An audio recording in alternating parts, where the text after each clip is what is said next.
chaos unformed, Pangu opened the heavens, transforming his body to forge the vast wilderness. As the cosmos began to take shape, myriad beings vied for supremacy, only to subsequently face innumerable tribulations. The primordial chaos shattered, dispersing into 3,000 fragments, each birthing a realm. Within these realms, countless beings could attain enlightenment. Yet alas, the will of heaven remains unalterable. In one of these 3,000 realms, the great expanses unfolded. At dawn, sunlight cascaded down, yet still could not pierce the dense, foreboding clouds, which loomed like a dark veil over the sky. Lightning flickered within, reminiscent of a startled dragon breaking free. Like the gentle drizzle that fell abundantly, it kissed the continuous, majestic mountains, turning verdant hues into deep shades of green, infused with a touch of ethereal mist. Beneath the green hills lay a village, nestled by the water's edge, where the fine rain fell into the river, disrupting the tranquil water surface with ripples, as droplets sprang up in a playful dance, akin to water spirits. These spirits eagerly gathered falling willow leaves, rushing towards the river's center. In less than 3 breaths, they transformed into flowing water, merging seamlessly into the river's embrace. The rising mist resembled a delicate veil, bestowing upon the village a measure of serenity. Though the dawn had just arrived and the sun remained unseen, wisps of smoke began to rise in the air, save for one household where no smoke curled up. This particular home, standing at the village's edge, was a dilapidated thatched cottage with a crumbling yard. The walls, hastily constructed from yellow clay, were cracked from the incessant rain, threatening to collapse at any moment. Inside was even more rudimentary: a bed, a table, and a stove, nothing more, with a nauseating stench pervading the air. On the bed lay a corpse, already decayed, with thick, yellowish fluid seeping from it. White maggots crawled over the putrid flesh, revealing a woman dressed as a peasant, her death a mystery of how long it had been. Beside the corpse was a child, approximately 3 years old, still unformed. His frail body was wrapped in a patched hemp garment, his complexion pale and gaunt, resembling a withered reed. A birthmark resembling a droplet of blood decorated his cheek, starkly crimson, trailing from the corner of his right eye down to his jaw, akin to a tear of blood. The child's hollow eyes were fixed on the corpse, unwavering in their gaze. Silence reigned in the room, pierced only by the child's weak heartbeat and faint breaths. 2 men clad in raincoats passed along the village's path, carrying hoes on their shoulders. Their callous feet were caked in mud, evidently having ventured out early on this rainy morning to tend to their fields, fearing the persistent rain would flood their crops. As they walked by the thatched house, they couldn't help but glance into the yard. Alas, poor child, Lee's body is frail, and now with this rainy season upon us, I'm afraid she's not risen this morning to prepare food for the boy. One man, with a weathered face, sighed. Old Ian, mind your own business, that child is cursed. He killed his father at birth, and now his mother's illness is merely a consequence of fate. You shouldn't meddle, another man, frowning, advised. Such words were akin to a venomous serpent to the child. Your superstitions are ridiculous. What's the harm in checking on him? I can't stand by. The black-faced man named Ian retorted, intent on approaching the small yard. You stubborn mule. If you're so skeptical, then explain how Lee's husband died at the hands of a bear right after the child was born. The other man exclaimed, eyes wide in protest. At this, Ian hesitated in his step, and since his birth, Lee has been unable to recover. She used to carry loads of rice over long distances. Yet now look at her. Plus, the child is mute and bears that ominous mark. Just a month ago, Wang's wife fell gravely ill after merely glancing at him, barely recovering a few days ago. As he spoke, he tugged at Ian's arm, trying to lead him away. It's all just coincidence. Stop trying to frighten people, Ian insisted, shaking his head and casting a glare at him. If you refuse to believe, then how do you explain the green light that surrounded the Lee child upon his birth 3 years ago? It nearly rivaled the brightness of the sun. Surely, it's an Omina reincarnation of ill-fated beings. I do this for your own good. The man's eyes flared with conviction. Ian's resolve began to waver as he stared at the thatched cottage cloaked in the misty rain, letting out a deep sigh. The 2 men with hoes gradually faded into the muddy path. Their conversation, carried on the rain's whispers, reached the cottage inside, where the child curled up, clutching his knees, his vacant gaze still locked on the decaying corpse's mother. His stomach, long unsated, growled pitifully. The dampness seeped through the walls, sending shivers through his frail body, turning his lips a shade of blue. Yet the child remained unyielding, completely still. Only the blood-red birthmark carved into his small face throbbed like a flame, flickering ceaselessly. The rain intensified, as if the world was enveloped in a thick mist, rendering everything hazy and surreal. Amid the dark clouds, flashes of lightning darted through the sky like dragons emerging from the depths of the sea, reverberating with a thunderous roar that echoed like a celestial drum. Within the storm clouds, a figure emerged, a middle-aged man clad in a Taoist robe, stood amidst the thunder and lightning, uncowed by their ferocity. His imposing presence seemed akin to an endless ocean, and crimson light radiated from him like a brilliant ruby, soaring skyward, enveloped in a glow of jade-like warmth surrounding him. By sheer aura, he dispelled the thunderous chaos, standing steadily in the void. This middle-aged man, with a high forehead and a well-rounded face, sported a sparse beard and disheveled hair that conveyed his age and experience. His black eyes sparkled with wisdom as he murmured, 3 years have passed. Celestial beings have been discovered one after another. 2 have fallen in my Kunwu Hill. Yet why have I yet to discover the other? A note of helplessness tinged his voice. With a flash of white light, he summoned a copper mirror that shone with a verdigris hue, directing it downward without ceremony. At that moment, illuminated by the mirror's radiance, a sudden beam of cyan light shot skyward, piercing through the heavens as if the very void trembled beneath its brilliance. The thick shroud of dark clouds cloaking the sky dissipated instantaneously under the impact of this towering blue beam, sending wisps of clouds scatteringly across the firmament. The Taoist figure stood dumbfounded, gazing upward at the origin of the cyan light in disbelief. But in a heartbeat, the dazzling brilliance washed over him, blinding his vision, and when he regained clarity, he beheld a sight that left him profoundly shaken. A celestial blue lotus floated in the void, its massive form stretching for miles beyond comprehension.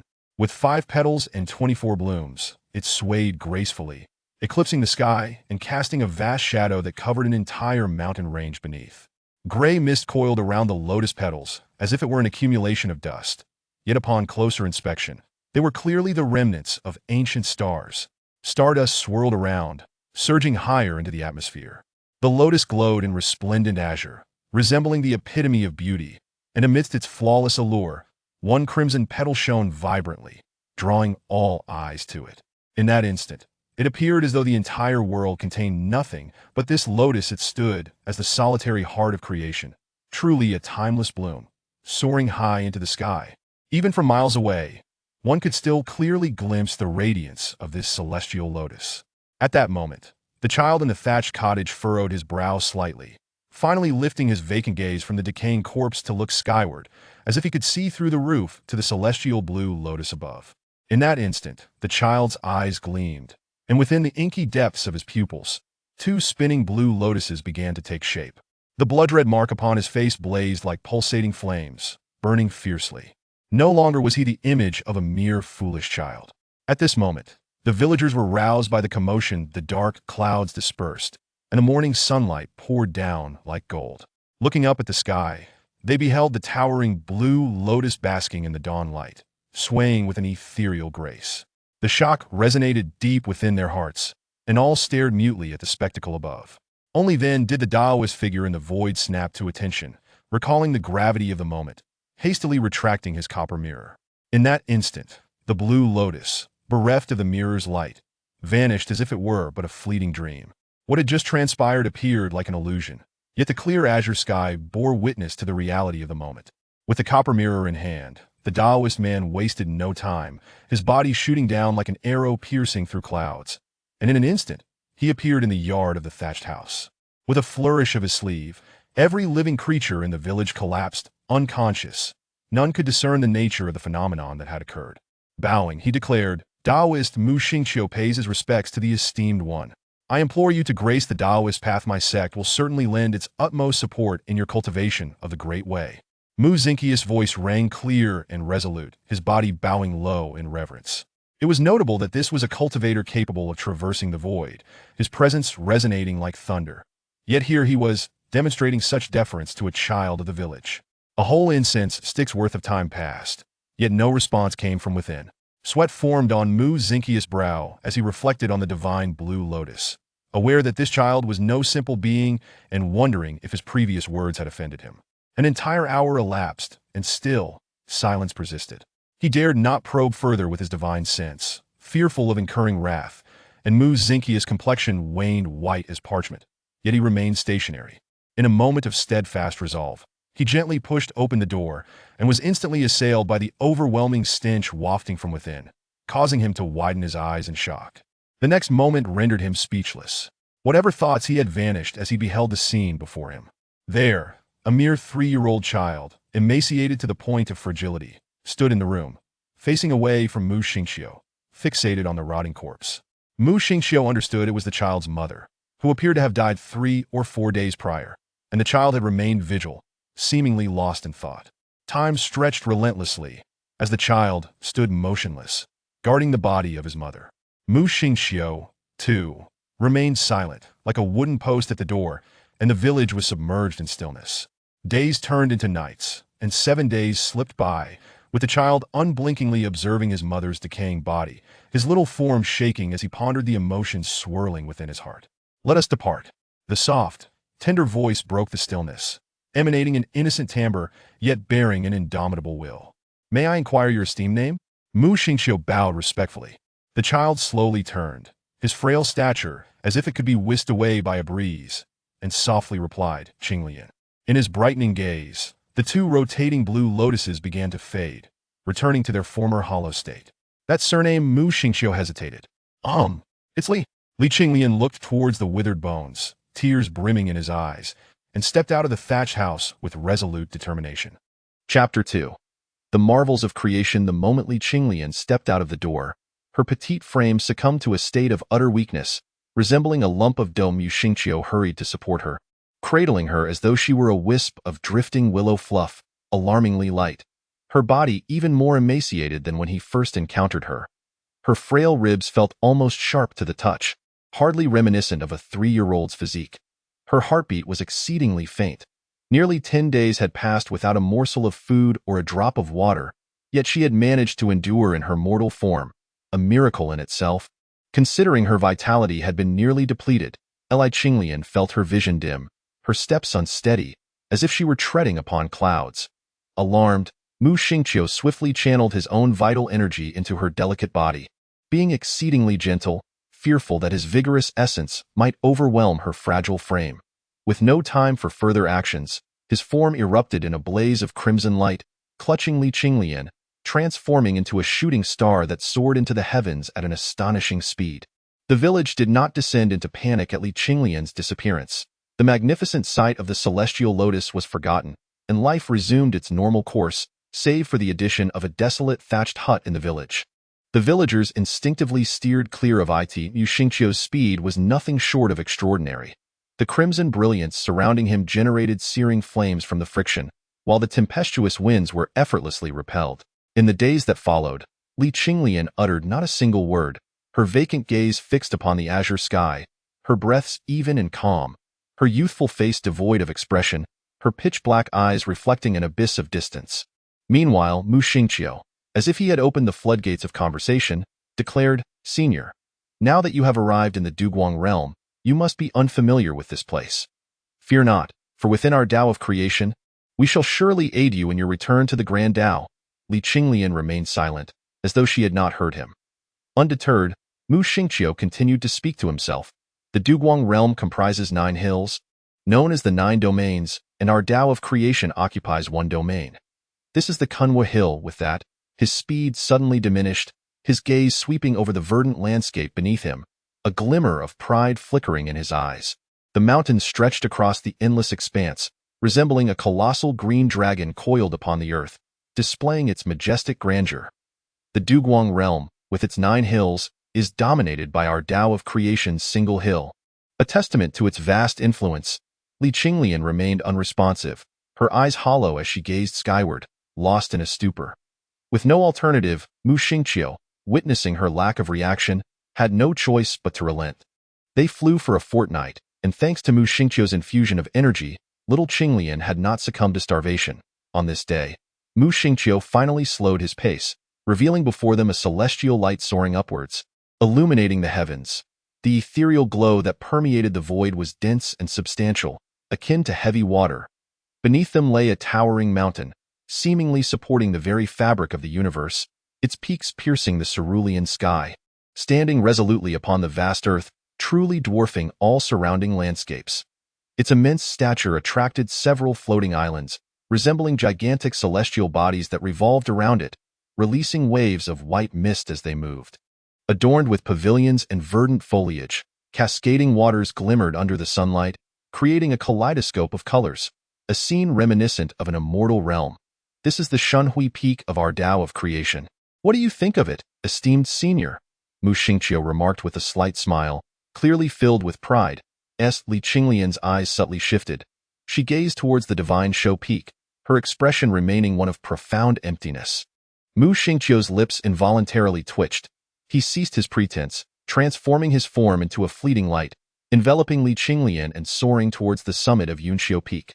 Shortly thereafter, 3 resounding chimes echoed from the apex of Divine Show Peak, their reverberations akin to celestial drums, spreading freely and shattering the gale of the 9 heavens.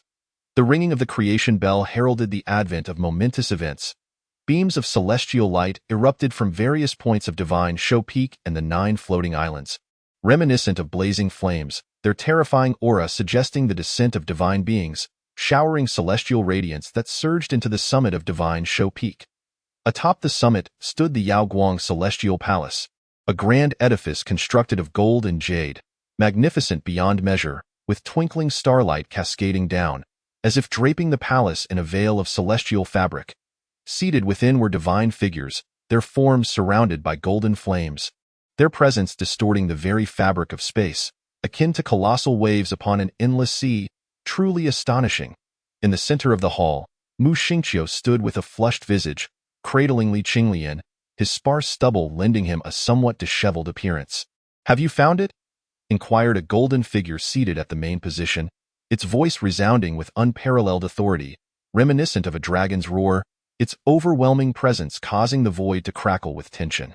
"I have found it," the figure continued, as the dust-pulling mirror illuminated Li Qinglian, revealing her celestial essence, surrounded by the Milky Way, a manifestation of the extraordinary, precisely mirroring the azure light from 3 years prior. Mu Xingqiu's face flushed as he gazed at Li Qinglian with eyes full of anticipation. He had searched for 3 long years, finally uncovering her, the hardships endured throughout this journey unfit for the ears of outsiders. Now that the Thunderfall has been located, only the Azure Fall remains. "Let us proceed to observe," the golden figure declared with authority, its piercing gaze akin to bladed edges, brimming with expectation. As the leader of the Tao of creation, possessing celestial cultivation, it was inherently aware of the significance of a celestial being's reincarnation for its sect, signifying prosperity and opportunity. "Senior Qinglian, I beg your pardon." Mu Xingqiu scratched his head, gently placing the vacant-eyed Li Qinglian upon the ground. With a flick of the dust-pulling mirror, a translucent beam of light directed towards her frail form. The light penetrated her being, yet nothing transpired. Where was the legendary Qinglian, the embodiment of celestial prowess? The assembly could not help but furrow their brows, and Mu Xingqiu's heart sank. The mirror's light flickered, yet it sank without a trace, like a stone cast into the sea, stirring no ripples etched that moment. Li Qinglian appeared as a dazed child, standing vacantly in place. "What is happening?" the figure seated above inquired, a hint of ire lacing its tone. "This cannot be. How is this possible? Senior Qinglian, please do not jest with me." Mu Xingqiu wiped the cold sweat from his brow. Observing Li Qinglian's continued lack of response, he wiped his forehead once more. At that juncture, piercing gazes rained upon Li Qinglian like arrows, their intensity palpable, illuminating the entire Guang celestial palace. "This cannot be," the golden figure exclaimed in astonishment. "Through the heavenly eye, I perceive chaos impenetrable to sight. This must not be an ordinary being. Yet why does the dust-pulling mirror yield no reaction? With no celestial marks to reveal? Surely, my esteemed fellow Taoists share this sentiment." A figure encircled by ethereal white light remarked. "Indeed, compared to the Thunderfall's awe-inspiring radiance that shook the 9 provinces, this pales significantly. Could it be that this youth seeks to deceive us, merely presenting any child to claim the accolades?" Another figure retorted with severity. Mu Xingqiu urgently exclaimed, "I would never dare. How could Xingqiu possibly deceive the esteemed elders?" With no other recourse, he recounted in meticulous detail the events of that day, down to the minutiae. Upon hearing that Qinglian had guarded the corpse for 7 days, even their resolute minds could not help but tighten with concern. Yet their brows furrowed even deeper. I trust Xingqiu. His account must be genuine. One could not convey such intricacies without first-hand experience, remarked the white figure. Nonsense. Naturally, one would trust a disciple of the creation lineage. If I do not, it is clear this child is utterly foolish, and with no trace of celestial essence, he should have been sent down the mountain long ago, retorted another luminous figure, its aura erupting like a dormant volcano, ready to unleash its fury. You. The white figure was rendered speechless, trembling with indignation. Enough. Do you not realize the gravity of this place? The golden figure intoned, its voice resonating like thunder, commanding absolute silence. To nurture this child within our teachings is to cultivate him with care. He is not a fallen immortal. Given his filial piety, he deserves a place among us. Qinshan Mu, you shall take responsibility, commanded the golden figure, and with a sweeping gesture of its sleeve, it transformed into a beam of celestial light and departed. Clearly incensed, Qin'er, bring him here. Qinshan Mu sighed softly, his voice gentle. Gazing at Li Qinglian, who stood with vacant eyes, his heart was a tumult of emotions. Yes, father, echoed a melodious voice like the sound of orchids in a secluded valley. A young girl adorned in a flowing white dress approached Li Qinglian, her graceful movements revealing her enchanting form. Without the adornment of makeup, her complexion mirrored the dawn's first light upon snow. Her cheeks a delicate hue, and her exquisite features bore no trace of imperfection. Her skin was as smooth as cream, and her beautiful eyes held the depth of a starry sea. Adorning her dainty wrists and ankles were silver bells that chimed softly with each graceful motion. Captivating hearts and defying description, in an instant, a fragrant breeze enveloped Li Qinglian, who felt an overwhelming softness encasing him, causing him to squirm anxiously. The girl, Qianlong, bent down, her 3,000 strands of hair cascading as she lifted Li Qinglian into her embrace, his small form curling against her. Be good, baby. Your sister is here, there's nothing to fear. Qianlong gently comforted, her delicate hand caressing Li Qinglian's head. Ha! The creation lineage is truly generous, to risk the saintess for a foolish child? Scoffed the volcanic figure, its tone dripping with sarcasm. You cannot compare with the lineage of transformation. That fallen immortal, Chuhi, is not so easily appeased. Even being a dog is a simple task. Qinshan Mu replied coldly, his aged eyes flashing with icy light. Humph, even so, that is still better than your lot, retorted the luminous figure, evidently stung by the words. Within the Yaoguang Palace, two factions were clearly at odds, vying for supremacy, indicating that the teachings of creation were hardly a sanctuary. Qin'er, let us depart. With a flourish of his sleeve, Qinshan Mu beckoned Qianlong to leave. Qianlong, cradling Li Qinglian, shook her head helplessly, and together they exited, leaving behind a despondent Mu Xingqiu, who appeared utterly lost on the eastern slope of Shunshou Peak. Though it was a slope, it felt like level ground, for the grandeur of Shunshou Peak was such that one standing upon the incline could perceive no gradient. On the eastern slope, lush green grass carpeted the earth, and waterfalls cascaded gracefully, a scene painted with poetic beauty. From the bamboo pavilions, wisps of steam wafted through the bamboo windows. This moment, within the bamboo dwelling, Qianlong was fastening her cuffs, revealing her delicate arms resembling jade, while her 3,000 strands of hair were elegantly wrapped in a white cloth.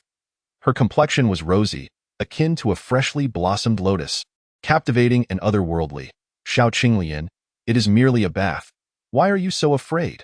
Look how filthy you are, Qianlong remarked, grasping Li Qinglian by the nape of her neck, her brows slightly furrowed as if she were holding a stray cat. At this moment, Li Qinglian curled her body, her tender hands tightly clutching her garment, her eyes shut in a display of reluctance. With a rip, the tattered robe could no longer withstand the strain and tore apart. Chapter 3. Qinglian's tears are not shed lightly with a splash. Xiao Qinglian fell into the wooden tub, water splattering and dampening Qianlong's white dress. Submerged in the water, Li Qinglian remained curled up, her emaciated form appearing as though clad in a mere layer of skin draped over bones.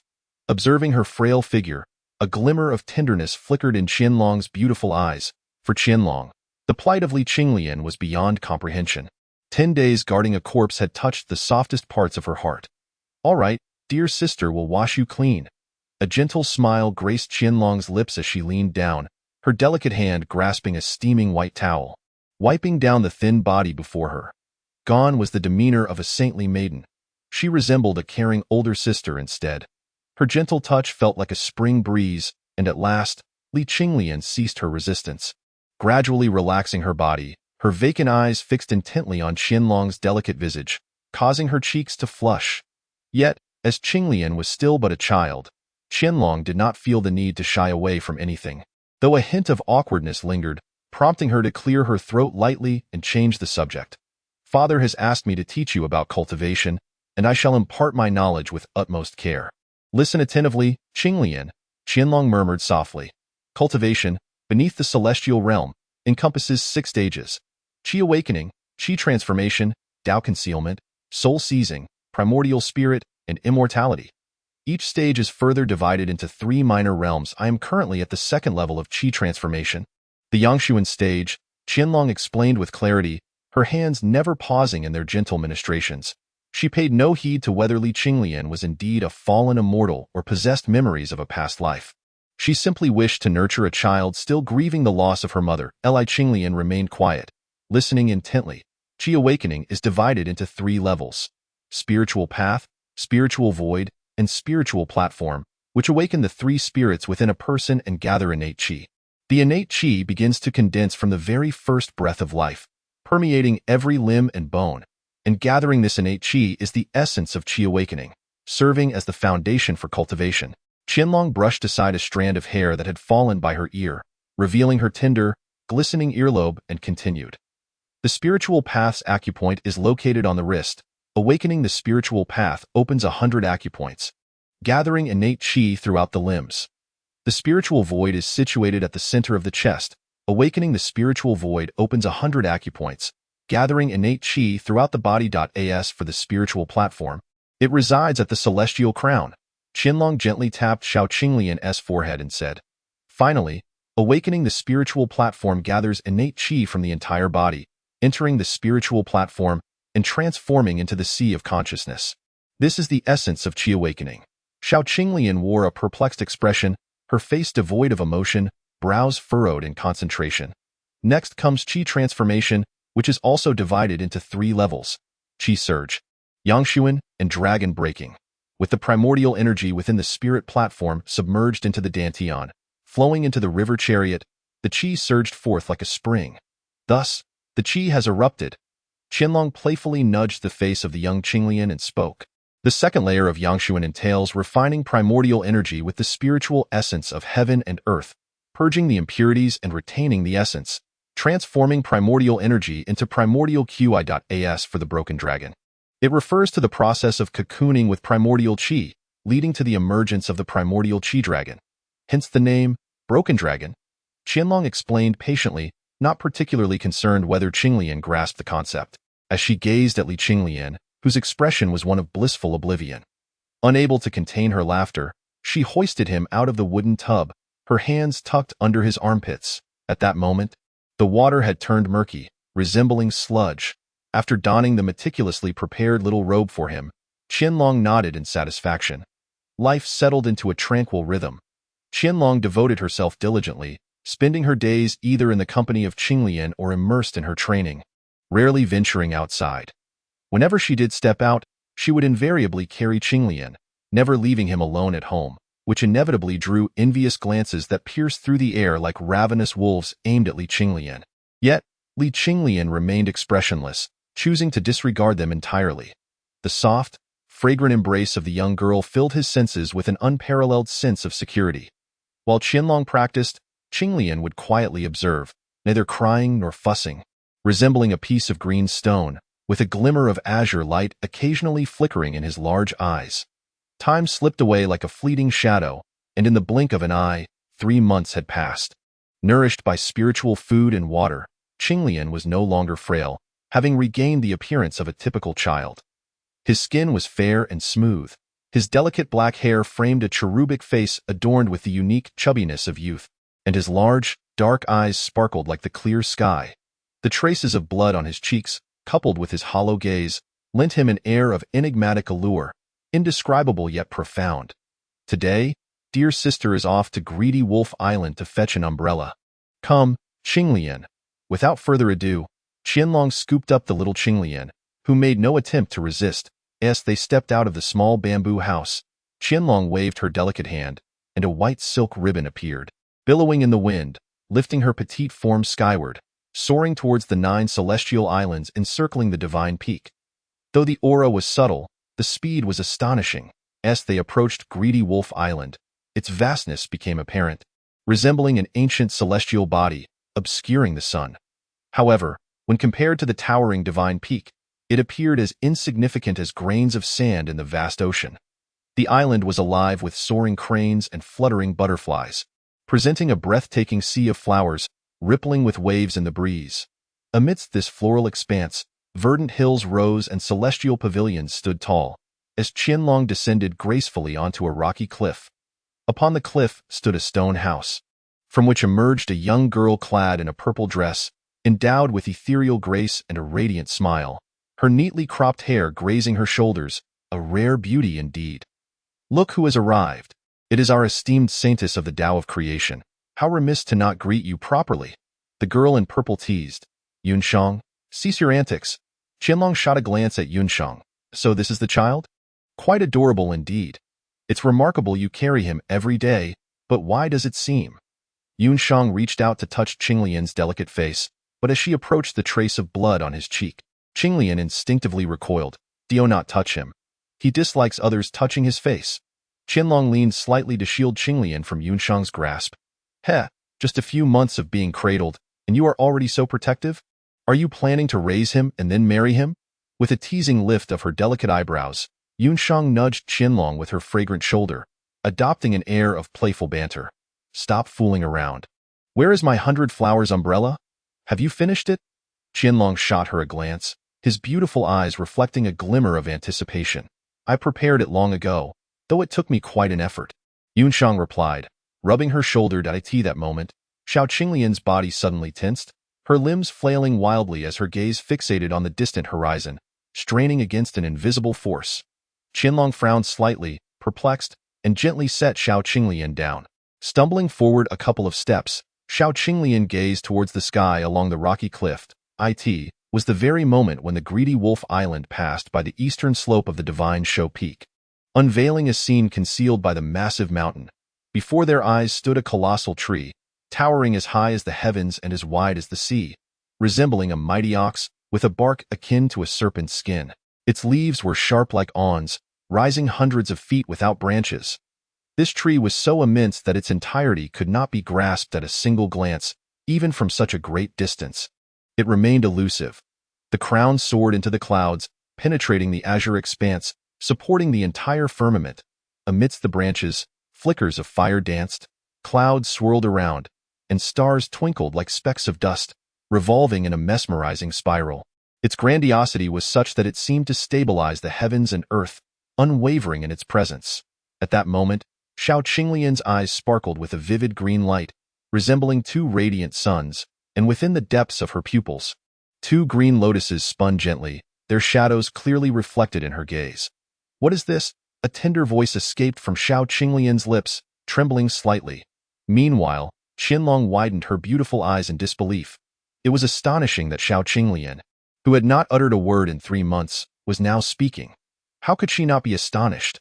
This is the Jianmu Divine Tree, located at the center of the 9 hills, supporting the firmament of this realm and anchoring its land. It is due to the Jianmu Divine Tree that we are able to exist, Qianlong explained, gazing at the tree, her eyes filled with longing. Suddenly, an immense wave of energy erupted from Xiao Qinglian's petite frame, causing the surrounding flowers to bow down under its pressure. At that moment, Xiao Qinglian gazed skyward with a fierce expression, her eyes swirling with the illusion of lotus flowers, and a beam of ethereal azure light surged upwards, shattering the flowing clouds of the 9 heavens. Both Qianlong and Yunshang stared at Xiao Qinglian in astonishment, struggling to comprehend how such a diminutive figure could emanate such a terrifying aura. Could she truly be an exiled celestial? As for Qianlong, she was even more shaken. Having been together day and night, she had failed to perceive this potential within Xiao Qinglian. The reason behind Xiao Qinglian's sudden frenzy upon seeing the Jianmu remained a mystery. As the azure light surged forth, an unparalleled green lotus suddenly coalesced around Xiao Qinglian's petite form, nearly enveloping the entirety of Greedy Wolf Island. The azure energy delved underground, rapidly spreading into the depths, traversing the endless earth. Shortly after, as if sensing something, Xiao Qinglian's body stiffened abruptly. Then, she began to tremble slightly, her eyes turning blood-red, gazing skyward as the world around the magnificent green lotus became shrouded in chaotic energy. With the Milky Way flowing like a river, a roar erupted from the depths of Xiao Qinglian's throat, a sound unlike any human, infused with profound sorrow and deep-seated unwillingness. The momentum of the green lotus surged again, unleashing an overwhelming wave of energy that peeled back layers of earth, shattering the green mountains, scattering flowers like rain in a tempest. This moment, the floating celestial island of Tanlang was unexpectedly plummeting. As fierce winds howled around it, the roar that erupted was terrifying in its might. The heavens remained unchanged, yet defeat loomed ahead. Ultimately, it was defeat, brother. How could you fall? Li Qinglian cried out to the sky. Two crystalline tears streamed from the corners of her eyes, filled with reluctance and sorrow. The bloodied streaks on her cheeks resembled flames of crimson, dancing wildly. Tanlang Island continued its descent, the winds shrieking. At this moment, the Taoist bell of creation resonated. Divine radiance surged into the sky, and a stunned gaze beheld the unparalleled Qinglian that enveloped the entire celestial island. Touching the bloodied tear streaks on her face, Li Qinglian's eyes were filled with a fierce sense of unwillingness and rage. Bang! With a muffled thud, the spiritual aperture on her wrist suddenly burst open, and spiritual light flashed forth, shaking awake every point in her limbs. The innate energy surged forth like a mighty river, converging into her spiritual pathway. Bang! Another muffled sound echoed as the spiritual void in her chest was breached, causing every aperture in her body to resonate. The innate energy swarmed like 10,000 dragons returning to their lair, converging within her spiritual void. Transforming into a dragon of energy, it forcefully surged into her spiritual platform. Boom! The spiritual platform was effortlessly shattered open, as if the heavens and earth were being forged anew. Her consciousness awakened and her spirit ignited. A tumultuous wave of energy surged outward. In that fleeting instant, the mere 3-year-old Li Qinglian had unlocked the 3 spiritual realms of her being. The awakening was complete. A mouthful of reverse blood involuntarily spewed from Li Qinglian, staining her garments, her small face pale as a ghost, while the unparalleled Qinglian disintegrated into nothingness. The descent of Tanlang Island ceased, leaving behind only chaos. Dressed in a protective white ribbon, Qianlong gazed in astonishment at the present Li Qinglian, disbelief filling her eyes. The Li Qinglian before her felt both familiar yet strikingly alien. Beneath the vast azure sky, a cascade of colorful petals fell, revealing a young boy in bloodied white, a trace of sorrowful smile gracing his lips, as if suspended in eternity. His small hand brushed against the crystalline tear upon his cheek, tilting his head towards Qianlong, softly murmuring, "What is this?" For reasons unknown, witnessing Li Qinglian in this moment, Qianlong felt her heart constrict painfully, as if grasped tightly by another, leaving her breathless. She gazed at Li Qinglian and softly replied, "These are tears. From now on, there shall be none." In her small hand, spiritual energy erupted, instantly reducing that tear to nothingness. From this day forth, he, Li Qinglian, would shed no more tears. Chapter 4. The Bewildered Journey of Life. White Fluff Flies. Qianlong gazed at Li Qinglian amidst the floral rain, rendered speechless. She never expected that the taciturn, dazed little Qinglian possessed such formidable power. Nor did she anticipate that this child, whom she regarded as a motherless orphan, was indeed a celestial being. At this moment, Yuan Shang was invigorated, her beautiful eyes sparkling with brilliance as she fixed her gaze intently upon Li Qinglian's form, inquiring, "Are you truly a celestial being? If you say so, then it must be." The tone, laden with a sense of ancient wisdom yet coupled with youthful innocence, felt oddly disjointed. "Then, what was your cultivation in your past life?" "That Qinglian, you appear so impressive," Yuan Shang asked curiously. Upon hearing Yuan Shang's question, Li Qinglian's eyes momentarily froze. "What cultivation did I possess in my past life? How could I possibly know? Even while he was still alive, There was neither heaven nor earth, only a profound chaos, let alone the concept of cultivation. He had never even set eyes upon a human before. Just a fleeting shadow. Qinglian shook her small head, displaying an air of indifference, which only deepened Yunshang's sense of mystery regarding her. Meanwhile, Qianlong wore an expression of hesitance, her delicate brows furrowed, yet she uttered not a single word, with the unparalleled Qinglian no longer exerting her influence. Greedy Wolf Island was gradually rising, while streaks of divine radiance flashed across the horizon, rushing swiftly towards the stone cliff. The recent commotion had indeed been tremendous. It would have been astonishing had it not stirred them. The disciples were abuzz with speculation, yet with the toll of the bell, no disciple, save for the elders, dared to act impulsively. As she gazed at the radiant beams approaching, Qinglian couldn't help but frown, her petite figure moving towards Qianlong as she extended her short arms. How could Qianlong be unaware of her intentions? Her fair face flushed involuntarily, for this was markedly different from before. Now, she was fully aware of Qinglian's celestial identity. Within her diminutive frame lay an enigmatic soul that had existed for countless years. Yet she was to carry her. Just as she contemplated refusal, the memory of the recent scenes softened her heart, and with a resigned sigh, she bent down to lift Qinglian into her embrace. Her face grew even redder, akin to a ripe peach. Reflecting on the past few months, during which she had changed clothes without any coyness around Qinglian, her heart began to race, filled with embarrassment as she longed for a crevice to hide within. High in the sky, beams of divine light stood tall in the void, all directed towards Qinglian nestled in Qianlong's arms. At this moment, Qinglian's gaze was devoid of the previous emptiness, now replaced with a calm serenity. Longer, what just transpired? Qianshan Mu, enveloped in the boundless divine radiance, anxiously questioned Qianlong, a flicker of anticipation gleaming in her eyes. Before Qianlong could respond, Qinglian interjected, "It was my doing. There was an error in my cultivation that caused inconvenience to your esteemed sect. I humbly ask for your understanding." Her youthful voice was remarkably placid, carrying the weight of experience and the tranquility born from adversity. Upon hearing this, Qianshan Mu's eyes widened in astonishment. Upon first witnessing the Qinglian, she had vaguely deduced something, but to discover it was indeed the case stirred her emotions, leading her to silently muse. What a treasure I have uncovered! The atmosphere in the air crackled with excitement as thoughts exchanged among the onlookers, all imbued with a hint of joy, astonished that the once naive child had truly reincarnated as a celestial being. On that day, everyone had misjudged her. It was fortunate they had chosen to keep her, for had they driven her away, they might have been left with nothing but regret. However, upon hearing Qinglian's words, the leader of the golden divine light furrowed his brow slightly, clearly having discerned something. Just moments ago, Qinglian had referred to your esteemed sect. This was intriguing, for it indicated that she did not consider herself a member of the creation Tao, or else she would not have spoken in such a manner. This was rather unfortunate. Elder, while you cultivate within our creation Tao, should you require anything, please do not hesitate to ask.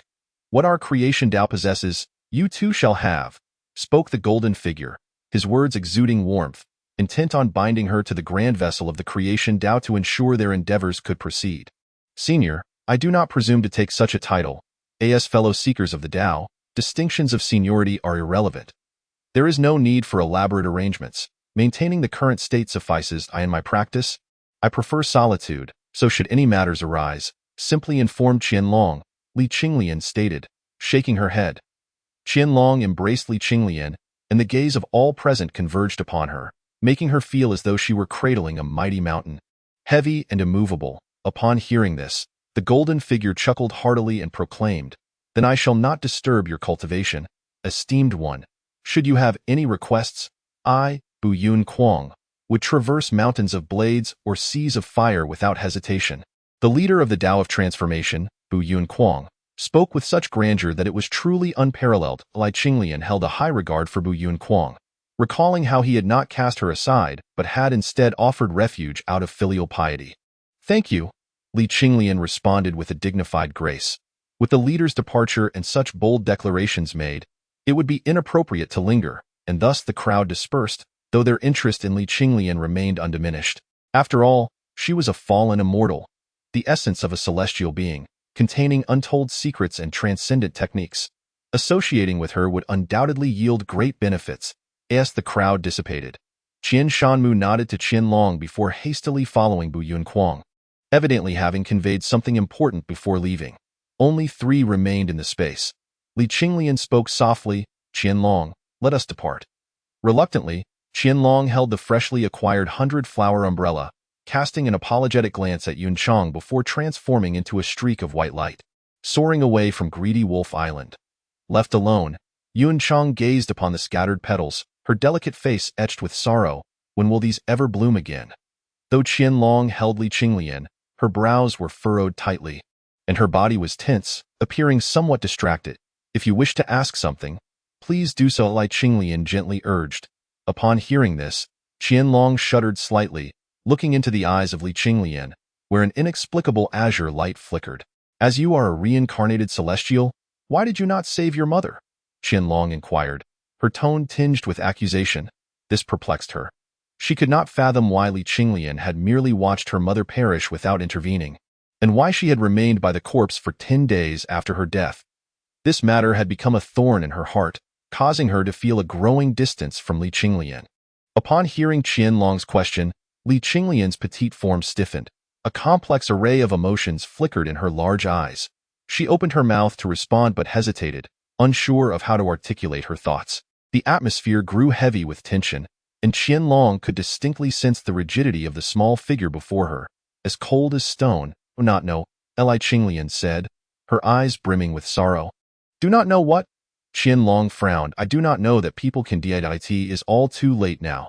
Li Qinglian spoke softly, her words sounding jarringly out of place. Yet it was the truth. In his past life, he had been the chaotic azure lotus, born of chaos, imperishable and transcendent. At that time, before the heavens and earth had been formed, the 3,000 chaotic deities roamed the void. The great Tao eternal and the concept of time was foreign. Death? A mere jest. Now, reincarnated as a human, everything exceeded his understanding. It may sound unbelievable, yet it is indeed the case. Although Li Qinglian is the reincarnation of the chaos Qinglian, he remains oblivious to the intricacies of human emotions and desires, lacking understanding of what it truly means to be human. Why do his eyes appear so hollow? Why does he seem lost in a stupor?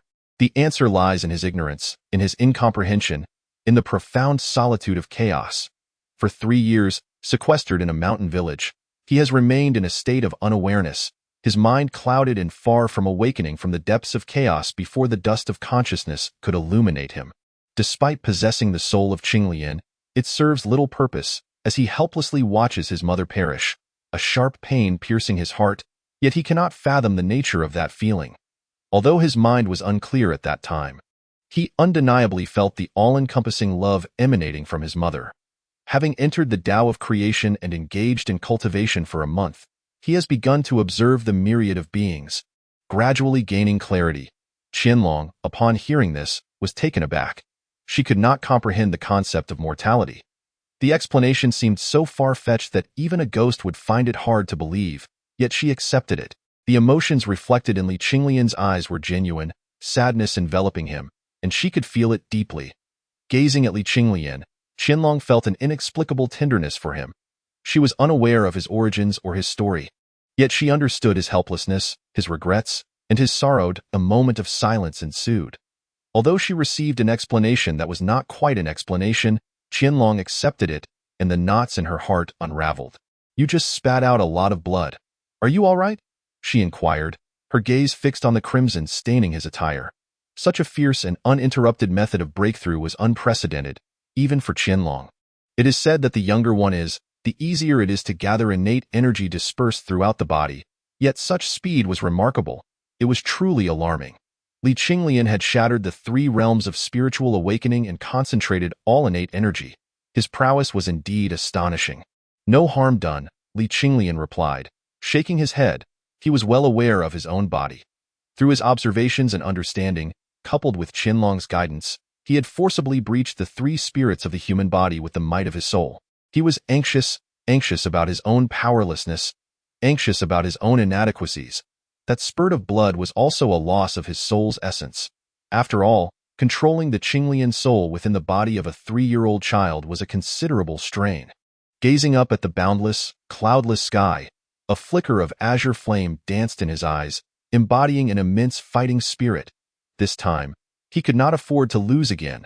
The Tao of creation erupted in fervor over the matter of the banished immortal. This was indeed a significant event, with disciples discussing the overwhelming Qinglian suppressing the greedy wolf immortal island, their hearts brimming with excitement. For they knew not that Li Qinglian was far from being a mere reincarnation of an immortal soul. In the bamboo pavilion, Qianlong and Li Qinglian sat facing each other, legs crossed in meditation, with Li Qinglian seeking guidance on cultivation. In this realm, cultivation is the sole means to become powerful. For Li Qinglian, there is but one path to strength, that is through cultivation. The voice, akin to a delicate orchid in a secluded valley, mingled with the innocent tones of a child, resonating through the slender windows. Echoing in the bamboo grove, a gentle breeze caressed the air, causing the green bamboo to sway, slender emerald leaves drifting down, while the soft bamboo fluff, resembling white cotton balls, playfully vied for the falling leaves, creating a scene of joyous merriment. This is a world where all things possess a spirit. Even a drop of water or a speck of dust holds its own essence. However, its spirit is ephemeral, vanishing in the blink of an eye, yet it possesses its own unique opportunities. The verdant mountains and emerald bamboos reflect upon the lake like a mirror, as white fluff dances through the air, and celestial melodies entwine with the woods, intoxicating all who hear them. Chapter 5. The thunder dragon soars over the Chu River. Qianlong can certainly be regarded as a competent teacher, for she is the saintess of the Tao of creation, her knowledge vast as the boundless sea. Although her cultivation only reaches the second level of Qi transformation, her understanding of the path of cultivation surpasses that of ordinary individuals. Presently, Li Qinglian resembles a parched sponge, rapidly absorbing all that he requires, with Qianlong meticulously explaining the nuances of cultivation without a trace of impatience. As for her feelings towards Li Qinglian, Qianlong herself is uncertain. Perhaps it is his past that evokes her sympathy, perhaps it is his youthful appearance that stirs her maternal instincts, or perhaps it is simply an innocent fondness. Li Qinglian held a bamboo leaf in his small hand, and with a flash of azure light, the leaf vanished from sight. With another flicker, the leaf reappeared in his delicate grasp. Had he truly mastered it? Qianlong's eyes widened in disbelief. It was not for any other reason but that Li Qinglian was astonishingly intelligent, exhibiting a brilliance that was almost infuriating. Whatever he learned, he grasped with remarkable speed, able to draw inferences from the slightest hint. The path of cultivation is exceedingly arduous, as challenging as ascending to the heavens or rowing against a current. Yet for Li Qinglian, it appeared as effortless as eating or drinking. The spiritual void among the three spirits of the human body resides at the center of the chest, embodying emptiness and capable of harboring the void and accepting matter. Typically, one must engage in prolonged practice to communicate with the spiritual void using divine consciousness to reach the level of harboring the void and accepting matter. Without extensive training, it is simply unattainable. Yet Li Qinglian, having heard the explanation just once, accomplished it with ease, his demeanor so relaxed that Qianlong almost doubted her own eyes. What is it? Li Qinglian tilted his small head and inquired. Are you truly so unfamiliar with the matters of cultivation? Qianlong asked in disbelief, for Li Qinglian's performance was genuinely remarkable. This is my first encounter. Li Qinglian blinked his large eyes, puzzled as to why Qianlong questioned him so. You are truly something else. A hint of a helpless smile curved Qianlong's lips. This aspect baffled her greatly. Since Li Qinglian was a reincarnation of a celestial being, his past cultivation was earth-shattering, a true existence of immortality. How could he be so oblivious to the ways of cultivation? He seemed unaware of fundamental concepts, only displaying a look of sudden understanding when Qianlong explained them.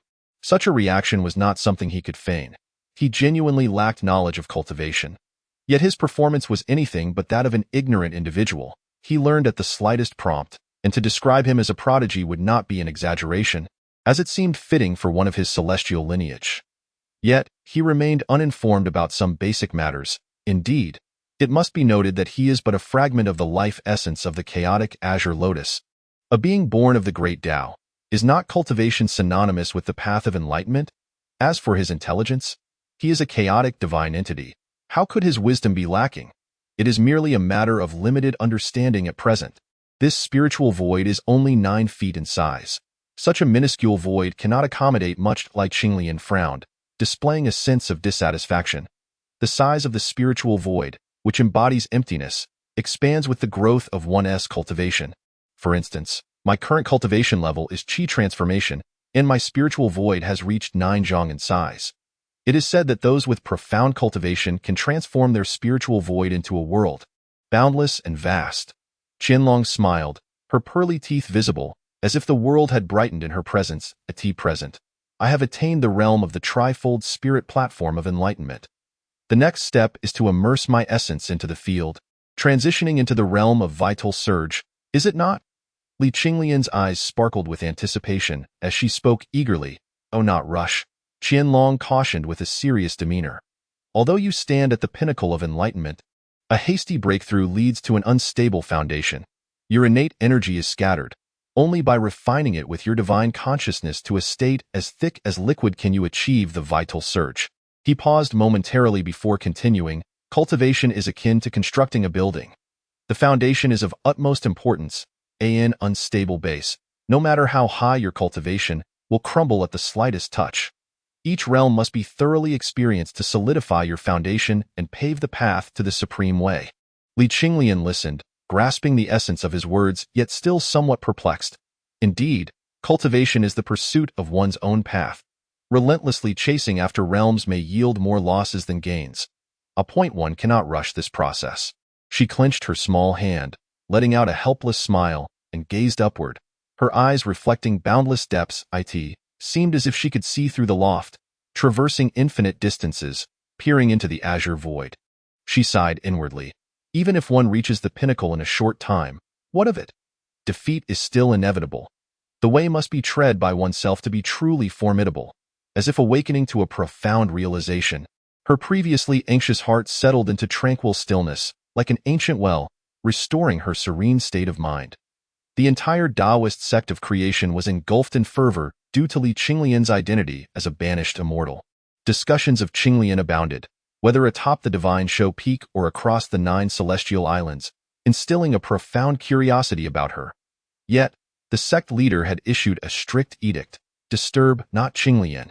On the northern slope of the divine show peak, 81 coiling dragon pillars soared into the heavens, arranged in a mystical formation. Among them, a thunder dragon roared, echoing with booming thunder. Boundless flashes of lightning danced like dragons through the void, while a purple glow flickered violently in the coiling dragon thunder array. A 1'3" thunder pool rippled with purple thunder liquid. As the lightning struck, the waters of the pool surged, creating a cacophony of snapping sounds in the air. At the center of the thunder pool stood a child, unclothed, with flowing hair and large eyes, his skin tinged with purple. With his feet planted in the thunder pool, he absorbed the endless thunderous energy into his diminutive form. It was unimaginable that a mere 3-year-old child was cultivating at the heart of the thunder pool. Beside the formation stood an extremely thin old man with a goatee, stooped slightly.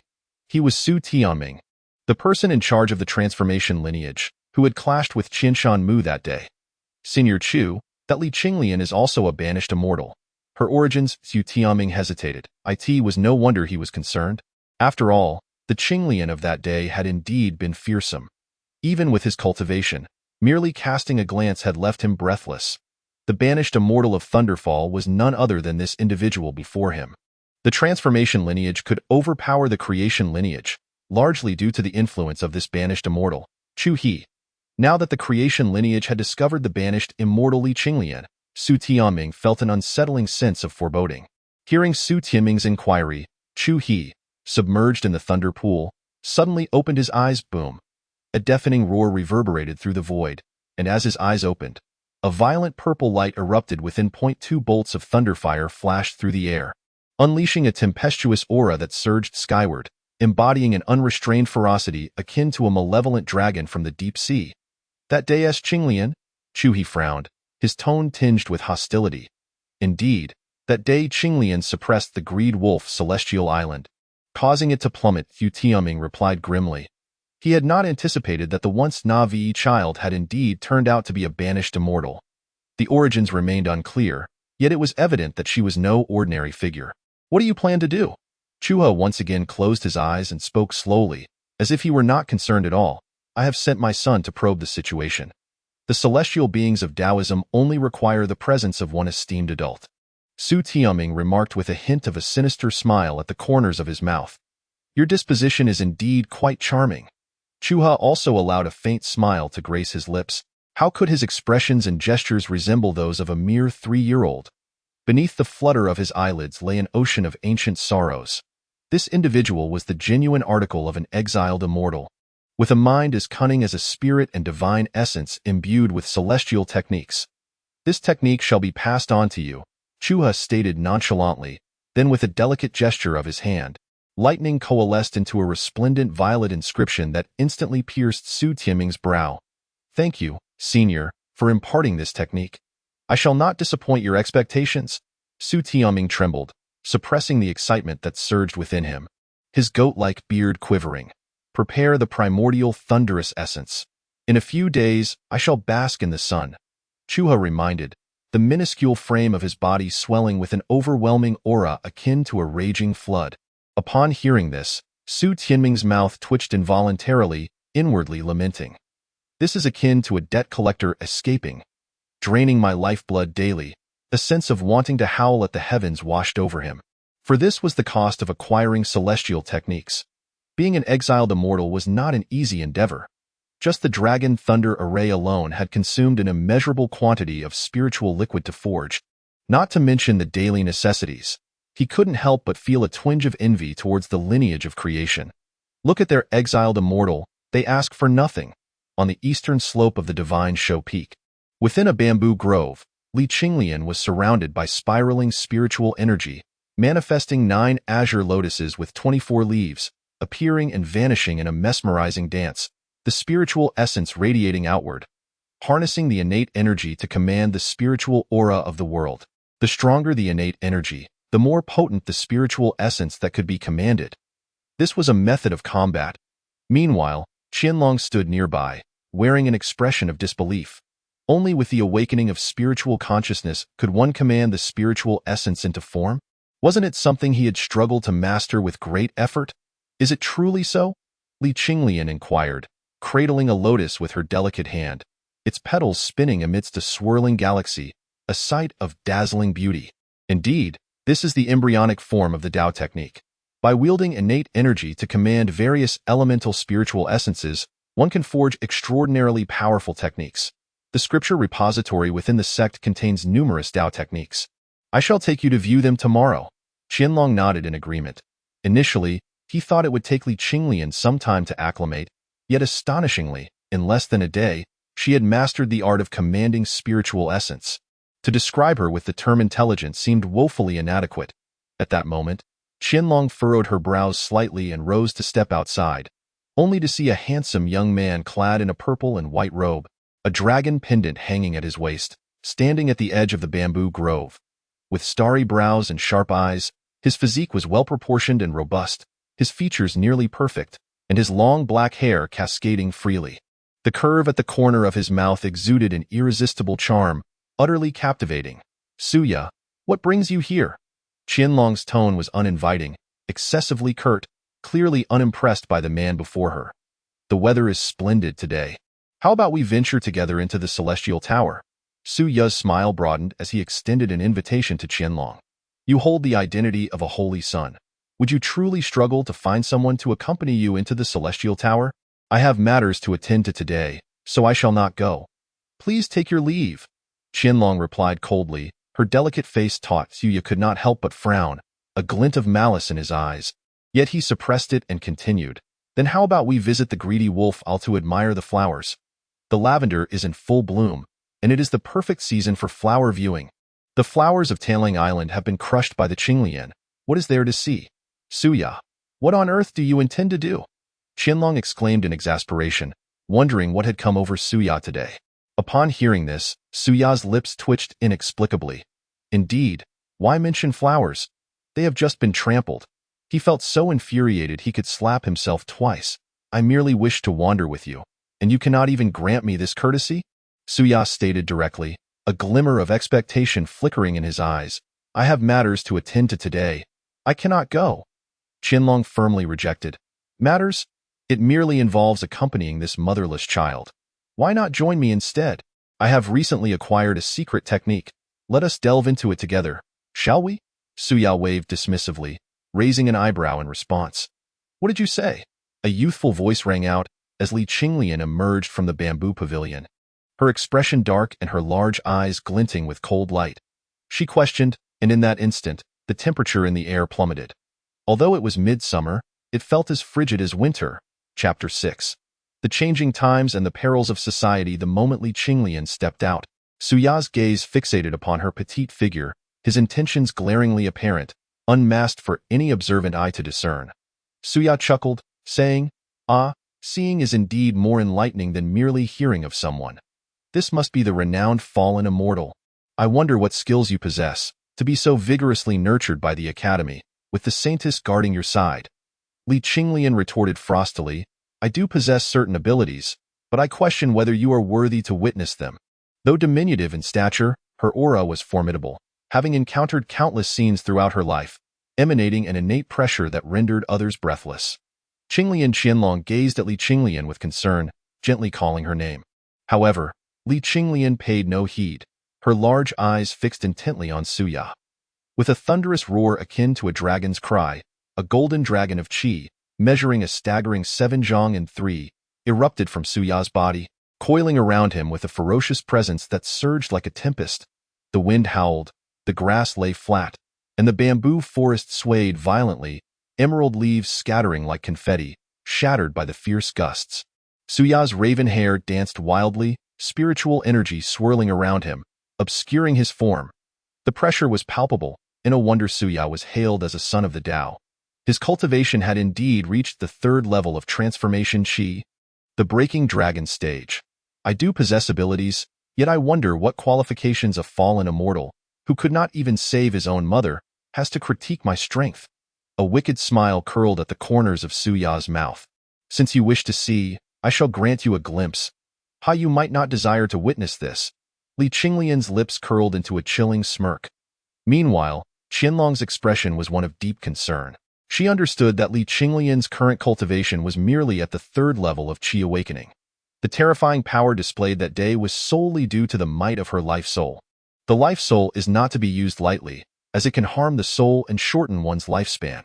Li Qinglian's life soul was already nearing its end. Should she recklessly utilize it, it would shatter, leading to her immediate demise. Yet now, to confront him solely with her qi awakening cultivation would result in certain defeat. Qianlong, naturally unwilling to remain passive, readied her 100 flowers umbrella in hand, preparing to intervene, but alas, it was too late. Suddenly, Suya's figure was completely enveloped by an abundance of spiritual energy.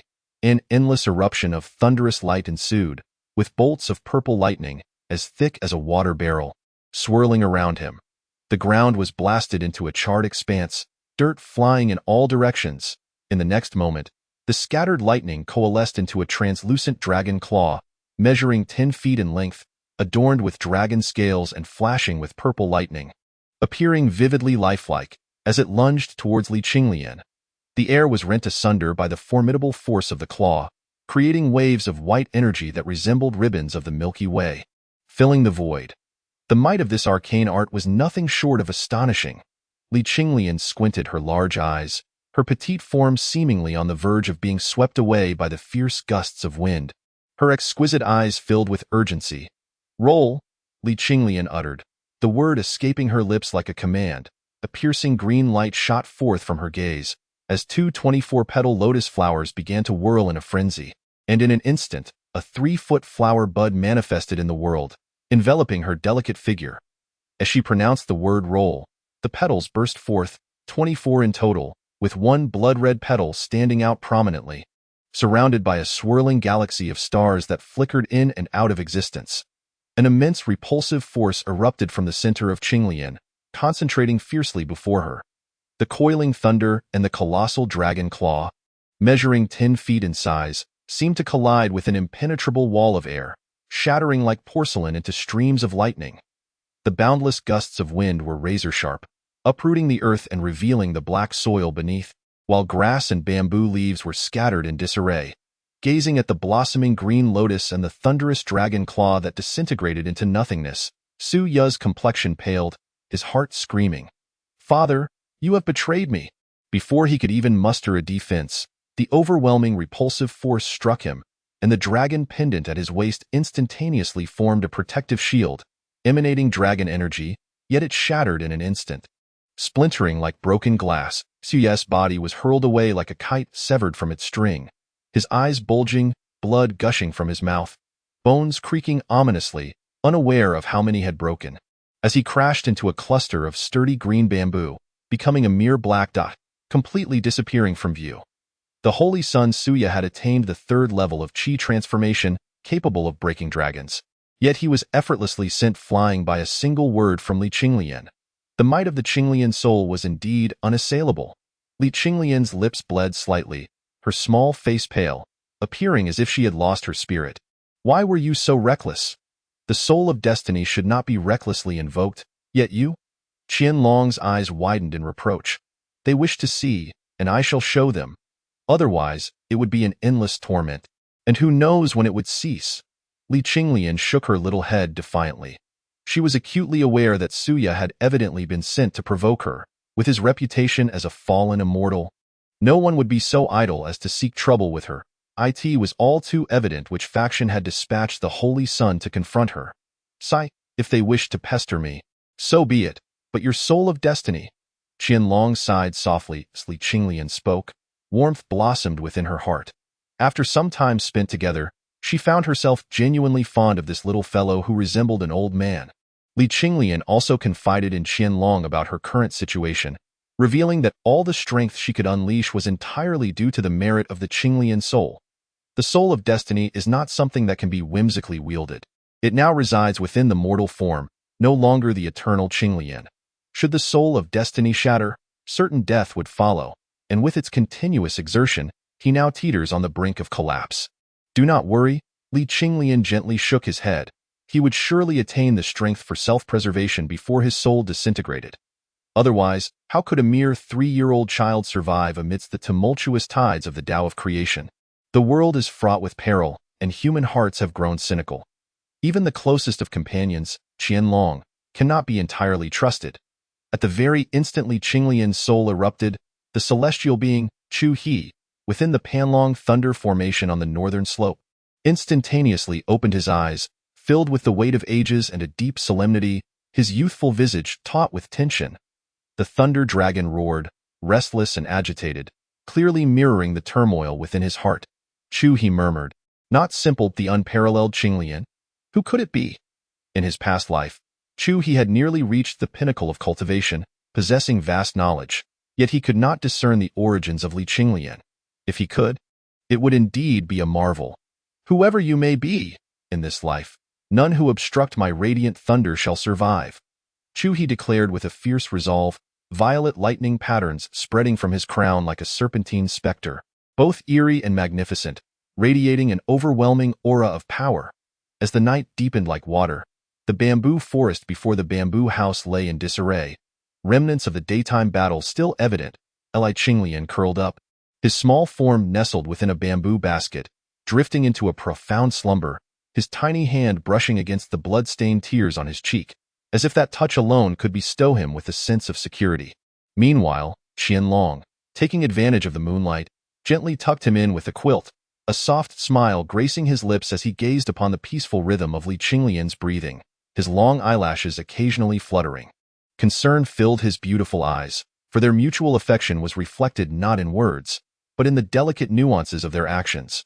Within the Qinglian pavilion on the northern slope of Shunshou Peak, wrapped tightly in bandages with only his eyes visible, Suya wore an expression of sorrow and indignation, utterly devoid of the elegance he once possessed. That moment, Su Tianming, clad in a black robe, paced restlessly in the hall, his goatee quivering occasionally, revealing his extreme agitation. Upon catching sight of Suya, he averted his gaze and quickened his pace. The fury in Suya's eyes intensified as he struggled against the confines of his bandages. Even in such a battered state, why continue to resist? It would be wiser to remain still and recuperate.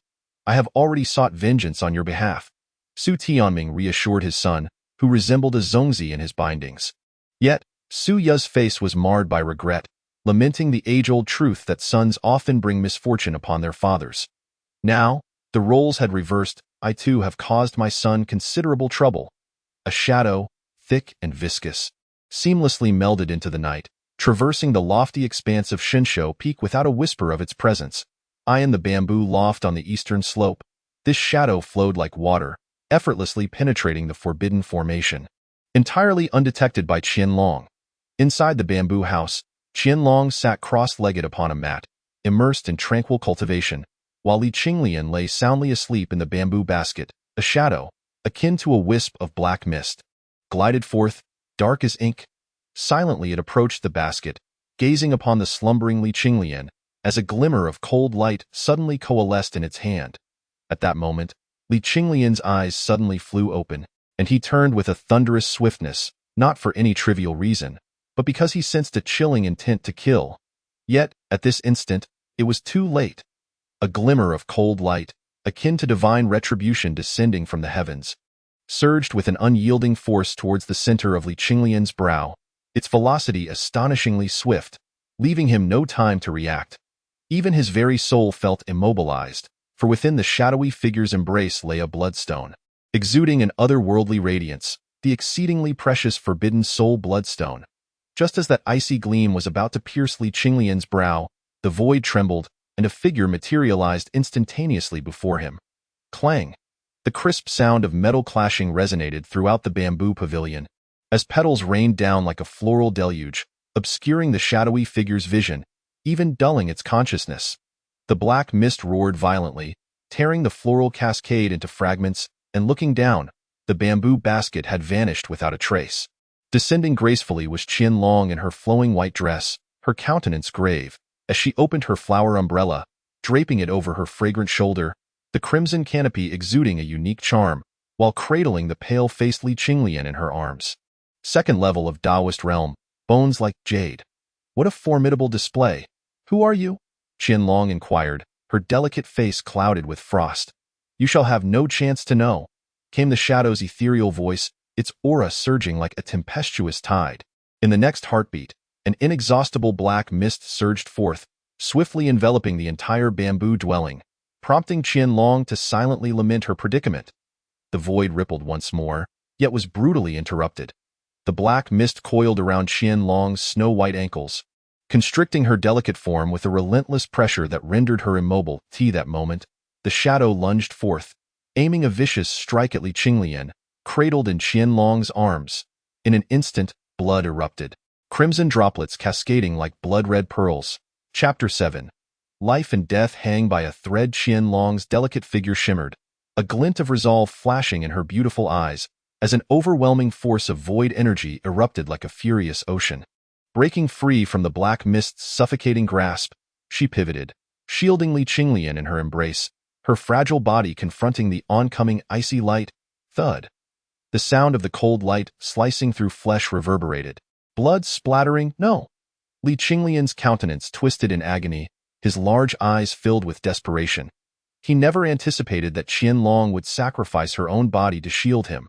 All for his protection. Her fair face was drenched in warm, crimson blood as the icy gleam sliced through Qianlong's soft shoulder, nearly severing it entirely. The once pristine white of her dress was now soaked in deep red, pain reflected in Qianlong's beautiful eyes as she gazed at the grimacing Li Qinglian. The last vestige of tenderness rapidly fading, her life force waning dangerously. This scene pierced Li Qinglian's heart like a knife, as the haunting image of his mother, motionless and gradually decaying, resurfaced in his mind. He could not bear this any longer. You shall die. Li Qinglian's eyes widened, nearly bursting with fury, fixating on the shadow, as two 24-petal lotus flowers spun wildly within the depths of his pupils. An unfathomable soul force filled the entire void. Such power, overwhelming and formidable, was enough to cause the entire Shengxiafeng to tremble subtly. It was a force not of this world. The invaluable forbidden soul bloodstone embedded in the shadow's chest was shattered into countless fragments. At that moment, a chill of malevolence enveloped the shadow, which quivered yet could not escape the oppressive darkness. A breath of death itself. No, please, no. The shadow cried out in terror, struggling desperately, yet all efforts proved futile. The frigid aura surged forth, and a white mist emanated from its flesh. At this instant, the shadow finally took form, revealing a gaunt old man, pale as if he had long dwelled in the depths of darkness. Yet, the elder could not move, his body decaying at a visible pace, skin festering, flesh rotting, and one of his eyeballs falling out. In less than 3 breaths, he was reduced to a pool of blood. With a mere utterance, a master concealed beneath the second layer of bone, as pure as jade, was obliterated. Truly terrifying. Communicating with the great Tao through the power of life and soul, his words manifested as law. The great Tao, an existence above the heavenly path, the source of chaos. Meanwhile, Qinglian's eyes dimmed immensely, 2 streams of blood tears cascading from the corners of her eyes, the ethereal lotus phantom within her gaze growing ever clearer, as if it might vanish at any moment. Thud! Qinlong's body fell helplessly to the ground, crimson blood pooling beneath him, the acrid scent of blood saturating the entire bamboo house. Qinglian scrambled to her feet, her face etched with urgency as she gazed at Qinlong, appearing somewhat at a loss, her small hand pressing against the ghastly wound on his shoulder. Spiritual energy surged towards Qinlong like a river breaching its dam. Yet it was to no avail. Lying on the ground, Qinlong's eyes were a bleak gray as he looked at Qinglian, his lips parting slightly, but all that escaped were bubbles of blood, leaving him unable to utter a single word. Boom! A tempest roared, and the entire bamboo house was lifted in an instant, revealing the figures of the two. The one who struck was Qianshanmu. Upon sensing his daughter's peril, he reacted immediately. Clad in a light golden robe, his robust figure resembled a towering iron pillar, yet at this moment, his sharply defined features bore a horrifying expression, staring blankly at the scene before him. His somewhat whitened black hair danced wildly as he beheld Qinlong sprawled in a pool of blood. Qianshanmu exuded an overwhelming aura, akin to a surging divine sun, a blazing celestial body, radiating brilliance. Roar! With a deafening roar, he shattered the clouds of the 9 heavens, the cold moonlight cascading down, biting to the bone. Meanwhile, in the Beipo Kuansheng pavilion, Su Tianming felt the tremors emanating from Sheng Xiafeng, his heart jolting with alarm as he transformed into a beam of divine light, racing towards the source of the disturbance. Following that, a thunderous roar resonated, imbued with boundless sorrow, causing Su Tianming's heart to leap to his throat, sensing that matters were dire. Yet, as the leader of the Huaxing lineage, he had no choice but to proceed. Waves of divine light were stirred once more, converging upon the northern slope of Sheng Xiafeng, where they beheld Qinlong lying in a pool of blood and the frenzied Qianshanmu, their brows instinctively furrowing. Even the sect leader, Bu Yunquang, arrived, clad in a black and white Dao robe, his long eyebrows framing a tall, imposing figure, his square face radiating authority without anger, a prominent scar marring his forehead, strikingly evident. Who the hell did this? Step forward. As the twilight descended upon the myriad mountains, Qianshanmu cast a sweeping gaze across the scene, indifferent even to the presence of the sect leader. In this moment, his fury was palpable, for it was his own daughter lying in a pool of blood. Brother Qianshan, remain composed. It may well be the doing of outsiders, Su Tianming urged, his eyes reflecting genuine sincerity, though the thoughts within his mind remained known only to himself. Outsiders? Su Tianming, are you speaking with your eyes wide shut? The intruder wielded the forbidden soul bloodstone, clearly intended to target the Qinglian exiled immortal. Furthermore, Lianger possesses the void Dao body. Even someone at the pinnacle of the Dao Zong realm could effortlessly evade capture. Qianshanmu retorted angrily. A mere glance sufficed to discern the grim reality, for the putrid pool of blood and the blood-red shards offered ample information. Without such prowess, Qianshanmu would not have ascended to the position of the lineage leader of the transformation sect. Yet, that does not conclusively identify them as kin, Su Tianming interjected, furrowing his brow. At this, Qianshanmu's fury reached its zenith. His divine essence soared as he grasped the air with one hand, unleashing a thunderous dragon's roar. The spiritual energy in the void surged chaotically, and in an instant, the aura within a 100-mile radius vanished. The atmosphere collapsed, producing a profound sonic boom. The gathered spiritual energy coalesced into a colossal hand, spanning 100 feet, obscuring the heavens and earth, and it struck towards Su Tianming. The very void trembled under the force, rendering everything in its path null and void. The shockwaves surged, boom. Su Tianming barely had time to envelop himself in a divine armor before being sent flying like a meteor, creating a fiery trail through the air. You ventured into the Panlong thunderstorm immortal array this morning. By noon, you had sent someone to probe the Qinglian exiled immortal, only to be gravely injured. And by nightfall, an assassination attempt was made. How could an outsider so easily infiltrate the divine Marvel Peak, traversing it with such familiarity? Qianshan Mu bellowed, almost as if he were shouting. Those present were all astute individuals wielding great authority. Who among them lacked a few spies? Especially considering Li Qinglian's sensitive identity. Every action of hers was scrutinized by the crowd. Such blatant circumstances, how could they not perceive the truth? Qianshan Mu cared little for further deliberation and charged forward, his murderous intent soaring. The vendetta for his daughter's death was one that could not be forgiven. In the distance, the celestial radiance shimmered in the air, rumbling like thunder, the atmosphere vibrating with immortal light soaring heavenward. As the two engaged in a fierce battle, meanwhile, standing in the void, Bu Yunquang showed no intention of intervening, his eyes filled with rage. This time, Su Tianming had gone too far. Qinglian exiled immortal, you have been startled.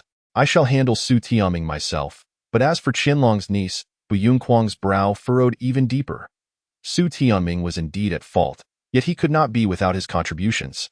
He held the connection to another exiled immortal. Chuhi de Bu Yunquang was aware of Su Tianming's probing of Li Qinglian, yet he had not intervened, revealing his intentions. He would not execute Su Tianming for Qianlong's death alongside Li Qinglian. As the leader of the transformation sect, he possessed a sense of the greater picture. Now that the situation had escalated to this point, having offended one party, he could not afford to alienate another, lest he be left empty-handed, which would be most undesirable. Meanwhile, Li Qinglian continued to apply pressure to Qianlong's wound. Her eyes had dimmed to the utmost, and her body temperature gradually grew cold. Such grievous injuries rendered even the life-giving divine water, capable of regenerating bones and flesh, nearly futile. I will handle my own affairs, Li Qinglian stated coldly. The diminutive figure sat amidst the crimson pool, her delicate hands cradling Qianlong's head, allowing her to lean partially against her bosom. Throughout this ordeal, she did not once raise her gaze to meet the eyes of Bu Yunquang, but instead focused intently on Qianlong's pale visage, murmuring softly, "You are usually so clever. Why are you being so foolish now? I am an immortal being. He cannot take my life." It appeared as though she was speaking to herself, yet to those present, this scene evoked an inexplicable sense of heaviness in their hearts. The battle in the heavens raged on with increasing fervor. Qian Shanmu had completely succumbed to madness, attacking recklessly, even resorting to the forbidden technique that consumed his own lifespan. Su Tianming, fighting desperately, found himself unable to withstand the onslaught. Blood spurting from his wounds, teetering on the brink of collapse. At this moment, however, a glimmer of determination flickered in Li Qinglian's eyes as he softly declared, "Qianlong, I demand your survival." His voice, though faint, pierced through the void, reaching the depths of the azure expanse. Those present, even with their formidable cultivation capable of moving mountains and filling seas, were struck with goosebumps upon hearing his words. The word survival resonated with boundless profundity. Strands of azure light began to emanate from Li Qinglian's brow, the hue of life itself. The formless force of the Tao permeated the air, traversing the heavens, as the released azure energy surged into Qianlong's body, which had grown cold. A miraculous scene unfolded, leaving the onlookers in a state of stunned astonishment. The blood pool on the ground began to flow backwards, as if time itself were reversing, retreating into Qianlong's form. Her body temperature gradually rose, and the dullness in her beautiful eyes began to coalesce into brilliance. An overwhelming vitality erupted forth. The grass beneath burgeoned wildly, and azure lotuses blossomed profusely, within mere breaths. The entire bamboo forest was adorned with blooms, as a gentle breeze swept through, resembling a sea of flowers. The ghastly wound on her body healed at a visible rate, ultimately restoring her to her original pristine state, her back a canvas of pure white. Meanwhile, Li Qinglian's eyes dulled significantly, the azure energy continuing to dissipate, and more alarmingly, his once raven-black hair began to turn white at an observable pace. He was merely a child of 3 years. Yet, Within the span of 3 breaths, his dark locks transformed into a snowy white, and his once radiant skin lost its luster. What this signified was abundantly clear to all present. He was sacrificing his very life force. The word survival was exchanged by Qinglian at the cost of his entire essence drawn from the Tao. Yet, such an exchange was not within the reach of just anyone. Even immortals lacked the qualifications for such a trade. A crackling sound, akin to shattering glass, reverberated through the void as the azure lotus phantom in Qinglian's eyes completely vanished. In contrast, Qianlong's beautiful eyes sparkled with vitality, her breathing steady, as if the shimmering cosmos reflected Qinglian's figure within her enchanting gaze. His white hair coupled with his youthful visage was a piercing sight to behold. Chapter 8. Starve rather than accept alms. At this moment, the once clear skies, devoid of clouds, were suddenly obscured by an endless shroud of darkness. The round moon eclipsed as if by a grinding stone, and the oppressive black clouds threatened to crush the city.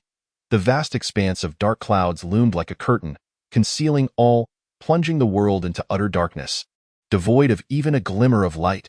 The weighty, suffocating sensation seemed capable of consuming one's very spirit. Amongst this gloom, blood-red lightning darted through the clouds like a dragon of thunder, unceasing, as if poised to descend at any moment. Everyone involuntarily gazed skyward, their faces etched with solemnity, as no one could fathom the profound existence that had been stirred by that word piercing through the azure heavens. The endless thunder cascaded down, threatening to reduce the entire Shinshio peak to mere rubble.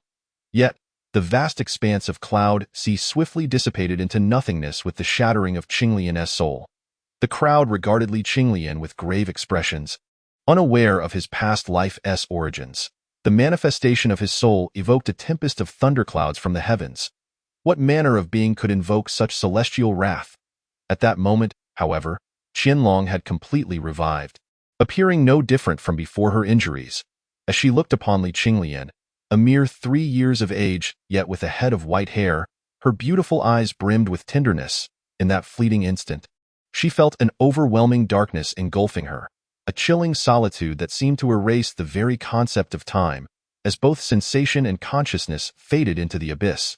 Just as she was on the brink of dissolving into nothingness, a blue lotus emerged from the darkness, cradling her form, radiating azure light, transforming darkness into brilliance.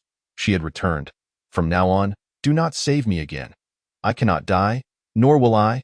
Qinglian rose, his diminutive frame now seeming capable of bearing the weight of the azure sky. Your hair. Qianlong's eyes glistened with tears, her voice quivering with the innocence of youth. Not a concern, Qinglian replied nonchalantly. With a flicker of spiritual light in his hand, a fox fur materialized, which he gently draped over Qianlong's shoulders, concealing her exposed alabaster back. But your soul. Qianlong expressed her worry, guilt gnawing at her heart. She could no longer sense even a trace of Qinglian's soul power. That ethereal essence had completely vanished. His soul had shattered. Qianlong understood the implications of this. For an ordinary person, a shattered soul meant only one fate, death. But for a banished immortal, it was different. Their greatest strength lay in the reincarnation of their souls, a might so formidable that even upon shattering, they could linger for a time, sustained by their dissipating essence. Though not for long, Qinglian's survival hinged solely on the faint breath preserved within the Qinglian soul. At this moment, he had lost his most crucial support. He had exchanged a lifetime for a word of the great Tao with the chaotic Qinglian soul. Qianlong's heart was heavy with guilt. The greatest reliance of a banished immortal was their soul, and without it, Qinglian was no longer a banished immortal. All this, merely to save herself, left Qianlong feeling remorseful. I'm sorry, Qianlong said, tears glistening in her beautiful eyes. A shattered soul can be reshaped by the forces of creation. Without you, I would have perished today. This is merely a means of saving my own life. No different. Qinglian shook his head. As if indifferent to the fate of his own soul, he remained unprecedentedly calm, gazing at the receding expanse of cloud sea, his eyes sparkling with a light that no one could comprehend. Damn you, Qianshanmu, your daughter lives. Stop striking. If you do, she will truly perish. Su Tiaming bellowed. At that moment, he appeared disheveled, his garments torn and bloodied, his face swollen to the likeness of a pig's head, missing a front tooth, resembling one on the verge of death. As the dusk settled over the myriad mountains, with a mere flicker of his gaze, Qianlong was suddenly met with the living embodiment of Qian Shanmu. His forward momentum came to an abrupt halt, akin to a whirlwind, as he dashed into the scene in the blink of an eye. With a hearty embrace, he enveloped Qianlong within his arms, tears streaming down his aged cheeks, murmuring indistinct words of profound meaning, utterly devoid of the demeanor befitting a master. Meanwhile, Su Tianming exhaled a heavy sigh of relief, rubbing his swollen face, and retreated dejectedly to the northern slope, feeling utterly ashamed to face anyone in such a state. Who would have thought that in his attempt to take a life, he would instead become the target of a beating? Truly, his misdeeds had led to a most unfortunate fate. Cough, cough. Father, there are so many people here. How can you be so brazen? I find it quite embarrassing myself. Qianlong stammered as he struggled to free himself. Only then did Qian Shanmu realize the gravity of the situation, releasing Qianlong and bowing deeply to Li Qinglian, nearly touching the ground. My deepest gratitude to you, Qinglian, for your divine intervention, Qian Shanmu expressed with heartfelt appreciation. In this moment, his gratitude towards Li Qinglian was sincere. To exchange one's very life for Qianlong's was a grand gesture not easily undertaken by just anyone. Oh, not thank me. This matter arose because of my actions. It is my responsibility, Li Qinglian replied solemnly, yet he did not evade the bow, treating it as an offering for his own Qinglian spirit. Qinglian, should you require the power of transformation to reshape your soul, I shall impart it to you. Feel free to make use of it, Bu Yunquang declared loudly at that moment. Li Qinglian, however, narrowed his eyes with keen interest, a hint of an enigmatic smile gracing his lips. Upon hearing this, Qianlong's beautiful eyes sparkled. Should there be the transformative power to mold his soul, then Li Qinglian need not perish. It must be understood that without his soul, he could not survive for long. Oh, the power of transformation? Li Qinglian inquired, while Qian Shanmu's lips curled into a bittersweet smile. Indeed, it was the power of transformation. As long as the Qinglian celestial being was willing to join my sect and remain faithful for life, I could bestow this power upon you for the molding of your soul. What say you? Bu Yunquang laughed, at that moment. He bore none of the lofty airs of a grand figure, instead resembling a cunning old fox. His every deed calculated for the benefit of the transformative Taoist sect. Bu Yunshang was a competent leader, yet Li Qinglian was not to his liking. That will not be necessary. I shall resolve the matter of my soul on my own. The timing and manner of my entry into this sect shall be determined by me, so I kindly ask the leader to refrain from haste, Li Qinglian said with a slight smile. Upon uttering these words, he fixed his gaze intently upon Bu Yunquang, and Qianlong's expression soured, worry etched upon his face as he looked at Li Qinglian. Having declined Bu Yunquang's invitation, what would become of his soul? It must be noted that this was the power of transformation, a rarity in the world, and even when found, it was treated like a treasure by the great powers, a force capable of shaping all things. Yet Li Qinglian rejected it outright, without a hint of hesitation. The atmosphere grew heavy, silence enveloping the air as neither Bu Yunquang nor Li Qinglian dared to speak. Qinglian, you must consider this carefully. Even as a celestial being without a soul, you may only survive for 3 years at most. The power of transformation is not easily obtained. Bu Yunquang said with reluctance. A golden opportunity lay before him, and failing to seize it would not be characteristic of Bu Yunquang. I wonder if the leader has heard this saying, Li Qinglian remarked with a smile. Yet there was no trace of joy in that expression, only a chilling coldness. Bu Yunquang raised an eyebrow and said, Oh, what do you mean? Li Qinglian replied coolly, It is called I'd rather starve than accept alms from others. Upon hearing this, Bu Yunquang's expression abruptly darkened. Despite his generally good nature, he felt a surge of anger. Meanwhile, Li Qinglian scoffed inwardly, for he was not one to be threatened by a mere sliver of creation power and bow to others. When had he ever compromised? Once a person chooses to submit, rising again becomes a daunting task. Li Qinglian not only intended to stand but to stand tall. Bu Yunquang's eyes flickered, yet he praised. A splendid phrase, I'd rather starve than accept alms from others. Yunquang has learned from this. Should you change your mind, my offer remains open at any time. With that, he transformed into a golden divine light and vanished in the blink of an eye. The remaining crowd exchanged glances, and Qian Shanmu signaled for them to leave, as the conversation had not been pleasant, and the night was far from tranquil. Qinglian, Why refuse? Joining the sect would allow you to reshape your soul. It's merely a small concession, Qianlong gently urged. Though Bu Yunquang's intentions were somewhat opportunistic, the power of creation was undeniably real. Yet, Li Qinglian resolutely declined, leaving Qianlong perplexed.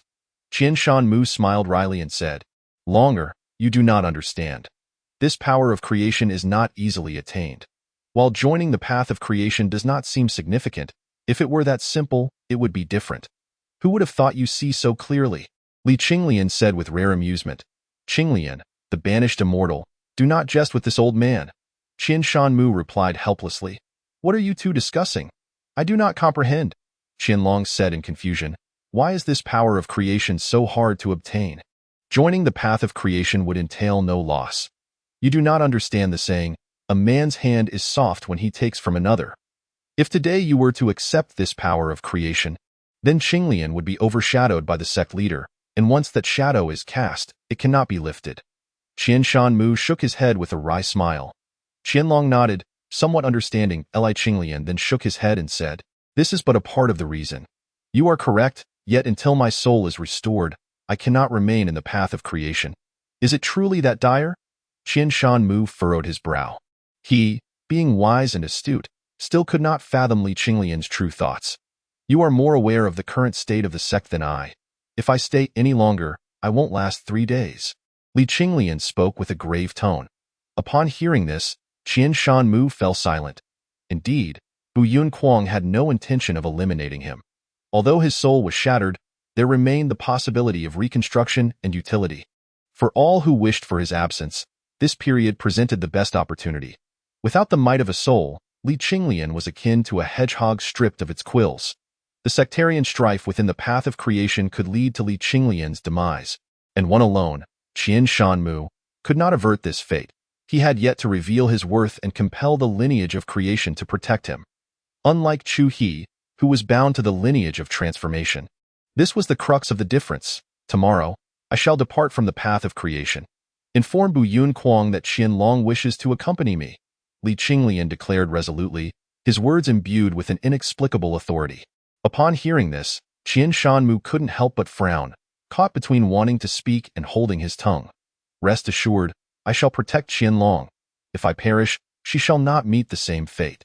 Li Qinglian spoke in a tranquil manner. "Just like today, sacrificing my life and soul to save another, who else could accomplish such a feat? No one." Upon hearing Li Qinglian's vow, Qian Shanmu let out a sigh of relief. Furthermore, Qianlong, relying on the void Dao body, was assured of his safety. While others may be unaware of the capabilities of the void Dao body, he was not. As for this occasion, it was merely that the adversary was well prepared. "Then I must trouble you, Qinglian, the celestial exile," Qian Shanmu intoned solemnly. Chapter 9. The roar of beasts echoes through the heavens in the present day. Without the life soul, Li Qinglian could not linger even a moment longer in the Tao of Creation sect. Only someone at the 3rd level of the spirit platform, like him, could hope to survive amidst the factional strife. Remaining within the Tao of Creation sect was tantamount to courting death. Beside him, Qianlong felt a flicker of joy upon hearing they were to depart. Though she held the esteemed title of Saintess of the Tao of Creation, she had scarcely ventured beyond the Shinshou Peak throughout her entire life. The following morning, as the first rays of sunlight broke forth, droplets of morning dew rolled playfully upon the blades of grass at the foot of Shinshou Peak, engaging in a delightful frolic. Dressed in a flowing white gown, Qianlong embraced Li Qinglian, gazing at the endless mountains beyond Shinshou Peak, her excitement evident, her delicate face flushed. Yet, upon observing the white hair of the small Qinglian in her arms, her joy faded. Behind the two, there were 2 others, appearing as guards. One of them was Mu Xingqiu, who had previously carried Li Qinglian back to the Tao of Creation sect, now looking at him with gleaming excitement. His 3 years of effort had not been in vain. He had indeed brought back a celestial exile, and on this journey, he bore the responsibility of safeguarding Li Qinglian and Qianlong. The other, named Shan Lai, was tall and slender, resembling a green bamboo. Dressed in a purple robe, with a face akin to a horse's, his eyes sparkled with an extraordinary brilliance, rendering him exceedingly unattractive. Yet, his aura was remarkably imposing. A sanguine light soaring into the sky, enveloped in a jade radiance, with a golden wheel of illusion hovering behind his head. It resembled a vast sun, emanating unparalleled light and heat. After transforming qi, one attains the Tao canon, which is likewise divided into 3 levels: blood soaring to the sky, bones like jade, and meridians like wheels. Shanlai had reached the 3rd level, meridians like wheels. His veins flowed like rivers, extraordinarily broad, with yin and yang intertwined, piercing through the azure void. At this moment, Shanlai's piercing gaze was fixed intently on Li Qinglian, urging, "Time is of the essence. How much longer must we wait for the celestial exile?" His voice was sharp, akin to fingernails scraping against metal, sending chills down one's spine. Humph. How the celestial exile conducts himself is not something you need to dictate. Who do you think you are? Mu Xingqiu glared fiercely. Though he had merely attained the level of bones like jade, his presence was not in the least diminished. Clearly, Mu Xingqiu and Shanlai were at odds. Naturally, he was following Qianshan Mu's orders for protection, while Su Tianming was equally unyielding, as Shanlai was his subordinate. Both factions had dispatched individuals to accompany them, ostensibly to protect the celestial exile. Perhaps Mu Xingqiu genuinely intended that, but Shanlai. "Do not speak further, Qianlong, let us depart," Li Qinglian said calmly, his large eyes gazing at the endless mountains, which appeared unremarkable. Upon closer inspection, one might discern traces of dusk within, a breath of mortality. He would not live much longer. Qianlong gently nodded upon hearing this, the white ribbons fluttering gracefully as her delicate form leapt into the air, resembling a celestial maiden from the heavens, untouched by the mundane world.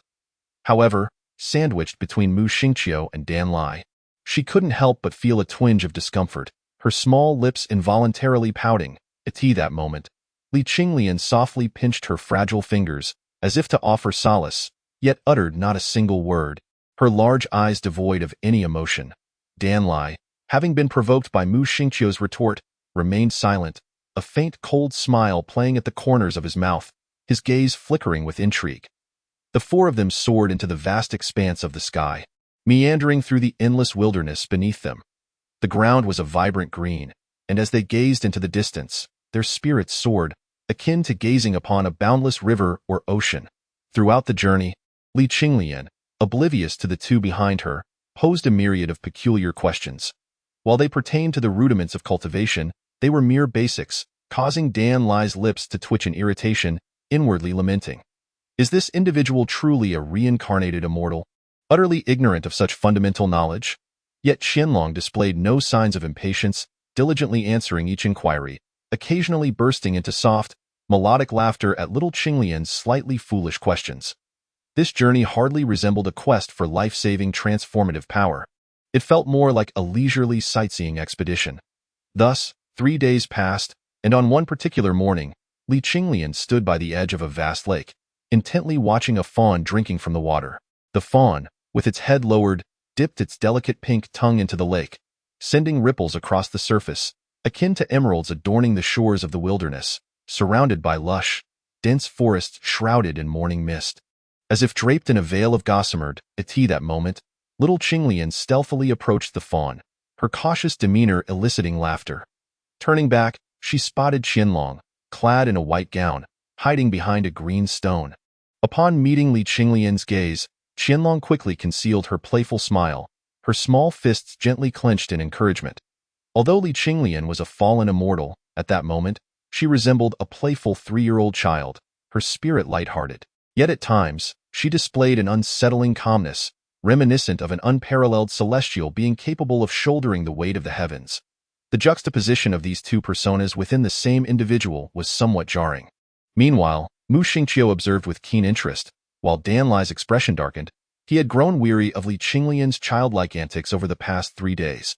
"Qinglian, as a fallen immortal, please prioritize your own safety." Dan Lai spoke in a low voice, the implication clear. Cease the frivolity, for they were all in dire straits, and it was time to feel urgency. With that, his eyes instinctively darted towards the east. His hands, concealed within his sleeves, clammy with sweat as he clenched his fists tightly. The fawn, startled by Dan Lai's abrupt voice, bolted away like a frightened rabbit, sending ripples across the lake as it vanished into the endless greenery. Watching the fleeing fawn, a fleeting shadow of disappointment crossed Li Qinglian's large eyes.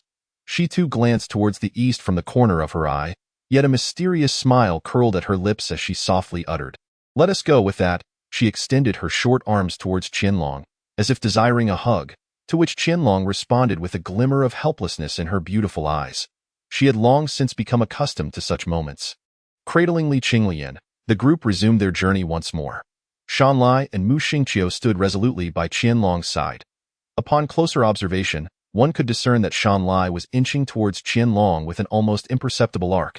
Meanwhile, Qianlong instinctively maintained her distance, a fact she herself remained oblivious to.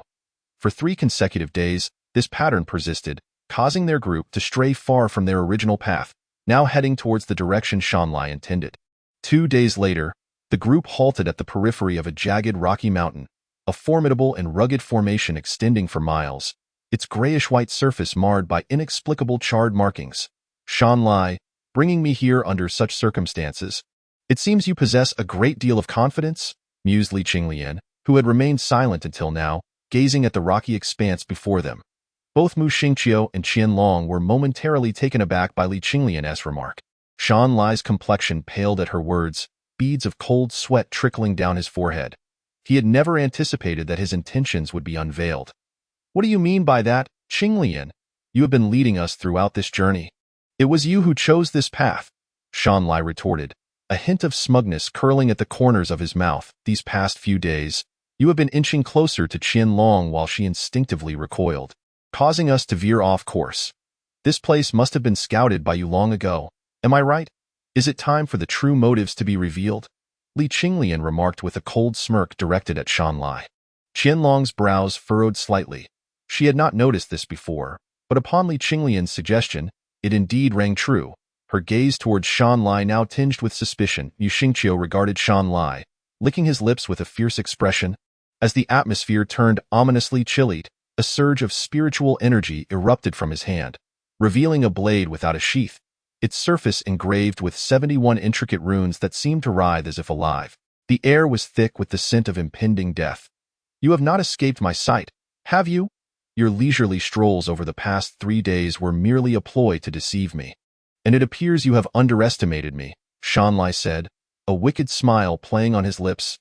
"You shall not live, for I can find no peace," Li Qinglian replied nonchalantly, yet the lethal intent behind her words was unmistakable. "In this life, you are but a mere child of 3 years. What power does a heart as treacherous as yours hold? Your soul is shattered, beyond your capacity to cope." Shanlai spat venomously. In an instant, a bolt of lightning materialized in his grasp, resembling a purple lightning serpent, small yet brimming with immense electrical force. Without hesitation, he hurled it towards Li Qinglian, the thunderous crack of the purple lightning echoing as it surged towards her delicate form. Qianlong's beautiful eyes gleamed with a chilling light as she beheld the approaching bolt. An overwhelming force of the void surged forth, and in the blink of an eye, she vanished, reappearing a mile away. "Die!" Mu Xingqiu roared, his eyes ablaze with fury, as he swung his long blade towards Shanlai with ferocious intent. In that instant, the spiritual energy within 100 feet dissipated entirely, the air collapsing under the weight of his attack.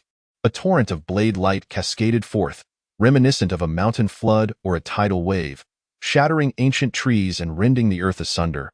As a tempest arose, an unrelenting sharpness carrying an indomitable aura. Yet, the astonishing rays of the blade were entirely deflected by Dan Lai. Before him lay a shield the size of a tabletop, adorned with a dazzling spiritual pattern, which was none other than a spiritual artifact inscribed with the heavenly Gang prohibition. The purple lightning audaciously pursued through the void, covering a distance of 1 li in the blink of an eye, instantly penetrating into Li Qinglian's body. Qianlong watched Li Qinglian with mounting tension, yet the purple lightning serpents inflicted not a trace of harm. Instead, they bestowed upon her a pure essence of thunder, an inexplicable wave emanating from her form, saturating the void. This essence was irresistibly drawn into the depths of the stone mountain, casting a foreboding sensation over his heart. A brilliant purple light ascended from the seemingly endless stone mountain, shooting straight into the clouds, overwhelming despair filling the air. An enigmatic force pervaded the atmosphere, causing Qianlong's long hair to stand on end, resembling a lion with its fur bristled. With a thunderous roar that resounded like the divine thunderclap of the heavens, a bolt of lightning, as thick as a river and stretching several hundred zhang, surged forth, nearly arriving before the crowd in the blink of an eye. An immensely powerful current filled the void, sending sharp stings across their skin. The roar of the wild beast rang out. Mu Xingqiu widened her eyes, trembling as she spoke, her hand gripping the knife, quivering uncontrollably. Chapter 10. The thunderous waves like the boundless sea before them. That bolt of lightning, stretching over 100 zhang and as thick as a river, was none other than the infamous wild beast thunder roar. Of course, it was not the actual thunder roar beast that existed in the primordial chaos, but merely one possessing its bloodline. Nevertheless, it was still exceedingly fearsome. As the 100 zhang long lightning unfurled, its true form was revealed. Its body appeared as if entirely composed of lightning, a vivid purple, resembling a massive rhinoceros with a dragon's head. It towered an impressive 100 zhang.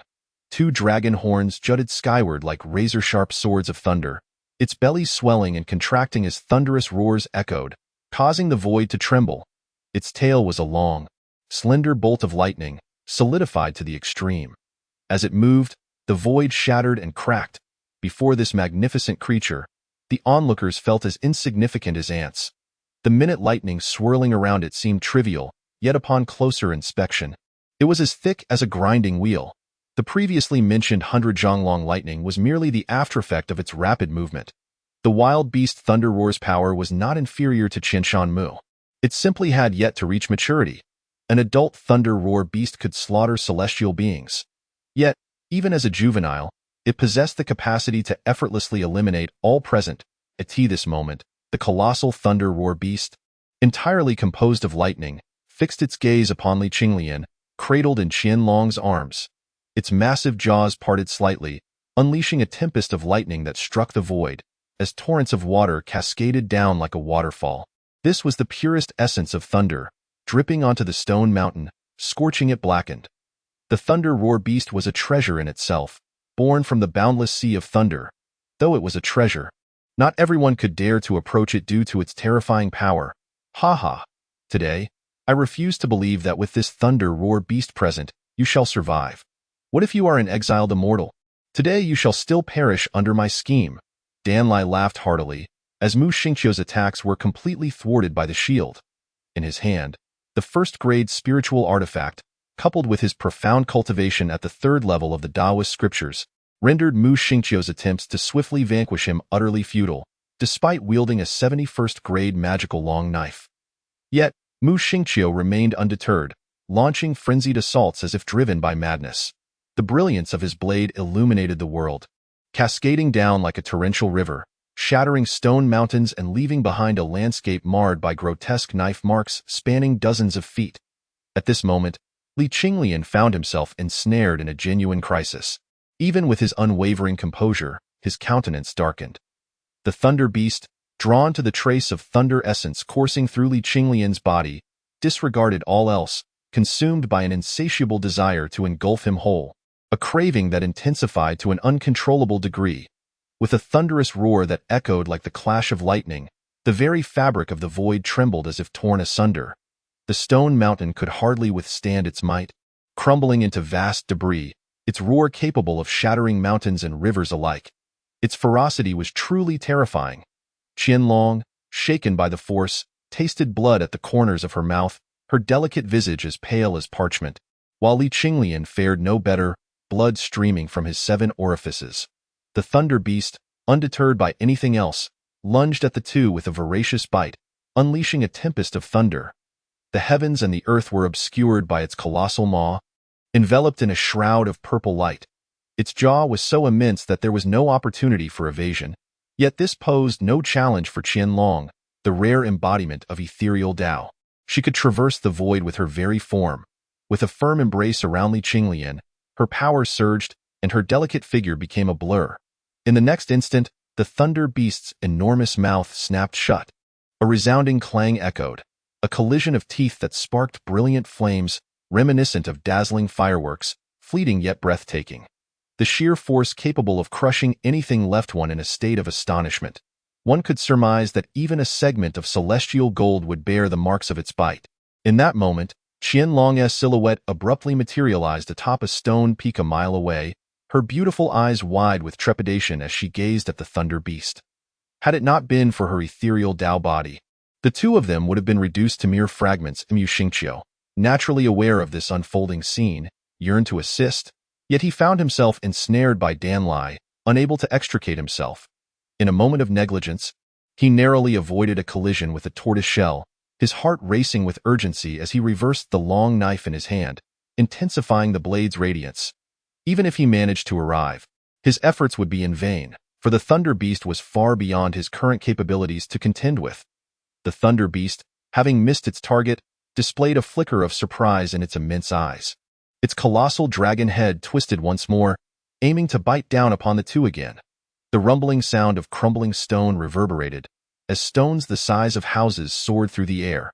The towering stone peak, standing 100 feet high, was effortlessly shattered by its bite. The ferocious thunder cascaded down like a raging thunder dragon. At the mountain's base, a tooth mark marred the stone peak, which now resembled a cake that had been bitten into. Before the Thunder Beast, the world seemed nothing more than a plaything, fragile and feeble. Qianlong's figure reappeared atop another stone mountain, her delicate face ashen, her chest heaving, clearly showing the toll of her continuous spatial displacements. Having missed twice, a deep impatience flickered in the Thunder Beast's vast, thunderous eyes as it gazed at the two tiny ants atop the stone peak, its fury mounting, frustrated by their slippery evasion. Akin to elusive mudfish point, one could only observe the round, bulging belly of the Thunder Beast, which swelled as if inflated, expanding to an astonishing threefold in mere moments. An overwhelmingly oppressive aura permeated the air, causing Qianlong's delicate form to tremble, her fair hands slick with sweat as she clutched Li Qinglian tighter. At that juncture, however, the Thunder Beast's distended belly began to contract violently. With a thunderous roar, a cataclysmic sound erupted, shaking the very heavens, as the void quivered like rippling water, soon shattering like fragile porcelain. Its source being that very belly, the Thunder Beast was not merely a name. It was a formidable prowess. In an instant, boundless thunder erupted from the void, saturating a radius of 100 miles, transforming the realm into an ocean of thunder, where bolts of lightning surged like tumultuous waves, impenetrable and relentless. Thunder, as thick as a barrel, coursed through the void, and Qianlong, shaken, spewed blood, her white silken ribbon offering scant protection as it charred under the assault, visibly faltering. The ethereal body technique had become utterly ineffective. With thunder raging everywhere, where could one possibly retreat? At that moment, the Thunder Beast opened its massive jaws once more, its fierce maw obscuring the sky, fangs piercing the heavens, presenting a scene reminiscent of the apocalypse. Meanwhile, Qianlong curled her form, shielding Li Qinglian in her embrace, her beautiful eyes tightly shut, embodying a resigned acceptance, for she found herself devoid of options, realizing that many of her tactics against the Thunder Beast were utterly futile. Under such overwhelming force, all else was but an illusion. A breath passed, then 3¼ of an hour elapsed, yet the anticipated pain remained elusive. Qianlong, bewildered, slowly opened her captivating eyes and beheld an unforgettable sight. At that moment, Li Qinglian, cradled in her arms, bore an expressionless visage, her white hair swirling chaotically, with blood tears streaming down her cheeks, radiating an intense crimson light. It was blinding, even amidst the purplish glow of the endless thunderous sea. Remaining strikingly prominent, in that instant, Li Qinglian's petite form appeared to tower infinitely, as if she stood with her head in the heavens and her feet upon the earth. An overwhelming sense of primal ferocity filled the void. That was the primordial essence, the very beginning, the source of all things. The myriad creations of heaven and earth bowed submissively beneath her feet. None could impede her. The Thunder Beast, with its gaping maw, remained frozen in the void, trembling slightly under the impact of that primal essence, its colossal body quaking due to an ancestral suppression. The endless sea of thunder fell silent, a burnt odor wafting through the air, as the immense form of the Thunder Beast lay prostrate on the ground, motionless, still quivering slightly. A low, submissive sound emanated from its throat, behaving almost endearingly, as if seeking to appease Li Qinglian, starkly contrasting its earlier ferocity that shook the heavens, now resembling a humble pup vying for its master's favor. "Begone!" Li Qinglian commanded, her countenance still grim, laced with indignation. The thunder beast, as if granted a reprieve, displayed a flicker of relief in its thunderous eyes, yet dared not exude even a modicum of its former might, retreating slowly, its massive form carving a conspicuous trench in the ground, its rotund rear having likely shattered countless rocky hills. Witnessing this spectacle, all present were rendered speechless, bewildered. What was transpiring? Were those blood tears not birthmarks? How could such power manifest? Even sensing a hint of its aura was suffocating. It was a suppression stemming from a higher echelon of life. How could this be? Your soul has shattered. How could you wield such capability? Impossible. Danlai wore an expression of utter disbelief. The thunderous beast was discovered by him during his quest for the primordial ancestral thunder energy, a pursuit that stemmed from the lineage of the transcendent Chuha. Even with Su Tianming personally intervening, he could not subdue it. Yet, what manner of situation is this? Is this thunderous beast a pet you nurtured in your previous life? As obedient as a little dog. Are you jesting with me? Wait. Danlai's words jolted Li Qinglian back to reality. The thunderous beast, which had been retreating, suddenly froze, its eyes reflecting a glimmer of pleading as it gazed at Li Qinglian. Meanwhile, Li Qinglian remained silent, casting a fleeting glance towards Danlai's direction. In an instant, the thunderous beast comprehended Li Qinglian's intent, its tail thrashing violently as if it were a whip of thunder, striking towards Danlai in the blink of an eye. The void was cleaved open, creating a slender, pitch-black rift. Danlai's eyes widened in shock, unable to utter a word in time, hurriedly raising his turtle shell before his chest to defend against the incoming thunder whip. An overwhelming divine radiance erupted from his form, as 9 entwined iron chains of the Gate of Life arranged themselves before him. Each was several dozen zhang tall, astonishingly thick. Yet, all defensive measures proved futile against absolute power. The thunder whip swept through, shattering the 9 layers of the Gate of Life, fracturing the turtle shell, and Danlai's figure vanished within the boundless thunderous light, leaving not a trace. The thunderous beast, seemingly anxious to appease Li Qinglian, flailed its tail chaotically, splitting the earth asunder and charred black, before finally turning its gaze towards Li Qinglian. Upon receiving a nod from Li Qinglian, it swiftly transformed into a streak of lightning, disappearing faster than it had arrived, leaving one to surmise that it wished never to encounter Li Qinglian again in this lifetime. In the void, Mu Xingqiu was rendered charcoal black by the relentless thunder, his body scorched, hair singed and disheveled like a bird's nest, still emitting wisps of smoke. The only pristine features remaining were the whites of his eyes and his teeth. At this moment, he gazed at Li Qinglian, whose face was marked with the remnants of blood, a look of profound shock upon him as the bloodlight dissipated. It was as though it had never existed. Li Qinglian touched his cheek with his delicate hand, clenching it tightly, his body trembling slightly as his eyes gradually closed, the silhouette of that unattainable figure resurfacing in his mind. Yet now, he had fallen, leaving only Qinglian adrift in this world. A long exhale, filled with reminiscence. Time flows inexorably. All that once was has long since vanished. Chapter 11. The city of Lingdao's flourishing scene, the overwhelming power that had moments ago felt apocalyptic was entirely dispelled.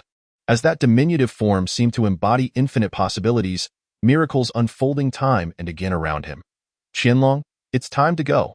Li Qinglian called out. At that moment, Qianlong finally reacted, her beautiful eyes fixed on Li Qinglian, filled with disbelief. Even without the soul of Qinglian, she remained just as vibrant. This petite frame seemed to harbor boundless potential. What was that just now? Qianlong inquired curiously, her enchanting eyes sparkling like a galaxy. Fixated on the blood-stained tear streaks on Li Qinglian's cheek, Li Qinglian remained silent, gently caressing the bloodied tear marks, lost in thought. Qianlong could sense his current mood was one of deep despondency. I'm so sorry. Qianlong expressed apologetically. I promised that if you followed me, you would not perish. Let us be on our way. Li Qinglian replied calmly, his answer veering from the inquiry at this moment.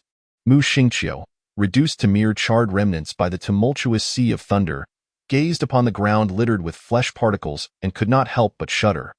How could one possibly recognize the once uproarious Danlai, who had laughed defiantly just moments prior, amidst such fragmented remains? With a swift motion, he approached Qianlong, offering his apologies. Mu Xingqiu's protection has proven inadequate. I beseech the Qinglian exiled immortal to impose punishment. There is no need for punishment. The nail has been removed. Now, we must attend to our pressing matters. It is imperative that you contribute where necessary, for your efforts shall not go unrewarded, Li Qinglian replied, her gaze glinting, silver hair billowing as she spoke solemnly. Such a formidable individual, offered free of charge, is an opportunity too good to pass up. Besides, the Tao of Song is no trifling matter. Within the clan hierarchy, it holds the stature of ancestral reverence.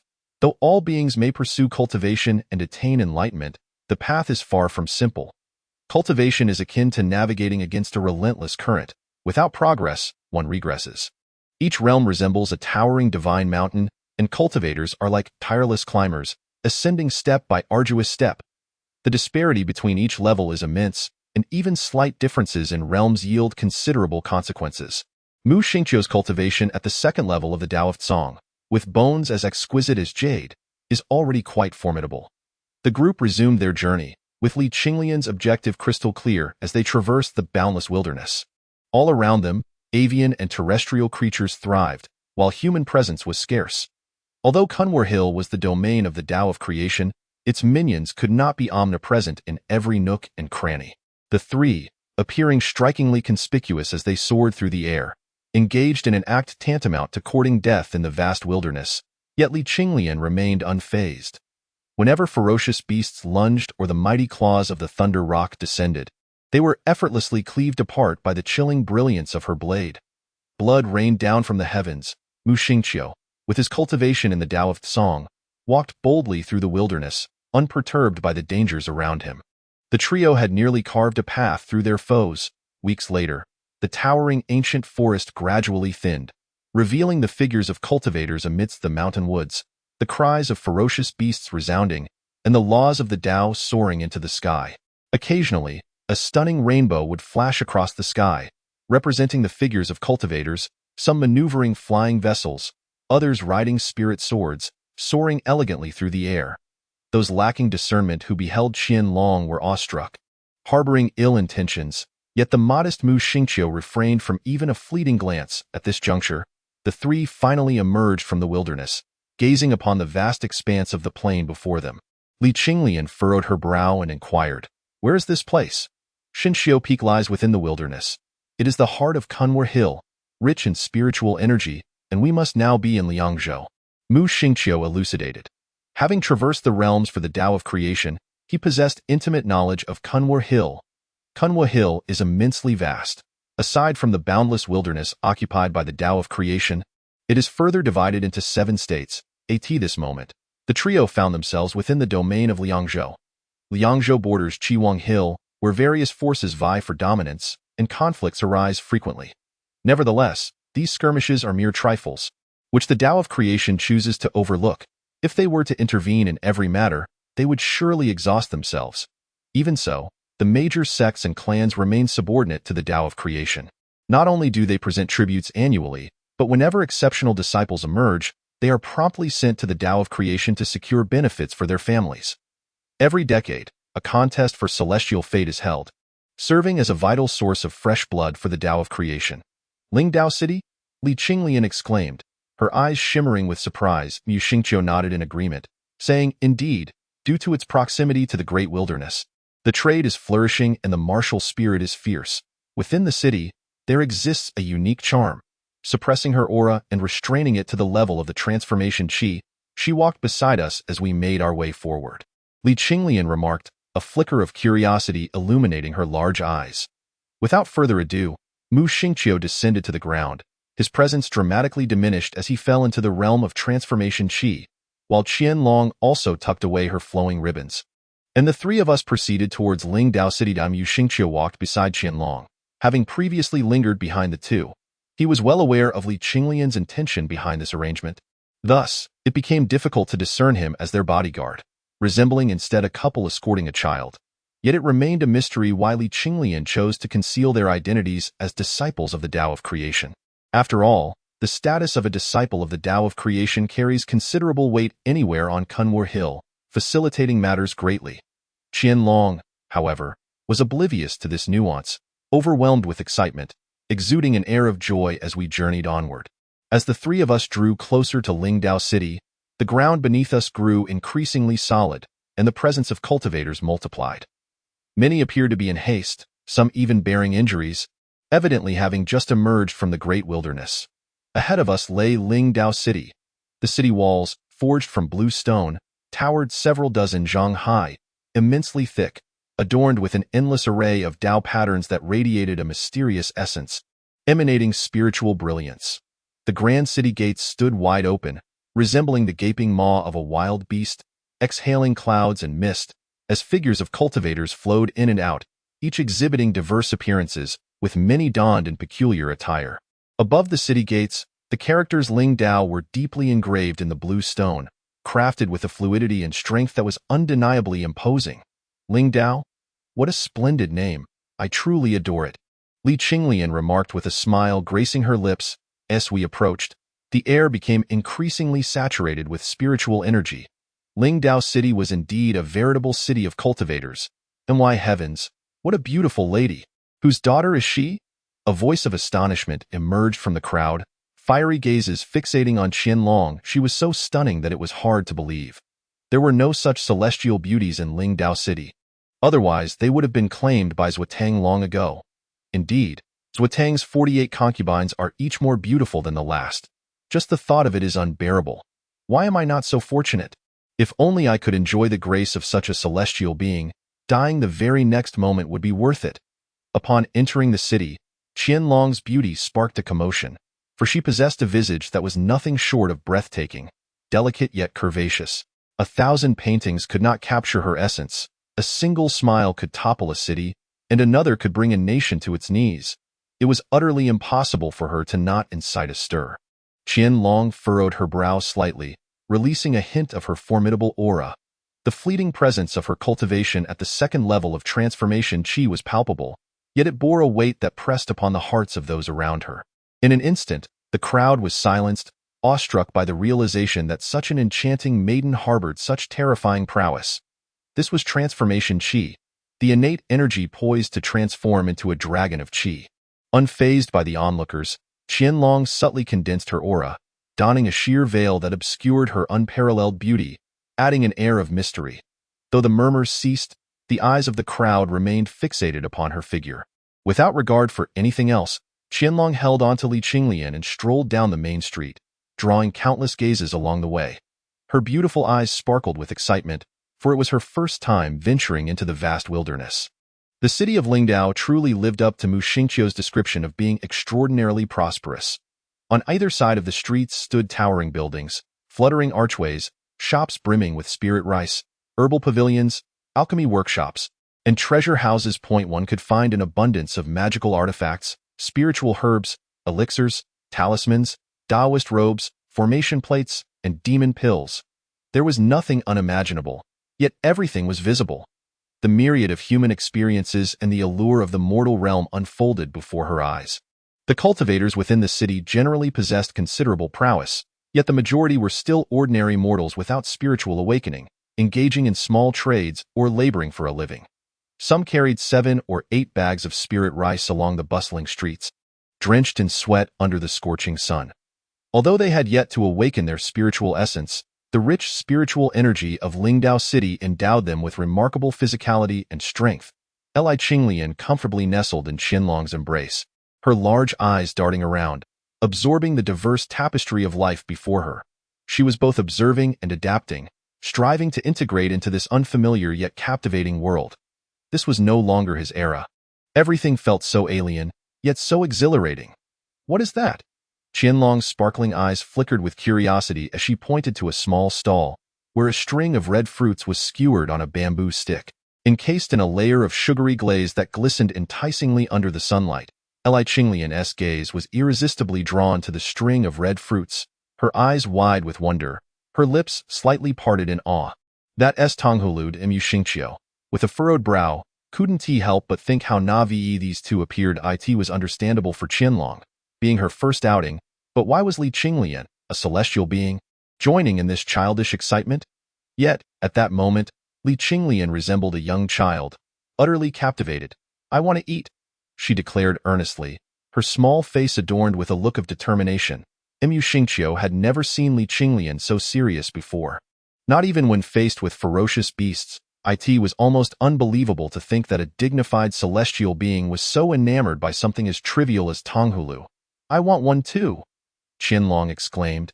Her delicate fists clenched in enthusiasm as she embraced Li Qinglian and made her way over. "Boss, how much for this?" Qianlong inquired. "0.10 for a skewer, young lady." "How many would you like?" replied the stall owner. An elderly man, with a cheerful smile. "0.10. What is one?" Qianlong asked, her expression one of utter bewilderment, and Li Qinglian mirrored her confusion. The old man couldn't help but roll his eyes at their naivety. Turning back, Qianlong looked at Mu Xingqiu with a pleading expression, and Li Qinglian did the same. Mu Xingqiu stepped forward, placing a shiny piece of silver into the old man's hand, saying, "No need for change." Feeling the weight of the coin, the old man's demeanor shifted, his face flushed with excitement as he quickly turned to leave. "Wait, boss.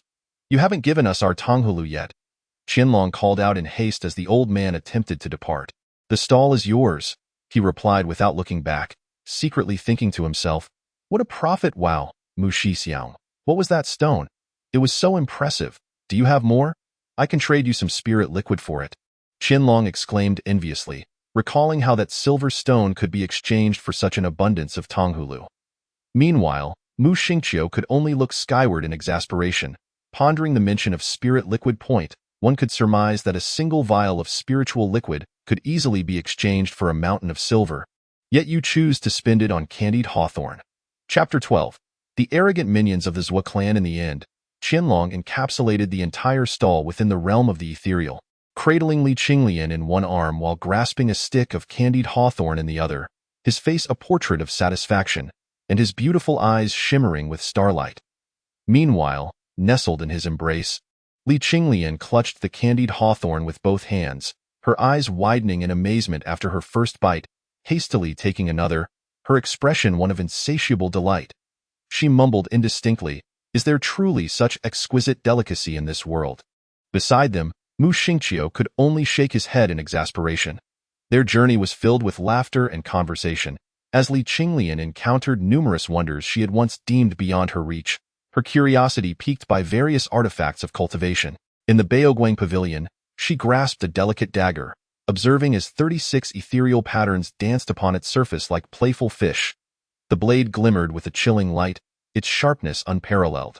A mere flick of the wrist produced a sound akin to the tearing of air. Indeed, it was a 36th grade magical weapon. Within it lay 36 earthly prohibitions, its power astonishing. In the realm of cultivation, conflicts are inevitable, making protective artifacts all the more vital. However, these artifacts are categorized by grade. The petite dagger in Li Qinglian's hand was a magical weapon, while there existed even higher tiers such as spiritual and treasured artifacts. Magical weapons containing earthly prohibitions are classified into 72 grades, with each prohibition corresponding to one grade. Conversely, spiritual artifacts harbor heavenly prohibitions, requiring 72 earthly prohibitions to manifest a single heavenly one. The might of spiritual artifacts is, therefore, far beyond that of magical ones. Spiritual artifacts are similarly ranked, comprising 36 grades. The turtle shell armor used by Shan Lai is a first-grade spiritual artifact, wielding incredible power. Mu Xingqiu's long knife is a 71st-grade magical weapon, merely one earthly prohibition shy of being a spiritual artifact. That single prohibition, however, was sufficient for Shan Lai to deflect all of Mu Xingqiu's ferocious blade strikes, highlighting the disparity in their capabilities. Even masters of the Daozong realm may not afford spiritual artifacts. "Shopkeeper, how much for this?" Qianlong inquired, noticing Li Qinglian's earnest gaze as she examined the dagger with apparent fondness, prompting him to wish to procure it for her. 300 blocks of spiritual liquid. Non-negotiable. Here, Qianlong produced a small statue of the god of fortune, his expression one of despair, as it contained precisely 300 blocks of spiritual liquid. This god of fortune had an intriguing feature. When filled with spiritual liquid, it bore a smile. Yet when the liquid dropped below 500 blocks, it displayed a sorrowful countenance. One could ascertain the quantity of liquid merely by observing its expression. Just as Mu Xingqiu intended to intervene, Li Qinglian, brimming with joy, had already secured the dagger at her waist, inwardly lamenting, "Little ancestor, You are recklessly discarding spiritual liquid. 300 blocks of spiritual liquid could have purchased a magical weapon of 40 grades or higher. Yet this dagger was merely 36th grade. Spiritual liquid, being exceedingly precious, is the product of the Earth's spiritual energy having condensed into liquid form, an essential for cultivation and a hard currency within the realm of cultivators. Observing Li Qinglian's infatuation with the dagger, Qianlong's lovely face broke into a smile, radiating charm. A single smile could bewitch 100 hearts. The laughter that escaped was inconsequential, yet it effortlessly captured the attention of nearly every practitioner within the Guang pavilion. As they beheld Qianlong's delicate visage, partially veiled by a gossamer fabric, they could not help but swallow hard. Even the female cultivators were drawn to her ethereal charm. That moment, a group approached the entrance of the pavilion, consisting of 3 young men, followed closely by a tall, imposing guard clad in black robes. Leading the group was a young man adorned in resplendent brocade, his feet encased in cloud-like boots, and a Z-long dyed pendant elegantly hanging from his waist. His long hair cascaded carelessly over his face, revealing a complexion as pale as porcelain and features that were strikingly defined. A subtle, elusive smile played at the corners of his lips, rendering him extraordinarily handsome. His cultivation level was formidable as well, having reached the first stage of Qi Surge, a remarkable feat for one of his youth. The 2 young men flanking him were similarly dressed in brocade, exuding an air of distinction, yet their cultivation level paled in comparison, attaining only the 3rd stage of spirit platform. Shopkeeper, what fine wares have recently arrived in the store? The lead young man inquired casually, his eyes scanning the interior with a sharp intensity. If it isn't a young master's what an unexpected delight to see you. We have recently acquired numerous exquisite magical artifacts. May I inquire which one piques your interest? The shopkeeper greeted him with a broad smile, eager to engage. However, he received no response, for Tang's gaze was fixated intently upon a white-clad figure, Qianlong, who had already lost herself in a reverie. At that moment, the shopkeeper's aged face obstructed his view, prompting Tang to brusquely push the shopkeeper aside with a firm hand. Without a second thought, he strode purposefully towards Qianlong, while Mu Xingqiu's expression darkened suddenly. He was about to step forward but was halted by a single glance from Li Qinglian, forced to remain still. The seasoned cultivator understood Tang's intentions all too well. As for Li Qinglian, upon hearing the surname, her interest was piqued. Her large, innocent eyes were filled with bewilderment as she playfully chewed on her finger, resembling a naive 3-year-old child, blissfully unaware. Is the immortal here in search of a treasured artifact within this Guang pavilion? Tang inquired, a gentle smile gracing his lips as he addressed Qianlong. The onlookers, however, sighed silently, recognizing the precarious situation. Such a fine young lady appeared destined for misfortune, as it seemed Tang was intent on adding yet another concubine to his collection. This would mark the 49th. Qianlong frowned, puzzled by Tang's intentions, and replied, "And what of it?" Her voice resonated like the delicate notes of a distant orchid or the sweet song of a yellow oriole, captivating Tang and intensifying his desire to conquer her half-hidden beauty. I am a frequent patron of this Guang pavilion. If the immortal seeks something, allow me to assist you in your search, for I am well acquainted with this establishment, Tang offered with a smile. Unperturbed by Qianlong's frosty demeanor, I have already completed my purchases, so your assistance is unnecessary. Qianlong retorted coldly, exhibiting little enthusiasm for this unexpected suitor. Tang's fervent gaze irked her considerably. His attention abruptly shifted to Li Qinglian's waist, where the sight of her snow-white hair, adorned with traces of crimson tears, startled him momentarily, yet he remarked, "Is this your younger sibling? What an adorable child." As he spoke, he reached out his hand towards Li Qinglian's plump face. Meanwhile, Qianlong's delicate countenance grew cold, her brows knitting in displeasure, her graceful form stepping back to evade the advancing palm of Tang. With a frosty tone, she admonished, "Do not touch her. How rude of you." Her words were laced with a hint of anger. Tang's expression darkened in response, his demeanor turning completely frigid. "To have Xiao take a liking to you is a stroke of fortune. Who gave you the audacity to decline his invitation?" chided a nearby disciple of a prominent family, sensing Tang's displeasure. "Humph. Ignoring courtesy will lead to punishment. Xiao, leave this matter to me. I assure you she will be delivered to your residence unharmed." Another young master, attending to the guards, prepared to take action. Observing the escalating situation, the onlookers quickly vacated the Guang pavilion, while the shopkeeper's face contorted in discomfort, akin to having swallowed a fly, yet he remained speechless. In Lingdao City and its surrounding 1,000 miles, there is nothing that my Tang cannot accomplish. Since you are unwilling to indulge in the joys of romance and share a beautiful evening, I shall provide you with an unforgettable memory. A wicked smile danced upon Tang's lips, his eyes ablaze with desire as he unabashedly regarded Qinglian's enchanting figure. The guards behind him responded with a resounding affirmation, their aura surging like an endless ocean, overwhelming and formidable. Qinglian, seething with indignation, her beautiful eyes aflame with fury, was ready to strike. But at that moment, Qinglian gently squeezed her delicate hand. The momentum that Qinglian had summoned dissipated instantly. Qinglian parted her lips slightly, a ripple of spiritual consciousness emanating from her, while Mu Xingqiu swiftly appeared before Qinglian, confronting the black-clad guard with a fierce glare. And who bestowed upon you the audacity to act against one of the disciples of the Tao of creation? Does your Zhou family intend to rebel? Upon uttering these words, a wave of energy surged forth, subtle yet imbued with the essence of great deity, seemed as if multiple worlds flickered in and out of existence, with mountains and rivers contained within. That breath of energy appeared capable of creating all things. This was indeed the essence of creation, a unique emblem of the Tao of creation. However, this energy was distinct from the primal force that existed before the heavens and the earth. It was a derived energy, cultivated postnatally. What Qinglian sought, however, was the innate essence of creation. The guard's movements froze instantly, his face betraying a look of trepidation, remaining utterly still, while the two young masters appeared equally disconcerted, realizing they had encountered a formidable obstacle today. Tang's eyes flickered, betraying no hint of fear, his gaze sharp and merciless as he declared, "What of the Tao of creation? On my Zhou family's territory. It holds no sway." Clearly, the identities of Qinglian and her companions could not intimidate Tang. This fellow was indeed a reckless individual. At that moment, the guard's expression grew even graver, hastily relaying a message. Tang's countenance shifted, beads of cold sweat forming on his brow, evidently disturbed by what the guard had conveyed. Without warning, he turned and departed, uttering not a single word, with the guard hastily following suit, leaving the two young masters standing like startled birds, gazing at the grim-faced Mu Xingqiu, unable to swallow their apprehension. Boom, boom.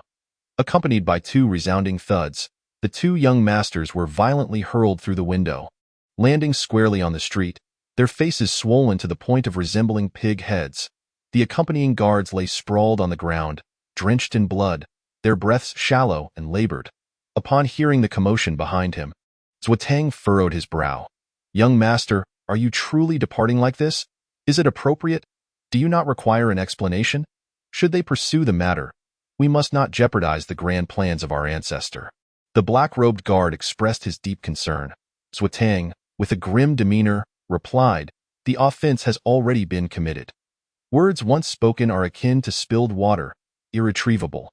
Attempting to ingratiate and apologize would be futile, only revealing the gravity of the situation. Therefore, it is best to leave without further ado." It seemed that Tang was not merely a fade. He possessed a certain cunning, as for the Lord's side. The guard furrowed his brow. Tang interjected, "There is no need to inform my father. It would only serve to heighten his worries. Have someone keep watch over them, but do so discreetly. The disciples of the Tao of creation possess their own means. Inform me immediately should anything arise." Understood. Chapter 13. A night of intrigue. Though the scuffle with the two scions of noble families had provided some measure of relief for Qinglian, his good spirits were nevertheless dampened. Cloaked in an endless shroud of mist to evade the gaze of the myriad cultivators, the party soon found themselves at the drunken immortal pavilion, where they settled at a table laden with an abundance of exquisite dishes. Qinglian cradled Qinglian as they took their seats, while Mu Xingqiu stood rigidly, unwilling to sit, resembling a wooden post. One was the revered saintess of the Tao of creation, her status elevated even above that of elders, while the other was an enigmatic celestial being. The thought of dining with such distinguished company was beyond his imagination. "What are you dawdling for? Sit down," Qinglian commanded, her tone leaving no room for dissent. Only then did Mu Xingqiu take his seat, yet he remained as upright as a pine tree. Qinglian, however, was beyond caring for decorum, her petite hands eagerly grasping at the food before her. Indulging heartily. Meanwhile, Qinglian maintained an air of grace, delicately taking small bites, embodying the essence of a refined lady. Observing Qinglian's voracious appetite, a gentle smile crept upon his lips as he occasionally served her from his own plate and dabbed at her mouth with a handkerchief to wipe away the grease. Behaving like an attentive older sister, Mu Xingqiu had never encountered such a side of Qinglian before. His previous impression was of a diligent cultivator of extraordinary talent, her name etched in many records within the sect. The ethereal delicacies of the drunken immortal pavilion were renowned throughout Lingdao City, a gastronomic delight beyond compare. The golden-hued morsels melted in the mouth, igniting an explosion of flavor, as if they sought to draw the tongue into the depths of bliss. Not only did they satiate one's hunger, but they also infused the body with abundant spiritual energy. It is worth noting that only those at the Daozong realm could truly nourish themselves without food, as they unlocked the treasures of the human body, allowing their vital essence to soar, feeding on the spiritual energies of heaven and earth, refining the impurities within. Those at the Qi awakening and transformation stages could not attain such a level. They could only supplement their vital energy with spiritual food, falling far short of the ability to abstain from sustenance altogether. Due to the exquisite offerings of the drunken immortal pavilion, countless cultivators flocked to satisfy their appetites. For what joy could there be in eating while simultaneously cultivating?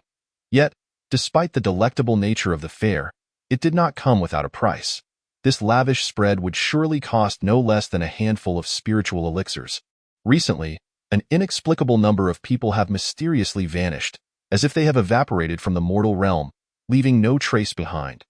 Indeed, the son of the neighbor, old Guang, has not been seen for several days, ever since he went to the outskirts of the city to procure goods. The conversation between the two cultivators at the adjacent table, however, captured the attention of Qinglian. Alas, what a tumultuous season it is. The city of Lingdao is anything but tranquil. One cannot fathom the cause of such disappearances. So many living souls simply gone. This is not the first or second occurrence.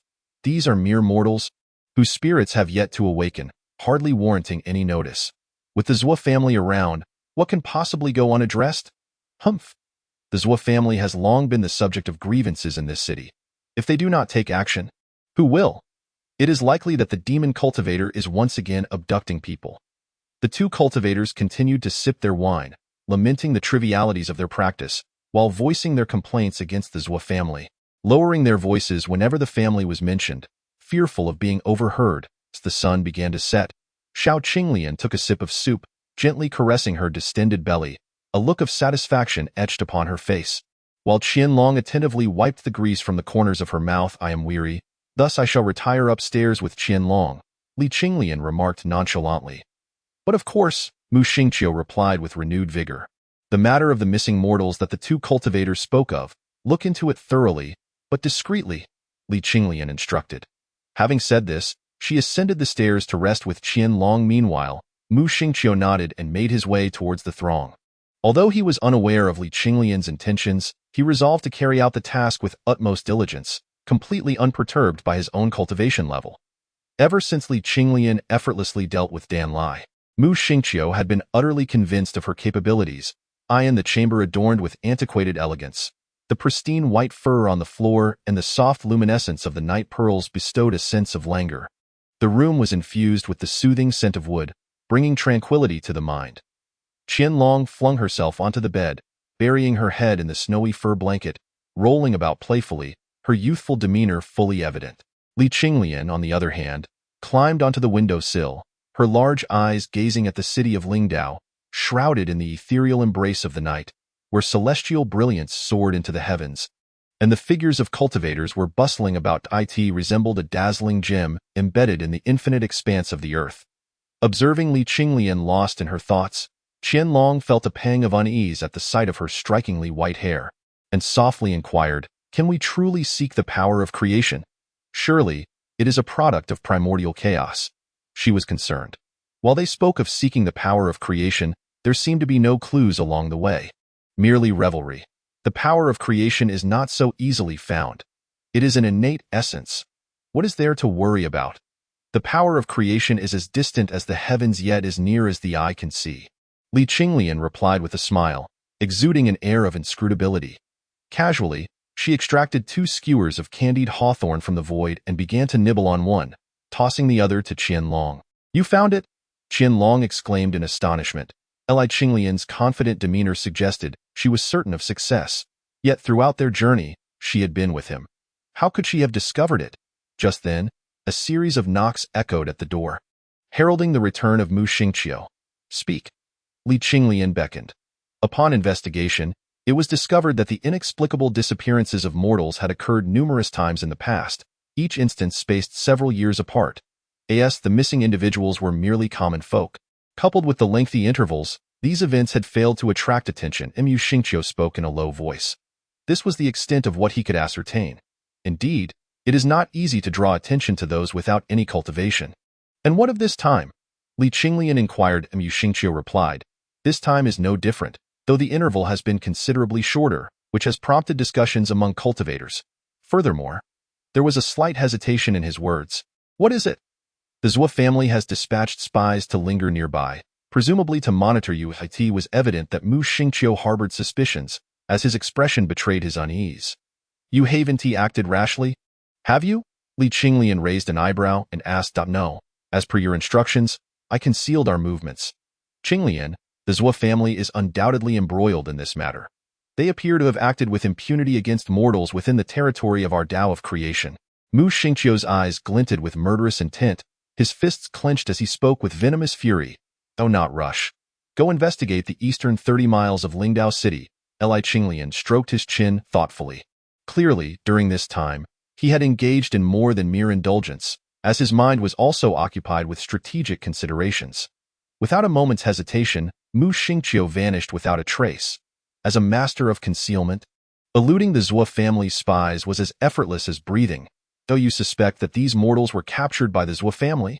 Qianlong asked, his large eyes blinking inquisitively. "It is not mere speculation. It is indeed the case. No one would dare to brazenly abduct individuals on another's territory with such audacity. Who would allow a stranger to sleep soundly upon their own bed? Unless it is indeed their territory," Li Qinglian affirmed. "Undoubtedly, these individuals must have been seized by the Zhuo family. As for their motives, we shall soon discover." A flicker of light danced in Li Qinglian's gaze, and he licked his lips, realizing that the Zhuo family was far from being as simple as they appeared. Shortly thereafter, Mu Xingqiu returned, his expression darkened. 30 miles east of the city lies a mountain hollow, shrouded by a formidable array that extends for dozens of miles. "Can you breach it?" Li Qinglian inquired, his eyes glinting with icy determination. "Indeed," Mu Xingqiu affirmed. He continued, however, "The Zhuo family's strength is not to be underestimated. They possess at least 2 masters of the Tao of concealment, and their ancestral figure is particularly enigmatic. A direct confrontation may be perilous. No matter. Let us depart at once," Li Qinglian insisted, shaking his head with an air of confidence. Recalling Li Qinglian's miraculous abilities, Mu Xingqiu refrained from further persuasion. Qianlong's face lit up with excitement. She had never held a high opinion of the Zhuo family, and now, upon hearing of their impending nocturnal incursion into the array, her spirits soared. At the mountain hollow 30 miles east of the city, the shadows of verdant peaks lay concealed within the boundless night. Fireflies danced in the air, creating a scene of exquisite beauty. Yet, all of this was but an illusion, for the outer array enveloped a phantasm that rendered the true nature of the hollow indiscernible. "Break through it," Li Qinglian commanded in a serious tone. "Understood," Mu Xingqiu replied, a manic smile curling at the corners of his mouth, his eyes flashing with cold light as he grasped his long blade, upon which 71 spiritual runes flickered and raced with fervor. An astonishing aura erupted from within him, causing the ground to upheave, grass to shatter, and a sanguine light to soar into the heavens, as if the very essence of life itself was a billowing smoke signal reaching for the skies. The jade-like radiance emanating from his bones illuminated him, rendering him akin to a being of pure jade, as his hand swiftly wielded the blade. A colossal beam of blade light, akin to a majestic mountain range, descended upon the great formation, illuminating the entire night sky. With a resounding crash, the scene before him warped violently, resembling a crumpled painting, before it erupted into a cacophony of destruction. Beyond the illusionary formation, The shimmering walls of the array appeared as ethereal barriers, with crimson runes dancing upon their surface, seemingly impenetrable. Yet, beneath the colossal knife's radiance, a gaping chasm was forcibly carved. An overwhelming stench of blood surged forth from the fissure, causing Qinglian to frown, while Mu Xingqiu's expression soured as well. In stark contrast, a cold smirk emerged on Li Qinglian's face. The power of creation resided within. He had always possessed a faint sensitivity to the force of creation, being the reincarnation of the chaotic azure lotus, the very progenitor of such power. After all, the chaotic azure lotus governs creation. Could he truly be devoid of any perception of it? Within this grand array, a trace of primordial creative energy lingered. Ever since he set foot upon the divine show peak, he had sensed it, albeit intermittently due to the distance from the formation, yet he had ultimately tracked it to Lingdao City. Gazing at the gaping fissure exuding an endless stench of blood, it resembled a gaping maw, capable of devouring all light.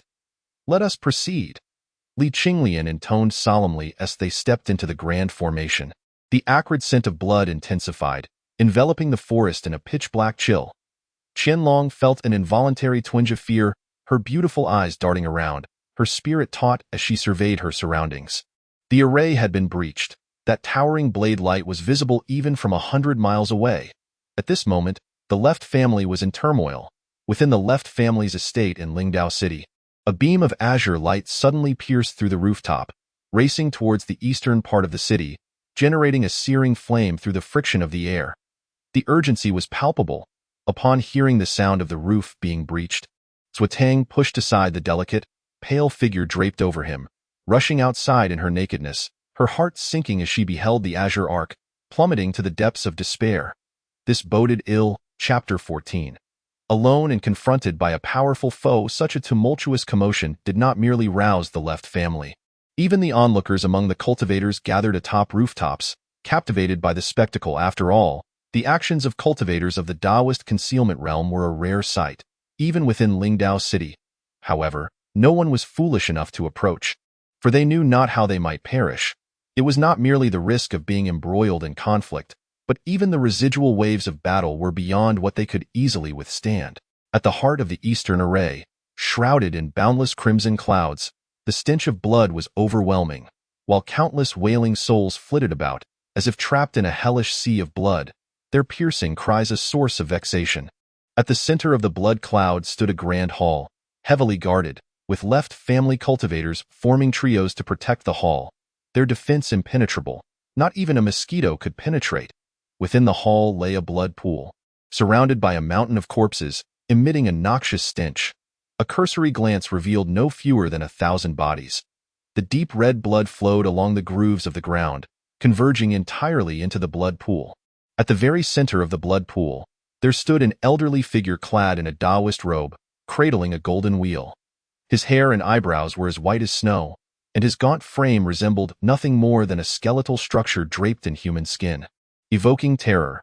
His sunken eye sockets were profoundly unsettling, yet the aura he exuded was astonishingly formidable. Bloodlight soared into the heavens, and a jade brilliance shimmered with clarity. Behind him, the ethereal shadows of meridians were strikingly vivid, emanating an overwhelming aura of ferocity akin to a ferocious tiger pouncing on its prey, instilling a deep sense of dread. Tendrils of crimson smoke spiraled upward from the blood pool, resembling ethereal serpents, and all of it coiled into the old man's body. Remarkably, his emaciated form began to swell gradually, while his once white hair transformed into a deep black at a languid pace. Yet, the blood-red hue in his eyes intensified. Suddenly, a thunderous roar reverberated, rousing the elder from his reverie, his expression darkening severely. With a wave of his hand, an image materialized before him, none other than the figures of Li Qinglian and his companions, meticulously treading through the dense forest. "How is this possible?" the elder exclaimed in disbelief. This frail old man was none other than the esteemed ancestor of the Zhou family, Zhuobuwen, who now gazed with a grimace at the three figures on the screen. How could they have located this place? Beside the blood pool, a middle-aged man, pale as a ghost, expressed his incredulity. Perched atop the mountain of corpses, many disciples of the Zhou family, wielding long swords and draining blood from the bodies, ceased their actions, engaging in fervent discussion. Their garments were stained crimson, resembling ghouls, exuding an air of malevolence. The holy maiden of the Tao of creation. What will become of that madman Mu Xingqiu from the Tao of creation? And that brat Zui Yunxian? What is the listening rain hall doing? Are they feasting on excrement? Zhuobuwen bellowed, his countenance as dark as storm clouds, his beard quivering with rage. Could it be that they have uncovered the dealings between our Zhua family and the Blood Cloud sect? The pale-faced man queried anxiously, his voice trembling. Despite being a master of the first level of Daozong, the mere mention of the Tao of creation sent shivers down his spine, for it was a colossal force that dominated the entire Kunwar Hill. Humph! If they truly discover our involvement, it will not merely be that madman who arrives, but the entire contingent from the Broken Army Immortal Isle, Zhuobuwen growled, his demeanor ominously dark. Ancestor. But they have already forcefully breached the Blood Cloud formation. We? The pale-faced man appeared at a loss, despite being a skilled practitioner of Daozong. Given that the Holy Sect's grand scheme is imminent, we cannot afford any carelessness. You must promptly lead a contingent to capture those three, but be sure not to kill them. Otherwise, it will surely alert the Tao of creation. We have prepared nearly everything. We must swiftly withdraw from Kunwu Hill before they can react, Zhuobuwen declared with venomous intent. Though he possessed formidable power, he was currently ensnared in a pivotal moment of blood refinement, immovable and on the brink of unlocking his body's treasures to enter the realm of soul-snatching, a culmination of preparation that had spanned an eternity, and he could not afford to relinquish it easily.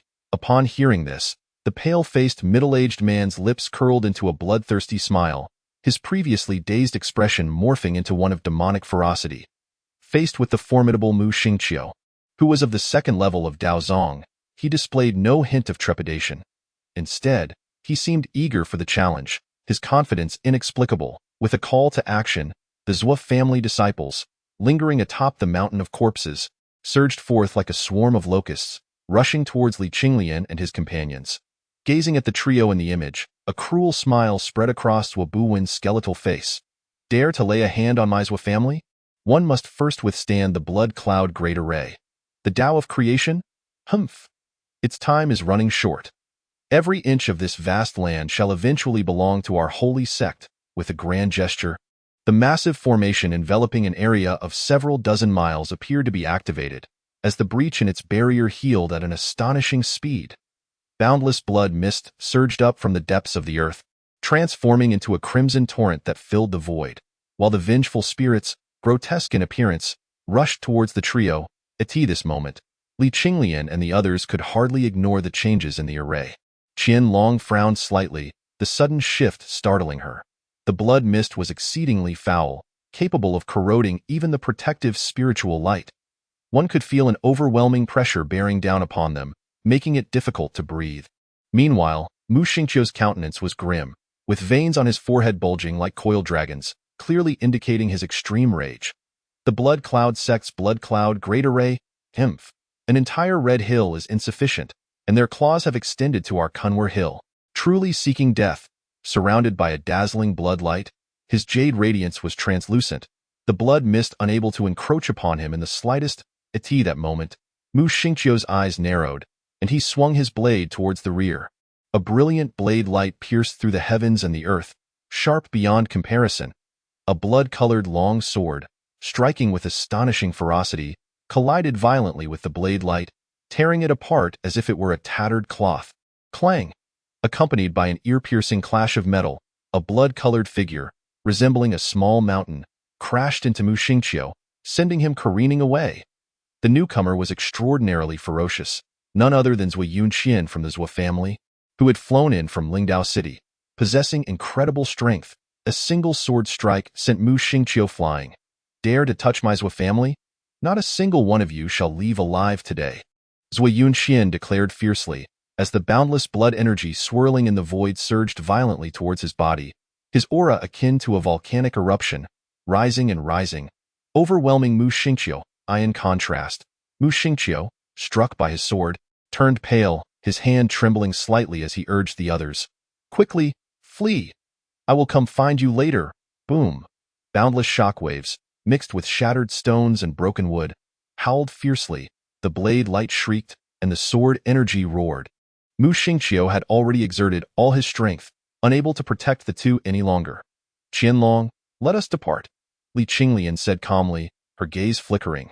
But, senior brother Mu. Qinglian expressed her concern, given the formidable strength of the newcomer, compounded by the eerie blood mist, Mu Xingqiu will not perish. Capturing him merely requires some time. Our path ahead is fraught with challenges. We must leave this place swiftly, Li Qinglian spoke in a low tone, her eyes anxiously scanning the center of the blood cloud great array, her palms slightly sweating. The emergence of another master at the Tao of Seclusion had rendered the situation somewhat beyond his control. It was indeed a perilous endeavor. However, for that flicker of creation power, it is worth such risk. Hearing this, Qinglian ceased to hesitate, her form transforming into a streak of light, darting through the endless blood mist with incredible speed. Seizing the moment, Li Qinglian furrowed her brow and inquired, "What is the Blood Cloud sect?" The Blood Cloud sect is the ruler of Red Hill. Its strength is not inferior to our own, being a demonic sect. Most of its disciples tread the path of blood, advancing rapidly in power, yet their lack of inner peace has led to a brutal disposition, making them notorious for their merciless killings. Qinglian furrowed her brows. It appears that this Blood Cloud sect is indeed a notorious cult, and one that does not even attempt to conceal its true nature. However, the pursuit of enlightenment knows no distinction between righteousness and evil. We are all mere climbers of the mountain, albeit with differing methods. Here they come, Li Qinglian exclaimed in a solemn tone. Qinglian's delicate face grew serious, and with a flash of inspiration, the 100-flower umbrella had already found its way into her hands.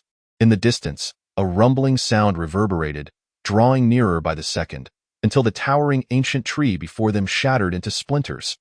A pale-faced man stood upon the void, enveloped in an endless shroud of crimson mist that transformed into a blood-red cloak. With a formidable aura that seemed capable of shattering the heavens and earth, Li Qinglian's eyes instinctively narrowed. Behind him trailed a dozen or so bloodied disciples of the Zhou family, each wearing a fierce expression as they glared at Qinglian. The pale-faced man regarded Qinglian with keen interest and remarked, "Who would have thought that today, the illustrious Saintess Qinglian would fall into my grasp? Your Zhou family, in collusion with the Blood Cloud sect, will undoubtedly meet a grim fate. My Tao of Creation sect shall not let you off easily," Qinglian retorted coldly. "Let us off? Does my Zhou family require your mercy? What a joke! You shall soon be begging us to spare you." Guang laughed maniacally. Meanwhile, the Zhou family disciples looked at Qinglian as if she were a fool, clearly privy to information that Li Qinglian was unaware of. "Can you hold him off for half an hour?" Li Qinglian communicated telepathically, her tone heavy with concern. "I shall do my best." Qinglian replied with a bitter smile, realizing that she had encountered a formidable foe immediately upon entering the formation, one who was a master of the Tao concealment realm, a full level above her own. Even with her ethereal Tao body, she could not guarantee she could entangle him for half an hour. Once you engage him, try to lead him towards Mu Xingqiu. He should be nearing the conclusion of his battle. That man is merely relying on the blood aura to forcibly augment his strength. He cannot sustain it for long. I will do my utmost to finish within half an hour," Li Qinglian declared resolutely. With that, she leaped nimbly, springing from Qinglian's embrace to land on the ground, her aura unmistakably that of a peak awakening realm cultivator. "What are you planning to do?" A flicker of anxiety passed through Qinglian's beautiful eyes. Yet, without a backward glance, Li Qinglian vanished into the dense forest. Wang's expression darkened. A mere child of 3 years possessed the strength of the 3rd level of the awakening realm, and she had been cradled by the saintess of the Tao of Creation. She was no ordinary individual. Moreover, the direction she had taken led straight to the blood pool, which only heightened his concern. "Seize her, move quickly," Wang commanded his 10 or so disciples. These disciples of the Zhou family were no ordinary individuals. Those who had been summoned to the Blood Cloud Grand Formation were exceptional, having been meticulously selected for their prowess and cultivation. While most were of the awakening realm, there were not a few among them who had reached the 2nd level of Qi transformation.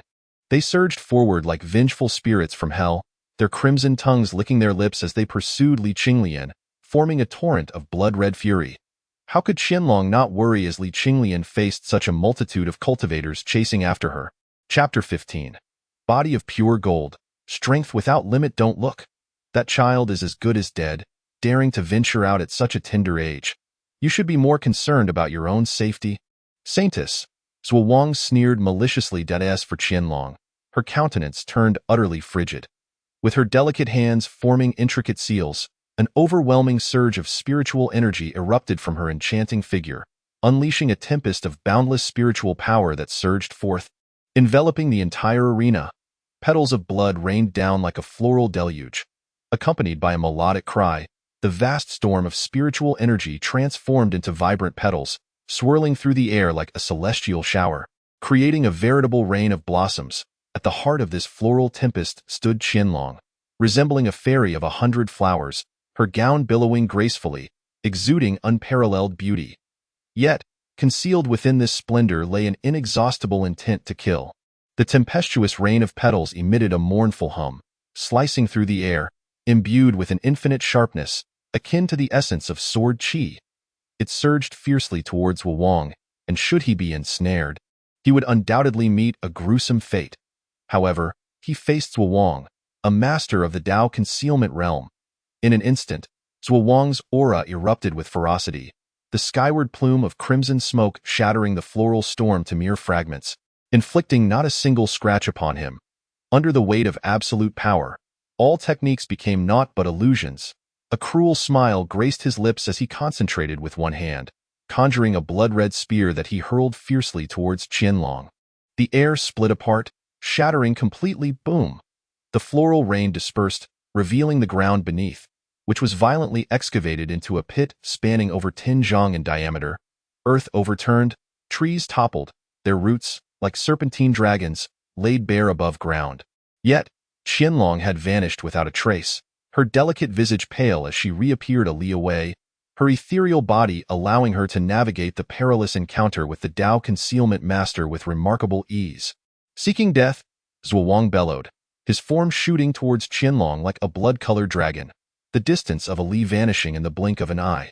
The game of cat and mouse had commenced. Relying on her ethereal body and a myriad of dazzling Dao techniques, Qinglian could sustain herself for a time. Yet this was not a sustainable strategy.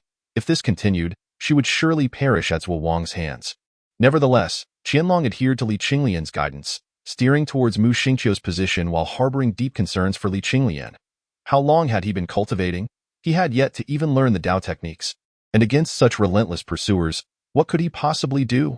Meanwhile, Li Qinglian, his petite form akin to a fawn, darted swiftly through the dense forest, his consciousness extending outward to preemptively scout for obstacles ahead. Spiritual energy coiled like serpents, coursing through his body, bestowing him with boundless strength. Yet, despite this, he could not escape the relentless pursuit of the Zhou clan disciples. The chasm between them narrowed with alarming rapidity. Yet Li Qinglian showed no signs of slowing, continuing his flight. The leading youth in blood-red garb, his malicious smile widening as he drew near Li Qinglian, lifted his foot and aimed a vicious kick at his back. Spiritual energy surged violently into his acupoints, and the kick unleashed a thunderous explosion, revealing the sheer magnitude of its power. Bang! Accompanied by a resounding crash, Li Qinglian's body was sent flying like a ruptured sack, crashing violently against a towering ancient tree. Boom! The bark splintered, with chips scattered, and his form was deeply embedded in the trunk, a full 3 feet deep. The ancient tree trembled, its verdant leaves cascading down. Ha ha, brother Guang. That kick of yours is quite impressive. Right on target. The cultivators behind him abruptly halted, a cacophony of laughter echoing as they gazed at Li Qinglian, imprinted upon the tree trunk. Each day was spent amidst an endless sea of lifeless corpses, rendering existence dreadfully mundane. Today, however, brought forth a semblance of amusement. Guang stroked his chin, a playful glint in his eyes. This person's cultivation level was astonishingly at the second layer of Huai, a formidable realm. Such a powerful kick. Haha, brother Guang, don't kill him just yet. Leave some fun for the rest of us. Speaking of which, it's been ages since we've played. Could you point one among them? Eyed Li Qinglian malevolently, intending to treat him as a mere ball to kick, an act of sheer cruelty. Cough. Coughed. A gentle cough emanated from the tree trunk, and to their astonishment, Li Qinglian, embedded within the bark, slowly began to rise. Rubbing his painfully sore back, he turned to face the crowd, a hint of blood already staining the corner of his mouth. So this is how the acupoints are utilized, he mused, staring at his small hands. a look of epiphany crossing his face, utterly oblivious to the peril of his encirclement. "Ha ha, has this child been kicked senseless?" he asked, talking to himself. "I suspect so. Let us hurry. I can hardly wait." The cultivators erupted in laughter at Li Qinglian, yet Guang furrowed his brow, sensing something amiss that moment. It was as if the spiritual energy of heaven and earth had found its sanctuary. Surging towards Li Qinglian's diminutive form, in less than a breath, the influx of energy reached an astonishing magnitude, showing no signs of abating. The spiritual energy flooded into Li Qinglian's body, converging within his myriad acupoints, and his aura surged like a tempestuous sea. "You are all doomed," Li Qinglian remarked with a seemingly innocuous smile, his childlike voice devoid of any hint of malice. Yet Guang, feeling a growing urgency, urged, "Stop playing around. Something feels off. Quickly subdue him." Boom! Before he could react, Li Qinglian launched himself like a cannonball, his feet impacting the solid ground with such force that it caved beneath him, ancient trees toppling in his wake. The power contained within his legs was truly terrifying. In the blink of an eye, he was before Guang, his large eyes glinting with a chilling light, and he swung his small fist towards him. Bang! Li Qinglian's approach was so swift that Guang barely crossed his arms in defense. The seemingly delicate fist contained unfathomable might. A dull thud resonated as Guang was sent staggering backwards, his feet carving a deep furrow into the earth. Seizing the opportunity, Li Qinglian leapt onto the shoulder of a cultivator, wrapping his small hands around the man's chin and yanking with all his might. Like pulling a radish, the cultivator's head, along with his spine, was brutally wrenched from his body. Blood splattered. The lifeless form, bereft of its spine, slumped to the ground like a puddle of muck, horrifying to behold. In less than a breath, life was extinguished, the man's head still bearing an expression of sheer terror. How was this possible? With the sudden intrusion of Li Qinglian, the crowd was thrown into utter chaos. This young child seemed to have transformed into a different person, exuding an exuberance that allowed them to repel Guang with a single punch. Guang was a cultivator of the transformation realm, while this child was merely at the spirit awakening realm. How could this be possible? There was no time for their astonishment. The fierce Taoist techniques surged forth, relentlessly targeting Li Qinglian on the ground. Yet, Li Qinglian maintained a disarmingly harmless smile, their body moving with astonishing swiftness. With every step taken, the ground erupted into craters, each movement imbued with incredible power. The small arms swung, the air shattered with a resounding crack, producing a wail akin to a wolf's howl. Crack! With a sharp sound, one cultivator's leg bone was brutally bent by Li Qinglian's strike. The cultivator howled in agony, clutching their leg, collapsing to the ground in pain. Slap! Seizing the moment, Li Qinglian struck down upon the cultivator's head with great force, blood and matter splattering as if a watermelon had burst. The headless corpse fell to the earth, blood gushing forth. At that moment, a blade of wind, sharp and fierce, sliced toward Li Qinglian, causing the child's hair to stand on end as they swiftly dodged. The ground was carved into a deep chasm several yards long by that wind blade. Clang! Before Li Qinglian could regain their balance, a sword beam, sharp as an antelope's horn, descended upon them. Crimson blood sprayed forth as Li Qinglian was sent flying, soaring through the air for over 10 yards before crashing down. Leaves fell gracefully around, yet Li Qinglian, sprawled on the ground, appeared unscathed, swiftly rising to their feet and patting their smooth belly, still wearing a smile as they gazed at the crowd. The Zhou family cultivators were already chilled to the bone. What was happening? How could a mere 3-year-old possess such formidable power? In the blink of an eye, 2 had perished, one being a master of the transformation realm. Even more alarming was the fact that the sword had indeed struck true.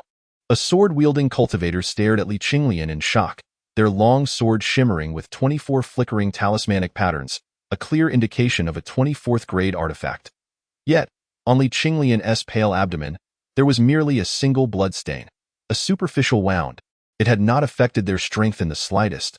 Such terrifying physical prowess. Could a spirit-awakening realm cultivator truly possess this?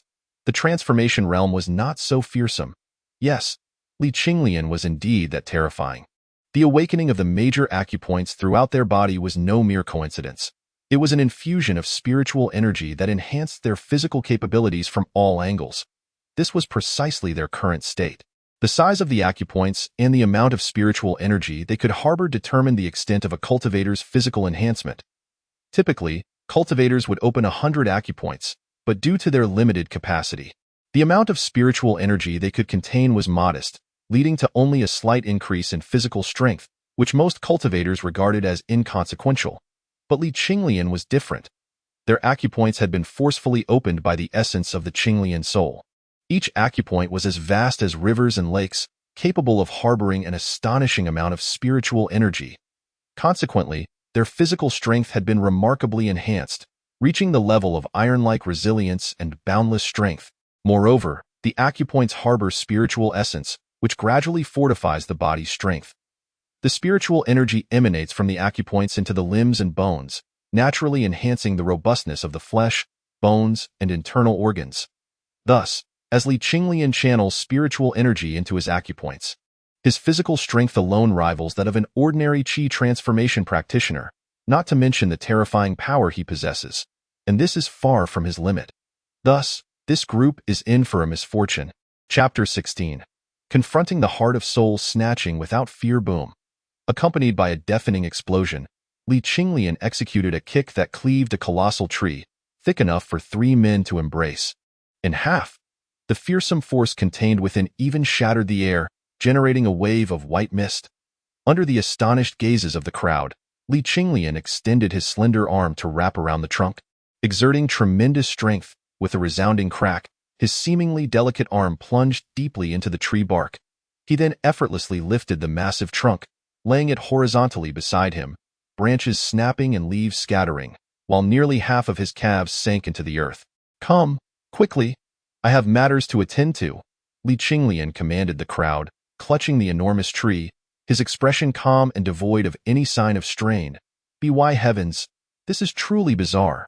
Guang furrowed his brow deeply and could not help but swallow hard. However, time was of the essence. The massive tree was already swung by Li Qinglian. As it passed, an unrelenting gale surged forth, toppling trees as it bore down on the crowd with tremendous force. Indeed, a display of strength that could rival mountains. It is hard to fathom how such a diminutive frame could contain such terrifying power. Yet, the Zhou family cultivators were not to be trifled with. Waves of wind blades intertwined with endless sword qi and blade light surged forth like a torrent of steel, fiercely crashing toward Li Qinglian. The spiritual energy in the arena was in utter disarray. Boom! The colossal tree, embraced by 3, could not withstand the onslaught of magical attacks, splintering into wood chips, branches shattering, devoured by the impact. Despite the tree being shattered to pieces, the cultivators still bore the brunt of the collision, akin to stones struck by force. Each of them spewed blood and tumbled through the air. Even Guang, a practitioner of qi transformation, was no exception, for he lacked the formidable physical strength of Li Qinglian. With a single sweep, Li Qinglian sent the battered tree aside, causing the earth to tremble. His body transformed into a streak of dazzling light, hurtling toward the scattered cultivators. The air crackled with sparks from the friction, as he conjured a spear of spiritual light that shimmered in his small hand, the energy shifting and transforming, coalescing instantly into a lotus spear. The shaft stood straight like a flower stem, while the tip resembled a budding lotus, sharp and solid. In an instant, the spearhead was stained crimson, piercing through a cultivator's throat, and with a flick of the spear, the body was flung onto a nearby trunk, flesh scattering and bones obliterated. At that moment, a fireball, akin to a divine sun, hurtled toward Li Qinglian with blinding speed. The terrifying heat felt as if the sun itself had fallen, igniting everything in its vicinity. Even cracking the tree trunks, boom! The fireball struck Li Qinglian fiercely, unleashing an inferno of divine flames, illuminating the entire forest like a sea of fire. As the crowd witnessed Li Qinglian's small figure engulfed by the sea of flames, a collective sigh of relief escaped their lips. Though diminutive in stature, this young child exhibited no hesitation in taking lives. With a formidable combat instinct, an enigmatic mastery of the Tao, combined with terrifying physical strength and boundless power, he instilled fear in all who beheld him. With the cultivation of the Qi awakening realm, he effortlessly dispatched foes at the transformation realm, as simple as partaking in a meal or sipping water. At that moment, the relentless waves of fire surged and spread. Yet Li Qinglian stood unscathed amidst the chaos. The ground around him charred black. Wisps of white smoke rose, obscuring his figure, and to the astonishment of all, beside him floated a colossal lotus leaf, entirely composed of water, measuring a full yard in diameter. The intricate patterns on its surface were clearly visible, swaying gracefully, as it effortlessly shielded him from the onslaught of the terrifying fireballs, sustaining no damage whatsoever. The onlookers were struck with disbelief, realizing the gravity of the situation. With a mere flick of his small hand, the transparent lotus leaf transformed into numerous translucent lotus petals that shot forth in all directions. Each petal was imbued with unparalleled sharpness, piercing the surrounding ancient trees with countless wounds, not to mention the unfortunate cultivators nearby. 3 practitioners of the Qi awakening realm fell dead at his hands. Though Li Qinglian had never formally studied the Tao, he wielded it with remarkable ease in this moment. This was undoubtedly a testament to his innate wisdom, commanding spiritual energy to manifest the Tao. The principle was straightforward. Utilizing spiritual energy to emulate the myriad phenomena of the world to harness the power of the great Tao. The result was astonishing, capable of shaking the heavens. Throughout the tumult of battle, Li Qinglian was not merely a participant. He was evolving, his attacks growing increasingly cunning, while the number of those who could touch him dwindled. The struggle became ever more effortless, lives extinguished by his hand, yet his heart remained untroubled. Mere lives meant nothing to him. In the eyes of the left family cultivators, that petite figure no longer bore any semblance of vulnerability. They had witnessed over a dozen of their own fall, disarmed and defeated. Could such power truly belong to a mere 3-year-old child? Within the span of a single incense stick's burn, only Li Qinglian remained in the arena. While in front of him, Guang coughed blood, his chest wholly concave, marked by a small fist imprint, his eyes filled with terror and a desperate longing for life.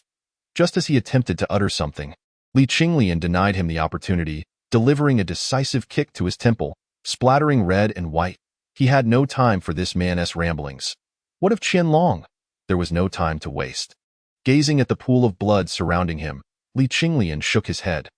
His once pristine robe was now tattered, streaked with numerous wounds, revealing skin marred by bruises. He was still too young, far from fully grown. Had he been older, this encounter would have been even easier. Rubbing his aching neck, Li Qinglian limped toward the heart of the blood cloud array, his eyes glinting with determination. Observing the grand hall cloaked in endless blood clouds, along with the sporadic patrolling cultivators, a cold smile crept across Li Qinglian's lips as he drew a dagger from his waist, its blade gleaming with a chilling light. With a petite figure shrouded in the shadows of the trees, she advanced swiftly towards the grand hall, silent as a whisper, her breath entirely stifled, to the point of halting altogether. Seizing the moment when the trio rounded the corner of the hall, positioned in the blind spot of the other 2 teams, Li Qinglian surged forth like a fierce tiger emerging from the shadows, her eyes glinting with cold light. In an instant, she inflicted a deep gash on the neck of a cultivator, blood gushing forth. The 2 others, realizing the peril too late, were about to cry out, but Li Qinglian had already leapt up, twisting the head of her victim with both hands. The cultivator gasped his last breath, and the final one, brandishing a spirit talisman, ignited the golden paper talisman spontaneously, enveloping himself in a shimmering golden shield, before thrusting his long sword viciously towards Li Qinglian. However, before the blade could reach her, the tip of her lotus spear pierced through his heart. The golden shield proved utterly ineffective, shattered by the spear's bloom. Yet, even with utmost caution, a noise was still made. The 2 teams of cultivators, sensing something amiss, turned pale. They were being stealthily approached by a mere 3-year-old child, who had silently dispatched one of their OWNs. They charged towards Li Qinglian. Radiant light illuminated the night sky, and the roar outside the hall crescendoed, fading into silence within the span of a single incense stick. Creak. The dry, worn hinges emitted a chilling sound that sent shivers down their spines. There stood Li Qinglian, one hand pressing against her abdomen, blood seeping through her fingers. As she pushed open the hall doors, a nauseating stench assaulted her senses, revealing an endless mountain of corpses, piled high, their malevolent spirits rising into the air. In the center of the blood pool, Zhuobuwen's blood-red eyes fixated calmly on Li Qinglian at the entrance, and upon seeing her, a flicker of astonishment crossed his face. causing even his composure to waver slightly. From the moment Li Qinglian had slain the first person outside the hall, Zuobuwen had sensed the arrival of an intruder. If it had been Mu Xingqiu or Qianlong, he would have been confident in handling them. But here stood the child nestled in the arms of the saintess. A sense of panic gripped Zuobuwen's heart. Could it be that you have recently discovered the celestial azure meteorite in the Tao of creation? Zuobuwen inquired, his voice sharp and eyes glimmering. Observing Li Qinglian's utter lack of reaction to the gruesome sight within the hall, devoid of even a flicker of emotion, he realized that this was no ordinary 3-year-old. No matter who it was, confronting a mountain of corpses would elicit some response, be it shock, fear, or rage. Yet Li Qinglian displayed none of these.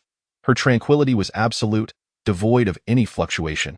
Only someone who had witnessed grand spectacles could maintain such composure. Connecting this with the recent information he had received, only one explanation fit. To his astonishment, your sources of information are quite astute. Li Qinglian replied coolly, her gaze fixed unwaveringly upon the golden wheel in his grasp. I believe we have no conflicting interests. You were once a revered immortal in your past life. Why toil for the Tao of creation? Why not join my blood cloud sect? We can provide you with everything you desire. Spiritual liquid, divine abilities, magical treasures, women, anything your heart desires, Zuobuwen urged, his eyes gleaming with fervor. And what if I desire your life? Li Qinglian scoffed, her gaze icy wide and why life? What would you want with my life? I am but a half-buried old man, yet I implore you to ponder my words. The blood cloud sect diverges significantly from the Tao of creation. It may present an exterior of righteousness, but in truth, it is profoundly sordid. We pursue our desires without hesitation or remorse. Zuobuwen continued, his words denigrating the Tao of creation to the utmost degree.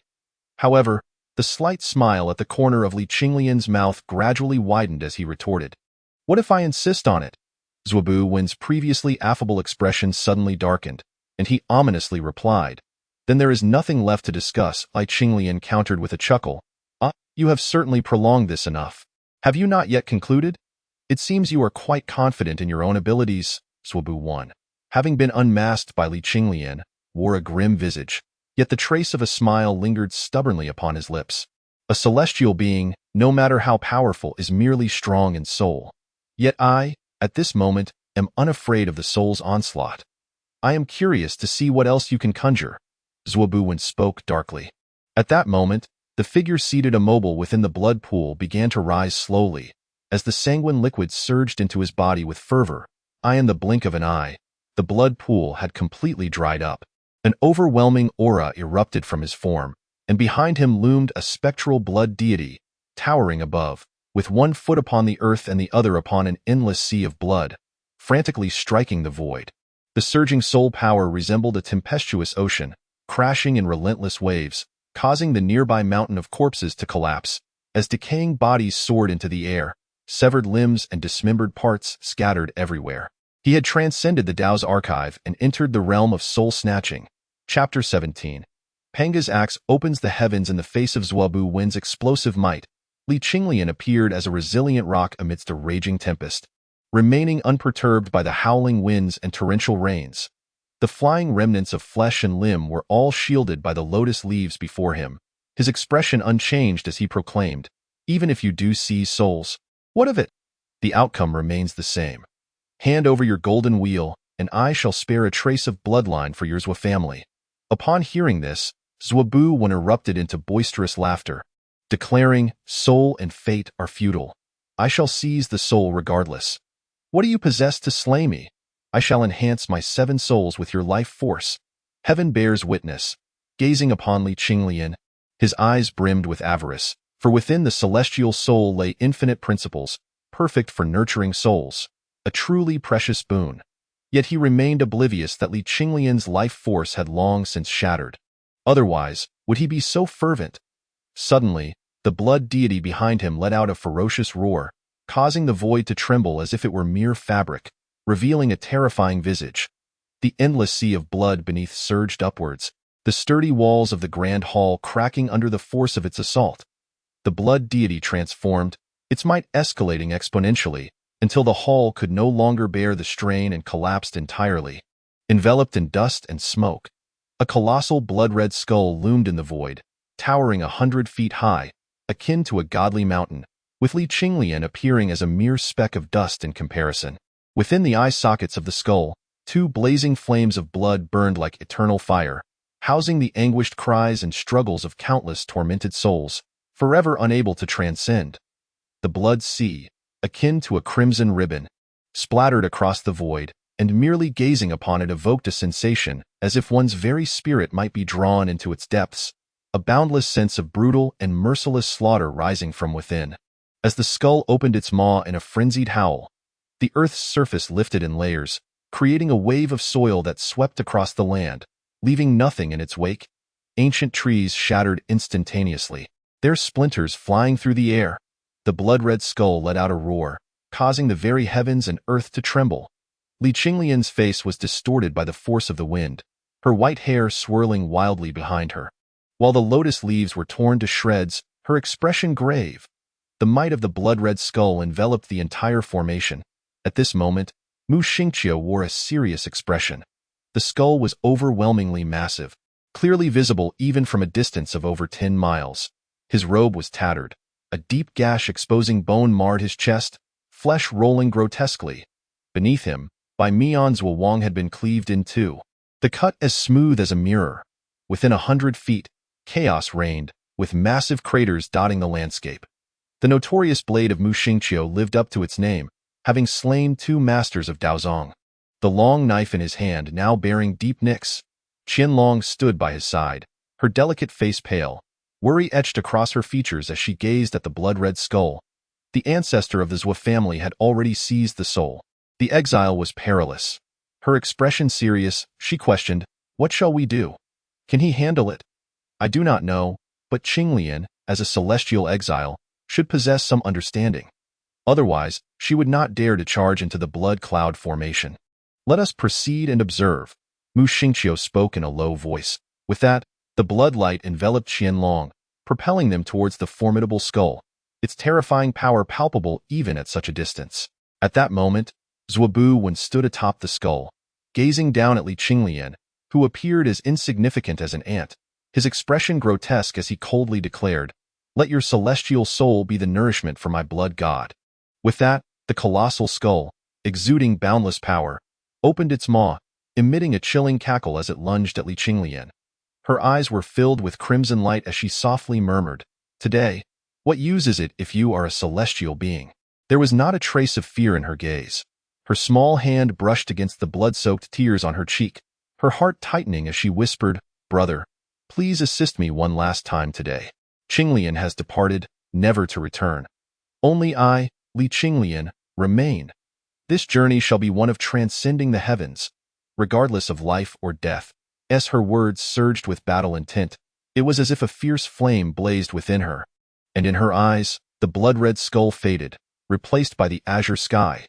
At that moment, Qianlong and Mu Xingqiu arrived, their expressions grave as they gazed at the scene in comparison to the descending blood-red skull. Li Qinglian appeared diminutive, almost negligible. Suddenly, Li Qinglian moved. Her tiny frame advanced, seriousness etched on her face, her waist arched backward, arms raised high above her head. Each movement was deliberate and slow, yet imbued with an inexplicable essence, containing the profound truths of the universe, as though the world itself had come to a standstill under her actions. In that instant, the blood-soaked tears on her cheeks danced wildly, appearing as crimson droplets, and her figure soared infinitely high. Even as the body of a 3-year-old child, she emanated an aura of touching the heavens and treading upon the earth. It seemed as though the very heavens could scarcely contain her, her presence shaking the multiverse. Before them stood Li Qinglian, her hands held in an ethereal grasp, an inexplicable essence surging into her heart, reminiscent of the primordial era. Though she clutched nothing tangible, Qianlong beheld a gleaming great axe, its blade reaching the heavens and its back as thick as the earth itself. Yet, when she sought to observe closely, the vision eluded her. An overwhelming force emanated from Li Qinglian, expanding wildly, causing even Mu Xingqiu, with her profound cultivation, to stagger backward in astonishment, as though burdened by countless celestial mountains, her body trembling. Remarkably, Li Qinglian did not expend a shred of spiritual power. It was merely a simple gesture. At that moment, Li Qinglian's form resembled a taut bow, her eyes flashing with cold brilliance as she bellowed. The axe of creation. With her hands still held aloft, she executed a descent of unparalleled might. The world turned a blinding white, as if reverting to chaos. Vibrating incessantly, a beam of axe light cleaved downward from her hands, stretching infinitely into the azure void. It was an irresistible force. In Zhuobuwen's murky bloodshot eyes, terror was palpable, for no amount of solidified power afforded him an ounce of security. The radiant white light illuminated the world, as the terrifying crimson skull beneath the axe light vanished like snow melting in spring, along with Zhuobuwen's very being, cleaved in twain like firewood. Wherever the axe light traversed, nothing could stand in its path. Even the chaos of the heavens could not obstruct it. What could possibly impede its advance?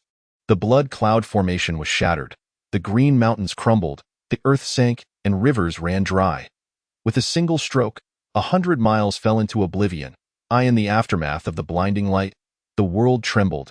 The earth carved into a chasm dozens of yards wide and stretching for miles, unfathomably deep. In the wake of the axe mark, flames erupted from the ground, magma surged, dark rivers flowed, water and fire entwined, ascending in billowing clouds of white vapor. Gazing along the path of the axe light revealed vastness. Even towering mountains were cleaved asunder, forming a canyon, while rivers were severed, cascading down the axe scars. The might of that single axe stroke was terrifying indeed. Li Qinglian stood in silence, her small hand brushing against the bloodstains on her cheek, her heart clouded with confusion, as the last vestiges of power from the blood of Pangu were entirely expended. The axe of creation just executed was devoid of form, intent, strength, or divinity. It possessed only a whisper of essence. Yet, even this whisper could rend chaos asunder, impervious to all who dwell in the world. At that moment, the bloodstains upon her face bore no trace of spirituality, resembling a vivid crimson birthmark indelibly etched upon Li Qinglian's visage. Her life essence shattered, her divine blood depleted. Now, Li Qinglian was merely Li Qinglian. Her words carried a hint of nostalgia, a trace of remembrance, a weighty gravity, and a resolute finality. This sentiment ran deep, perhaps only she could fathom the profound truth it encapsulated. Meanwhile, Mu Xingqiu and Qianlong remained ensnared in their astonishment, gazing at the silent Li Qinglian, their eyes reflecting an indescribable shock. They would likely never forget this moment. Mu Xingqiu surmised that even their ancestors would be of no avail against such power. Deity or Buddha, all would fall before this moment. The abyss was rent asunder by a chasm of impenetrable darkness, which, despite the passage of time, showed no signs of healing. The winds of the void howled fiercely, as if a wound had been carved into the very fabric of heaven and earth. Even under a clear night sky, this single strike had summoned ominous clouds, accompanied by flashes of lightning and thunderous roars, as torrential rain descended. The rain was tinged with a crimson hue, resembling the silent weeping of the heavens. This gaping rift, stretching for hundreds of miles, would never mend, not for eternity, until the end of time itself. Mu Xingqiu gazed at the diminutive figure amidst the blood rain, his eyes filled with admiration. Such prowess, he mused, might surpass that of even celestial beings, though he had never encountered a true immortal. Yet, he felt an undeniable intuition. Li Qinglian stepped forward to retrieve the golden wheel embedded in the mud. The wheel, resembling a disc, bore the image of two fish, one black, one white, gracefully swimming, eternally destined not to meet, symbolizing the yin and yang. Within it danced 9 celestial auras, embodying a 9th-grade spiritual artifact.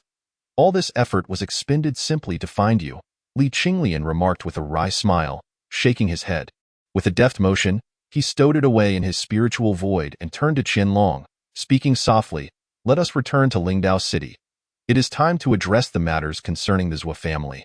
Qianlong looked at Li Qinglian, no longer sensing that ethereal, intangible quality, but instead perceiving him as one akin to a 3-year-old child, stripped of any air of mystery. For reasons unknown, she felt that at this moment, Li Qinglian appeared more profound, with a glimmer of clarity shining in his gaze. Li Qinglian then extended his arm, inviting her for an embrace, which elicited a spontaneous laugh from Qianlong, dispelling the shadows cast by the recent battle. As he lifted Li Qinglian, she noticed several bloodstains upon him. his body marred with bruises. Concerned, she inquired, "Does it hurt?" Li Qinglian merely shook his head in silence. Qianlong sighed. If he could confront the elder of the Zhou family, then the fate of the 10 or so disciples pursuing him was surely sealed, likely reduced to mere specters under his command. Do not be deceived by Li Qinglian's seemingly harmless demeanor. He was unflinching when it came to taking lives. This moment, Lingdao City was in utter chaos. The conspicuous rift in the void was impossible to overlook, prompting reckless cultivators to venture forth in investigation. Simultaneously, the Zhou family estate was engulfed in flames, celestial radiance soaring skyward amid the clamor of battle cries and anguished wails. The following day, Lingdao City lay in eerie silence, its streets devoid of life. Before the Zhou residence stood a grand flag, emblazoned with the emblem of a dragon, the unique insignia of the Tao of creation. Blood flowed from the crevices of the door, and none dared to approach for fear of the consequences. Chapter 18. In books, there are houses of gold who would dare to investigate the affairs of the Tao of creation. Inside the Zhou estate, corpses lay strewn about, exuding a foul stench under the blazing sun. Not a single Zhou family member remained alive within. This carnage was the handiwork of Mu Xingqiu, and it was not born of cruelty. The Zhou family's practice of blood cultivation among mortals was a grave taboo, compounded by their collusion with the Blood Cloud sect. Unbeknownst to them, a multitude of secrets lingered, yet the Zhou family had failed to uncover a single trace of wrongdoing. This demonstrated the caution exercised by Zhou Buwen. After all, Kunwar Hill was the territory of the Tao of creation, and should they become aware, it would spell the annihilation of the entire clan. If it were not for Mu Xingqiu's intervention, this matter would still be executed in the realm of Taoism without the slightest hint of compassion. Human lives in this world are of little worth, at times even less than mere earth and stone. Within the left family's secret chamber, which is quite vast, neatly arranged on either side are jade slips, the very treasures of the left family's library. At this moment, the chamber is in disarray, with jade slips haphazardly strewn across the floor, while Li Qinglian sits engrossed, savoring a sugar figurine, completely oblivious to the passage of time. Currently, Li Qinglian is alone in the chamber, whereas Mu Xingqiu stands sentinel at the door, motionless, guarding her. Meanwhile, Qianlong finds the left residence excessively bloodstained and has ventured into Lingdao City alone, without a trace of concern for her safety, as there are but a few skilled individuals in that city, most of whom have already been slain. Who could possibly pose a threat to Qianlong now? Within the chamber, Li Qinglian is utterly immersed in the ocean of texts. It is often said that books contain hidden treasures and beauty, and indeed this holds true. The left family's collection is substantial, housing many rare and powerful Taoist techniques that Li Qinglian has thoroughly perused. He has also explored various realms of cultivation, elixirs, spiritual herbs, spiritual treasures, formations, and an array of other esoteric knowledge. Works such as the 100 Explanations of Cultivation, the Record of 100 Herbs, and 99 annotations on spiritual formations have captivated him to the point of rapture. Seizing this opportunity, he delves deeply into this unfamiliar yet fascinating world, finally shedding his ignorance of cultivation. Every detail from the texts is indelibly etched in his mind, an effortless feat for the astute Li Qinglian. Just a few days prior, he could scarcely recognize a single character, likely unable even to write his own name. Fortunately, with Mu Xingqiu's assistance, all the characters were conveyed telepathically. Otherwise, he would have struggled to comprehend anything. His pace of study is remarkably swift. A mere glance is sufficient for him to imprint the information in his memory and achieve a comprehensive understanding. In less than 5 days, he has perused every jade slip. At this moment, however, a flicker of fatigue crosses Li Qinglian's large eyes, a wave of weakness washing over him, prompting him to set down the jade slip and murmur, "It is almost time." Upon exiting, he sees Mu Xingqiu standing like a guardian at the door. As soon as Li Qinglian emerges, he speaks, "I have discovered another secret treasury of the left family. Would you care to take a look, my lord?" Li Qinglian remains silent, and Mu Xingqiu dares not act impulsively. "A treasury? It would be worth a visit." A glimmer of interest ignites in Li Qinglian's eyes. Inside the treasury, treasures abound, shimmering with opulence. The shelves are adorned with numerous statues of the deities of fortune, each beaming with a smile, alongside several figures of the deity of prosperity and a few of longevity. The deity of fortune can contain 1,000 units of spiritual liquid. The deity of prosperity can hold 10,000. while the deity of longevity possesses a capacity of 100,000. Yet, the longevity deity bears a countenance of distress. There are also many inferior spiritual crystals, each capable of equating to 100 units of spiritual liquid, and a plethora of magical artifacts, including several spiritual devices. The left family, indeed, reigns as the local tyrant of Lingdao City, having amassed quite a fortune. A smile spreads across Li Qinglian's lips, showing no hesitation as he seizes a considerable number of the three deities of fortune, prosperity, and longevity, along with an abundance of elixirs. On the treasure rack, he joyfully selected a jade pendant to adorn his waist and a dragon-carved ring, perfectly fitting his delicate fingers. He also retrieved a glimmering bronze short sword, which turned out to be a spiritual weapon, adorned with 3 shimmering celestial runes. He cast aside the dagger at his waist, weary of its familiarity, and replaced it with the bronze short sword. Noticing a long knife with 5 celestial prohibitions, he tossed it to Mu Xingqiu without a second glance. Mu Xingqiu swallowed hard, gazing at the long knife in his arms with a fervent look, as if beholding a beloved. The blade sparkled coldly, reminiscent of the serene moonlight, its sharpness far surpassing that of his old and battered 71st grade long knife. He had long coveted this blade, but under Li Qinglian's unspoken rules, he had never dared to take it, yet now, it was carelessly tossed into his hands, an unexpected stroke of fortune. This was indeed the most precious treasure in the room. Li Qinglian was unconcerned with power or grade, only selecting what pleased him. At this moment, Mu Xingqiu clutched a hairpin in his small hand, which shimmered with 3 celestial prohibitions, a remarkable 3rd-grade spiritual artifact. It was puzzling who would be so frivolous as to embed such a rare celestial prohibition into a hairpin. The flower of the hairpin was a blooming white lily, exquisitely beautiful. In a corner, he discovered a tattered iron ring armor, resembling a sleeveless vest, adorned with faded embroidery. A gentle shake caused the iron threads to fall away, revealing 7 or 8 finger-sized holes, devoid of any visible spiritual prohibitions, hardly resembling a treasure. However, Li Qinglian's expression grew solemn. Despite his shattered soul, his senses remained far superior to those of ordinary people. This dilapidated iron armor instilled in him an overwhelming sense of dread. It even made him break into a slight sweat, its weight extraordinary, easily exceeding 100 pounds. Whether infusing it with spiritual energy or mentally probing it, even bloodletting proved ineffective, as if it were merely a worn-out piece of armor. Yet Li Qinglian regarded it as a treasure, solemnly placing it within his spiritual void, his heart brimming with joy. This was indeed a precious item, a true treasure. Alas, the spiritual void was reaching its limits. Little Qinglian scratched his head, looking quite vexed. His spiritual void was now completely filled. Meanwhile, Mu Xingqiu's lips twitched. Despite his high cultivation, he found it hard to suppress a chuckle, unable to contain his amusement. You should gather all these items. Your spiritual void must be quite expansive. Li Qinglian waved his small hand. The spiritual void spans 99 miles, forming its own realm, and all of this. I can store it? Mu Xingqiu exclaimed in astonishment.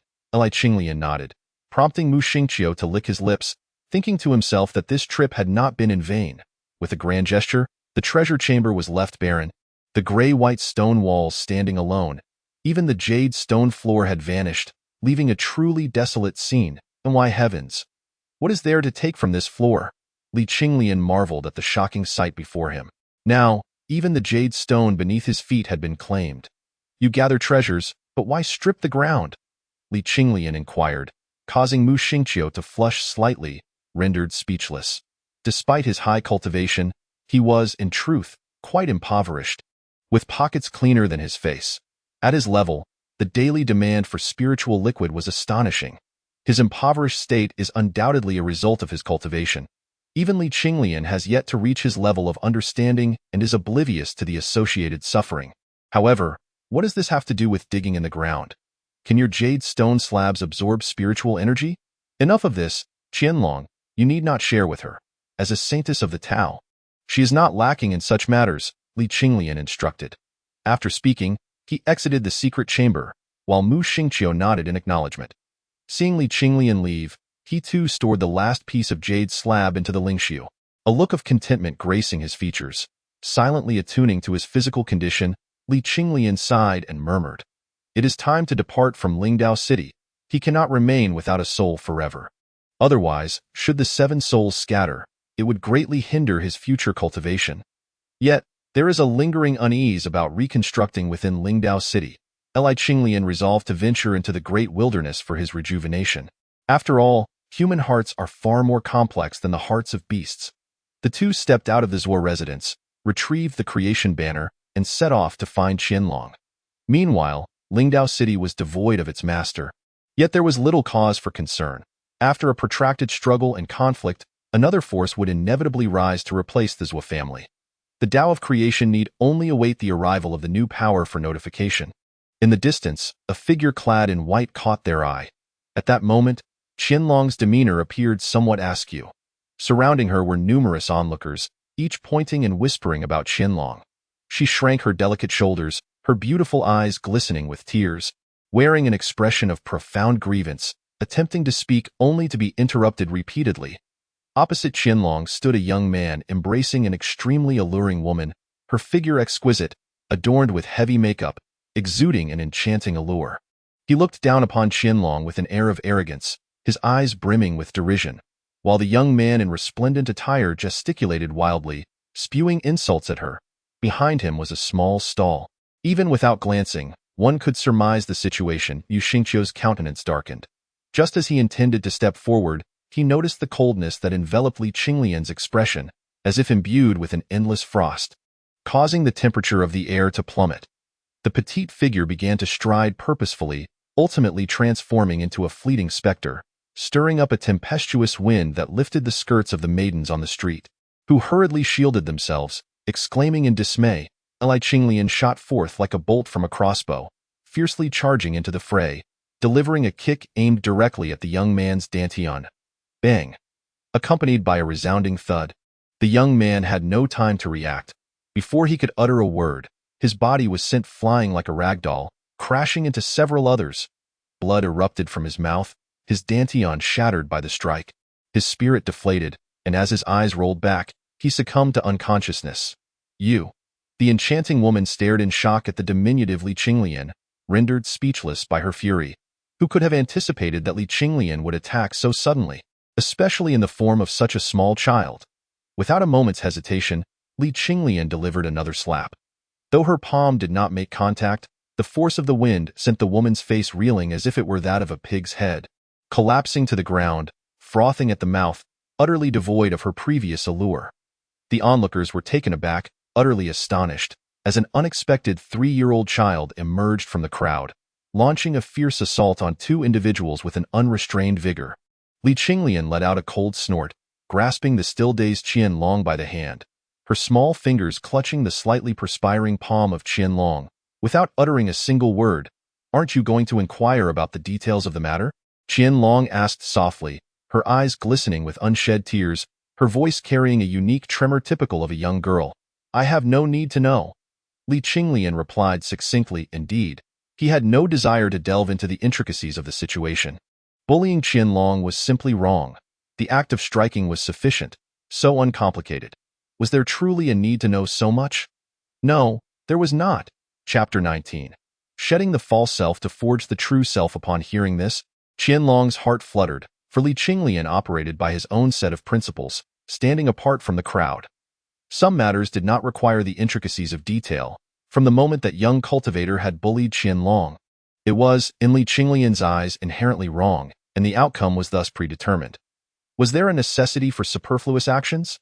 To others, Li Qinglian might seem somewhat unreasonable, yet his understanding of Qianlong was profound. She would not instigate trouble without cause.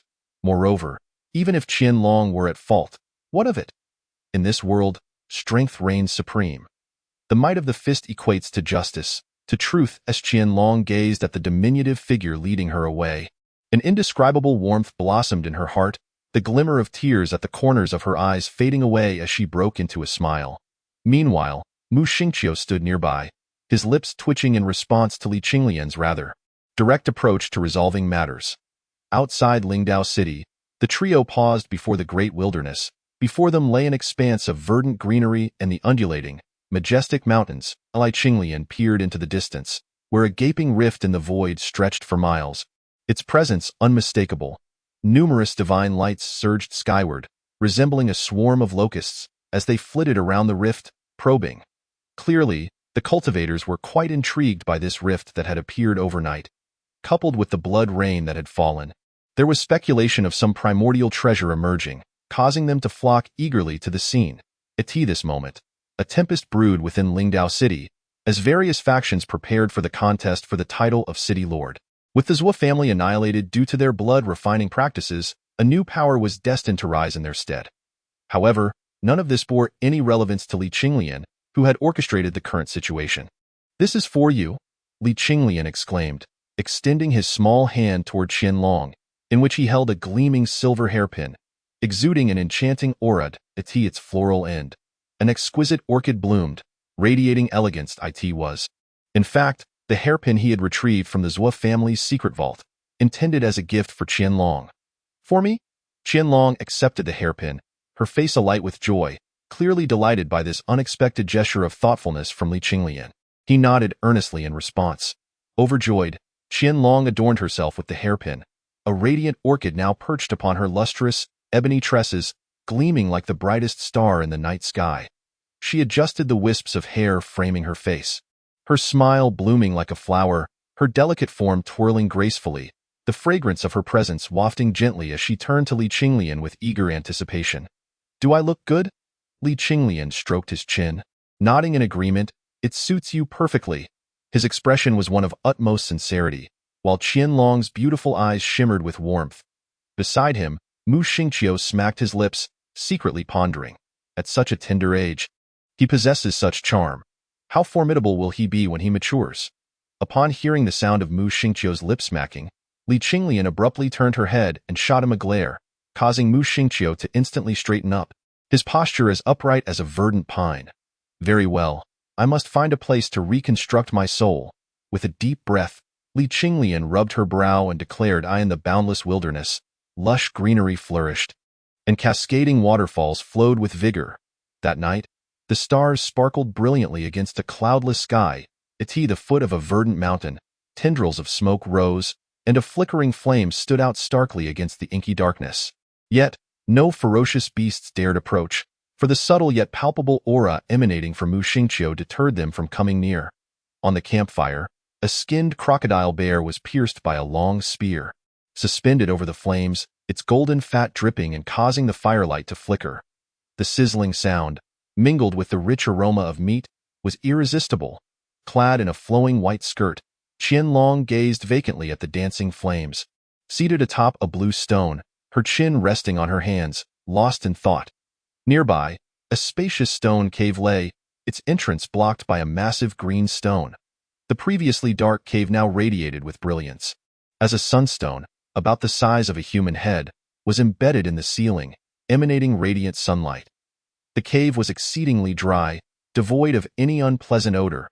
Originally the lair of the crocodile bear, it had now been usurped by Li Qinglian. Li Qinglian was seated cross-legged in the center of the cave, atop a bed of hay, intently gazing at a disc-sized yin-yang wheel cradled in her hands. Within this wheel resided a trace of innate, transformative energy, independent of the spirit tool itself. What Li Qinglian truly valued was the material of the yin-yang wheel, neither gold nor jade, but a dwelling place for the force of creation. This essence of creation had lingered within this non-metallic, non-jade material for an unknown duration, yet somehow, it had been refined into a spirit tool, remaining unnoticed, a true waste of heavenly resources. Nevertheless, this fortunate turn of events benefited Li Qinglian, allowing her to obtain it with little effort.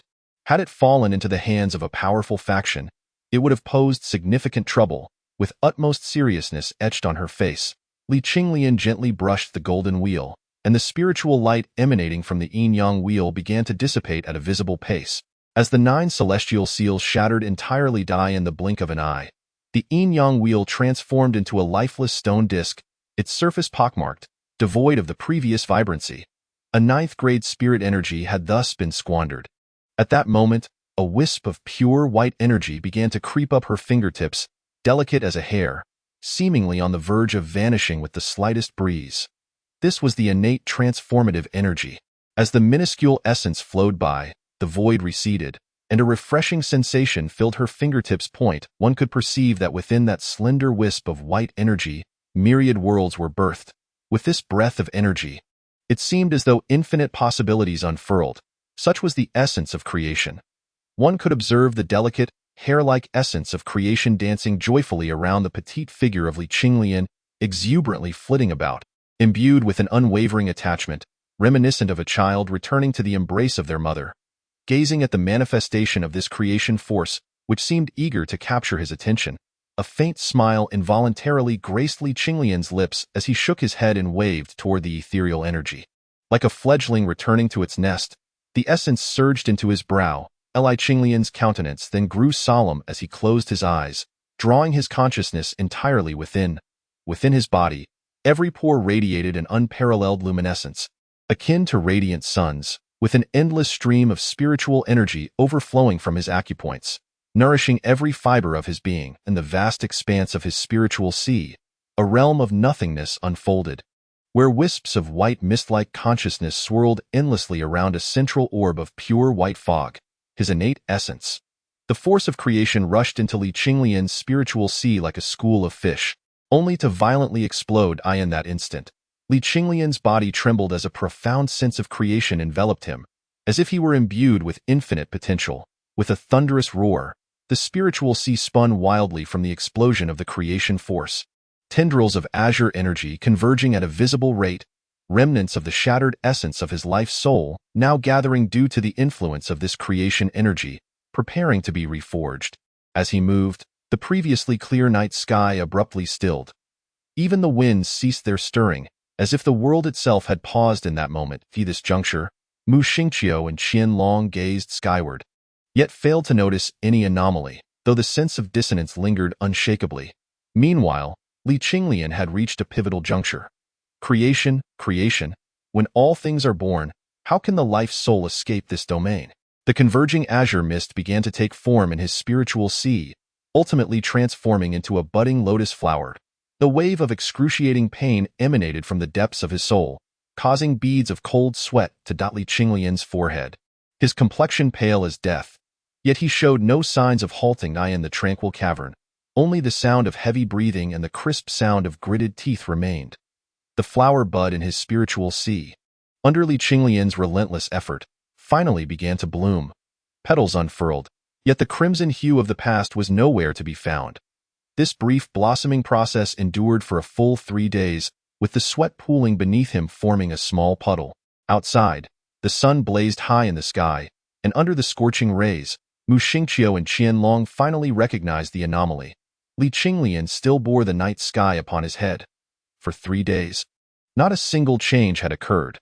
The canopy remained frozen in place, a striking patch of night amidst the relentless sun, an arresting sight. The shock in their hearts was beyond expression. The scene before them was a marvel of the age. As if wherever Li Qinglian went, extraordinary phenomena unfolded. This moment, the bud within the sea of consciousness has finally blossomed. Countless astonishment.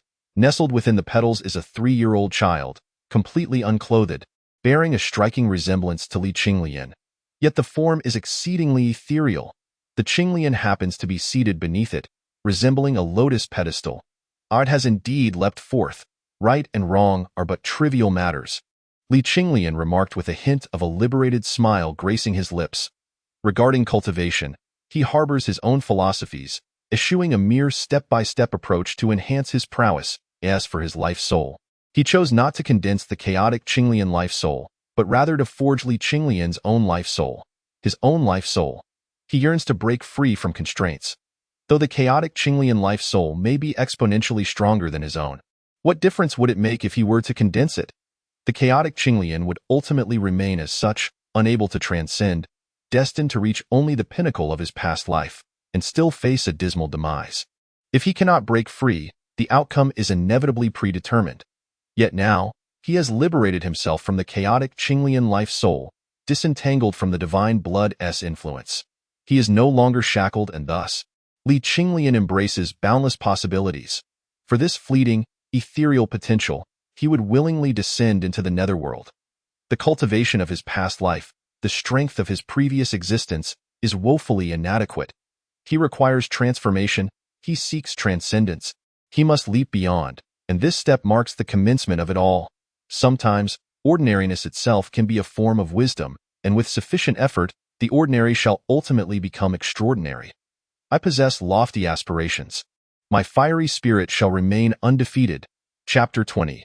The fierce punishment of the heavens and the blazing stars within the sea of consciousness. The life soul sits upon the Qinglian, gradually rotating, tendrils of azure mist emanating, all converging into the diminutive figure of the life soul. The ethereal form of the life soul is slowly transforming into solidity. In the end, the chaotic Qinglian ceases to exist, leaving only Li Qinglian. As the life soul gradually fades, it vanishes from the sea of consciousness, no longer visible. He had only been able to touch the life soul through the power of creation, and now, he is but an ordinary person. Henceforth, only the realm of soul-snatching can grant access to the existence of life souls. At this moment, Li Qinglian slowly rises to his feet. With thick brows and large eyes, his complexion radiantly flushed, as if endless vigor is contained within his diminutive frame. The life soul invigorates his spirit, restoring his former brilliance. This time, should you fail to eliminate me, you will surely face the consequences. A fierce glint flickered at the corner of Li Qinglian's mouth, his eyes ablaze with madness. His scarlet tongue licked his lips. Despite being in the body of a 3-year-old, the insatiable thirst for blood remained. Approaching the cave entrance, he lifted his leg and delivered a kick, propelling a boulder weighing over 1,000 pounds into the air as if it were a cannonball.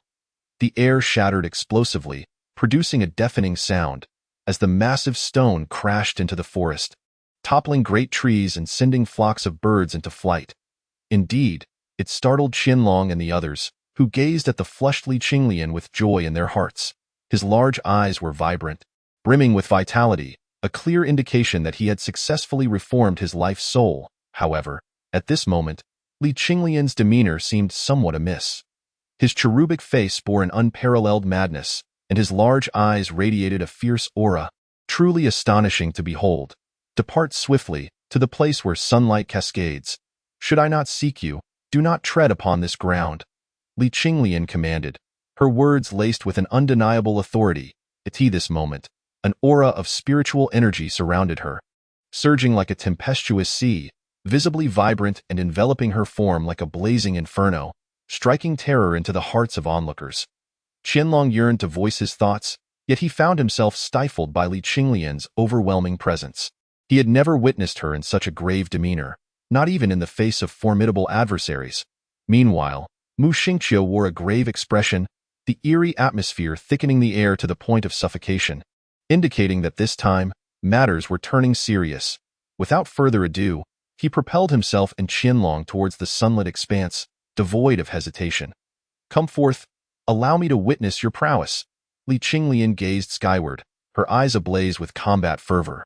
With the power of creation, she conjured her life soul, inciting the wrath of the heavens, which would undoubtedly bring forth divine retribution.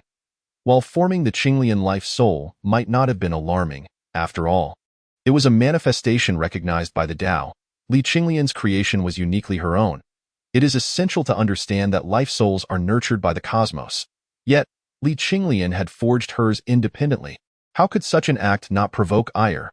Nevertheless, she seemed unfazed, even eager for the challenge ahead. In the night sky, the stars twinkled and converged, resembling a mighty torrent that birthed a celestial thunderbolt, as thick as a barrel, cascading down towards Li Qinglian with overwhelming force. A manic smile curled upon her lips. Boom! The solid ground shattered beneath her feet, a 10-zhang radius reduced to rubble, a sight most daunting. Her body resembled a blazing meteor, hurtling towards the celestial thunderbolt, embodying a fierce resolve to engage in a life-and-death struggle. Bang!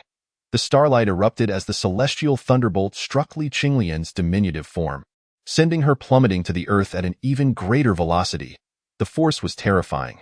The verdant earth trembled as if it were silk, soil flying in all directions. The ground sank a full 5 or 6 zhang, creating a small crater several dozen zhang wide. The flames of the stars roared within the crater, and even a mere glance would cause one's eyes to sting, let alone being scorched by the celestial fire. The sheer might of the celestial thunderbolt was nothing short of horrifying. Amidst the vast pit, Li Qinglian lay, her garments tattered, revealing a rusted iron ring armor she had pilfered from the left family treasury. Now donned like a vest in that moment, she lay in the crater, blood pouring from her mouth as if it were free, her body a grotesque sight, the starlight flames clinging to her, fiercely ablaze, showing no signs of extinguishing. Ha! It doesn't hurt a bit. A glint of madness shone in Qinglian's eyes. Enduring the excruciating pain, she rose to her feet, wiped the blood from her lips, and flashed a grin, revealing her blood-stained milk teeth. Having withstood such a terrifying blow, Qinglian appeared unfazed, radiating vitality as if nothing had transpired. All credit was due to the iron ring armor. Beneath the divine might, the armor bore no spiritual brilliance, yet it had withstood the impact of the celestial thunderbolt without a hint of damage. Instead, it gleamed even more brilliantly under the scorching starlight. Boom! Without any warning, yet another divine thunderbolt descended, this one astonishingly the color of blood, dyeing the heavens and the earth in a vivid crimson. Qinglian's pupils constricted violently, and spiritual energy surged around him, enveloping his body in layers of lotus flowers, eventually condensing into an enormous bud. The divine thunder struck instantaneously, yet the immensely solid bud offered no resistance, shattering into countless specks of spiritual light. The crater expanded once more, with more than half of the towering green mountains reduced to nothingness by the divine thunder. Within the pit, Qinglian remained motionless, his gaze scattered, as the blood-colored divine thunder coursed over his body, causing him to convulse, his muscles twitching uncontrollably. The blood-red divine thunder rampaged. Rolling flames of thunder spread forth, igniting the damp, vast wilderness. A roaring inferno surged, illuminating the night sky with brilliance. At this moment, Qinglian's body was charred black, resembling a piece of charcoal, with only a faint breath of life lingering. It was fortunate for him that the rusted iron ring armor shielded him. Otherwise, he would have been reduced to a pile of minced flesh at the first onslaught of the starry divine thunder. Yet, before Qinglian could catch his breath, he beheld the stilled night sky beginning to shrink at an astonishing speed, ultimately restoring clarity to the heavens. The blazing sun hung high, its rays cascading down upon Qinglian's body, yet it offered him no warmth. Instead, he felt as if he had plunged into an icy abyss, an intense chill enveloping him. The endless starry sky condensed into a pitch-black thunderbolt, hurtling towards Qinglian with incredible speed. As if a silent stream of water were cascading forth, devoid of any grandiose display, yet carving a distinct mark through the void. Qinglian cursed inwardly, a sense of impending doom flooding his heart. This time, it was not a trivial matter, but a life-threatening bolt of thunder. With no time to attend to his charred wounds, he could only rely on the enigmatic iron ring armor. He retracted his arm, curling his small frame tightly within the protective embrace of the armor, which, fortunately, was large enough to encompass him completely. The black divine thunder poured down, the essence of night capable of rendering all into nothingness. The thunderstorm raged, wherever it struck. Everything was rendered illusory, reduced to mere ashes, yet the world around was eerily silent. Such a terrifying spectacle emitted not a single sound, vanishing without a trace. The earth disintegrated, the pit expanding at an alarming rate, regardless of the green mountains, ancient trees, or monstrous beasts. Everything succumbed to the onslaught of the black thunder, leaving no trace of their existence in this world. When the sunlight once again enveloped the land, the place where Qinglian stood had long since become a void, leaving behind only an immense crater 1,000 zhang deep in the desolate wilderness. Fiery stardust danced around the edges of the pit, resembling a crater formed by a meteor's descent, as river waters flowed in, causing ripples at the bottom. With a splash, muddy waters surged, intermingled with streaks of crimson. There stood Qinglian clad in iron ring armor, though his breath was faint, his eyes sparkled with relief. Without uttering a word, he clutched a pill bottle in his hand, pouring the vibrant, energy-infused pills into his mouth as if scattering beans, voraciously chewing on them. The potent effects of the medicine surged through him, causing blood to spurt from his nostrils, yet he showed no inclination to cease. The torn flesh began to sprout new tissue, astonishingly displaying signs of healing. His arms could not rival the strength of his thighs. He laughed heartily, albeit with an undertone of desolation, muttering incomprehensible words. However, he had survived this tribulation, and beyond it lay a world where the sky was vast for birds to soar and the sea boundless for fish to swim. Li Qinglian was no longer shackled. In this moment, his future brimmed with infinite possibilities. Why did he seem indifferent to his soul of Qinglian? Why resort to the power of divine blood to deal with a soul snatching? It was all in the pursuit of escape. Without change, how could one grow? Mu Xingqiu, come quickly to my aid. Li Qinglian bellowed towards the heavens. He was on the brink of collapse. The iron ring armor weighed heavily upon him, dragging his body downward, and in his gravely injured state, every movement was excruciating. The spiritual herbs barely sustained his life. Having narrowly survived divine retribution, to be drowned now would be utterly futile. Mu Xingqiu, with his keen senses, heard Li Qinglian's desperate cries and rushed over with the anxious Qianlong, only to be met with a chasm 1,000 zhang deep. His heart was tumultuous. How could the reshaping of a soul provoke such divine wrath? And to such a terrifying extent, this kind of heavenly punishment would reduce even him to ashes. How had Li Qinglian managed to survive? There was no time for contemplation. Li Qinglian was on the verge of drowning, and Mu Xingqiu hastily pulled his charcoal-blackened body from the pit. The horrific injuries were enough to leave even Mu Xingqiu gasping in shock. His limbs were nothing but a bloody mess, with some areas revealing stark white bone, still charred from the cleaving. The iron ring armor bore holes, each a gaping wound. Horrifyingly grotesque, Mu Xingqiu swiftly infused his rich life force into Li Qinglian's body to stabilize his injuries.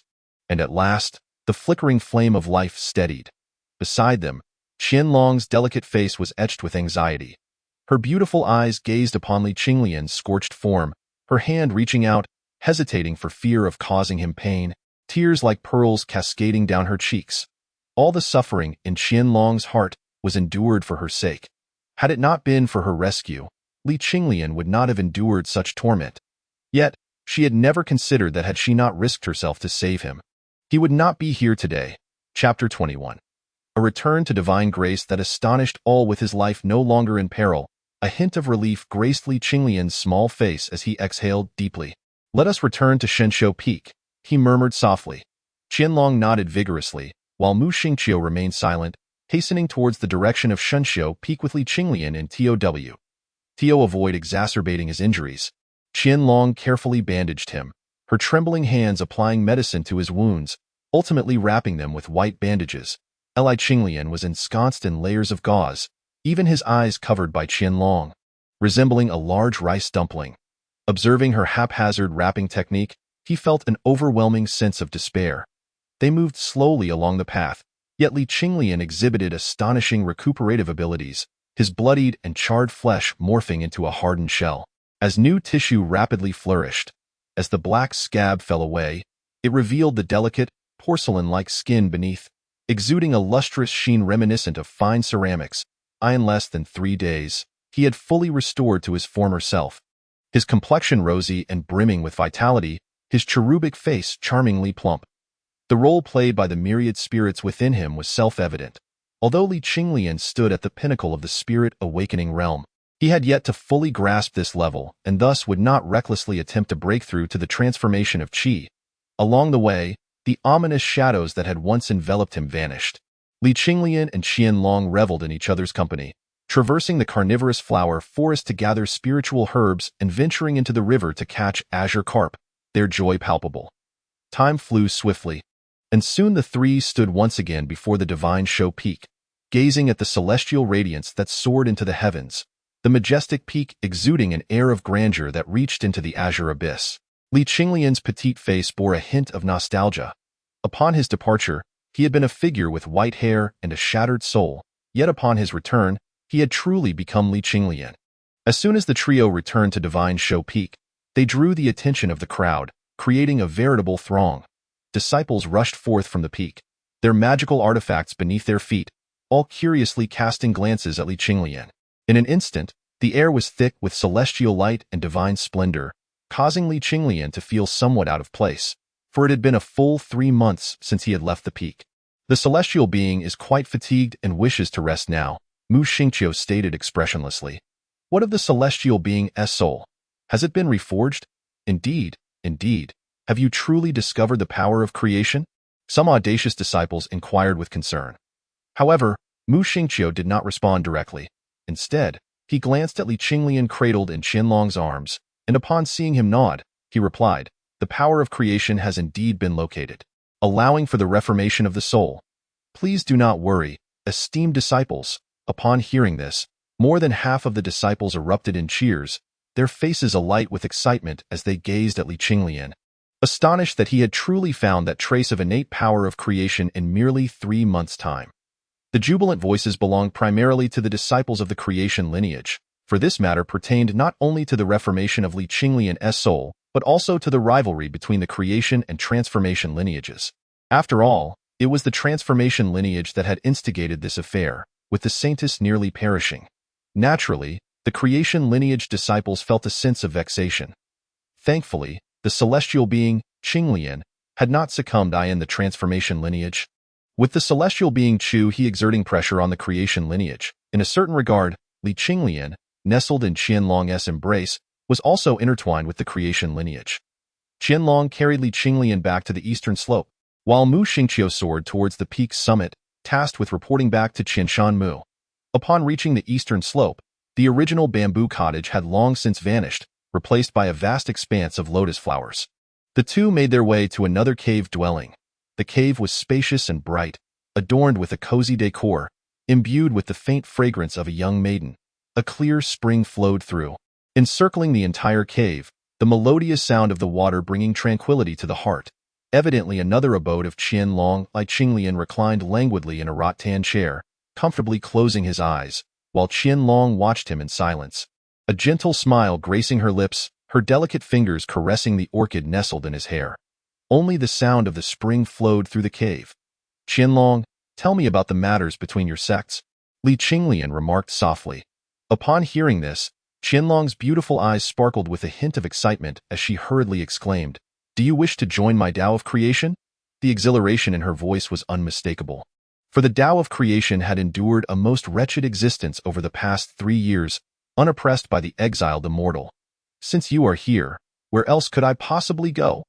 Li Qinglian retorted with a resigned roll of his eyes. Moreover, he harbored a distaste for the ethos of the Tao of transformation, and with that exiled immortal Chu he already in place, would he truly resign himself to being second best? That would indeed be splendid.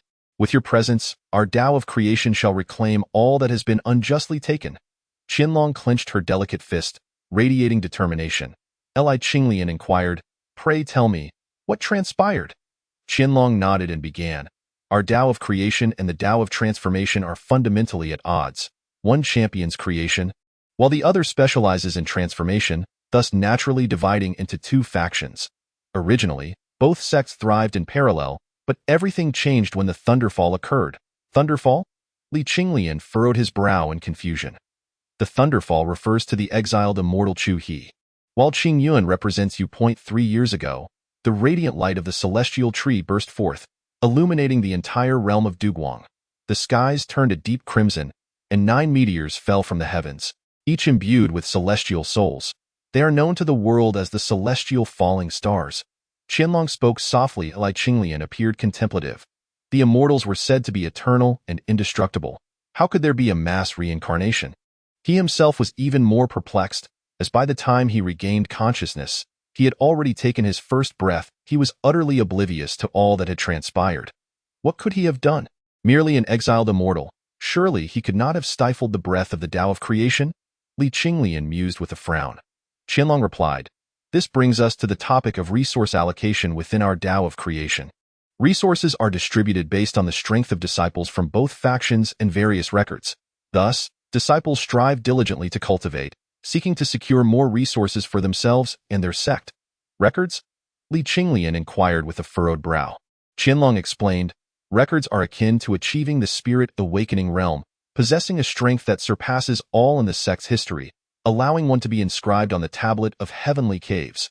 Such records also reflect the strength of a faction and can be exchanged for ample cultivation resources." Li Qinglian remarked, "The Tao of transformation currently overwhelms your Tao of creation because of this." Qianlong continued, "There are also various arcane celestial techniques, previously unheard of, possessing tremendous power, which similarly augment the strength of disciples. This is all thanks to Chu He. Yet their cultivation demands an astonishing amount of resources, burdening the Tao of transformation as well. I see, Li Qinglian said with a slight smile.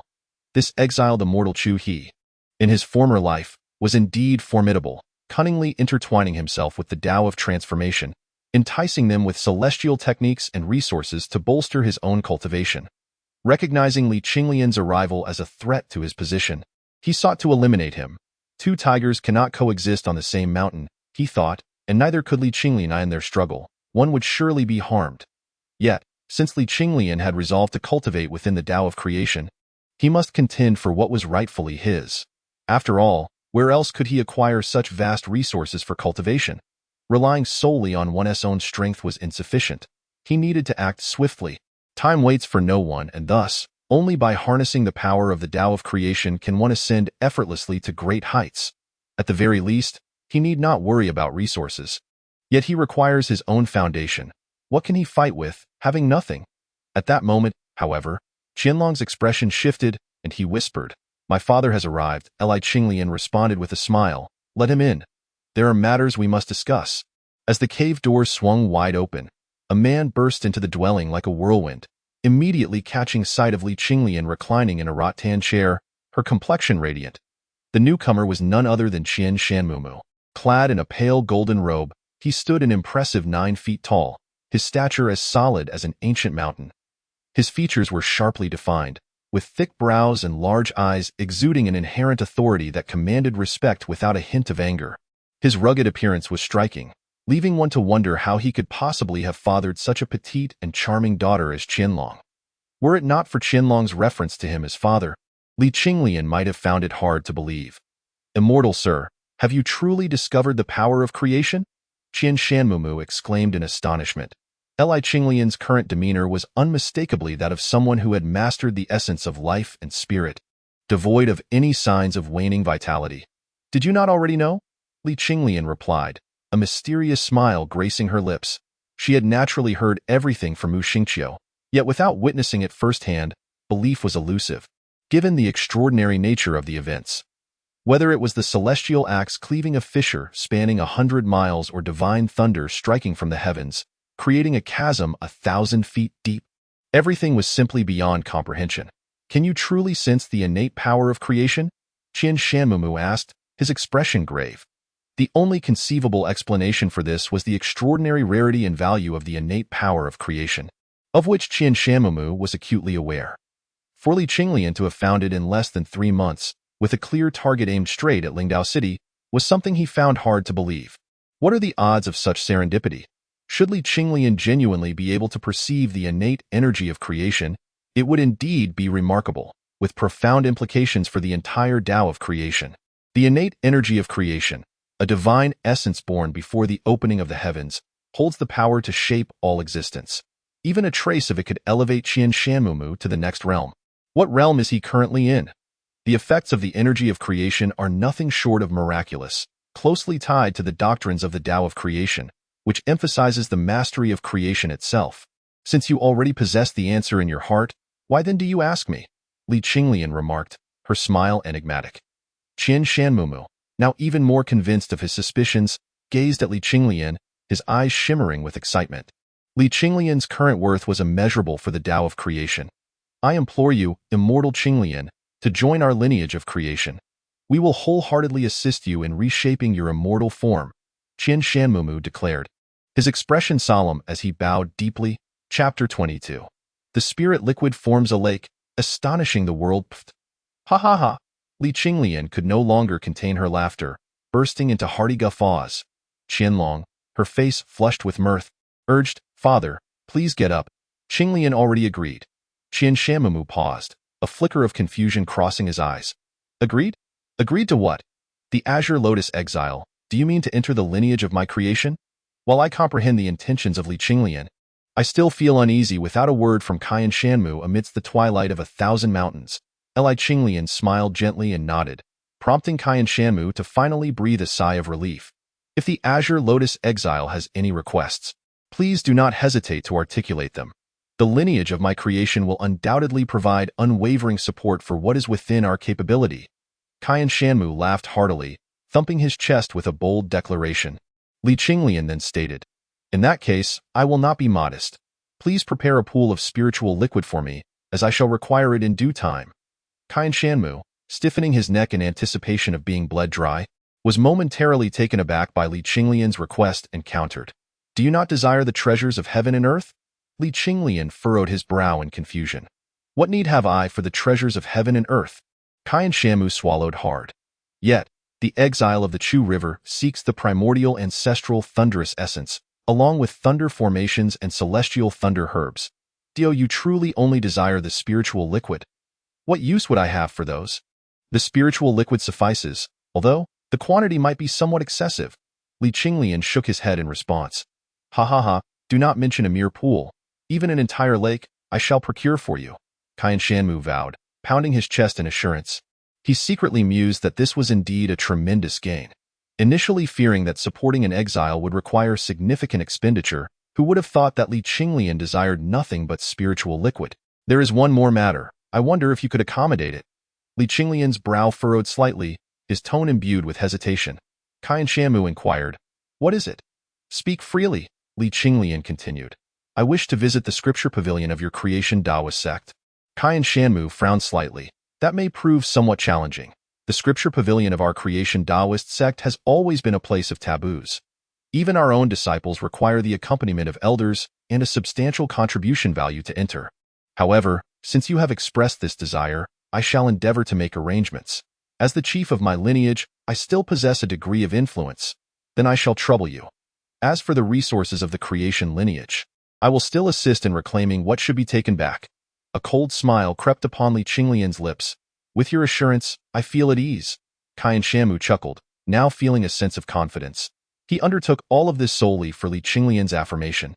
2 days later, on the eastern slope of Divine Show Peak, there lay a place shrouded in a grand array, where the essence of nature flourished and the mountains stood strong. It was the cultivation grounds of the chief of the creation lineage. Ordinary disciples could not gain entry.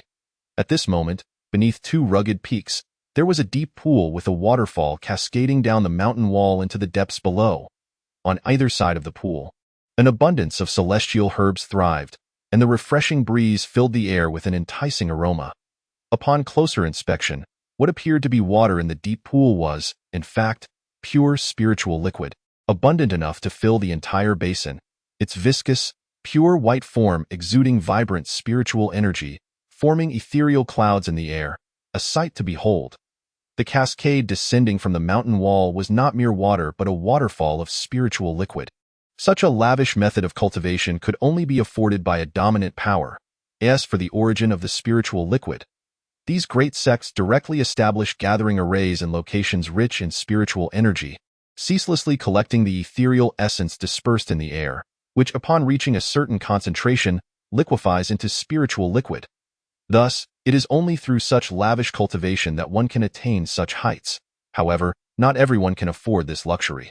Li Qinglian sat cross-legged in the pool, completely submerged in the spiritual liquid, his diminutive form emanating a gravitational force akin to that of a black hole, absorbing the spiritual essence at an astonishing rate. This phenomenon had persisted for an entire day and night, and he showed no signs of pausing. He aspired to refine the 3 realms of enlightenment to perfection, allowing for not a single flaw. Li Qinglian intended to convert all the spiritual energy coursing through his 100 acupoints into spiritual liquid. Should he succeed, his physical prowess would reach a terrifying magnitude. The mere act of suppressing the 100 acupoints with spiritual energy grants such formidable strength. Let alone the complete transformation into spiritual liquid. Merely contemplating it is daunting. His 100 acupoints appeared as vast as rivers and lakes, a monumental task to convert them all into spiritual liquid. Yet, once accomplished, his power would be significantly enhanced. Only by reaching the limits of every realm can one attain greater strength, and the path of cultivation will become ever more expansive. Such extravagant cultivation, however, is an endeavor only he could conceive. At this moment, with Li Qinglian's return, the once quiet Taoist sect of creation, which had lain dormant for 3 months, stirred back to life. The news of Li Qinglian discovering the power of creation and reconstructing his soul spread like wildfire, invigorating the disciples of the sect of creation, who seemed to be fueled by a surge of energy in their training. Meanwhile, Su Tianming's countenance was far from pleasant. His worst fears had come to pass. Since the death of Dan Lai, he understood that even without a soul, Li Qinglian was not to be trifled with. He had thoroughly offended Li Qinglian, having attempted to eliminate him on multiple occasions. And now, with Li Qinglian's return to the sect of creation, trouble was inevitable. Like a ghost, he had vanished without a trace, leaving Su Tianming in a state of unease. Within the dragon-suppressing thunder array, Su Tianming's expression was grim, his silence palpable. The large thunder pool before him had long since dried up, leaving only Chu He alone. With a flick of his wrist, purple lightning erupted, coalescing into a majestic robe adorned with embroidered dragons. Draping over him, despite his youth, his movements exuded an undeniable authority. Failed. Chu He remarked nonchalantly. Indeed, I could not eliminate him. With Dan Lai dead, Li Qinglian has harnessed the power of creation and reconstructed his soul. Now having joined the sect of creation, Su Tianming stated, his fists clenched tightly. Chu He scoffed dismissively. Ha! To think a mere concealed cultivator could slay a banished immortal. You are rather naive. Even I could easily dispatch him. Su Tianming lowered his head. It is my oversight. I humbly ask for the banished immortal's forgiveness. Chu He narrowed his eyes. No matter, what of reconstructing a soul? My thunder body has already been established. In this lifetime, no one can impede me. As he spoke, lightning crackled around him, with serpentine purple patterns resembling demonic snakes slithering over his form. An eerie sight indeed. One must understand that a Tao body is a rare gift bestowed by the great Tao.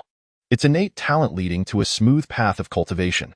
Thus, it is exceedingly rare, with each Tao body possessing unique abilities. For instance, the void Tao body of Qianlong allows him to traverse the void with ease.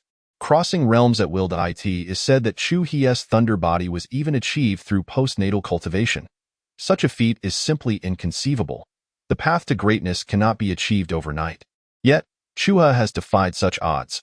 The origins of Chuha remain shrouded in mystery, and the true extent of his past cultivation is unknown, leaving us to ponder who among him and Li Qinglian embodies the tiger and who the cat.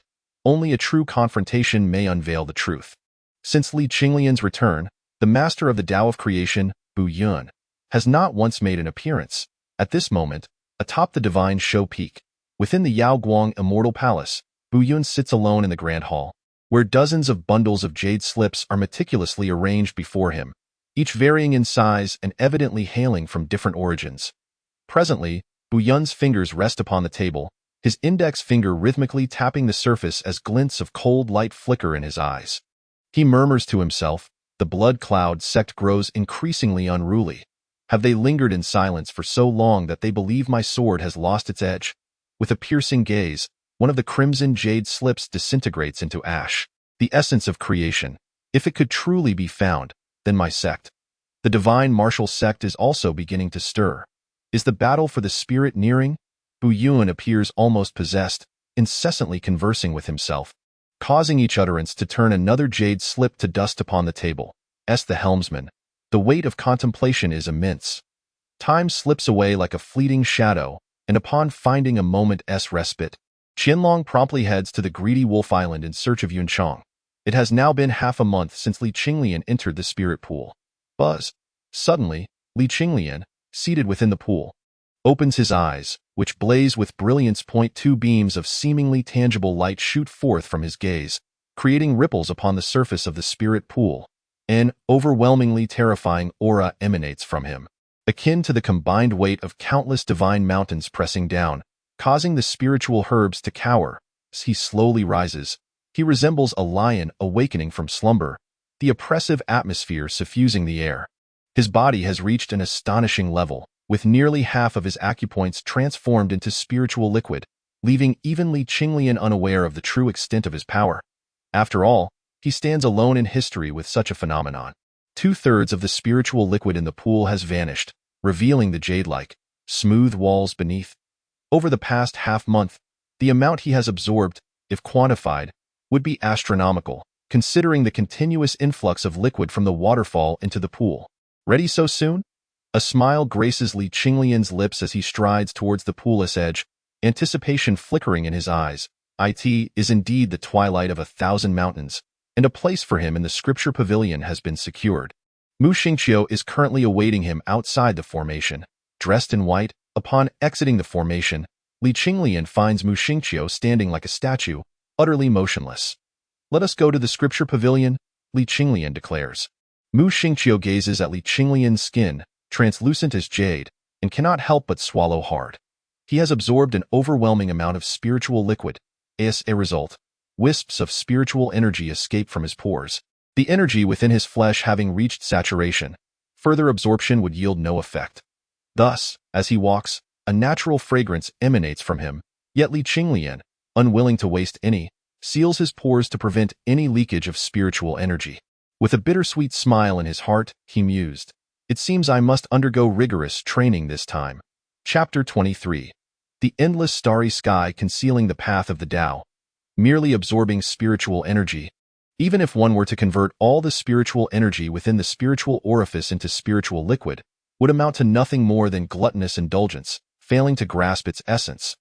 What Li Qinglian aims to achieve is to refine all the spiritual energy into his corporeal form, rendering his body indestructible, akin to the ferocious beasts of the primordial age. That is the true path. Thus, he would temporarily refrain from visiting the spiritual liquid pond, focusing instead on thoroughly appropriating the spiritual energy residing within the orifices before continuing his cultivation. Xinqiu Peak is truly vast, so immense that traversing its surface yields no sense of gradient. The Taoist scripture pavilion of the creation sect is nestled within the mountain's belly, surrounded by formidable cliff faces, creating an impenetrable barrier with no entrance or exit, accessible only through a designated teleportation array to enter the pavilion. On the expansive Boyuan platform, which serves as the entrance to the scripture pavilion, numerous disciples gathered in groups, each accompanied by their mentors or senior brothers. Only after paying a substantial amount of contribution points could one activate the teleportation array and enter the pavilion. Li Qinglian's arrival transformed the previously tranquil Boyuan platform into a bustling scene. Is that the celestial being of Qinglian, such a petite stature. "Hush, keep your voice down. Do not let him hear, for he is the one who overshadowed the greedy wolf immortal island with the lotus soul. Yet his cultivation is rather unimpressive. Lord Chu, he has already reached the Qi transformation realm. And so what? How long has the esteemed Qinglian been part of the creation sect? Inferior is simply inferior. Why seek unnecessary excuses?" At this moment, discussions erupted on the Boyuan platform, with all the cultivators possessing keen senses, naturally hearing every word. Yet, Li Qinglian maintained a faint, almost imperceptible smile, seemingly unconcerned. Just then, the sunlight illuminating his youthful visage was suddenly obscured by a shadow. He halted in his tracks and looked up to find a young disciple before him, clad in an intricately patterned black robe, tall and slender, with sharply defined features and a cropped hairstyle that exuded an air of sharpness and competence. However, at that moment, he gazed at Li Qinglian with an expression of utter indifference, his eyes filled with contempt. One cannot help but wonder what abilities the esteemed Qinglian possesses to warrant such substantial nurturing from the creation lineage. "I, Ji Wushuang, am not convinced," Ji Wushuang declared coldly, evidently displeased with the preferential treatment afforded to the creation lineage. "Why must I toil for cultivation resources while he receives everything effortlessly without any contribution?" Beside him stood a middle-aged man in a black robe, his hands calloused, wearing a proud expression as he regarded Mu Xingqiu, possessing a cultivation level at the third pulse of the Taoist canon.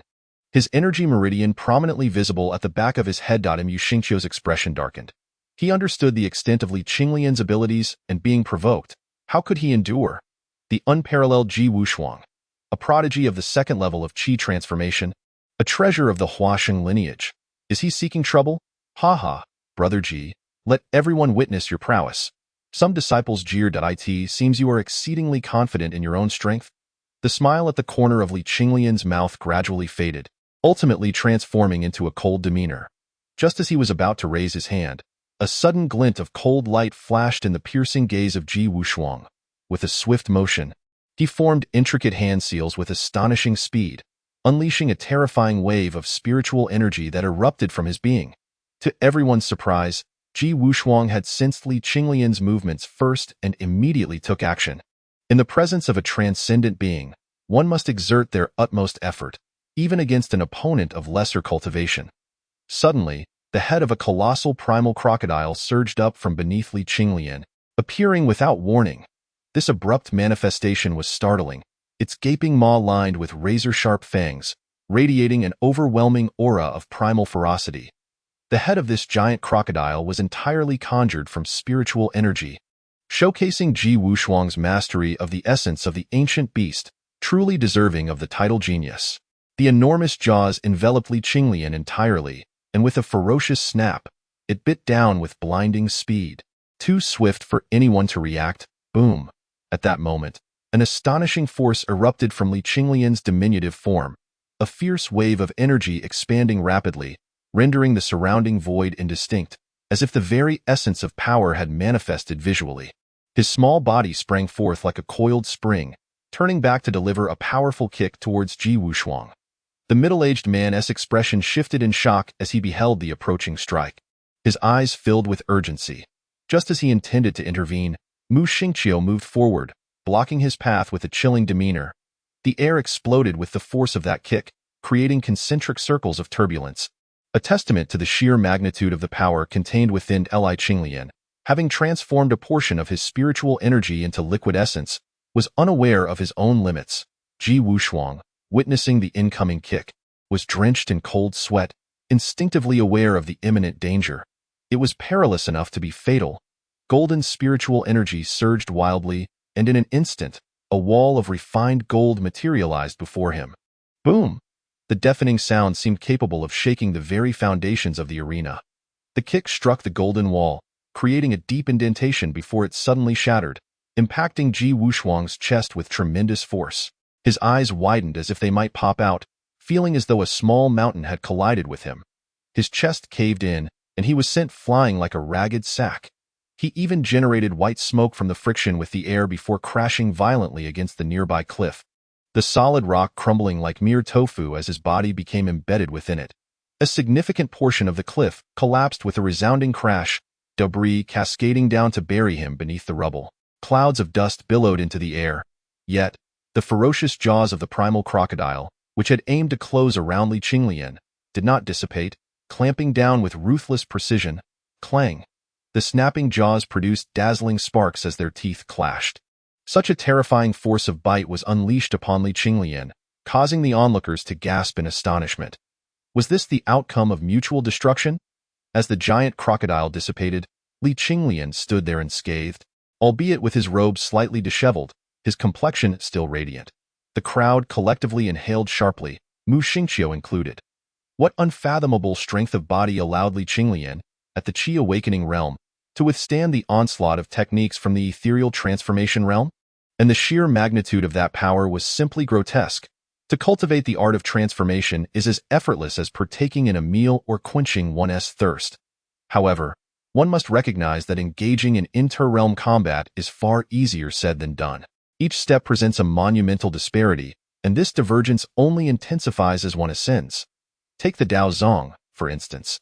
Even if one were to summon 100 or 1,000 masters at the pinnacle of transformation, not a single hair on their body would be disturbed, such is the chasm, a gulf as profound as the heavens.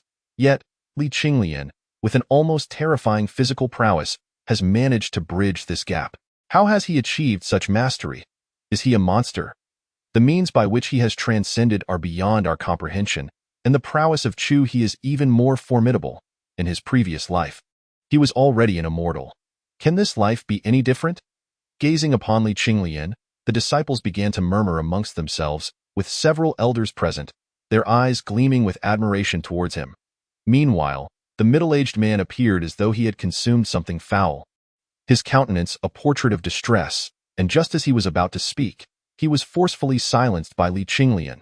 If you have grievances against the decisions of the Tao of creation, seek out Qinshanmu. I do not possess the time to engage in trivial games with you. Everything that needed to be seen has been observed, Li Qinglian stated coolly. He then exchanged a glance with Mu Xingqiu, and the two transformed into a streak of white light, vanishing into thin air, leaving behind a crowd rife with speculation and the visibly perturbed middle-aged man. This time, the lineage of Hua Shang has undeniably been dealt a severe blow by the Tao of creation, and it remains uncertain whether Ji Wushuang was prompted by others or acted on his own volition. In the North Slopes Dochen Hall, Suya, upon hearing of Ji Wushuang's defeat, erupted in laughter, exclaiming, "Ha! Thank goodness I didn't attend. My father truly is a fool. Last time, Suya had endured a near-fatal beating, and this time, he seemed to have gained some wisdom. Clearly, this was yet another test by Su Tianming. Did Li Qinglian truly solidify his soul, finding the innate essence of creation within 3 months? He simply could not believe it as a result. Yet another promising disciple had been ensnared. What Ji Wushuang must be thinking at this moment is beyond comprehension. Meanwhile, Li Qinglian and Mu Xingqiu found themselves within the cavern of Shenshou Peak. The vastness was boundless, stretching endlessly before their eyes. Surrounding them was a starry expanse, with twinkling lights resembling a dazzling galaxy, each gleaming with its own unique radiance. Standing beneath this ethereal celestial canopy was a sight to behold. It scarcely resembled a cavern, but rather an infinite starry sky. Is this the scripture repository of the Tao of creation? How intriguing! A spark of profound interest flickered in Li Qinglian's eyes as he darted through the boundless cosmos like a tempest. Mu Xingqiu followed closely in his footsteps, explaining, "Indeed, each star corresponds to a specific principle of the Tao. Only the finest are collected, each imbued with true meaning." Li Qinglian, perplexed, inquired, "Are the principles of the Tao categorized by rank?" "The principles of the Tao are not ranked, yet their potency varies drastically, contingent upon the wielder. For instance, a fireball technique employed by one at the spirit awakening stage may be no larger than a basin, whereas the same technique wielded by one at the concealed realm could expand to the size of a lake. This illustrates the disparity. Additionally, the strength of the true meaning is intrinsically linked to its power. The young disciple's archaic crocodile contained a hint of archaic crocodile's true meaning, but had it possessed the true meaning of the dragon crocodile, its might would be vastly different." Mu Xingqiu elaborated with care. Li Qinglian then inquired, "What lies beyond the Taoist arts?" Mu Xingqiu replied, "Beyond the Taoist arts, there exist the divine abilities. These divine abilities can be classified into lesser and greater manifestations, and above them are the treasured techniques and celestial arts, though these are realms we cannot access." "Why is that?" Li Qinglian furrowed her brow. "Even the lesser divine abilities are extremely rare, with only 2 types recorded within our teachings. They resonate deeply with the essence of the Tao and are not easily attained, unlike the Taoist arts, which can be manifested simply through the comprehension of the true nature of the heavens and earth." Li Qinglian licked her lips and smacked her mouth, exclaiming, "Divine abilities, you say? I truly wish to witness them." Chapter 24. The divine radiance shatters the galaxy clearly. Within this boundless expanse of stars, the existence of divine abilities is improbable. Given his current status, Bu Yunquang would certainly not grant him any divine abilities. Even the opening of the scripture repository was a significant endeavor that required considerable effort from Qinshan Muhua, especially since he had contributed nothing to the Tao of creation, effectively living off the bounty without merit. As Li Qinglian traversed the starry skies, a sense of ennui began to envelop her. However, she was soon captivated by an object. At the center of the cosmos stood a gray-white stone pillar, soaring skyward, piercing through the yellow springs below and connecting with the azure void above. A magnificent sight. In this infinite starry expanse, it was strikingly prominent, resembling a slender gray-white thread that bisected the heavens. Intrigued, Li Qinglian hastened towards the stone pillar. A flicker of anxiety crossed Mu Xingqiu's eyes as he attempted to intervene. But it was already too late. Standing before the pillar, which was no thicker than an arm, she noticed its surface was adorned with mottled engravings. As she gazed upward, a wave of dizziness washed over her, as if the pillar held unfathomable Taoist essence, presenting a tantalizing clarity obscured by a veil, rendering it incomprehensible. "What a remarkable treasure!" Li Qinglian licked her lips, reaching out to touch the stone pillar, feeling a warm sensation. Seeing her begin to caress it, Mu Xingqiu's face lit up with delight, though he could not help but rub his forehead in a gesture of regret. "What is this?" Li Qinglian turned to inquire. Yet, Mu Xingqiu seemed to have not heard her, remaining silent as he gazed skyward, as if something in the heavens had caught his attention, whistling to mask his unease.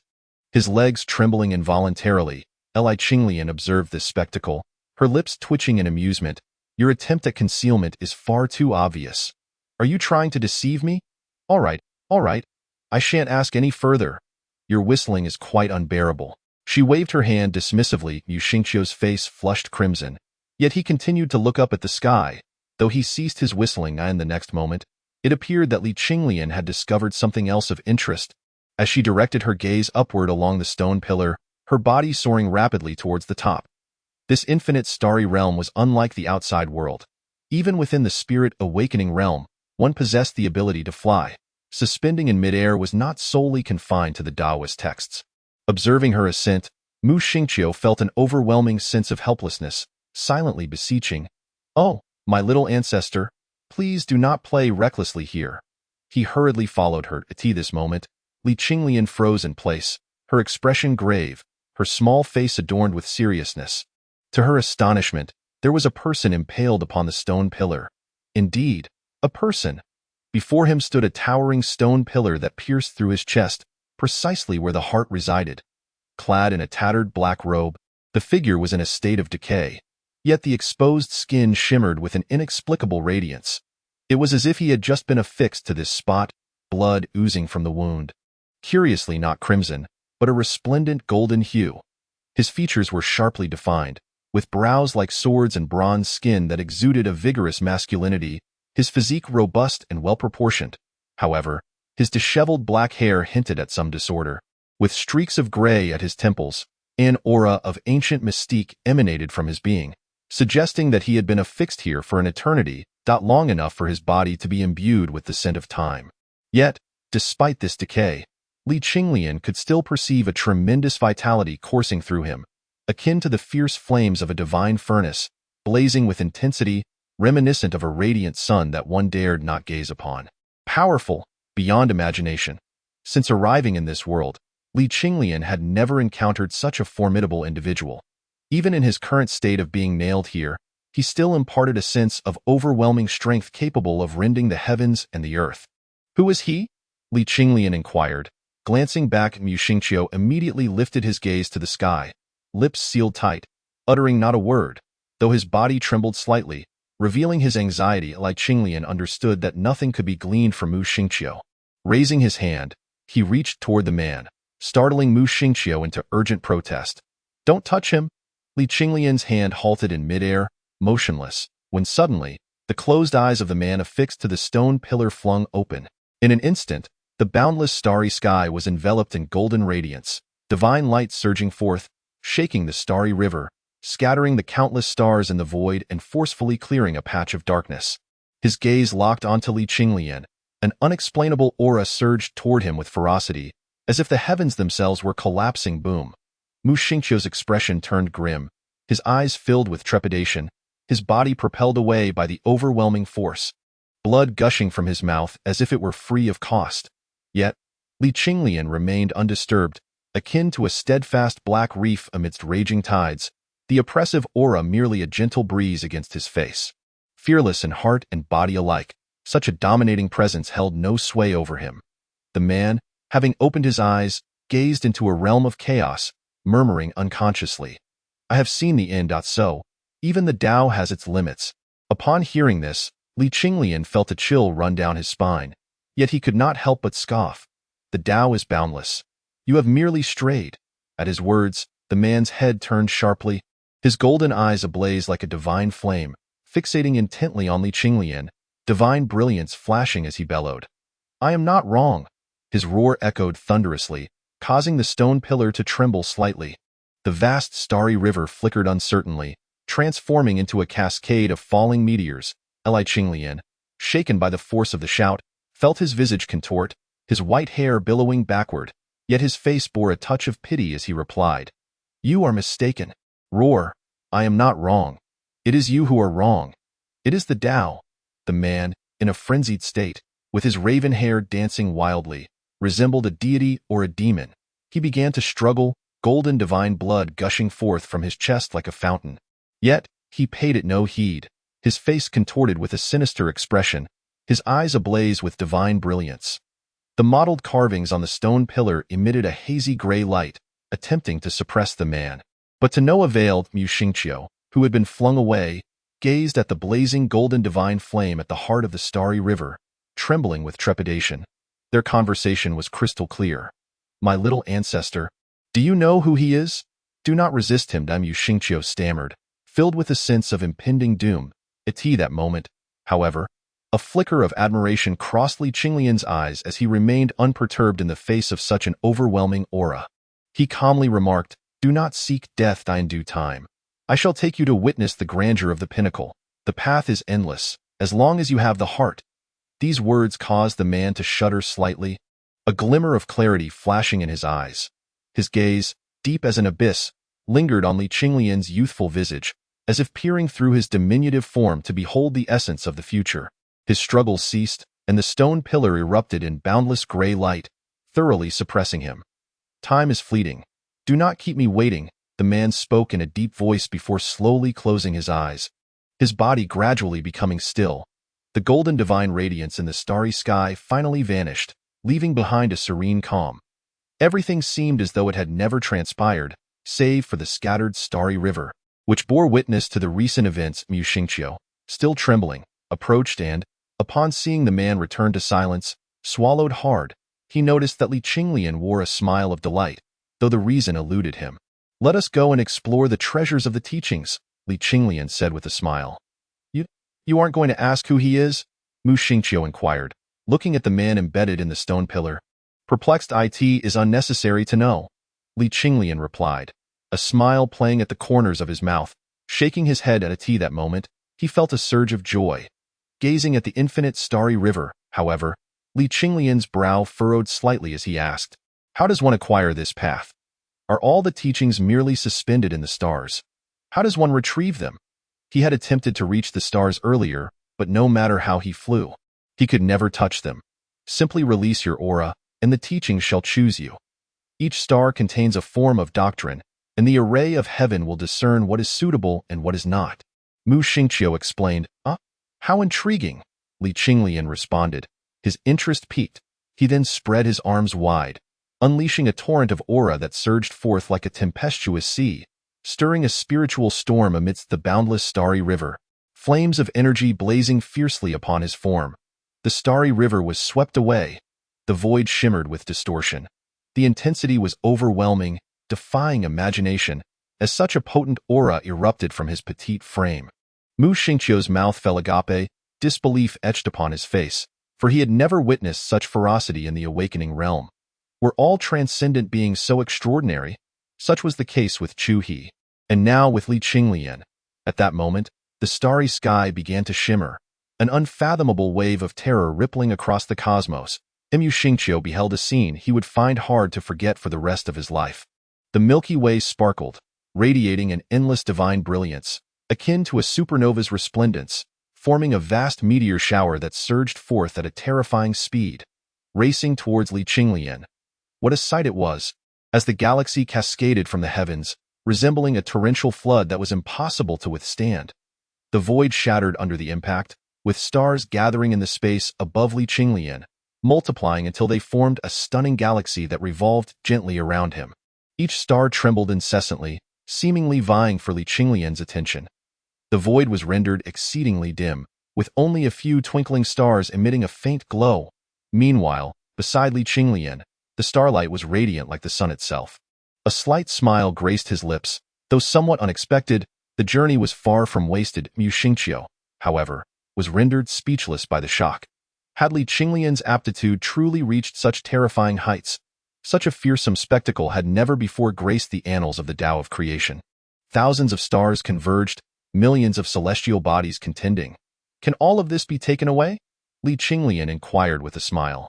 Yet Mu Xingqiu remained lost in the moment, nearly choking on a mouthful of old blood. What? Take it all. Are you intending to deplete the sect? Chapter 25. A leap of 100 yards in thunder-light escape. Mu Xingqiu cried out in his heart. If all of this were to be taken, it would likely exceed the entire wealth of the Tao of creation. This opportunity had cost Qianshan Muhua a considerable sum. Merely entering the scripture repository would allow one to select suitable Tao techniques, regardless of their potency or the strength of the truths they contained. Gaining entry to this repository was a privilege reserved for those who had made significant contributions to the Tao of creation, or those willing to expend vast amounts of contribution points. Furthermore, Li Qinglian's sensitive identity as a banished immortal made the process even more arduous. This chance had been secured through the goodwill of Qianshan Muhua. You can only take one, Mu Xingqiu said with a bitter smile.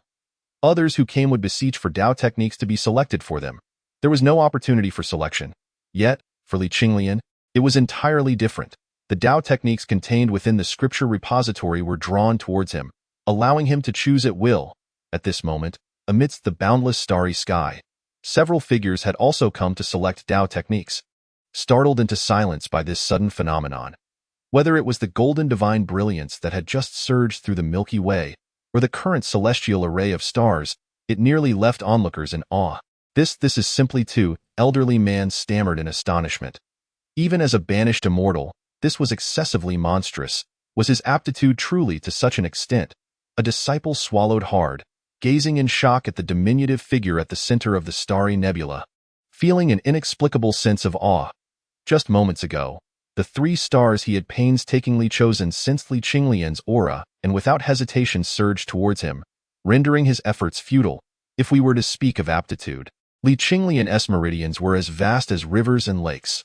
Yet, such a breadth could only indicate potential, as the magnitude of the innate dragon energy was the true measure of aptitude.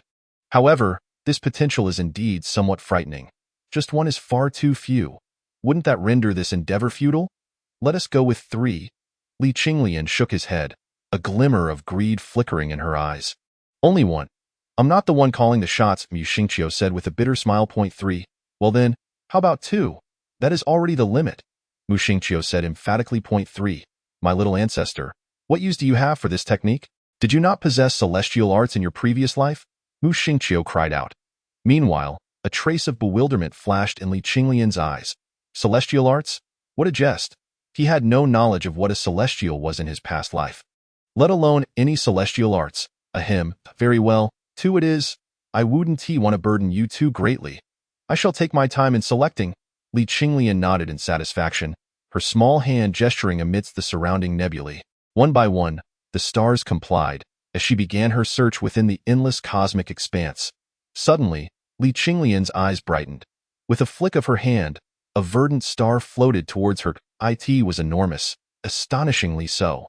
Its colossal form crushed and scattered the surrounding stars, akin to the contrast between a firefly and the bright moon.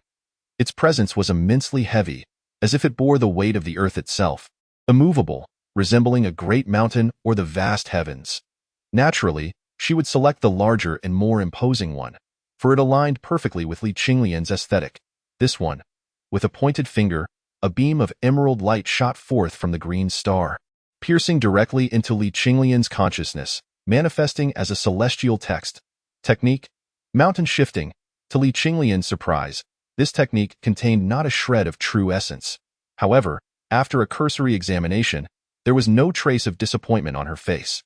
Instead, her eyes sparkled with excitement. This mountain shifting indeed lacked true essence, yet it contained a method to comprehend the true essence of mountains. This meant that as long as one's comprehension was sufficiently high, the true essence could manifest in myriad forms. With a mere gesture, spiritual energy transformed into a mountain, and the sheer power it could unleash was exhilarating to even imagine. This mountain shifting was undeniably to Li Qinglian's taste. With a hint of anticipation in her heart, she began selecting the next star, while Mu Xingqiu beside her wore a pained expression. Originally, Qianshan Mu had informed him that he could only choose 2 at most, specifically advising against a second selection, lest Qianshan Mu become distressed. Yet, to Mu Xingqiu's dismay, he had revealed his entire hand in mere moments. Master of the Vein, I am truly sorry, Mu Xingqiu lamented. After a meticulous selection process, a star slowly emerged, an endless expanse of black, devoid of any light. The darkness it reflected cast a stark shadow amidst the dazzling constellation of stars. Dark energy surged forth, and as Li Qinglian gazed at the black star, she faintly sensed a familiar aura. Although there were stars with even greater presence, she chose it without hesitation.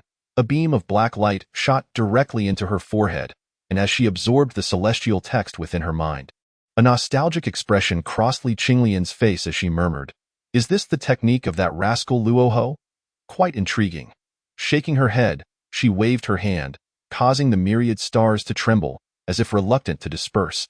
Yet they ultimately returned to the starry sky. The once dark and lightless galaxy has regained its brilliance. Let us return. I must cultivate for a while, Li Qinglian remarked with a faint smile gracing his lips. Without the assurance of a life soul and divine blood, a mere concealed strike could spell his doom. Thus, it was imperative to swiftly enhance his strength to safeguard his own life. Perched upon the eastern slope of Xiu Peak, outside the 100-flower Spirit Valley, Li Qinglian sat cross-legged on a mat, his eyes shimmering with a profound azure radiance as he gazed ahead. Before him stood a verdant mountain, towering to a height of 100 zhong, robust and majestic, with cascading waterfalls gushing down its sides as he beheld the mountain. Over time, a weighty aura began to envelop his petite frame, reminiscent of an immovable mountain peak, steadfast and unyielding. He contemplated the essence of the mountain. For only when the essence of the mountain was realized could he invoke the power to move mountains. At this moment, Qianlong, clad in a flowing white gown, was tenderly tending to each spirit flower within the valley, their vibrant hues of purple and red dancing in the gentle breeze, petals fluttering like butterflies, while a stray lock of hair wafted delicately in the air. This scene seemed to transcend time itself. As Qianlong glanced towards the valley's edge where Li Qinglian stood, a glimmer of reassurance flickering in her beautiful eyes, before she returned to her meticulous care of the spirit flowers. On the northern slope of Shanxiu Peak, within the Thundercloud Palace, the grand hall was constructed entirely from the rarest thunder stones, radiating with resplendent colors as strands of electric light flickered, enveloping the area in a dazzling thundercloud that stretched for miles. Seated atop the main throne was the exiled immortal Chu He, whose diminutive form radiated an aura of boundless authority. Thunder patterns coursed across his body, reaching up to his cheek, exuding an alluring yet sinister charm. Behind him, a graceful maid served tea, the jade cup filled with warm tea, wisps of spiritual mist rising ethereally. With each sip, spiritual energy coursed through his limbs and bones. Below him sat the pillars of the transformation lineage, a total of over a dozen individuals, each exuding an astonishing presence, all at the soul-seizing realm. Leading them was Su Tianming, who remained silent, fixated on Chu He seated above. It was heard that Li Qinglian has entered the spirit liquid pool for cultivation and has even gained qualification for the. Chu He spoke with a calm demeanor, his youthful voice echoing within the Thundercloud Palace, yet none dared to dismiss his words, all wearing grim expressions. Chu He's large eyes narrowed, his voice chilling. Even I have never set foot in the. Meanwhile, Su Tianming's lips twitched involuntarily, his expression pained.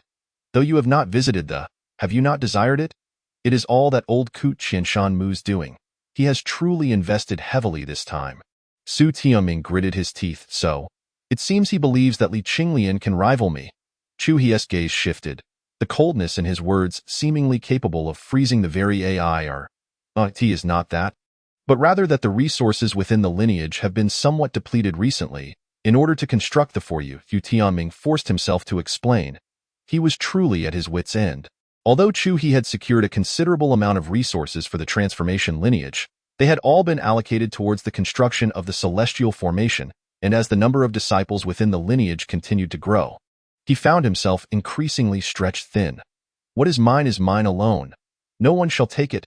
After this, I too shall enter the. Chu He declared in a low voice, his words steeped in unwavering resolve. Of course, we implore the esteemed immortal to take action, allowing us to once more witness the splendor of the youthful celestial. Su Tianming responded with a forced smile. In his heart, Chu He had already cursed the other man vehemently, and he found himself inexplicably drawn to Li Qinglian, who, after all, asked for little in return. Yet, Chu He was nothing short of a vampire. Meanwhile, a cold smirk crept upon Chu He's lips as he surveyed the 10 or so elderly figures in the hall. He understood their intentions all too well. They merely sought to secure greater resources for the transformation lineage. So be it. Chu He nodded slightly and rose to stride toward the open space at the entrance of the hall. His diminutive form stood there, seemingly the very center of the world. With his eyes narrowed, a flash of purple radiance surged within them as he gazed toward the east, the very direction where Li Qinglian resided. Today, he would see what capabilities remained after she sacrificed her life soul. His words dripped with icy disdain. As a fallen celestial, he was acutely aware that once a life soul shattered, even if reformed through innate primordial forces, it would never possess the cultivation of its former self. Yet, little did Chu He know the extent of Li Qinglian's resolve against him. What she intended to do was far beyond the realm of merely reconstructing a life soul. Boom! accompanied by a deafening clap of thunder. A terrifying surge of purple light erupted like a colossal wave, a state achieved only when lightning converges to its utmost limit. At that moment, He was enveloped in radiant lightning runes, his aura swelling dramatically, the ground beneath him upheaving layer upon layer, his eyes seemingly holding an infinite ocean of thunder. When his momentum peaked, his small form became utterly translucent, and at a glance, there was no trace of He left, only a flickering flash of lightning. The exposed brown earth was charred black from the strikes. Thunder escape. He intoned deeply die in an instant. He transformed into a streak of lightning, vanishing at an astonishing speed, so swift that the naked eye could scarcely comprehend it. It was as if a bolt of divine thunder from the heavens, the purple light flashing, turning the world into a dazzling blur, the air itself splintering under the pressure, producing a thunderous roar boom. By the time He came to a halt, he had already traversed 100 yards. The ground he passed was scorched black. The jade stone slab shattered, carving a furrow into the earth. 100 yards in a single step. Such terror. Chapter 26. Strength that uproots mountains and dominates the world. The members of the transformation lineage present were left in awe at the astounding scene before them. Swallowing hard. Was this truly a small cultivator at the Qi transformation stage? Such velocity was beyond what even those who had unlocked the treasures of the human body at the Tao concealment stage could achieve. This escape technique was undeniably fearsome. It must be noted that He had just absorbed the primordial ancestral thunderous energy, successfully reaching the third level of Qi transformation, dragon-breaking realm. Just this incredible speed alone could secure him an undefeated position among his peers. Even against those of the Tao concealment stage, he had the means to contend. If he could not win, he could always flee. If you can catch me, consider it my loss. At that moment, the sky above Shinshio Peak shimmered with colors due to He's actions, and auspicious clouds descended. Celestial melodies echoed as golden lotuses fell, as if the gates to the celestial realm had been flung open. In this instant, nearly every gaze from the members of the Tao of Transformation was drawn to the extraordinary phenomenon in the heavens. Suddenly, the void became blurred, revealing a colossal stone tablet reaching toward the sky, seemingly as immense as a mountain range standing in the void, with wisps of cloud coiling around the tablet like ribbons. The stone tablet stands majestically, imposing and formidable, its material unknown, yet its hue a deep, shadowy blue-black. Upon its surface are inscribed countless tiny characters, so densely packed that, under normal circumstances, one would struggle to discern them from a great distance. However, in this moment, even the smallest inscriptions are vividly etched into the observer's mind. Ji Wushuang, having cultivated to the second level of the transformative Qi realm, ascended through the first tier of the Tower of Heaven in a quarter of an hour. Qianlong, with mastery over the first level of the transformative Qi realm, traversed the vast sea of immortals. Suya, at the third level of the awakening spirit realm, navigated the valley of desolation. Luan, having attained the third level of the transformative Qi realm, vanquished a beast of the Tao. Each remarkable feat is meticulously chronicled upon the tablet, the myriad of small characters seemingly endless. With every new achievement, fresh records are inscribed, while the previous ones fade into obscurity. This serves as a motivational mechanism employed by the Tao of creation to encourage its disciples. Those who create records are rewarded not only within their sect but also within their lineage, as their prowess and talent are undeniably exceptional. Furthermore, they garner resources for their sect. My heavens, who possesses such formidable strength to have summoned the celestial tablet? Which lineage does this disciple belong to? What record have they set this time? Surely, it must be one from our illustrious line of transformative life. Your Tao of creation has waned. Ha ha. Disciples buzz with excitement, fervently discussing the emergence of the celestial tablet. Each time it appears, it signifies a substantial influx of resources directed towards the lineage, setting the entire divine show peak ablaze with fervor. The disciples of transformative life have already reaped the rewards several times. How could they not be thrilled? At that moment, a line of small characters appeared on the celestial tablet.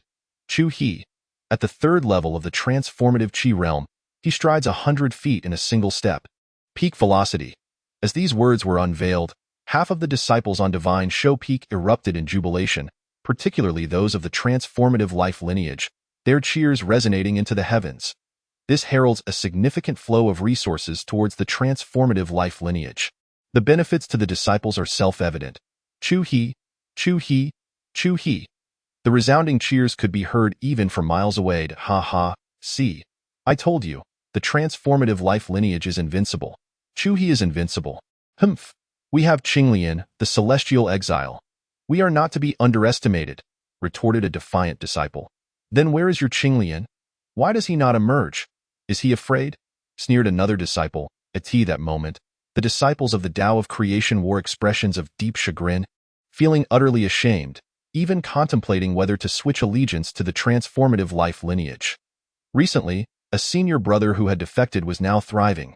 At this moment, the lightning aura surrounding Chu He gradually dissipated. A playful smile curling at the corners of his mouth as he licked his lips, his eyes gleaming with a cold light. With a swift motion of his hand through the void, he inscribed 3 bold characters following the newly established record on the celestial tablet. Dare to fight. In an instant, the crowd surged with enthusiasm, disciples of the transformative life lineage blushing with excitement, fervently chanting Chu He's name. The 3 prominent characters exuded an indomitable spirit of battle, and everyone understood who Chu He was challenging. Naturally, it was Li Qinglian. Who else could it be? Ha ha, now let us see how Li Qinglian will respond. The blade is already poised at her throat. Surely she won't shrink back like a timid turtle. Heh, she must be frightened and dare not show herself. As fellow exiled immortals, if she cannot surpass Lord Chu He, it would be quite the embarrassment. The disciples of the transformation sect are filled with exuberance, as if they themselves were the ones setting records. Meanwhile, the disciples of the creation sect glare with indignation, overwhelmed by a profound sense of helplessness. Though they are unwilling to accept it, they cannot achieve such records, for they are indeed too extraordinary. At this moment, on the eastern slope of Divine Show Peak, within the 100 Flowers spiritual valley, Qianlong set aside her task, her delicate hands smeared with earth, and gazed skyward, a hint of sorrow gracing her charming visage. The imposing heavenly tablet loomed in the void, and at this moment, Li Qinglian's attention was drawn to it, whereupon she discerned the small characters inscribed upon it, and a mysterious smile curled at the corners of her mouth. Is this the so-called heavenly tablet? Li Qinglian inquired. Indeed, this heavenly tablet is connected to the grand formation of Divine Show Peak. Once a record is established, it will be sensed immediately, Qianlong elucidated, yet the trace of worry between her finely arched brows remained inescapable. Is this what constitutes a record? Li Qinglian's curiosity was piqued, and she continued to inquire. This record was set by Chu He, at the peak of speed, no less. Who knows how many disciples will be drawn away this time? Alas, Qianlong sighed softly. Just then, 3 bold characters appeared behind the heavenly tablet. Dare to battle? Merely gazing upon those 3 characters, an overwhelming spirit of combat surged forth, imbued with an air of dominance. The smile that graced Li Qinglian's lips gradually faded, replaced by a chill that seems I have been underestimated, Li Qinglian murmured. As the heavenly tablet vanished, she slowly rose to her feet and strode towards the verdant mountains ahead. Boom! An unfathomable aura erupted from her petite frame, bending the lush grass beneath her feet. The air around her became indistinct, her white hair billowing wildly, reminiscent of a demonic deity. She spread her arms wide, embracing the foot of the mountains. Qinglian, what are you doing? Qianlong asked in bewilderment. Li Qinglian casually replied. What does it seem like? Setting a record? Bang! In an instant, the massive boulder she had embraced shattered into fragments. Stones scattering as dozens of feet of rock were obliterated, as if the mountain had been viciously bitten by some unseen force. Ethereal melodies resonated in the air, golden lotuses rained down, divine radiance soared to the heavens, and the recently vanished heavenly tablet re-emerged. Yet Li Qinglian paid it no mind, muttering, Why is it so fragile? Brushing off the dust from her attire, she leaped to another mountain's foot, extending her arms to embrace it, torrents of spiritual energy surging into the mountain's core like a raging flood. Boom! This time, the mountain did not shatter, for the spiritual energy preserved its integrity. However, the ground beneath her collapsed, sending clouds of dust spiraling upwards. As the earth within dozens of feet was forcefully trampled down, fissures spreading like a spider's web. The heavenly tablet had fully revealed itself, its brilliance intensifying with each of Li Qinglian's movements.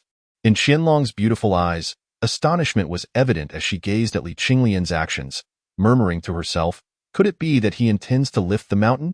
Noticing the ground beneath her feet had also caved in, Li Qinglian helplessly shook his head and moved to another location.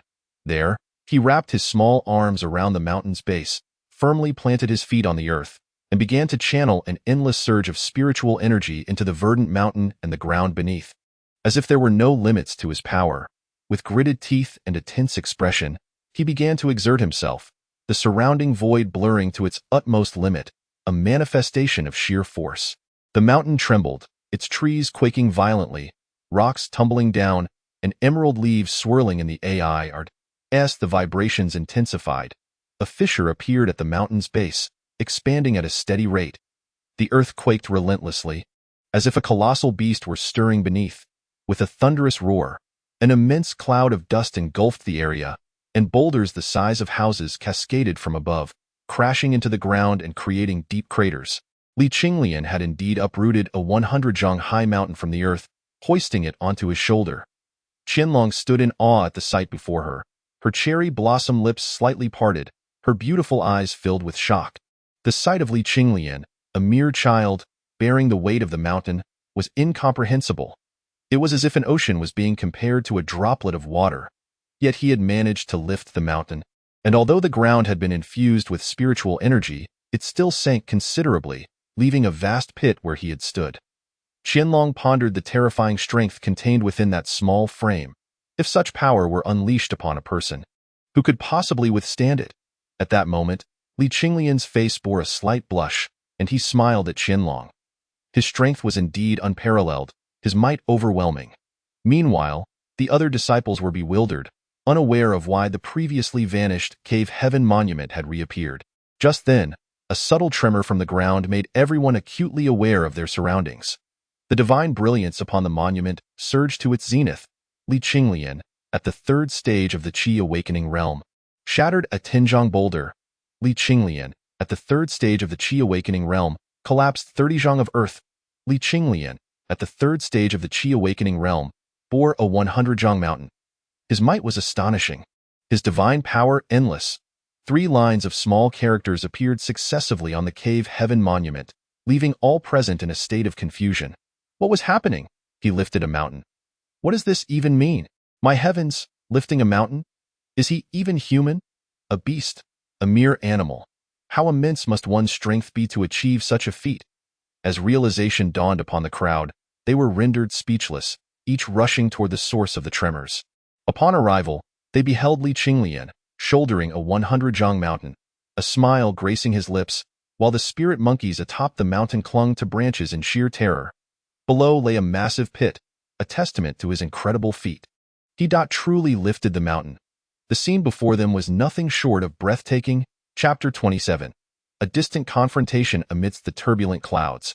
How powerful must a child's physique be to bear the weight of a 100 zhang mountain? Gazing at the 3 lines of small characters inscribed upon the celestial tablet, the emotions of the disciples of the Tao of creation were ignited in an instant. Just recently provoked, they retaliated with formidable vigor, showing no sign of trepidation whatsoever.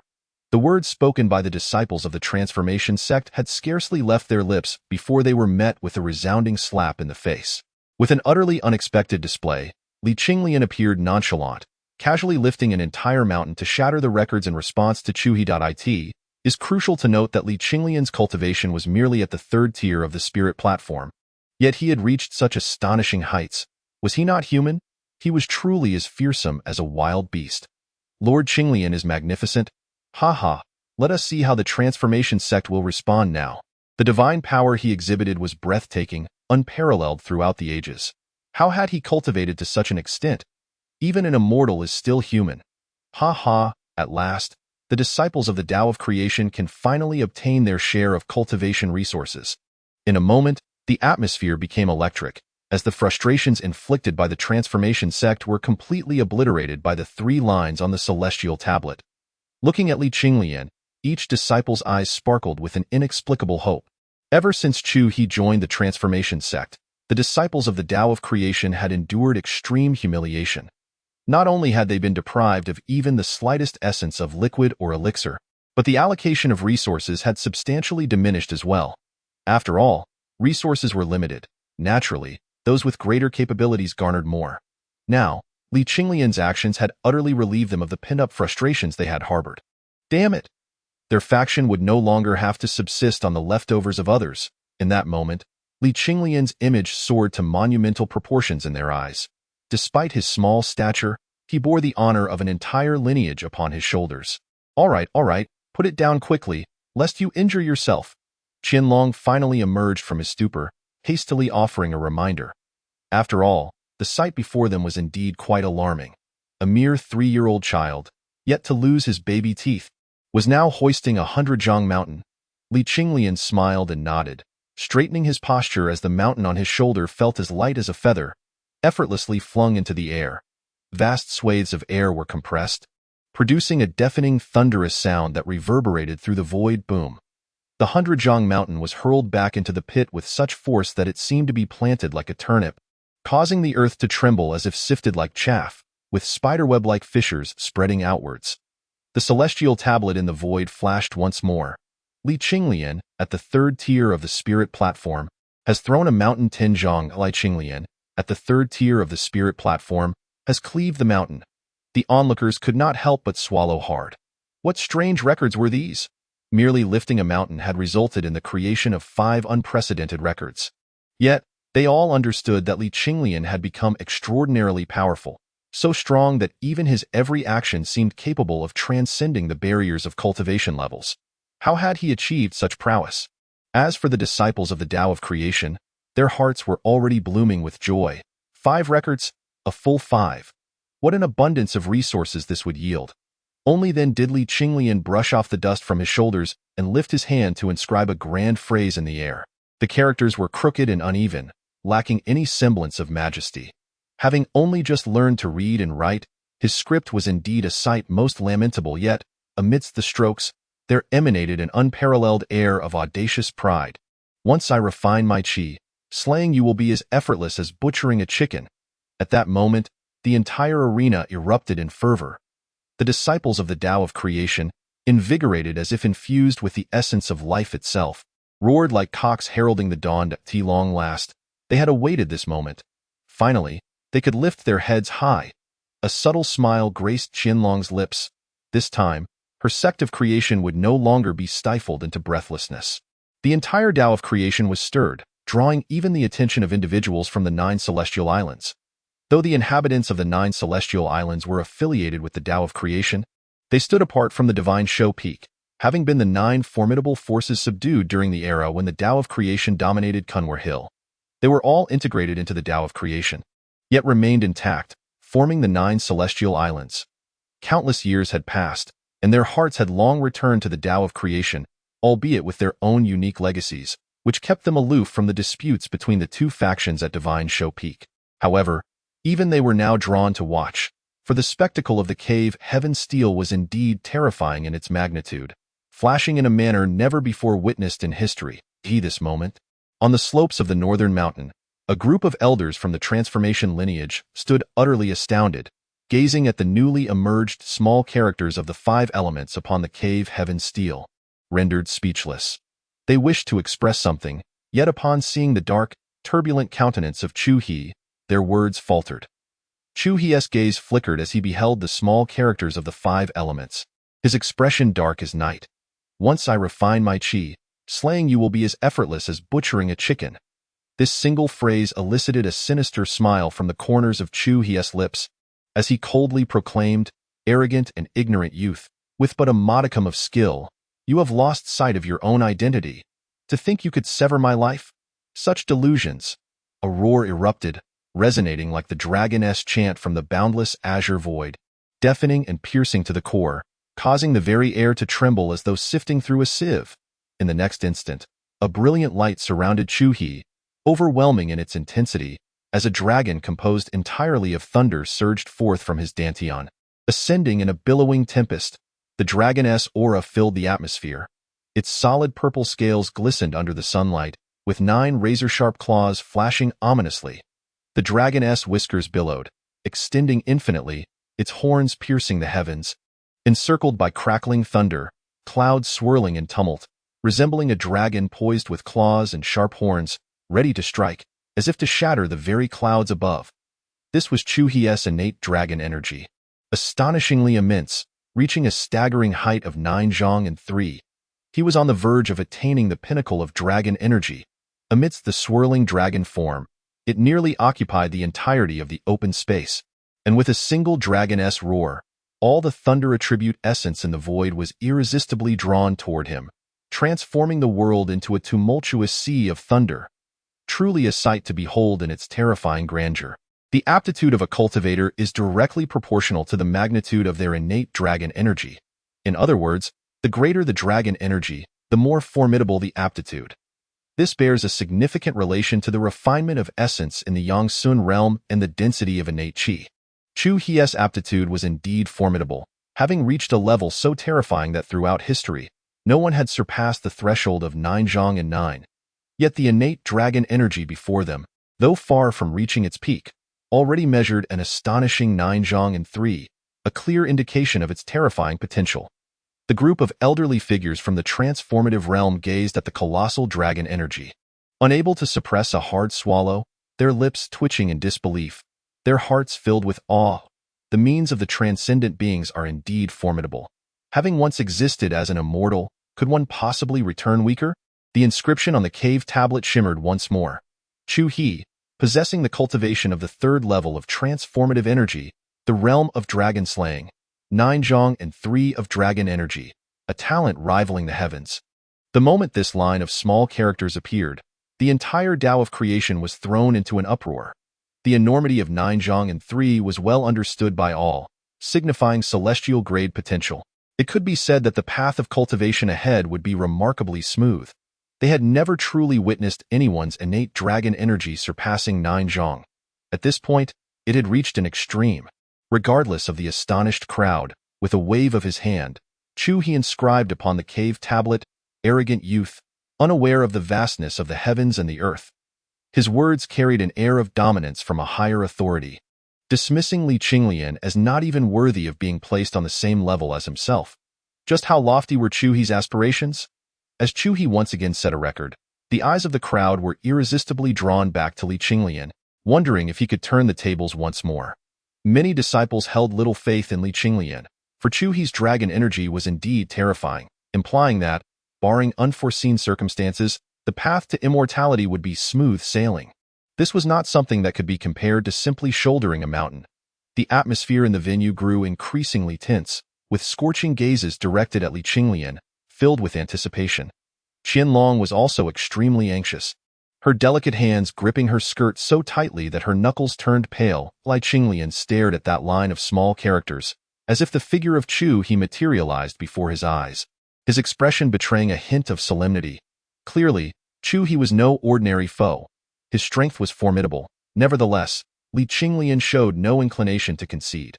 What of 9 zhang and 3 of dragon energy? He would contend with it. With that, Qinglian outstretched his arms, a barely perceptible smile gracing his lips. Bang! An astonishing aura erupted from that petite frame, akin to a raging flood, sweeping through the entire 100 Flowers Spirit Valley, whipping up fierce winds that felt like blades against the skin. The dense spiritual energy filled the valley to its limits, and as the energy surged, Qinglian's body appeared illuminated by an endless radiance. Suddenly, a vast lake stretching 100 miles emerged in the void, its waters rippling. Towering waves surged. Not merely one, but one lake after another manifested in the air, an endless barrage, and in the blink of an eye, 100 great lakes stood suspended in the void. They nearly occupied the entire firmament, and the spiritual energy in the valley had thickened to its utmost limit, even causing a rain of spiritual liquid to fall. Upon closer inspection, it was evident that what flowed in those lakes was not mere water, but actual spiritual liquid. What on earth was happening? The crowd gazed at the lakes in the void, utterly perplexed. Could it be his acupoint projection? A disciple, staring at the lakes in the void, swallowed hard and stammered.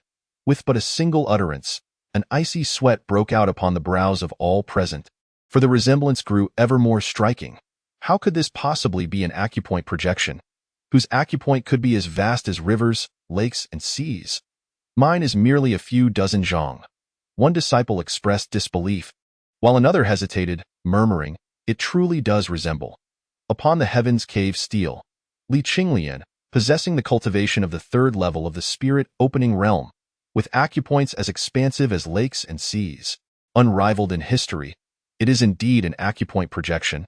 Are you jesting with me? Surely, this heaven-esque cave steel must be faulty. In an instant, the disciples were aflame with fervor. An acupoint projection? They would not believe it even if their lives depended on it. Chapter 28. Spiritual acupoints like lakes and hundreds of seats. Those vast celestial lakes suspended in the void, if they were truly acupoint projections, that would be utterly terrifying.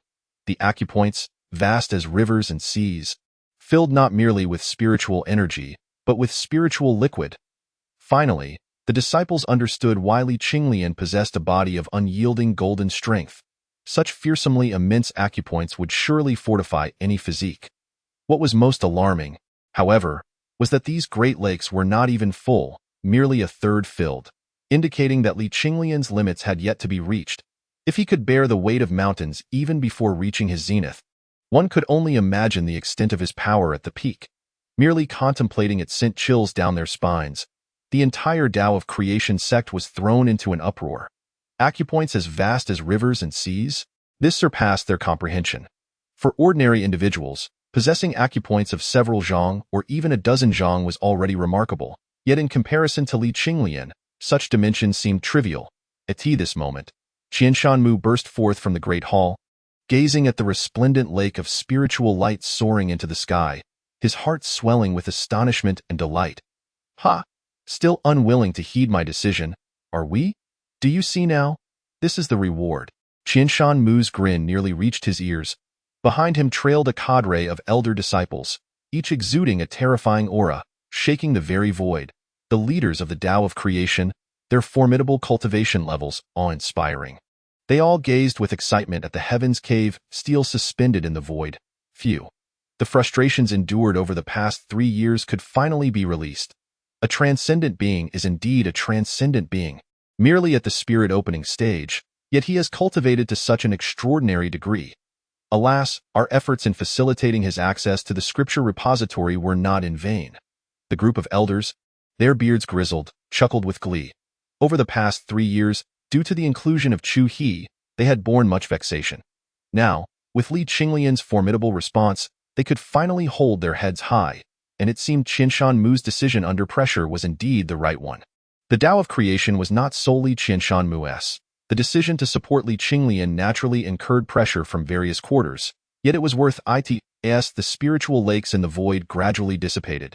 Qinglian waved his hand, and a line of characters materialized upon the heaven-esque cave steel. I know not the expanse of heaven and earth, but I shall surely defeat you. The words were imbued with unparalleled arrogance. Since the matter was instigated by you, Qinglian would naturally respond with force, for he was not one to suffer in silence. The Tao of Creation erupted in fervor. 2 transcendent beings displayed such dominance, communicating through records. With a mere phrase, a record was created. This was utterly monstrous, akin to a beast. Where can one find such amusement? This has transcended the realm of genius. The revered Dongtian stele, once held sacred by numerous disciples, has now become merely a tool for communication. The 2 individuals are not separated by a great distance. One resides on the east slope, while the other is on the north slope. Would it not be preferable for them to meet in person? This is indeed a blow to morale. Before the Thundercloud Palace on the north slope, Chu He gazed at the records inscribed on the Dongtian stele, his expression clouded with gloom. Yet, he refrained from creating any new records, allowing the stele to fade into the void. For Chu he was acutely aware that if this continued, it would lead to an endless cycle. Both individuals had reached a pinnacle in their respective realms, where every gesture and movement became a record. Moreover, Qinglian would undoubtedly refrain from engaging in conflict with him.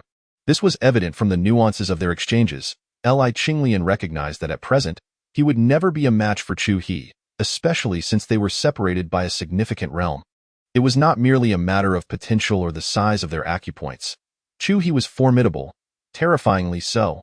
Meanwhile, Chu He clenched his fists tightly, the veins on his forehead bulging, filled with indignation. It was not Li Qinglian's arrogant tone that incensed him. Rather, it was the realization that he had fallen short of Li Qinglian during his initiation into the spirit awakening realm, a truth he was painfully aware of. Though he had reached the pinnacle of the Qi transformation realm, who could assert that Li Qinglian had not done the same?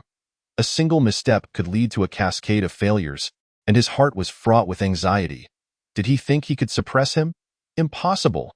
He gritted his teeth, his eyes gleaming with a cold light and boundless fighting spirit. With a flick of his sleeve, he strode towards the Thundercloud Palace. Lord Chu-He, this Sutiuming hesitated, noticing Chu-He's somber demeanor, and dared not speak further. Rest assured regarding the resources. I will fulfill my responsibilities in 1 month's time. I shall hold a sermon. During this month, do not disturb me, Chu-He stated without turning back. He was determined to reconstruct his spirit awakening. The insights he gained from Li Qinglian's methods of channeling spiritual energy had provided him with boundless inspiration. Chu-He had never been inferior to others. Seeing that the Dongtian steel offered no response, instead disappearing into the void of cultivation, the crowd understood that it would not re-emerge for some time. Ha ha, Chu-He has been suppressed by Lord Qinglian. Nonsense. How could you, an ordinary person, comprehend Lord Chu-He's strength? Stop spouting nonsense. The two factions erupted into a fierce argument, faces flushed and voices raised, as if they were on the verge of a physical confrontation, endlessly debating. This clash of wills came to an end with Chu-He's silence. Li Qinglian shook his head. He was keenly aware of the truth. He was still at a disadvantage. He had not accepted the challenge. Rather, he acknowledged that once he transitioned to the Qi transformation realm, he would still be lacking in comparison. Though he had surpassed Chu-He in recorded achievements, the reality of their strength was undeniable. Presently, he could not contend with Chu-He. Disregarding the ongoing disputes among the disciples, he approached Qianlong and inquired, "Will there be a distribution of resources?" "Yes, indeed, and in substantial quantities," Qianlong replied with a radiant smile, gazing at Li Qinglian, her beautiful eyes filled with gratitude. Her lineage would no longer have to subsist on leftovers. That is splendid. Tell your father that the distributed resources need not be allocated to me. Simply share them among the disciples, Li Qinglian replied with a smile, nodding in agreement. This can be regarded as a form of recompense for that pool of spiritual liquid in the scripture repository. Even after 3 days, the fervor of record-breaking achievements within the Tao of creation remains unabated. The celestial tablet intermittently manifests, showcasing the elite disciples of the Tao of creation, whose prowess is nothing short of terrifying. One must acknowledge that the Tao of creation has gathered an entire assembly of geniuses from Kunwar Hill, among whom are many outstanding individuals.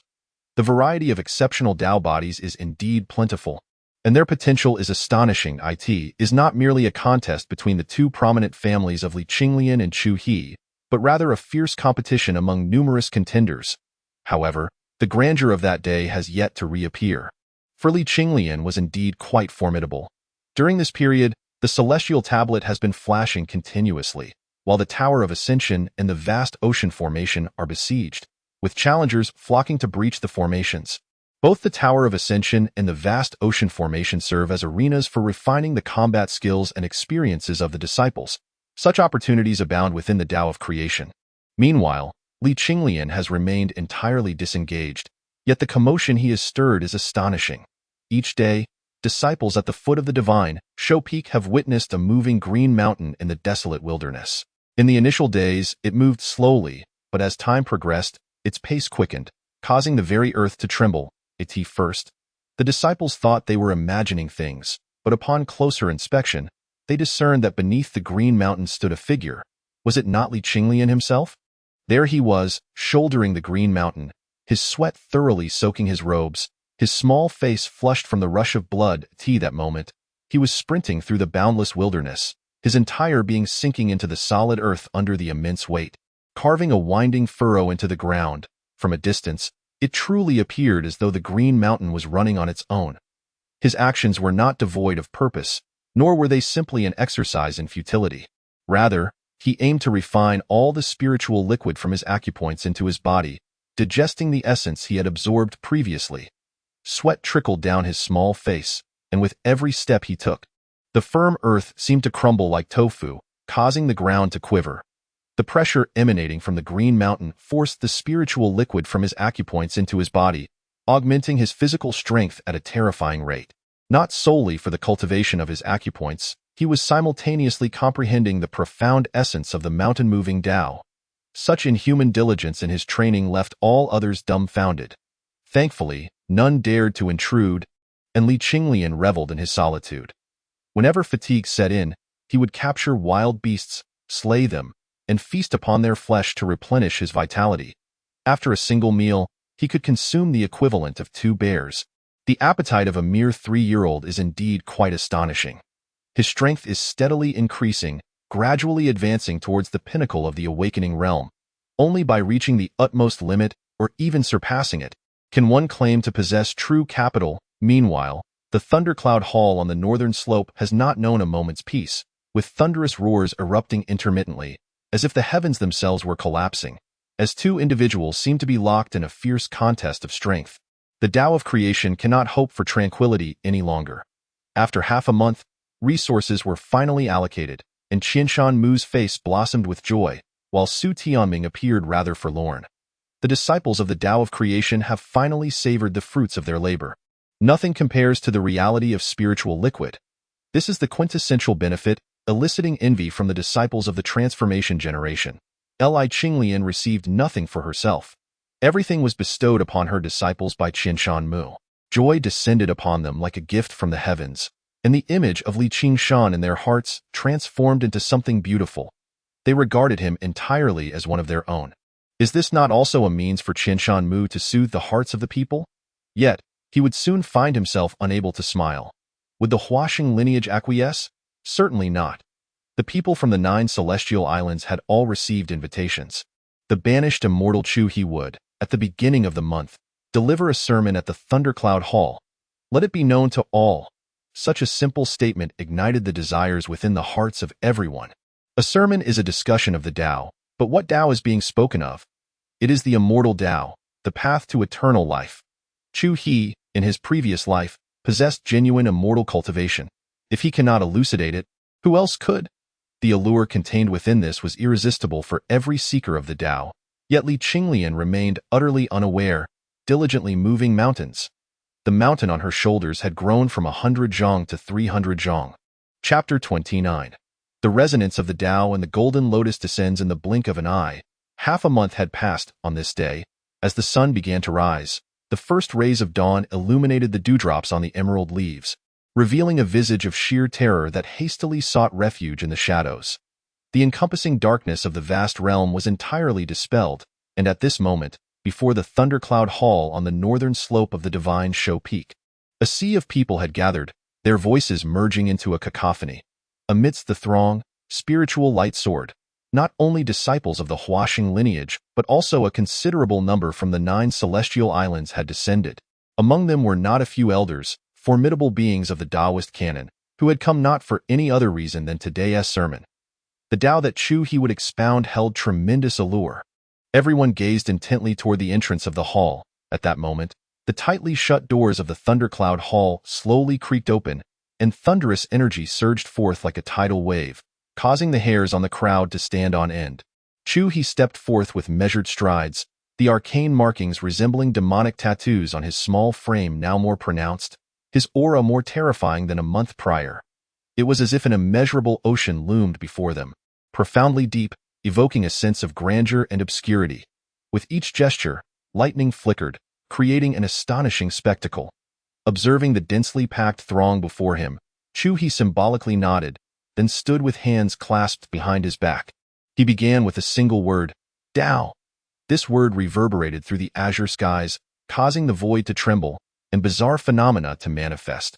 Within the boundless emptiness, golden lotuses rained down, enveloping the world in a golden hue. A mysterious essence of the Tao wafted forth. This single word connected to the great Tao, manifesting golden lotuses. The crowd stared in awe at the endless golden lotuses that fell like petals from the sky. Momentarily stunned, before they could recover from the shock, they became immersed in that inexplicable essence of the Tao. A wicked smile curled at the corners of Chu He's mouth as he nodded in satisfaction, then continued, Tao, without beginning or end, Its origin is the primordial chaos. Its force exhausts all, the energy surging into the heavenly wheel, flowing into the river of souls, 10 inscriptions. Thoughts like stars, spirits coalesce into form. The Tao transforms the stupa from the essence. What was once a bustling square was now enveloped in profound silence, with only the sound of Chu Hie's voice resonating. His voice, though not loud, rolled forth like crashing waves, each word striking the hearts of the listeners with the weight of thunder. Every word uttered reverberates with an extraordinary resonance, as an endless river of celestial essence flows forth from the void, encircling and meandering without beginning or end, in complete silence. Within it, the ethereal light permeates, as the melodic tones of Chu Hie expand. Behind him manifest 9 colossal drum apparitions, their surfaces pristine white, adorned with 9 indistinct scrolls. The drums tremble, producing thunderous echoes akin to the roar of thunder, immersing one entirely in an ineffable essence of the Tao. Golden lotuses descend like a torrential downpour, wildly cascading, as white blossoms unfurl amidst the void. Swaying gracefully, and in that moment, Chu Hie's voice becomes even clearer. This is perhaps what is meant by the blossoming of words. Within the void, extraordinary visions abound, and the heavens above the thundercloud palace are bathed in a golden hue. Yet, this is merely a spectacle born of a few phrases, uttering the sheer terror of the Tao that Chu Hie expounds.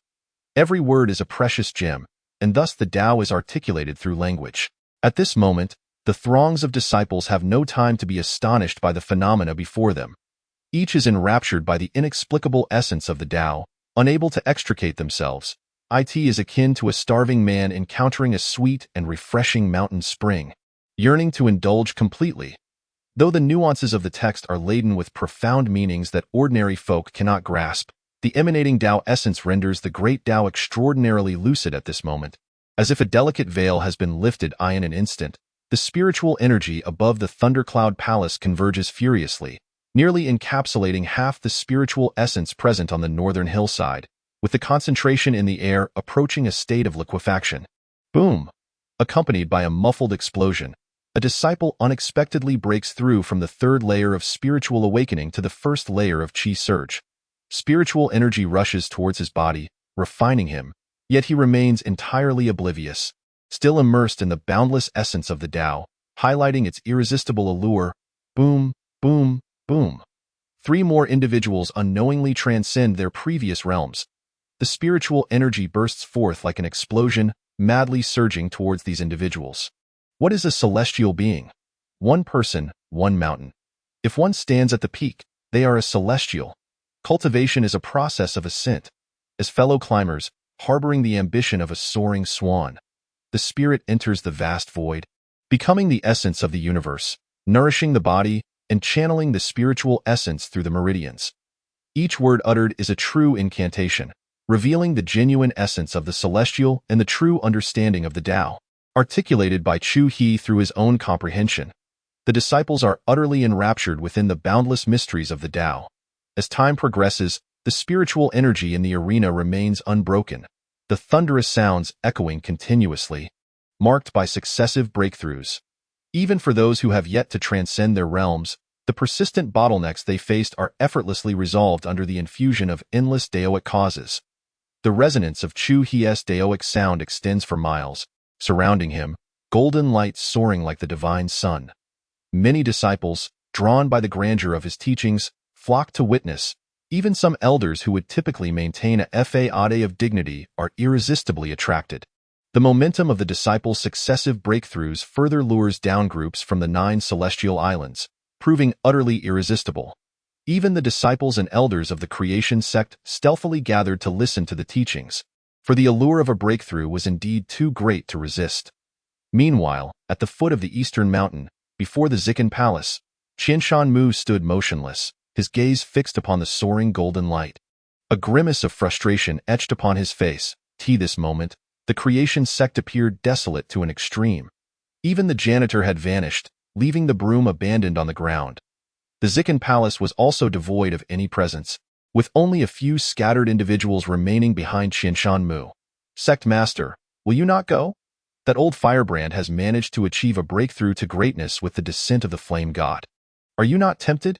Inquired an elderly man with a white beard, his voice tinged with envy. Go to hell. You are not allowed to go either, Qinshanmu retorted, exasperated. The teachings expounded by Chu He were undeniably captivating. Even at his level, he could not help but desire to listen to the ethereal sounds of the Tao drifting through the void. Yet, he could not attend. It was one thing for the elders and disciples to go, but for him, the sect master, to follow suit. What kind of decorum would that be? Should he not maintain a semblance of dignity? If you choose not to go, then why the agitation? What of Qinglian? The exiled immortal? Is he still moving mountains? The white-bearded elder remarked, smacking his lips. Yes, he is still outside the mountains. He must have already noticed Xu Tianming's trick is indeed ruthless. If mishandled, we are finished. Qinshanmu gritted his teeth. This maneuver was akin to cutting off the enemy's supply. No one could resist the temptation of a breakthrough, and if the disciples were lured away, he would be left as the solitary commander of the creation sect, devoid of any meaning. Fear not, Qinglian, the exiled immortal, will surely rectify the situation. After all, as fellow exiles, he will not falter, the elder reassured him. This is our only recourse. We must enlist Qinglian's assistance. Qinshanmu nodded resignedly. At this moment, the creation sect was akin to a city emptied of its populace. Outside of Shenxiu Peak, Li Qingfeng casually tossed the 300-zhang green mountain from his shoulder, causing the earth to tremble as the mountain shattered, leaving the ground in a state of devastation. Wiping the glistening sweat from his youthful face, he leaped from the pit, his expression grave as he gazed at the northern slope enveloped in golden divine radiance. Though he had already held Chu He in high regard, it still felt insufficient. Chu He's comprehension of the Tao had reached an exceedingly profound level point. One could say he had attained the qualifications to touch upon the great Tao. In his previous life, Chu He would never have merely been an immortal in the ordinary sense. Even among immortals, such a deep understanding of the Tao was rare. Contemplating this, a mysterious smile crept upon his lips as he softly murmured, "Now this is intriguing." His eyes darted, and he spotted a distant Yuming cloud leopard, entranced by the golden divine light. Patting his slightly distended belly and licking his lips, he shot forth like an arrow released from its bow, the ground cracking beneath his feet. He resembled a fearsome beast in human form. He was hungry. The lectures before the Thundercloud Palace lasted an astonishing 3 days and nights without a moment's pause, only ceasing when the first rays of dawn graced the 4th day. For 3 days, the various anomalies in the void showed no signs of abating. Golden lotuses descended, resonating with thunderous sounds, and the Milky Way encircled them, creating an astonishing spectacle. When the crowd finally emerged from the boundless essence of the Tao, Chu He had long since vanished without a trace. Heavens, when did I break through? You too? I, too, have made a breakthrough. Transcending to a minor realm? How is that even possible? That bottleneck had held me captive for a full 3 years. At this moment, the other disciples in the arena finally grasped the reality of their own advancement in cultivation. Their gazes fixed upon the tightly shut doors of the Thundercloud Hall, their eyes ablaze with fervor. Such a discourse could only be described as celestial music. It has enabled so many to simultaneously break through. It is truly astonishing. Indeed, I have not heard enough. I, too, have ascended to a minor realm, deepening my understanding of the great Tao. Lord Chu He, as expected of a fallen immortal, possesses an understanding of the Tao that is simply beyond our comparison. Has 3 days truly passed? I feel as though only a fleeting moment has elapsed. The atmosphere is filled with joy and excitement, each face reflecting a sense of lingering desire. This discourse has meticulously dissected the great Tao, a feat beyond the capacity of ordinary individuals to articulate. Before the Thundercloud Hall, the crowd has swelled, a sea of blackness, with various spiritual lights soaring into the sky, rendering the stone slabs beneath invisible. At this moment, Xu Tianming, positioned at the forefront of the throng, is utterly elated by such a spectacle. All of this stems from his lineage of transformation. Those 2 tufts of goat-like beard tremble uncontrollably as he proclaims, "Today, Lord Chu He, the fallen immortal, has grown weary. The discourse shall conclude here. I kindly ask all of you to disperse." When shall Lord Chu He give his second lecture? A disciple, summoning the courage to inquire, recognizes the significance of this matter for everyone's cultivation. There is no cultivator indifferent to their own advancement, let alone when it pertains to an opportunity that could facilitate a breakthrough simply by listening. In an instant, a clamor arose, with everyone asking when the next session would commence. His heart swelled with delight, nearly unable to contain his grin. This is beyond our speculation. However, since Lord Chu he is indeed within my lineage of transformation, he would surely not withhold his guidance from the disciples of our sect. This statement reveals the ulterior motive. Chapter 30. The heart in turmoil. Su Tianming is skeptical that anyone could resist such temptation. To rephrase this, it implies that to hear Lord Chu He's teachings again, one must join my lineage of transformation. This is an unabashed attempt to poach talent, a blatant strategy. Yet, even such a strategy cannot be resisted. No one can withstand such a lure. The crowd gradually disperses, each face reflecting a sense of unfulfilled desire. Meanwhile, the fervor for the teachings has not yet waned. On the very first day, disciples from the 9 great immortal islands plunged headlong into the lineage of transformation. Never looking back, the 9 great immortal islands said nothing, unable to articulate their thoughts. In no time, the disciples of transformation swelled to the brim, with many switching allegiances daily, all hoping to hear Lord Chu He's teachings once more. After all, cultivation is arduous, more challenging than ascending to the heavens. To break through so effortlessly, while rooted in ordinary accumulation, often hinges on that final, crucial push, and the teachings of Chu he provide just that pivotal step. Many disciples from the lineage of creation have also reaped benefits, yet they hesitated to switch allegiance immediately, caught in deliberation. They possess the blue lotus fallen immortal, which is why they hesitate. 3 days passed without a whisper of news. 7 days passed, still without a sound. Meanwhile, within the lineage of transformation, Chu he has begun to guide the disciples. In a mere 7 days, he conducted 2 lectures. Although the impact was not as pronounced as the first, the disciples still garnered substantial insights. The disciples of creation looked on with envious eyes. A fortnight has passed, yet there remains an utter lack of activity. At long last, some disciples could no longer restrain themselves and chose to join the Huaxing lineage, and in considerable numbers, no less. They have come to the conclusion that Qinglian will not be addressing the congregation, and should they delay any longer, what if Chu He decides to cease his teachings? A month later, it was not only disciples who switched allegiances. Remarkably, 2 elders of exceptional cultivation were also lured away. At this moment, the Huaxing lineage flourishes like never before, boasting formidable strength and an abundance of resources, much to Su Tianming's delight, who finds himself chuckling in his sleep every night. Meanwhile, the Zhao Hua lineage finds itself desolate atop Dongshan slope, where scarcely a soul can be seen. The situation that Qianshan Mu had dreaded has indeed come to pass. In the Qingchuan cave on Dongshan slope, which serves as Qianlong's dwelling, Qinglian reclines upon the ground, leisurely swinging his legs. Beside him, Qianlong sits upright on his bed, diligently cultivating his energy. The art of Yangshuan is no simple feat, requiring a considerable accumulation of time. At this moment, Qinglian, in a state of boredom, raises his small hand, which sparkles with ethereal light, revealing a stone in his palm. Upon closer inspection, this is no mere stone but rather a miniature verdant mountain, no larger than an egg, yet undeniably a true mountain. Its weighty presence is steadfast, adorned with lush greenery, bizarre rock formations, and cascading waterfalls, resembling a shrunken version of a mountain, meticulously detailed down to every grain of sand and every blade of grass.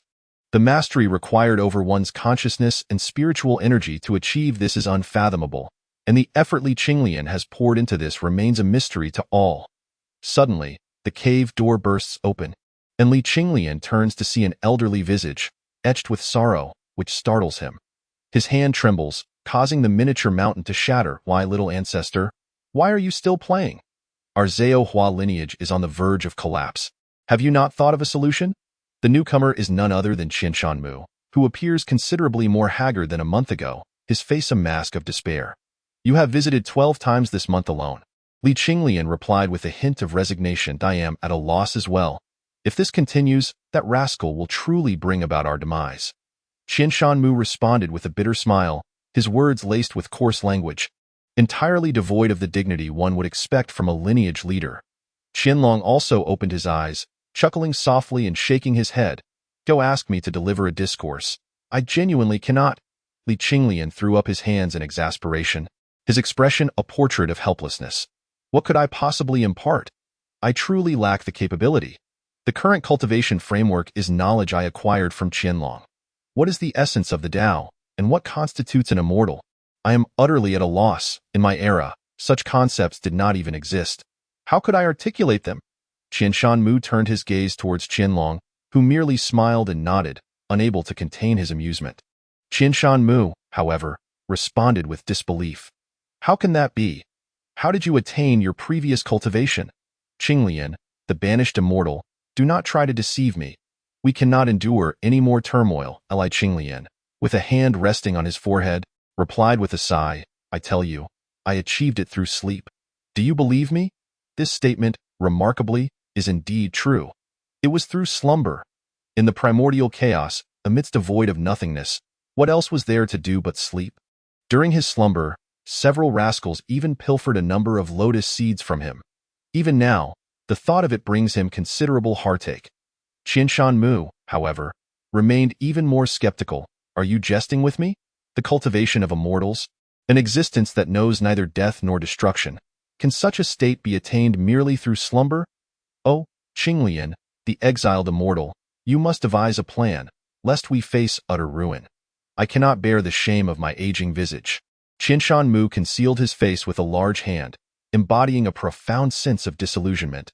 Speaking of the Tao, speaking of the Dio, Li Qinglian murmured, suddenly invigorated, as if a brilliant idea had struck him. Speaking of the Tao is acceptable. You may arrange it. I have a notion, Li Qinglian declared with a smile. Really? Qianshan Mu replied in bewilderment, confused by the sudden shift from reluctance to agreement. However, you must understand, even if we speak of the Tao, it will not yield the same results as with Chu He. After all, the disciples' accumulation has nearly been exhausted. What good fortune can arise from thin air? Li Qinglian spoke with solemnity. Qianshan Mu, wearing a bitter smile, replied, I am well aware, but we are left with no other recourse. Then let us commence preparations. The venue shall be the bamboo grove by the Lotus Sea.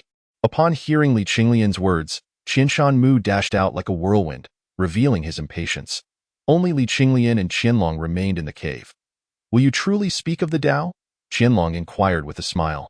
Bending down to lift Li Qinglian from the ground and placing him atop a table, adjusting his slightly disheveled robes. Just dealing with matters, Li Qinglian waved his hand dismissively, casually tucking a loose strand of hair behind Qianlong's ear. As his small hand inadvertently brushed against her delicate ear, cool to the touch and exquisitely soft, two faint blushes rose on Qianlong's alabaster cheeks. Yet, deep in her heart, she found it hard to believe that Li Qinglian could expound upon the Tao. After all, she had imparted even the most rudimentary knowledge of cultivation to him. The corner of Qianlong's beautiful mouth curled into a mischievous smile. Hee, shall I come to support you? Come, it may be beneficial for you. The outcome remains uncertain, but it should not go awry. Li Qinglian responded with a confident grin. Observing Li Qinglian's demeanor, Qianlong felt skepticism, yet she nodded in agreement. As for the Tao, Li Qinglian indeed lacked the ability to expound upon it. However, he had conceived a plan. Though its efficacy was unknown, it would suffice to navigate the situation. After all, this period had been particularly vexing for Qianshan Mu, and he had no choice but to proceed with determination. The following day, news spread that Qinglian, the exiled immortal, would hold a discourse on the Tao, igniting a fervor within the Tao of creation. The impact of Chu He's teaching still lingered, and now, with Li Qinglian set to deliver his lecture, anticipation surged among the crowd. After all, during the contest for the Cave Heaven Tablet, Li Qinglian had demonstrated no signs of inferiority. How could he falter now? Those disciples who had switched allegiance from the lineage of creation now found themselves filled with regret and guilt. 3 days later, in the very location where the bamboo cottage once stood, the dwelling had vanished, replaced by a sea of azure lotus flowers, their fragrance wafting through the gentle breeze. Behind the bamboo cottage lay a precipice. Li Qinglian had always cherished this place, with the bamboo grove before him and colorful clouds drifting behind. However, since the destruction of the cottage, he had relocated to Qingchuan Cave with Qianlong, choosing this site for his lecture. At this moment, the area beneath the cliff was already teeming with people, a myriad of spiritual lights soaring into the sky. On the distant hill, a multitude of people has gathered. Similarly, many have come to the 9 immortal islands. At this moment, Yunshang stands at the forefront with a group of her sisters, linking arms with Qianlong, her smile radiant as a blooming flower. A mere glance is enough to reveal a group of young maidens, akin to celestial beings descended to earth, a truly delightful sight. On the Danling Island, it is teeming with women, yet one should not underestimate them. The island is aptly named after the fierce wolf, hinting at a deeper significance. At this moment, Qinglian has yet to arrive, and the gaze of the disciples is almost entirely focused on this lively assembly of enchanting maidens, among the 10 immortal maidens of the Tao of creation, for are present here. Even a single glance is a source of comfort. At this moment, Suya, holding a folding fan, is clad in a white robe, adorned with cloud-patterned boots, and a purple belt cinched at his waist. His long black hair meticulously tied behind his back, with starry eyes and sword-like brows. His features are exquisitely defined, a smile gracing his lips, making him undeniably handsome. Yet, out of the corner of his eye, he casts a glance towards Qinglian, but upon closer inspection, it is not Qinglian he observes, but rather Yunshang, with her short hair and spirited visage. Unconsciously, his body inches closer to Yunshang. Go away. Suya, what are you doing here? Leave at once. Your presence ruins my mood. Yunshang exclaims upon spotting Suya, her expression one of disdain as she waves her delicate hand dismissively. Suya feigns surprise, his eyes lighting up as he chuckles. Yunshang, long time no see. The sun is splendid today. Why don't we hurry go away? I do not wish to see you. If you appear before me again, I shall break your legs, Yunshang threatens, revealing her tiger-like canines, while Qinglian shakes his head helplessly at Suya, pondering the absurdity of the so-called Saint Soan. Suya, undeterred, continues to smile, but is interrupted by Yunshang. What do you mean I speak again, and I shall break your legs? Step aside, you are blocking my view. With that, her small hand playfully smacks Suya's face, distorting his features as she unceremoniously pushes him aside. Just then, a small figure appears on the cliff, Qinglian. Chapter 31. The chaotic Tao sound gives rise to all things in an instant. The crowd's attention is irresistibly drawn to the petite figure. A month of relentless mountain moving has caused him to grow significantly. After all, he is still young, and growth occurs rapidly, though Qinglian, seeing him daily, has not noticed. Qinglian gazes down at the throng of dark figures gathered beneath the cliff, their diverse energies intertwining to form a terrifying wave that crashes against the void. Feeling the searing gazes directed at him, a bittersweet smile emerges on Qinglian's lips. The extent of your gains depends on your own comprehension. In a heartbeat, the entire venue falls into a profound silence. Even the sound of breathing fades away, replaced by the gentle rustle of the breeze over the verdant grass. Each individual strains to listen intently. Qinglian gradually settles down, his legs dangling over the edge of the cliff, gently swaying. The smile on his lips softens, and a glimmer of nostalgia flickers in his large eyes. A low, resonant hum begins to emanate from deep within his throat, intermittent yet soaring at times, and subdued at others. Yet, it resonated with unparalleled clarity in the ears of the gathered multitude. Much like the gentle hum of a nursery rhyme, it bore no words, merely a deep, sonorous murmur, imbued with an enchanting rhythm. The short, stout legs swayed leisurely, a soft breeze caressed his slightly cherubic visage, and a cascade of white hair danced around him, while his eyes gradually closed, a visage of pure bliss. The crowd was momentarily taken aback, bewildered by the turn of events. Was this not a sermon? Why was there a hum instead? Whispers of confusion rippled through the disciples, their perplexity evident. A discourse, a sermon. Why was not a single word uttered? Qinglian furrowed her delicate brows, her face awash with bafflement. Qinglian, what is happening? Yunshang inquired, her expression clouded with uncertainty. Shh, keep quiet. Qinglian urged softly. At that moment, the hum emanating from Qinglian's throat deepened, resonating like a boulder rolling down a hill, akin to a sudden clap of thunder. The sound defied description, reminiscent of the most primal essence of sound itself. In that instant, the once utterly bewildered elders of the 9 celestial islands were struck with astonishment. Hastily settling into a meditative posture, their eyes shut tight. They listened in silence, their faces drained of color, beads of cold sweat dotting their foreheads. Their breaths flickered erratically. One particularly gaunt elder bore an expression of sheer horror, his face ashen, trembling like chaff in the wind, blood seeping from the corners of his mouth.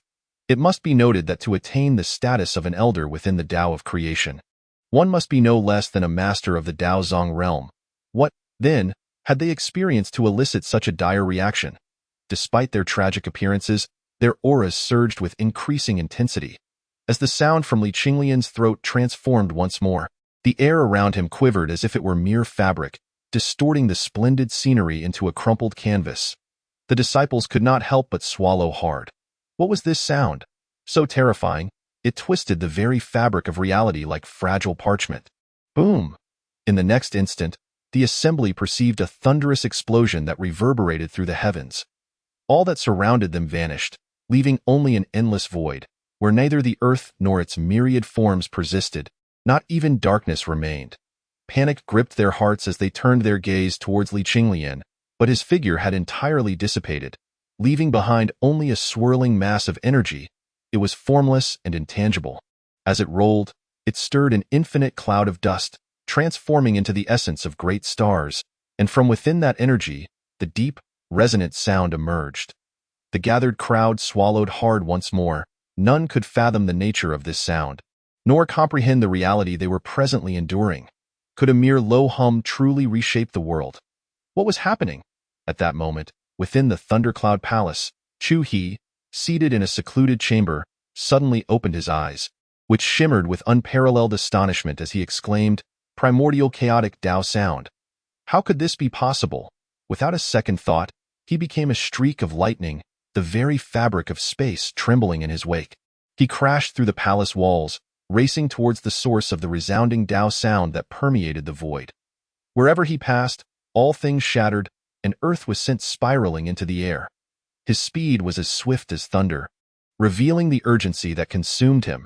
In an instant, Chu He plunged into a realm of utter void, gazing at the tumultuous swirl of chaotic energy before him, his eyes wide with astonishment, his body trembling ever so slightly. It was a tremor of exhilaration. He had seen it. At long last, he had encountered it once more. Have the ancestors returned? At that moment, the excitement within him was beyond the capacity for words to convey. For one as composed and serene as Chu He to be so stirred was a testament to the significance of the roiling energy, the meaning of which he likely understood alone. At this juncture, the deep, resonant sound seemed to emanate from the collisions within the energy mass. The hearts and minds of the onlookers were irresistibly drawn to this mass, as if it contained the essence of everything.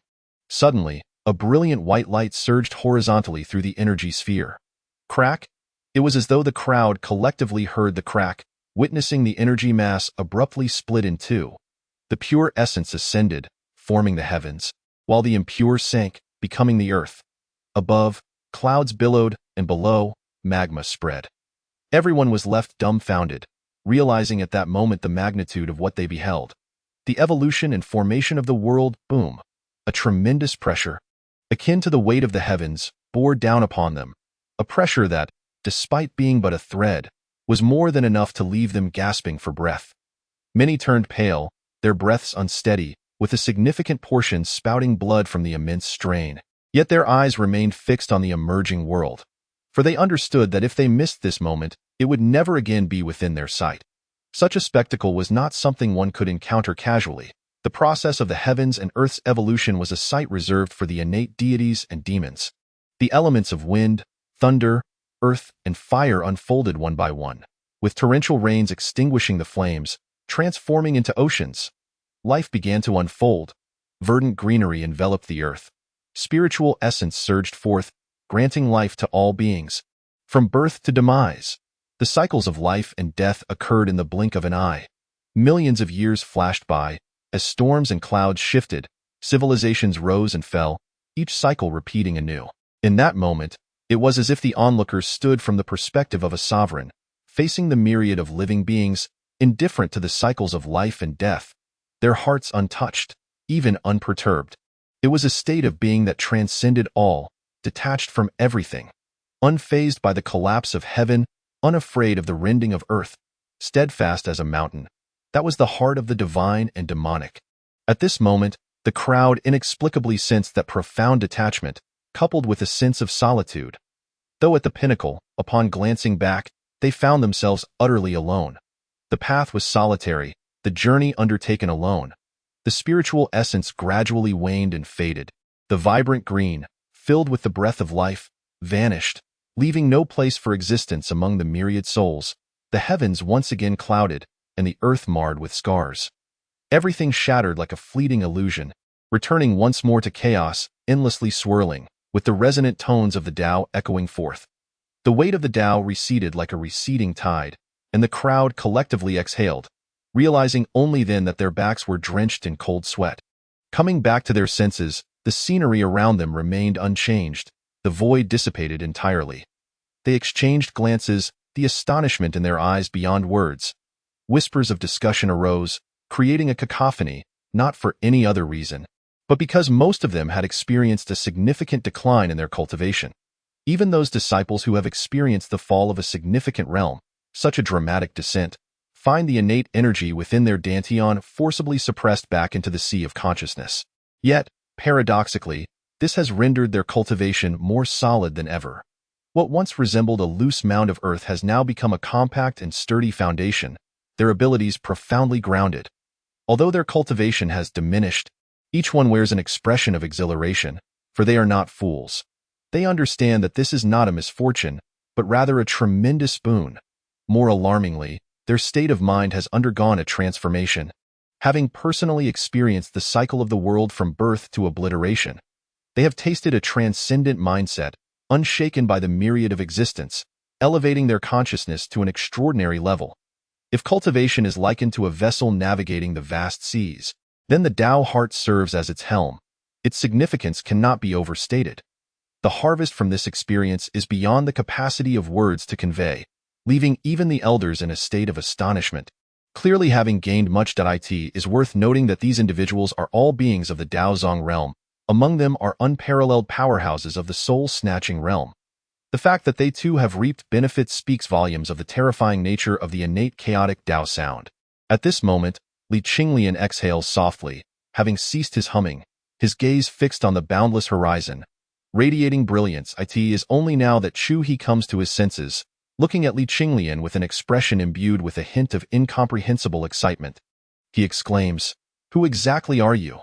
Why did I not see you in that battle?" This question soars into the heavens, laced with a tremor that instantly captures the attention of all present, who furrow their brows in confusion, unable to grasp the true meaning behind his words. "I am Qinglian." He replies calmly, his eyes betraying no emotion, as distant and profound as the vast ocean. Qinglian? Ha! You do not even dare to acknowledge your own identity. The primordial chaos has shattered. Are you afraid? He snarls, his countenance twisted with rage, his eyes a fierce crimson, fixated intensely on Qinglian's face. Upon hearing this, Qinglian rises, throwing his head back in wild laughter, a trace of melancholy woven into his mirth, and then his gaze locks onto He, filled with a chilling intensity, proclaiming, "If I were afraid, I would not possess what I have today. Having taken this step in life, I have never contemplated retreat, to die or to fight until the end. If death must come, let it be on the path of battle." With that, he clenches his fists tightly, veins bulging, his eyes ablaze with boundless fighting spirit, soaring to the heavens and even scattering the clouds above. That is the indomitable will to fight. He yearns for battle. To fight until the Tao is exhausted, to fight until the heavens are depleted. Though his body may fall, his blood continues to boil, his desire for combat surging, his resolve unwavering. Very well. Let us see who can reach that point first. Do not hinder me, or it will be you whom I will slay without mercy. A wicked smile creeps upon He's lips, surrounding him with crackling thunder, a purple rainbow soaring into the sky. Ha! You must possess the capability to do so. Qinglian's smile widens, as the two lock eyes, their gazes clashing. Within lies an infinite fighting spirit, and Qinglian finds himself unable to suppress the joy that wells up from his heart. "Elder brother, this is indeed your decision, and it appears to be the right one." He laughs heartily. With countless determined souls, what is there to fear in defeat? What is there to fear in defeat? Chapter 32. The dragon must break the pool to swim the 9 heavens. He genuinely admires this young man, He, from the depths of his heart. So bold, so vigorous, such a temperament truly requires refinement. One cannot help but wonder how this character managed to cultivate into a celestial being in a past life. Was he not struck down in his journey? Ha! One would soon discover. He licked his lips, a manic smile curling at the corners of his mouth, his eyes brimming with combat fervor. Boom! An infinite thunder erupted, a purple rainbow soaring into the sky, as a sea of lightning spread, astonishingly intense, with bolts as thick as barrels flashing, resembling a thunder dragon coiling around him, utterly awe-inspiring. The disciples beside He, numbering 3 to 5, were swept away by this surge, charred and blackened, their hair resembling a bird's nest, foam spewing from their mouths. Meanwhile, Qinglian could only smile wryly, turning to walk down the mountain, waving her hand with utmost nonchalance. It was only then that the crowd realized they were still far from comprehending the world that had unfolded, and the inexplicable dialogue between He and Qinglian was entirely beyond their understanding. Yet the overwhelming battle intent radiating from the two was palpably felt, igniting a fervor within them all. Observing Qinglian's retreating figure, Qianlong let out a silent sigh. She understood that Qinglian harbored a tremendous burden, one worthy of sacrificing everything to confront. Consequently, Qinglian trusted no one. He enveloped himself in layers of defenses, akin to a hedgehog, which Qianlong could distinctly perceive through their usual interactions. However, she would not dare to pry, for such matters were not easily accessible to anyone. She was a clever girl, equally considerate. Qianlong, Xiao Qinglian is astonishing. What was that just now? It was so shocking. I dropped a minor realm, yet I feel stronger than ever. Yunshang exclaimed with excitement, practically bouncing with joy. Qianlong, however, could only respond with resignation. I am uncertain as well. He possesses abilities beyond our imagination. Yunshang nodded in agreement indeed. He must have been an extraordinary figure in his past life, and He is no slouch either. Heh, I just wonder who is more formidable. What is constantly occupying your mind? Qianlong rolled her eyes. Yunshang stuck out her tongue playfully. Why don't you ask Xiao Qinglian for a private lesson? I feel I could improve a bit more. He is usually quite busy. Qianlong furrowed her brows slightly. You live together. There is no need for formality, just ask him. Yunshang urged with a mischievous grin. Well, fine. I shall give it a try. Qianlong's cheeks flushed like an apple as she whispered, in truth. Qianlong had also gained considerable benefits, her cultivation becoming even more solid. She had already been progressing well, and to her surprise, she found she could improve further. This would greatly aid her future growth and enhancement of strength, which was why Yunshang was so eager to pursue it this moment. Suya, enveloped in spiritual energy, was drying off his profuse sweat, even taking a moment to sniff himself for any lingering odor, and tidying his slightly disheveled black hair before approaching Yunshang with a familiar smile gracing his lips. Yunshang, why haven't you left yet? Go away, go away. Just seeing you annoys me. Yunshang replied with exasperation, her face a picture of helplessness. She once again placed her hand on Suya's face, pushing him aside, as she linked arms with Qianlong and departed. As Suya gently touched his recently slapped cheek, he gazed longingly at Yunshang's retreating silhouette, his expression imbued with a sense of nostalgia, as if savoring the soft sensation that had just graced his skin. Our esteemed holy son. It would be wise to wait until Sister Yunshang calms down before attempting to engage her again. Otherwise, you may find yourself on the receiving end of a scathing reprimand, exclaimed a young maiden from Wolf Island, her delicate hand covering her mouth as she laughed melodiously. Indeed, Sister Yunshang has been quite irked by thoughts of you these past few days, neglecting even to tend to the spirit flowers, chimed in a group of young ladies from Wolf Island, directing their remarks towards Suya. I humbly request, dear sisters, that you speak well of me. My tongue is rather clumsy. Suya responded, lowering his gaze and forcing a smile, hardly resembling the demeanor of a holy son. I wonder why, as a prominent holy son, you remain enamored with Sister Yunshang when surely countless girls would be drawn to you. One maiden questioned in confusion. She is different, Suya retorted, his expression turning serious as he gazed at Yunshang's departing figure, a look of tenderness gracing his features. Meanwhile, Qinglian leaned casually against a bamboo stalk, a content smile creeping onto his lips as he recalled the recent events.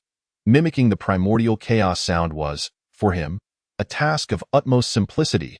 In his previous life, as Qinglian, from the moment of his birth amidst boundless chaos.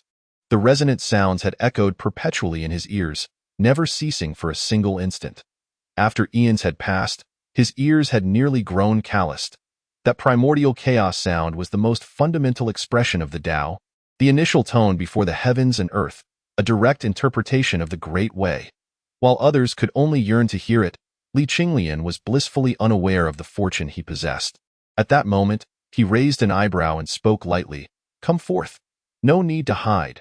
Suddenly, the void trembled and gradually transformed into a human figure, none other than Guang, who now regarded Qinglian with a solemn expression.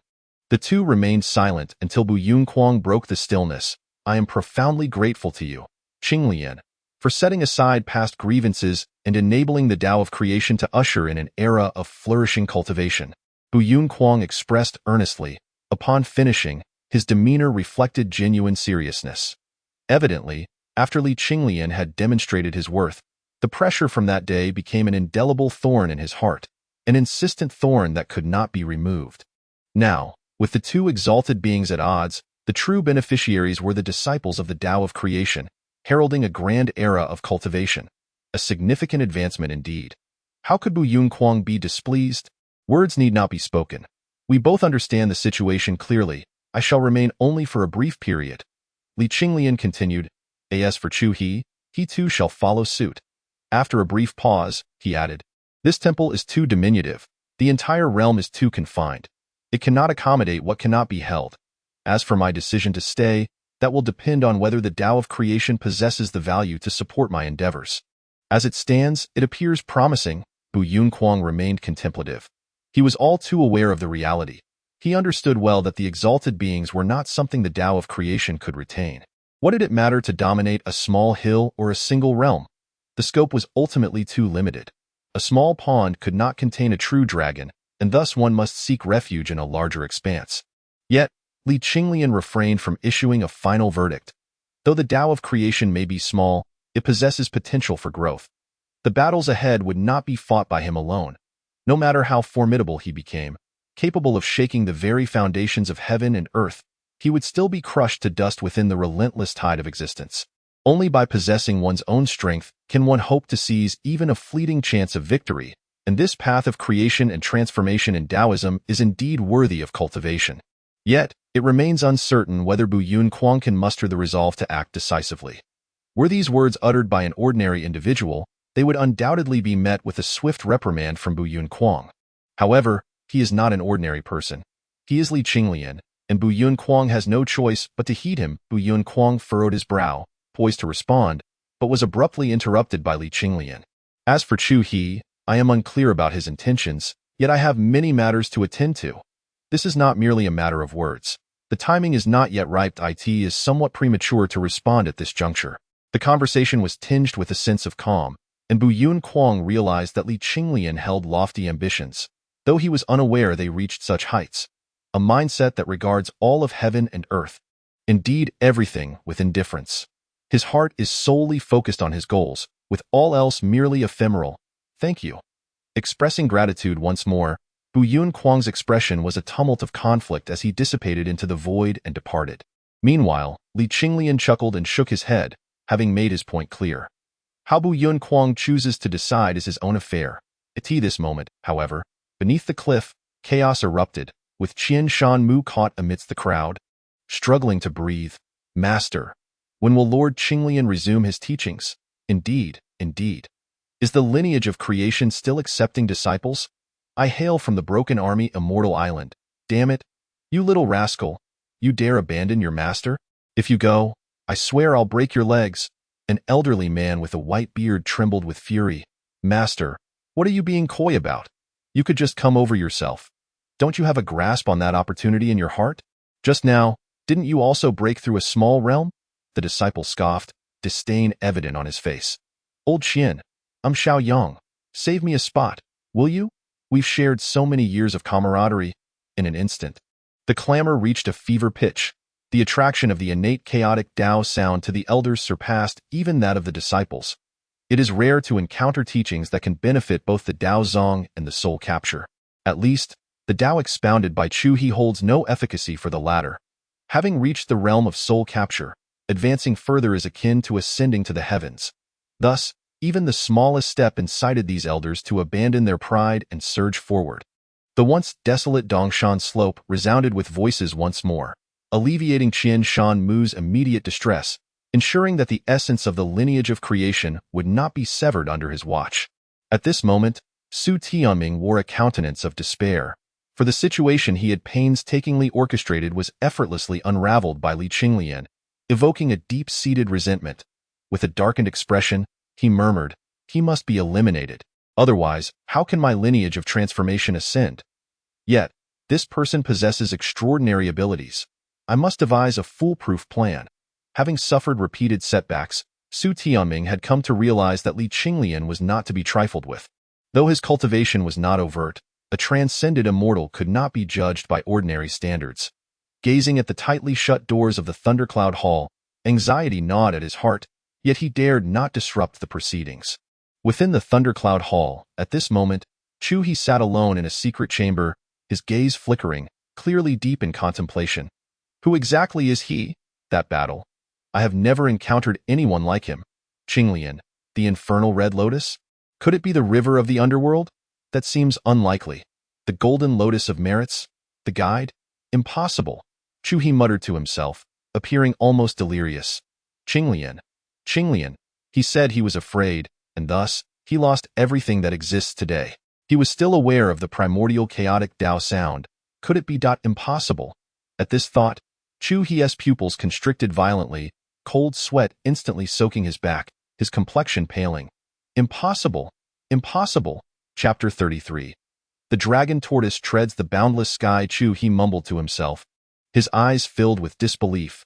Yet within that disbelief lay a trace of excitement. Impossible.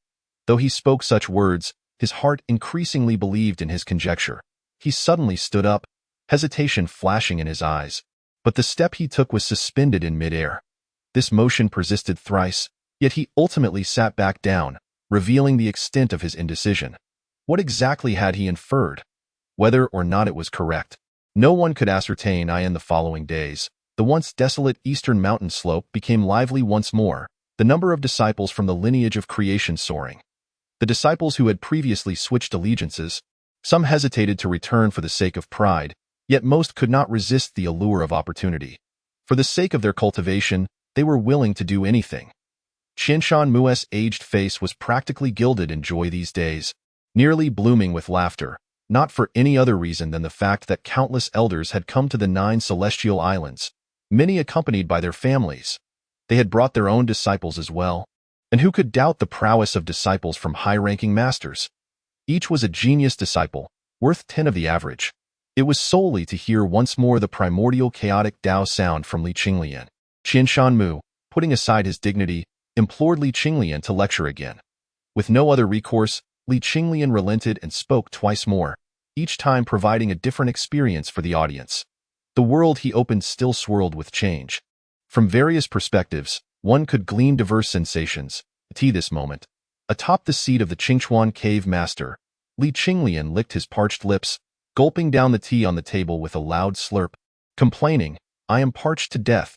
Gazing at the group of enchanting maidens below, Li Qinglian felt as though he were looking at a band of demons, involuntarily sprouting goosebumps. These young women were indeed the maidens from the greedy Wolf Island, and upon hearing Li Qinglian cease his discourse, they opened their beautiful eyes, their pallid faces gradually regaining color. Was this the end? How fleeting! They yearned for more, exclaiming, "Qinglian brother, we want to hear more." Yunshang pouted, expressing her dissatisfaction. That utterance of brother seemed to ensnare Li Qinglian's very soul. More? I have already spoken for a day and a night. No more, no more. Li Qinglian's large eyes widened in terror as he waved his hands repeatedly. To him, these maidens were truly like ravenous beasts. They clung to him relentlessly. Had it not been for Qianlong's sake, he would have vanished long ago. Though pleasing to the eye, he simply could not endure such torment. Yunshang giggled, covering her mouth, her body darting to stand behind Li Qinglian, her delicate hand lightly pinching his small shoulder. No, the sisters haven't had enough yet, just sing for a little while longer. Amidst the exchange of words, the hands remained incessantly engaged, gently kneading Li Qinglian to utmost satisfaction, causing his calves to sway involuntarily, a visage of sheer indulgence upon his countenance. Yet, upon hearing the utterance, he instantly became alert, retorting with a playful huff, "I am not swayed by such antics.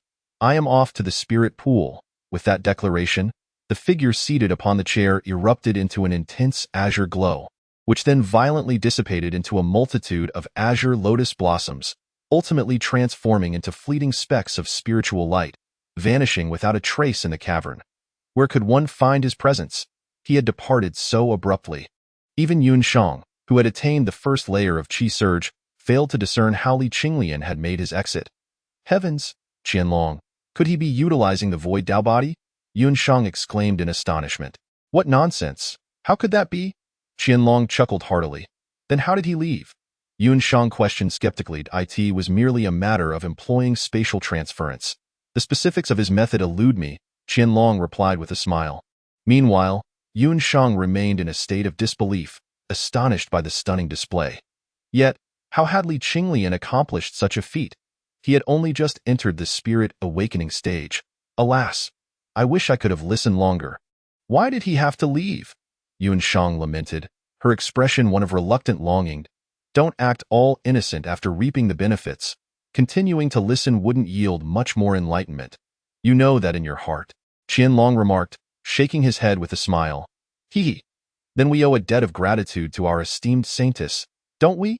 Yun Shang replied with a mischievous grin, extending her delicate hands, slightly parting them as she playfully lunged towards Qianlong's jade-like peaks. A group of maidens frolicked together, their merriment resounding through the etched this moment. Outside the Qingchuan cave, ethereal lights converged, ultimately coalescing into azure lotus blossoms, and Li Qinglian's form re-emerged. Hearing the melodic laughter of the maidens within the cave, he couldn't help but shudder, muttering to himself, in the future, it would be best to avoid greedy Wolf Island. Once again, within the depths of that mystical liquid pool, Li Qinglian lay bare upon the surface, gazing at the myriad of spiritual clouds above, his eyes profound, lost in contemplation. That moment, the spiritual liquid surged into his diminutive frame like a relentless torrent. Were it not for the replenishing waterfall of spiritual essence, it would not be long before the pool ran dry. Following a month of relentless absorption, the spiritual liquid drawn into his acupoints had nearly reached its limit, and his body had attained a terrifying degree of fortitude. His bones were unyielding, his flesh taut, and sinews as robust as a divine dragon, containing explosive power within. Moreover, the intensity was remarkably daunting now. His physical strength was comparable to that of the juvenile beasts of the primordial wilderness, and even if there were a difference, it was negligible. Li Qinglian was still young, with an incredibly malleable physique. This was why he could so swiftly absorb vast quantities of spiritual liquid, and his mountain-moving prowess contributed significantly as well. In the spirit awakening realm, Li Qinglian had yet to reach his limits, and where those limits lay remained a mystery to all at this moment. Amidst the boundless azure sky above Kunwa Hill, a figure suddenly burst forth, a dragon turtle, possessing a significant portion of the bloodline of the ninth son of the true dragon, Baza. Yet, the one soaring through the heavens now was truly colossal, astoundingly immense, unfathomably so. Gazing into the distance, the four colossal pillars resemble mountains in their girth, shrouded in swirling clouds. From beneath these immense columns extend sharp claws glinting with a chilling light. Indeed, they are its four legs. The head resembles that of a dragon, with long whiskers flowing gracefully, seemingly stretching for hundreds of miles. Its massive jaws open and close, inhaling and exhaling ethereal energy, thereby forming a terrifying cloud of spiritual mist that obscures the heavens. The shell, as grand as a divine mountain, features ravines akin to vast rivers, extraordinarily wide. Upon it, there are mounds of earth, yet upon closer inspection, these are not mere mounds but rather towering green hills. Within these hills lie pavilions and towers, with celestial radiance soaring to the skies. The entire dragon tortoise stands an astounding 1,000 feet tall, casting a shadow that blankets an entire city, resembling the cloak of night. As its legs, as thick as mountain ranges, move, the void trembles, waves of air surge, and clouds are torn asunder. Its body, as magnificent as a divine mountain, thus gains astonishing speed. Though it appears exceedingly clumsy, its velocity while traversing is astonishing. This behemoth, if one were to assess its might, possesses strength at the level of the soul-snatching realm, and it has yet to reach its pinnacle. The individual capable of riding such a soul-snatching dragon tortoise, residing in the pavilions among the green hills, surely possesses unfathomable power. The cultivators of Kunwu Hill, especially those from various cities and counties, clearly behold the dragon tortoise soaring amidst the skies. Ordinary cultivators, despite their extensive knowledge, have never encountered such a sight. It is utterly terrifying. This dragon tortoise is of such immense size that one can only surmise that a single sneeze could obliterate a person. Kunwu Hill is the territory of the Tao of creation, the realm of humanity. Where could one possibly witness such a formidable beast? Typically, such ferocious beasts are only seen on Minjing Hill, a place where wild beasts congregate, and where legends speak of the existence of a beast king, a forbidden zone for all beings. Atop a green hill stands a cultivator with a gigantic gourd, his white beard cascading down to his waist, gazing with a sense of wonder at the dragon tortoise drifting through the void, exclaiming, "Is it the dragon tortoise of Wufu Hill? Has the divine martial sect finally lost its composure?" As the dragon tortoise makes its passage, cultivators gaze in awe, while a few bold ones take to the skies on their magical tools, unafraid of being inadvertently crushed underfoot by the dragon tortoise. A premonition stirs within everyone's hearts. The battle for spiritual supremacy among the Nine Hills may be imminent. After millennia of silence, the Nine Hills are finally set to stir. Kunwu, Wufu, Qinglian, Heibai, Taotang, Mingying, Shunwei, Shunji, Shuda. Each of the Nine Hills is formidable in its own right. As the dragon tortoise advances, its speed is astonishing, heading straight for the lush expanse of the great wilderness. At this moment, atop Shenxiu Peak, the bell tolls 3 times, its sound resonating deeply and profoundly. It is the welcoming bell of the Tao of creation. Numerous disciples on Shenxiu Peak, as well as those on the 9 celestial islands, wear solemn expressions, their gazes fixed on the distant void. Suddenly, a dark spot appears in the sky. Before it arrives, the thunderous sound of its explosive approach reaches the base of the mountain, causing the lush leaves of the forest to tremble and fall. It rapidly enlarges, revealing the dragon tortoise, immense as a divine mountain, fully before the eyes of all. Yet, no one displays a look of astonishment.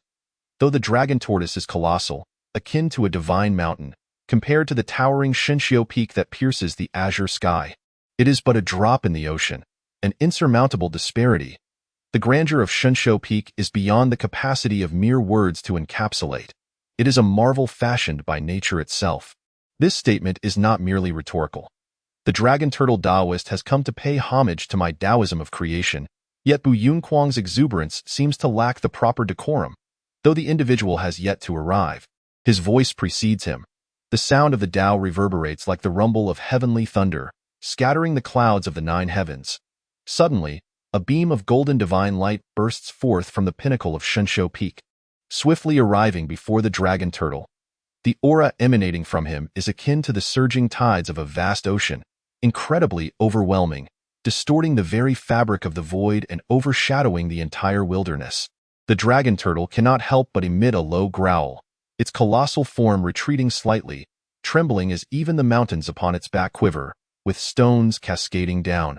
With the strength of a single individual, Bu Yunquang exerts pressure upon the 1,000-zhang dragon turtle. Such power is truly terrifying. Chapter 34. The invitation of divine might and the journey of mountains and seas. Though his stature is diminutive, resembling mere dust next to the dragon turtle, the aura radiating from him is that of celestial authority. It elevates his figure to monumental proportions. Ha ha! I have come uninvited. I hope Brother Yunquang will pardon my intrusion. A hearty laughter emanates from the back of the turtle, as a beam of divine light swiftly approaches Bu Yunquang. This figure is a middle-aged man clad in a faded Taoist robe, his hair streaked with gray, tied neatly behind him. He holds a whisk resting in the crook of his arm, his physique tall and slender, neither too corpulent nor too lean, yet his frame is impressively large. His visage is unremarkable, yet exudes a benevolent aura. His broad forehead and wide hips give him an amiable appearance, while a tuft of beard dangles down to his chest. It may be said that he is devoid of any striking features, but his presence stands firm like a dark reef in the ocean, steadfast against the surging tides of Bu Yunquang's might. "May I inquire about the purpose of your visit, Brother Dragon Turtle?" Bu Yunquang's voice shifts, a flicker of brilliance igniting in his gaze. Despite the Dragon Turtle Taoist's benign expression, he is notoriously formidable. Years ago, after his companion was slain by a savage beast, he single-handedly avenged her at Minjing Hill. The journey was fraught with bloodshed, the roars of beasts echoing through the heavens. 3 years later, he returned to the divine martial sect, his hair now gray, accompanied by a small dragon turtle, and since that time, he has refrained from further conflict. This tale has traversed the 9 hills, yet no one knows the true extent of his deeds at Minjing Hill. Merely surviving his return suffices to prove his prowess. The divine martial sect has thrived in his presence, yet now, with the dragon turtle Taoist personally visiting, how can Bu Yunquang not feel a sense of trepidation? Should the dragon turtle lose his temper, while Bu Yunquang might be able to retain him, the disciples on the mountain would undoubtedly suffer. "Brother Yunquang, this matter is rather intricate. May we enter for a more private discussion?" The dragon turtle Taoist maintains his genial demeanor. With a wave of his hand, he calls forth his dragon turtle, which has now entered his spiritual void. At this level of mastery, the spiritual void becomes a world of its own, effortlessly accommodating living beings. "Very well," Bu Yunquang replies decisively. Yet the thread of vigilance within him remains unyielding. As the sect leader, he bears the weight of countless considerations. The adage speaks of not striking a smiling face, yet Bu Yunquang finds himself with little choice. In the ethereal hall of Yaoguang, Bu Yunquang and Longue Daoran occupied the principal seats, while Qinshan Mu and Su Tianming, along with esteemed elders and the lords of the 9 celestial islands, gathered below. Each individual bore a solemn expression, their bodies tense as if prepared to spring into violent action at any moment. The atmosphere was palpably oppressive. However, Bu Yunquang felt a sense of calm.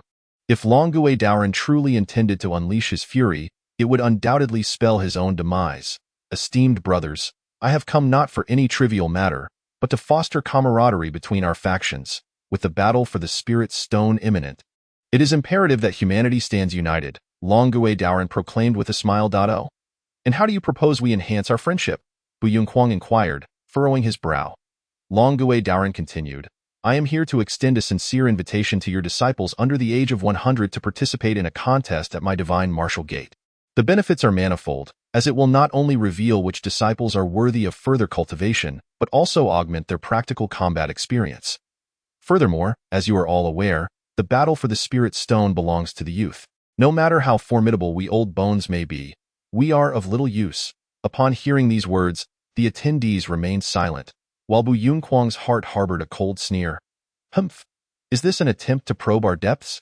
My chaotic Tao sect lost a measure a millennium ago, and now divine martial gate seems to be wary." With a slight smile curling at the corners of his lips, Bu Yunquang replied, "Oh? What brings this matter to your mind?" "It is merely for the sake of nurturing our disciples and preparing for the battle for the Spirit Stone. After the contest, we shall present 9 Jitian fruits as rewards. What say you, Brother Yunquang?" Longue Daoran proposed, a hint of pride gracing his visage. The mere mention of the Jitian fruit caused Bu Yunquang's eyes to glimmer with sudden intensity, his robust form shuddering with excitement. The leaders of the various sects and island lords below were equally animated, their faces alight with anticipation. The Jitian fruit, famed in legend as the fruit of the Jianmu tree, bore fruit once every millennium and was a divine entity capable of mending the deficiencies of the great Tao. No one could claim to be flawless, whether in cultivation or otherwise. A single Jitian fruit could render one perfect and invulnerable in their cultivation, which underscored its immense value. A millennium ago, even divine martial gate had managed to acquire only 18 fruits, yet they now boldly offered 9, truly a substantial commitment. How could Bu Yunquang not be stirred by this revelation? It was clear that divine martial gate was resolute in their preparations for this battle for the Spirit Stone. "I, Bu Yunquang, am equally generous. I accept your proposal," Bu Yunquang declared solemnly. Brother Yunquang is indeed a man of promptitude. My divine martial gate shall provide 9 Jitian fruits. I wonder what your sect can offer in return."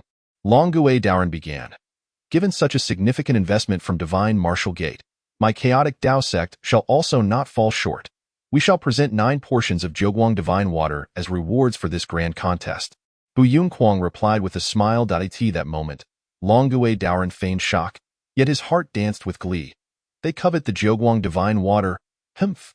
This time, my chaotic Dao sect shall not lay claim to a single Jitian fruit. Meanwhile, Bu Yunquang also harbored a secret smirk. With 2 young immortals at my side, what does it matter? The Jiuguang divine water is ours, and so too shall the Jitian fruits be ours. 2 cunning old foxes were scheming against one another. Could the dragon-turtle Taoist truly remain oblivious to the existence of the 2 exiled immortals of the creation Dao sect? Such unwavering confidence only served to reveal the hidden intricacies of their plot. Meanwhile, Bu Yunquang was fully aware of the situation. Having witnessed the capabilities of the exiled immortals, he regarded the underlying motives with disdain. The 9 light divine water, on par with the heavenly fruit in terms of rarity, was a miraculous substance formed from the convergence of the sun, moon, stars, thunder, fire, water, earth, metal, and wood. Its astonishing power rendered it a treasure of unparalleled worth.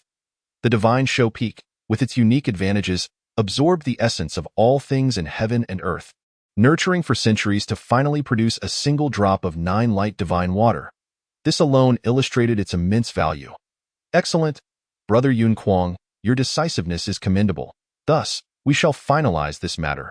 After autumn arrives, we will convene at the Divine Martial Sect's Divine Martial Mountain Sea. The dragon-turtle Taoist exclaimed, laughing heartily as the arrangement was set in stone. Both men had their own calculations, each putting forth their utmost resources, demonstrating a fierce resolve. Should such a divine object be bestowed upon their disciples, it might indeed bring a glimmer of hope to the upcoming spirit-seizing battle. Next, they proceeded to discuss the details of the grand competition, which would serve as a pivotal endeavor for the Divine Martial Sect. The Creation Dao sect was no different in its intentions. A multitude of individuals engaged in fervent discussions until the dawn of the following day. As the sun rose over Zhaoyang, the dragon-turtle Taoist, riding upon his namesake, soared towards the martial man hill, a mysterious smile gracing his face. On the second day, the entire Creation Dao sect erupted into a fervor. Disciples under 100 years of age prepared for battle, set to embark on their journey to the Divine Martial Mountain Sea for the grand competition in merely 100 days. The victors would earn the right to participate in the Nine Hills spirit-seizing battle, and the sect would offer substantial support to the winners. Both lineage heads and island lords disseminated the news, galvanizing all disciples under 100 years of age, who were now brimming with determination. The allure of the bountiful rewards for the competition was irresistible. Whether it was the 9 light divine water or the heavenly fruit, both were ethereal treasures, and acquiring even one could lead to a meteoric rise in strength, accompanied by ample cultivation resources from the sect. Even those who did not emerge victorious would still receive an abundance of magical artifacts and rare treasures. Notable figures such as Qianlong, Yunchong, Suya, and others were equally fervent in their preparations. Among them were prodigies, each a direct disciple of the 9 celestial islands, boasting formidable prowess. Within each lineage, there were also individuals of remarkable capability. The Celestial Tower and the vast Sea Celestial Array had been utterly overwhelmed during this period. Each disciple seized the moment to hone their combat skills. Meanwhile, Chu He wore an expression of keen interest. It was not the competition that captivated him, but rather the heavenly fruit. With the acquisition of the heavenly fruit, he could reforge his spirit and would undoubtedly rival Li Qinglian. Time slipped away like a fleeting shadow, akin to the melting snow of early spring, and the span of 100 days passed in the blink of an eye. A hint of coolness permeated the air. The autumn winds howled, and the once verdant wilderness had transformed into a sea of golden hues. As far as the eye could see, it resembled a golden ocean, undulating with gentle waves, as withered leaves danced downwards. Adding a refreshing touch to the world at this moment, Qian Shan Mu bore a look of urgent anxiety, standing before the spirit pool's celestial barrier, as restless as an ant on a hot stove. Pacing in place, gazing at the celestial barrier before him, he felt an overpowering urge to charge inside, yet his movements were halted. With only 3 days remaining until the 100-day deadline, he clenched his teeth and resolved to breach the barrier. The sight that greeted him upon entry was so shocking that he couldn't help but spit out a mouthful of blood. This moment, the once vibrant spiritual pond lay barren, devoid of any trace of its former ethereal essence. The air was devoid of any spiritual energy, and the pond had completely dried up, revealing its jade-like stone walls, which had lost their smoothness due to the absence of nourishing spiritual energy. The waterfall of spiritual liquid had long ceased its flow, leaving the atmosphere thick with a parched aura. There, at the bottom of the pond, lay Qinglian, reclining with a look of utter contentment. His snowy white belly round and full, he effortlessly inhaled the last remnants of spiritual liquid from the pond, drawing it entirely into his being. At this moment, a captivating fragrance emanated from Qinglian, reminiscent of the rarest treasures of heaven and earth, so delectable that it would make anyone salivate with desire. His skin was remarkably smooth, as pure and flawless as fine porcelain, appearing almost translucent, like a delicate porcelain doll that might shatter at a mere touch, while his cheeks radiated a rosy hue. Alas!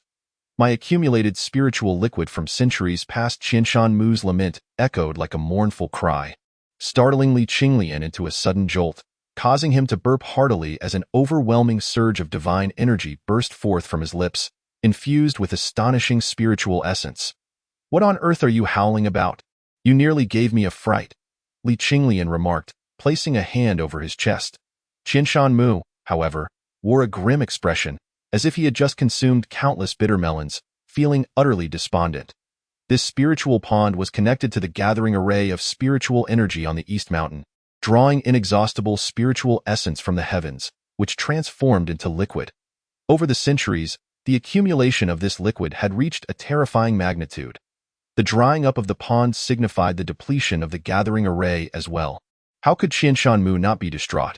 Just how much spiritual liquid had Qinglian absorbed over these 100 days? In Chapter 35, heroes gather on the broken void platform.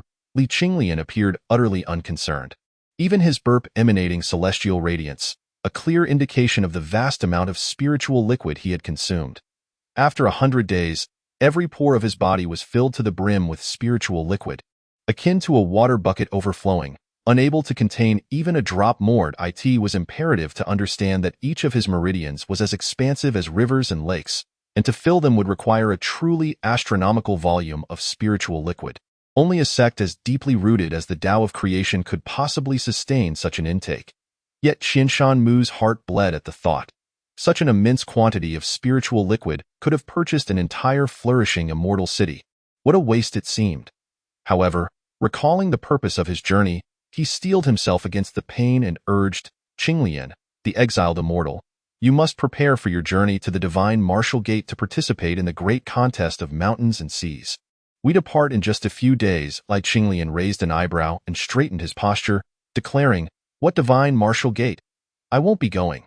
Although his meridians were replete with spiritual liquid, he had yet to reach the stage of complete refinement. He needed to focus on tempering his body, fully refining the liquid to enhance his physical strength. There was simply no time for distractions such as participating in competitions. A sense of urgency gnawed at him. As a massive influx of immortal souls reincarnated was anything but ordinary, something monumental was on the horizon. Qinglian was determined not to be powerless against it. Without strength, he was but a fragile boat in a whirlpool, destined to be shattered in an instant, while he aspired to be a great vessel, a steadfast rock, become a person who stirs the winds and waves of the vortex. The only path lies in enhancing one's strength. Qinglian's resolute response left Qianshan Mu wide-eyed, frozen in disbelief, as if his entire worldview had shattered. Within, he roared in despair. "All the spiritual liquid I painstakingly accumulated has been squandered, and now you say I cannot go?" The thought of death crossed his mind. He even felt an impulse to seize Qinglian by the throat and strangle him. However, should he act thus, Qianshan Mu would face dire consequences. "Will you not reconsider? The rewards for excelling in this competition are indeed substantial, including the miraculous Qinglian fruit and the 9 light divine water. If you were to take action, victory would surely be yours," Qianshan Mu coaxed, akin to a mischievous uncle enticing a little girl with candy. Yet, Qinglian's expression bore no hint of interest. She remained steadfast in her refusal. "I will not go. I am busy. To tempt Qinglian with divine artifacts? It would be a futile endeavor. Before her reincarnation, she had encountered far more extraordinary things. The Qinglian fruit and 9 light divine water were unknown to her. Even if she were aware of their effects, they would not sway her that moment. A look of despair clouded Qianshan Mu's face. With Li Qinglian unwilling to budge, further persuasion seemed futile. However, a sudden spark ignited in his eyes as he turned to leave, evidently struck by a thought. Not long after, a figure clad in a white dress, Qianlong, entered the spirit pool's celestial realm, gazing at the desolate waters before her, her lovely eyes filled with astonishment. Are you truly not going?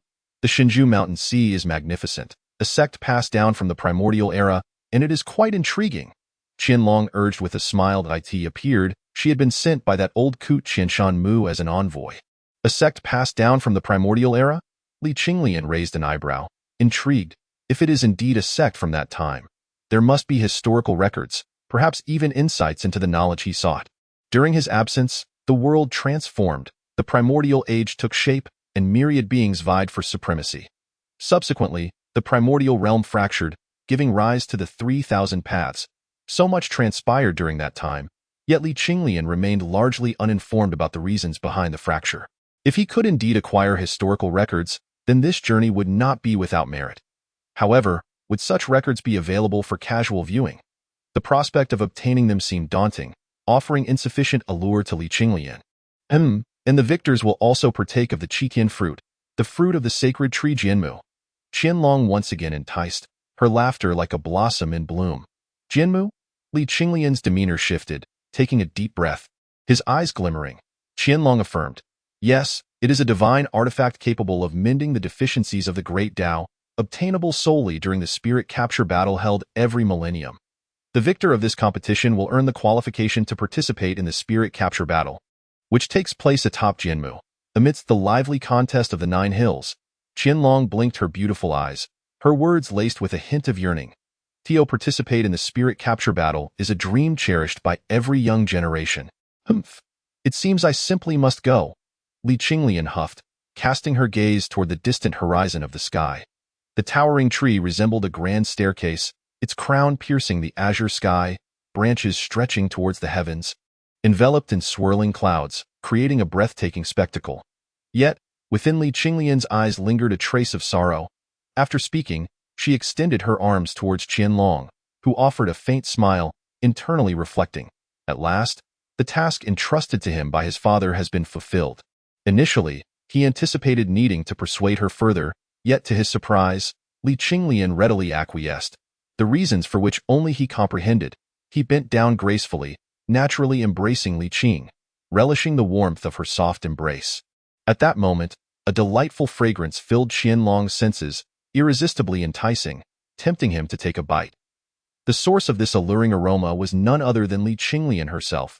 An involuntary sweetness welled up in Qianlong's mouth as he gazed at Li Qinglian's rosy cheeks, unable to resist licking his luscious lips, which were irresistibly tender and pink.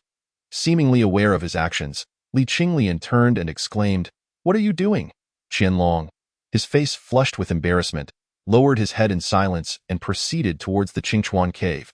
Although Li Qinglian had not yet fully refined the spirit liquid, she had already achieved the remarkable ability to transmit her fragrance across 300 miles, her body akin to an ethereal treasure, a state that had only existed in legends, one that Qianlong had yet to witness.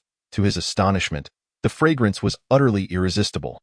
Li Qinglian was also aware of it, yet even if she closed all her pores, the scent would still emanate involuntarily. Though he was in the Qi-Ling realm, no one could ascertain just how powerful he truly was. 3 days later, as the sun rose, before the Yao Guang celestial palace atop Shinxiu Peak, there lay a broad white jade square known as Pasu Terrace. It was exceedingly vast, spanning a circumference of 10 miles, entirely snow-white, radiating a warm, jade-like glow. Countless formations and celestial patterns adorned its surface, swirling with divine radiance, creating an ethereal ambience. At that moment, Pasu Terrace was filled with throngs of people, numbering 3,000 to 4,000, each forming small groups, their spiritual lights soaring into the sky, shaking the void, creating an exhilarating atmosphere. These were the disciples heading to Shun Wu Mountain Sea to participate in the grand competition. At this moment, the lineage of creation, led by Qianshan Mu, made their delayed entrance, 100 or so individuals, a dark mass. Their imposing presence was astounding, the collective aura of the disciples merging together like giant waves crashing upon the void. The once boisterous Pasu terrace abruptly fell silent, all eyes converging upon a diminutive figure. There stood Li Qinglian, clad in a pristine white robe, her hands adorned with a dragon ring, a jade pendant at her waist, and a short sword strapped to her side, walking with an air of calmness. Though her steps were small, her aura was astonishingly powerful, and none dared to underestimate that petite figure. The miracles she had brought forth were far too many. Wherever she went, the disciples made way for her. Even the accompanying elders were no exception. Li Qinglian commanded this respect, yet her expression remained one of indifference, as if nothing could pique her interest.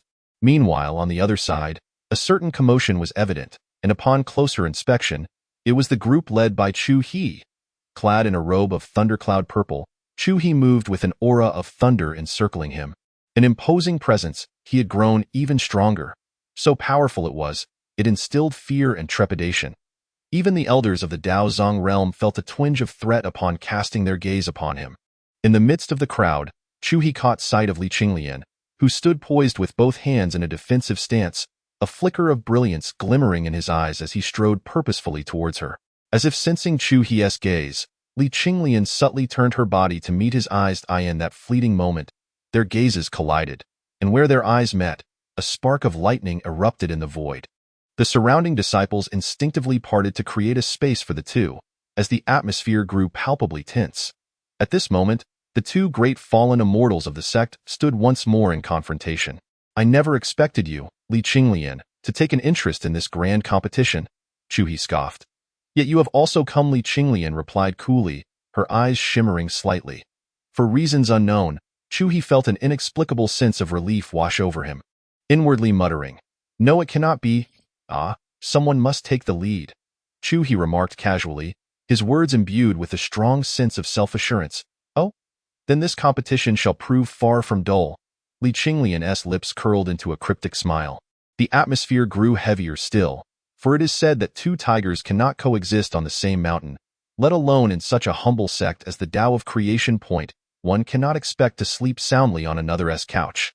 Both fallen immortals were inherently rebellious beings, indifferent to all worldly matters, yet when it came to their own cultivation, they would yield not an inch.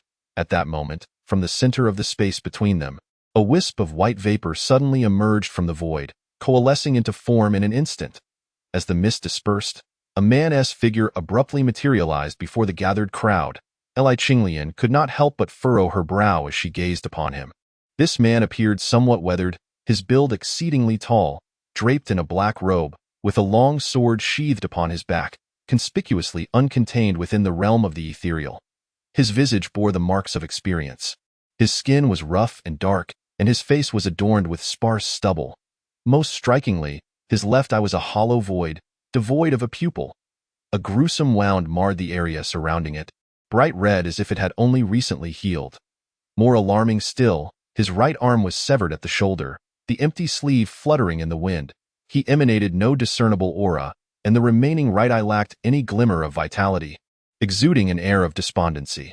Yet, Li Qinglian showed no inclination to underestimate him, her expression betraying a rare seriousness.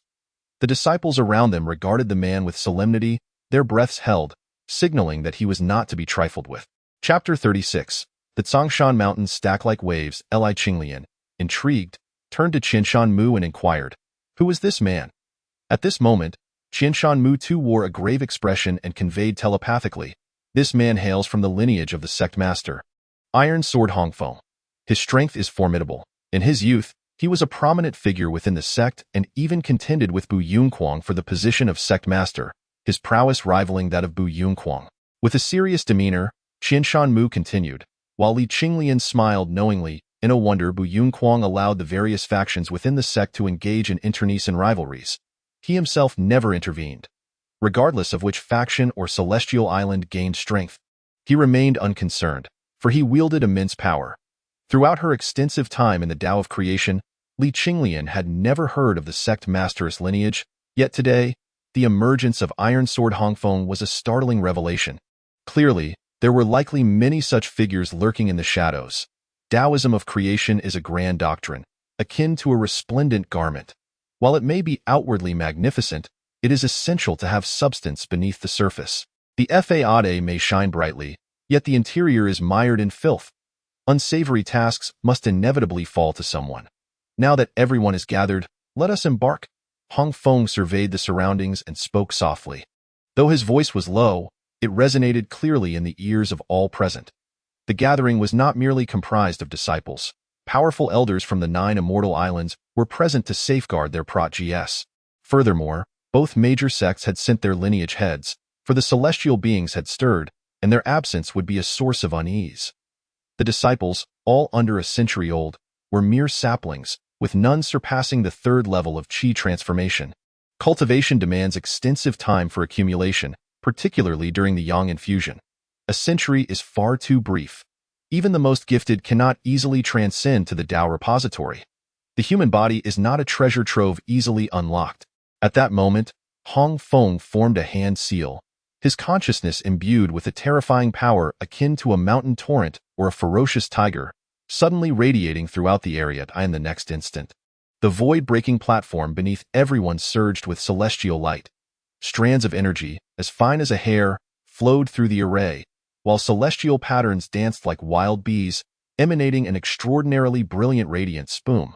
The divine brilliance erupted once more, piercing the heavens and reaching the 9th sky, unleashing an overwhelmingly intense wave of void energy that distorted the space around them, transforming the scenery into a fragmented painting. Qinglian gazed at the void-breaking platform beneath his feet, then glanced at Qianlong. The sensation of the platform closely resembled that of Qianlong's ethereal Tao body. In the next moment, the void could no longer withstand the impact and shattered with a resounding crash. Beneath everyone, the void-breaking platform, spanning 10 miles, transformed into a dazzling streak of light. It instantly surged into the void. The space was now empty. There was no trace of the platform remaining.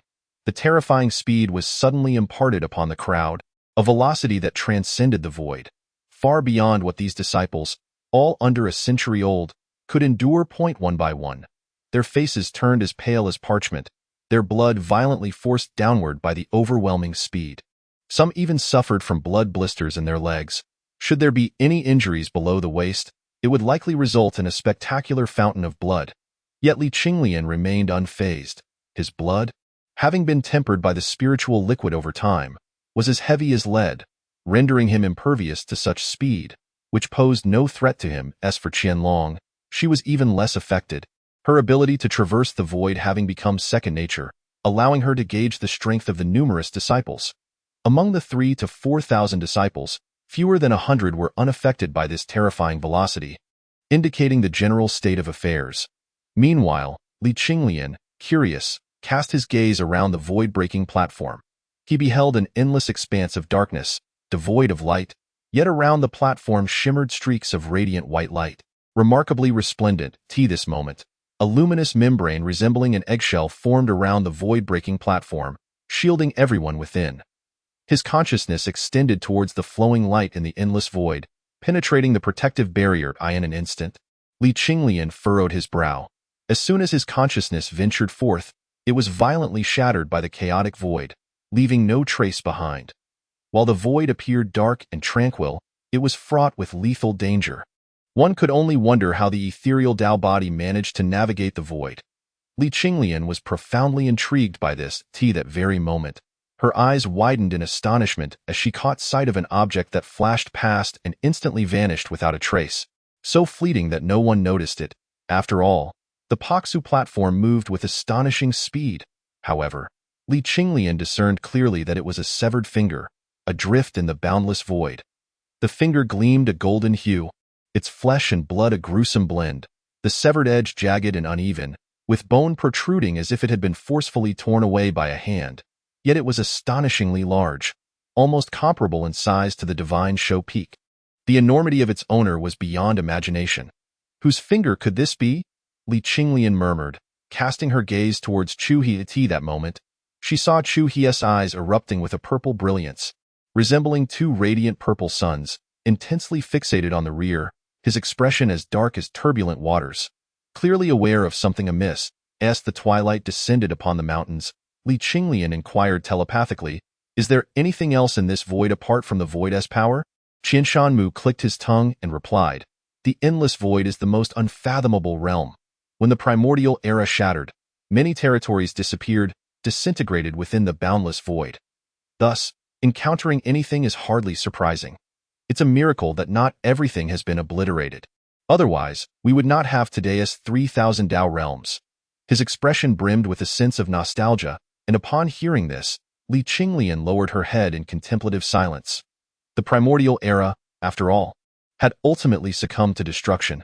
They traversed the void at a terrifying speed for a full hour.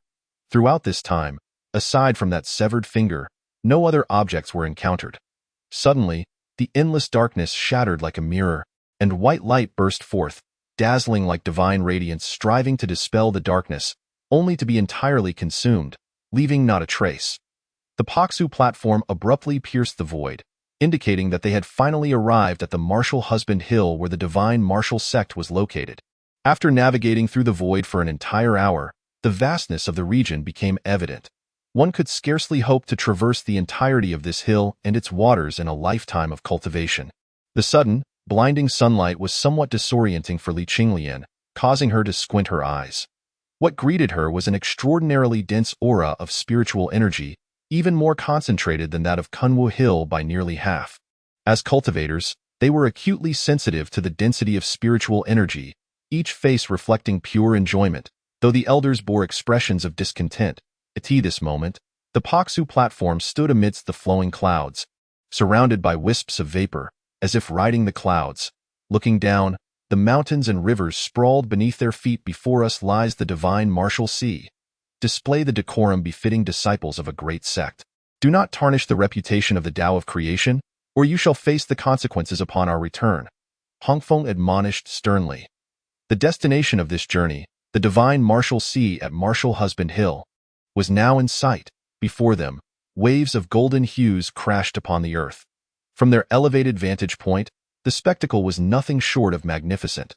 Upon closer inspection, what appeared to be golden waves were, in fact, towering mountains, undulating endlessly, layered upon one another, truly resembling ocean waves, majestic and boundless. The sheer number of mountains was staggering, countless as the crests of waves in an ocean, akin to surging tides, resembling a tempest. The name Divine Martial Sea was indeed well-deserved. Amidst the towering mountains, pavilions and towers rise majestically, while celestial palaces are nestled within, akin to stars adorning the night sky. A profound aura, rich and vibrant, veils the heavens, resembling the endless mists above a vast ocean. Before the divine Wu Mountain Sea, the void quakes, and boundless golden light emanates, swirling in a frenzied dance until it coalesces into two colossal figures, each towering 1,000 feet high. Their heads pierce the cloud sea, their shoulders bear the weight of the sky. With each movement, the void trembles, and waves of energy ripple through the air. These golden giants, their bodies radiating a lustrous gold, appear as if forged from pure gold, their muscles robust and powerful, exuding an overwhelming sense of wild strength. A thunderous roar erupts, akin to the crack of heaven's thunder, shaking the void.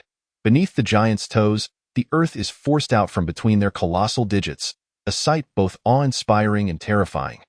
The disciples atop the void-breaking platform are thoroughly astonished by the spectacle before them, each swallowing hard, their gazes vacant, pondering whether the divine Wu sect is indeed too grand in scale.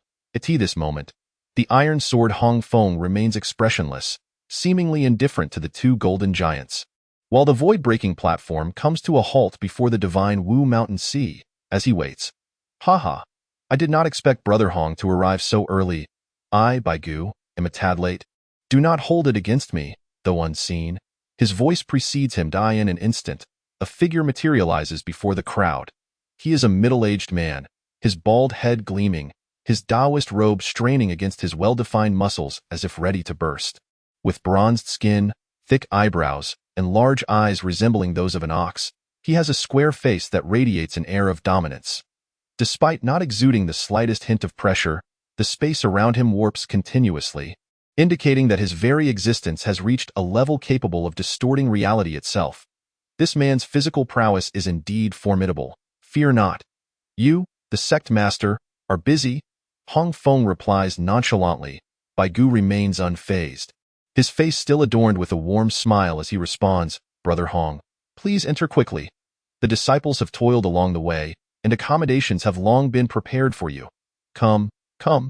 His words brim with enthusiasm, reminiscent of a shrewd merchant, lacking the gravitas of a sect master, yet exuding an approachable charm. The void-breaking platform gradually moves into the divine Wu mountain sea, while Li Qinglian's large eyes dart about, flecks of azure light flickering within. 24 azure lotuses spin slowly in the depths of his pupils. This moment, his gaze is drawn to a lowly mountain peak, somewhat dilapidated, adorned with crumbling palaces and overgrown with wild grass. As if abandoned by time, the azure light in his eyes intensifies. Indeed. My journey was not in vain, like Qinglian murmurs softly, a mysterious smile gracing his lips. What are you looking at? Qianlong inquires with curiosity. Observing the shifting winds and clouds, witnessing boundless opportunities, pondering the path ahead, like Qinglian murmurs, uttering a stream of enigmatic phrases. Qianlong, perplexed, opts not to probe further. This moment, the void-breaking platform finally comes to a stop, resting upon a verdant mountain, adorned with golden accents, cascading waterfalls, and abundant spiritual energy, where palaces radiating celestial light catch the eye. What does Brother Hong think of this Qianshou peak? Having traveled a great distance to my divine Wu sect, we must not neglect our esteemed guests, Bai Gu remarks with a smile. Hong Feng nodded in satisfaction, saying, "Hee, the sect leader is indeed thoughtful." Chapter 37. Time flows like the river, never to return at this moment. A faint smile graced Hong Feng's face, indicating his evident contentment with the dwelling before him. With a considerable number of disciples, totaling 3,000 to 4,000, the grand contest of the mountains and seas could not be concluded in a mere fleeting moment. Thus, a place to settle was essential. This location, rich in spiritual essence, was indeed a land of exceptional beauty, where the divine martial mountains and seas surged like tumultuous waves, featuring both colossal tides and gentle ripples. Here lay the very heart of the roaring waves. It served as the principal encampment for the divine martial sect, and was also the area imbued with the densest spiritual energy. The expanse of the divine martial mountains and seas was truly vast. Even a behemoth like the divine martial sect occupied only a fraction of it. Naturally, they would select the most spiritually potent area. Since the time of the primordial era, the relocation of the sect's mountain gate had occurred numerous times. Hence, remnants of ancient structures, some in disrepair with crumbling walls, still stood as precious relics from the primordial age. Their entire peaks cloaked in celestial wards, that is history, that is glory. The Pusu platform gradually descended upon Qianshou Peak, whereupon the disciples, filled with curiosity, disembarked, gazing at the celestial lights soaring in the distance. The arrival of such a large contingent of disciples inevitably piqued the interest of the divine martial sect's members, yet they dared not approach hastily in the presence of sect leader Bai Gu. Hong Feng waved his hand to retract the Pusu platform and nodded contentedly at his surroundings. As long as Brother Hong is satisfied, the grand contest will commence in 3 days as we have agreed. In the meantime, I invite all to take pleasure in the breathtaking scenery of my divine martial mountains and seas. I shall take my leave now, Bai Gu said with a smile. The competition was to be held within their mountain gate, thus necessitating some preparation. Subsequently, several stewards from the sect arrived to manage various trifling matters. Bai Gu, expressing his apologies, departed, for as the leader of the sect, he could not remain with them all day. His personal presence to welcome them had already been a considerable gesture. The disciples then scattered in search of suitable lodgings, each seizing the opportunity to cultivate and prepare for battle. They were not here for mere amusement. In a pavilion beside a flowing stream, crystal-clear mountain spring water cascaded from the cliff's peak, converging into a gentle brook. The water wheel turned slowly, golden leaves fluttering down to the surface, creating ripples that danced across the water. Such exquisite scenery, yet no one was there to admire it. Li Qinglian sat by the window, her large eyes fixated on the celestial lights ascending the distant mountains, the radiance of the celestial wards. Her fingers lightly tapped the window frame, producing a soft, rhythmic sound, while her chin rested in her hand, lost in contemplation. This moment, Qianlong sat cross-legged on a mat, focusing intently on his inner cultivation, contemplating the profound challenges of enlightenment. As time trickled by, Li Qinglian's gaze drifted towards the void surrounding Qianshou Peak, and a cold smile crept upon her lips. Although Bai Gu appeared magnanimous, he was far from lacking in cunning. Several adept masters were concealed within the void, monitoring the happenings atop Qianxiu Peak, with such immense power infiltrating his divine martial mountains and seas. How could Bai Gu afford to be careless? It was simply impossible, Li Qinglian murmured. In this case, it seems we have encountered some trouble. That night, the atmosphere was as heavy as water, with an endless darkness enveloping the divine Wu mountain sea. Strands of immortal light surged into the sky, yearning to break free from the shackles of the obscurity, yet it ultimately remained but a fleeting dream. The water pavilion was enveloped in profound silence, broken only by the gentle sound of flowing springs, interspersed with the rhythmic breathing of Qianlong.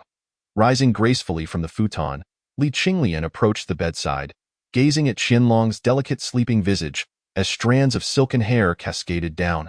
Adding an ethereal touch to her beauty, Qianlong's long eyelashes fluttered lightly, and she tightened the silk quilt draped over her. Lost in the realm of dreams, a faint smile graced Li Qinglian's lips as she extended her finger to poke Qianlong's cheek, marveling at its extraordinary smoothness and elasticity. Startled, Qianlong slowly opened her enchanting eyes, meeting the cheerful gaze of Li Qinglian. Rubbing her drowsy eyes, she inquired with a look of bewilderment, "Qinglian, what is it?" Li Qinglian replied with a smile. "I wish to take you on an adventure, but I need you to accompany me. Only with your ethereal Dao body can we evade Bai Gu's surveillance and explore those hills. Without you, I would truly have to employ various tricks." Qianlong, still puzzled, asked, "What sort of adventure?" Li Qinglian responded, "Let us visit the ancient ruins of Honghuang. There lies something I require." At that moment, Qianlong recalled Li Qinglian's earnest words spoken earlier that day, which she had not fully grasped, and it dawned on her that this must be the matter at hand. "All right, I will accompany you. What must we do?" Qianlong's interest was piqued. Her heart swelled with joy at the prospect of aiding Li Qinglian. "Ahem, there are watchers outside. We must disguise ourselves." Li Qinglian's expression turned serious. With that, she retrieved 2 pieces of wood from the void and placed them upon the bed and futon, sprinkling several drops of spiritual liquid upon them, filling the room with an astonishing aura of spiritual energy. A flick of Li Qinglian's wrist transformed the wooden pieces into the likenesses of Qianlong and herself, intricately detailed down to the finest hair. A flawless replication. Qianlong gazed at the scene before her, then at the smiling Li Qinglian, and a sense of unease crept into her thoughts, suspecting that this endeavor might not bode well. This technique, the art of substitution, was one that Li Qinglian had learned from the Zhou family. Although the Zhou family's scripture repository did not house particularly powerful spells, it contained a vast array of methods, simple and easy to master. With Li Qinglian's intellect, she naturally grasped it with ease. Tenderly tucking the quilt around the slumbering Qianlong, Li Qinglian nodded in satisfaction and said, "Let us depart. We shall return before dawn. These 3 days will not be tranquil." With that, she grasped Qianlong's small hand, her aura becoming faint and elusive, until even her heartbeat seemed to cease, resembling a lifeless log. Observing Li Qinglian's demeanor, Qianlong felt a thrill of excitement rise within her, akin to a child embarking on mischief, filled with trepidation. Nevertheless, she too concealed her presence, rendering it nearly imperceptible. "What is the farthest you can move?" Li Qinglian inquired, tilting her head. Qianlong replied, "At most, I can currently traverse a distance of 3 miles. The location is not restricted. As long as it falls within a 3-mile radius of anywhere I can see, I can go there." Li Qinglian could not help but click her tongue, a twinge of envy rising within her. Such a remarkable ability was truly extraordinary, befitting one favored by the Tao. "Then let us traverse to that mountain range I gazed upon during the day." Li Qinglian nodded. Qianlong responded with a soft hum, and the ethereal force surrounding her surged like the wild waves of a vast ocean. In an instant, Li Qinglian felt a fleeting blur before finding herself in an entirely unfamiliar locale. Before she could fully comprehend her surroundings, Qianlong initiated another movement, her speed reaching an astonishing peak, so swift that even the senses struggled to keep pace. After a series of 7 or 8 transitions, Qianlong held Li Qinglian's delicate hand, standing atop a verdant hill. As she gazed outward, celestial radiance soared into the heavens, a sight both breathtaking and overwhelming. The night breeze caressed her, dispersing Qianlong's flowing locks, which shimmered under the celestial glow as if suspended in eternity. "Let us proceed," Li Qinglian said gravely, her eyes fixed on the cluster of low-lying peaks leading the way forward while Qinglian followed closely behind. This location was a remnant of the divine Wu Gate from the primordial era, a celestial relic long neglected over countless ages, now in ruins. Celestial patterns emerged, still supporting the decaying walls of the palace, defying the passage of time, for the celestial inscriptions remained immortal. Before Qinglian, radiant celestial light formed a thin barrier, emanating an aura of extreme danger, an aura capable of claiming lives, where forceful intrusion would lead to inevitable demise.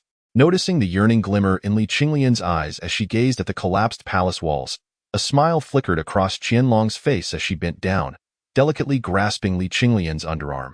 Before Qinglian could react, their forms had already materialized within the celestial formation. Gazing at the primordial ruins so close at hand, Qinglian stood frozen, murmuring, "Can the killing formation also be traversed? I have already mentioned, as long as I have laid eyes upon it, it is possible." Qinglian replied with a gentle smile. Qinglian clicked her tongue in astonishment. This ability was indeed formidable. Just imagine, once Qinglian's ethereal Tao body reached a certain realm, would not entering a sex treasury to claim treasures become as effortless as reaching into one's pocket? The celestial formations and various guards would pose no threat at all to the ethereal Tao body. At that moment, Qinglian finally understood why the ethereal Tao body held such a formidable reputation. It was nothing short of cheating. As she beheld the collapsed palace walls before her, her eyes lit up. This was the very place she had seen during the day, obscured by the celestial formation, now finally within her grasp. From the remnants of the fallen structure, traces of its former glory could still be discerned. The once dust-covered Shoutian beast lay half-buried in the earth. The palace walls crumbled, leaving only a few fragments behind, exuding an ancient aura of the primordial. That was the breath of time. Qinglian sighed with a bitter smile, pondering how long had truly passed. The remaining palace walls, strangely intact, seemed to be enveloped by an inexplicable force. A single glance transported one back to the past, back to that era of primordial competition among myriad beings. Colorful illustrations were imprinted upon them, drawing Qinglian deeply into their allure. This period had been a blank slate for him. What events transpired that led to the fragmentation of the primordial world? That was the entirety of the primordial realm. Everything concerning his elder brother. What force could have shattered it? Merely gazing at the illustrations was akin to reliving those moments firsthand. Before her, a figure reclined amidst the 9 layers of clouds, seated between heaven and earth. Amidst an expanse of nothingness, the world appeared to be graced by a solitary figure, seated in a cross-legged posture, its silhouette ethereal, rendering everything seemingly unreal. Its hands cradled a nebulous object, resembling a fragment with but a single corner, its edges curving gracefully, surrounded by a haze of chaos that obscured all clarity. Before this figure lay the myriad beings of the primordial world, prostrate and enraptured, including spirits, demons, beasts, and souls. In this moment, all creatures of the universe were humbled beneath its knees. As the phantasmal figure spoke, golden light flickered across the heavens, and resplendent golden characters cascaded like a rain of light. Breathtakingly magnificent.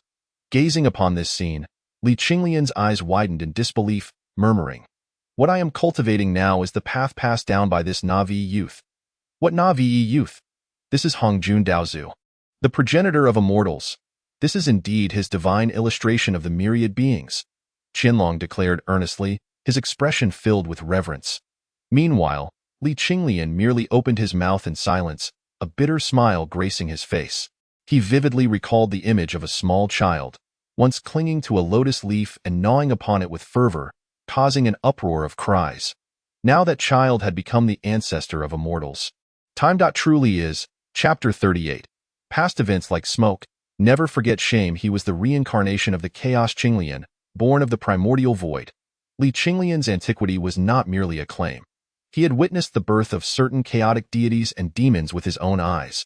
Some had dwelt within him for an extended period, causing him to lose 2 of his lotus seeds, a thought that brought him heartache.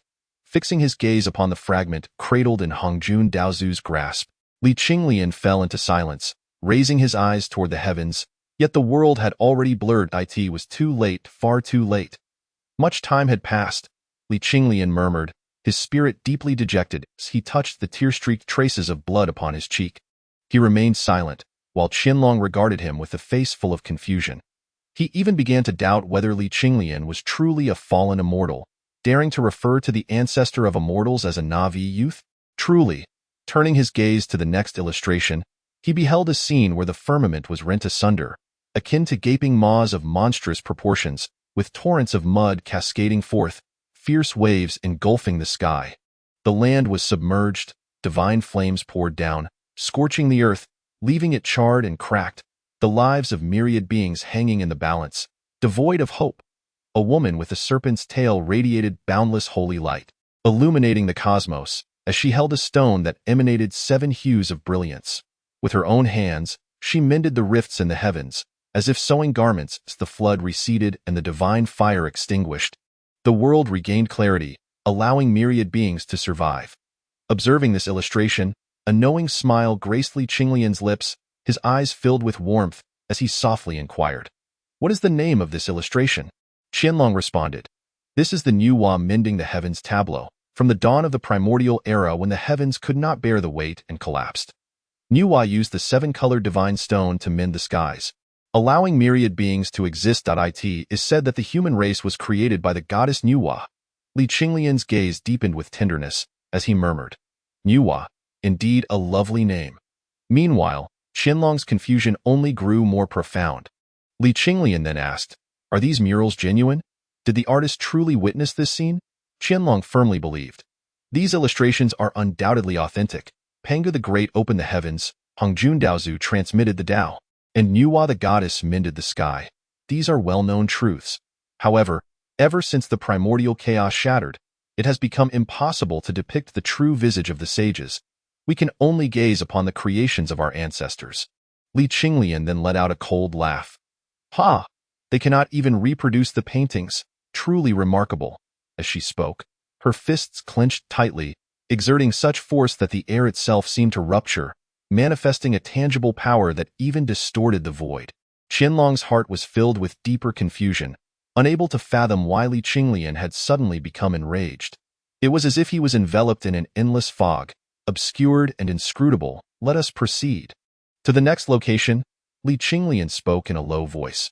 With merely these 2 illustrations, Qinglian had already reaped immense rewards. She was determined to turn the divine Martial Mountain Sea upside down. Qinglian nodded and led Qinglian to another site. The vast expanse of the divine Martial Mountain Sea meant that the divine Martial Gate could not possibly station disciples at every juncture. Furthermore, these were merely abandoned mountain gates, easily guarded by celestial formations, significantly diminishing the chances of their discovery. Besides, with Qinglian's ethereal Tao body, even if there were guards, it would not be a problem to enter the celestial formations without being noticed.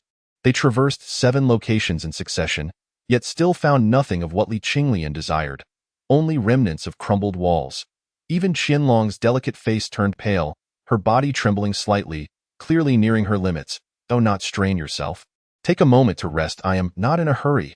Observing Qinglian's ashen complexion, Qinglian spoke softly, a hint of regret flashing in her large eyes.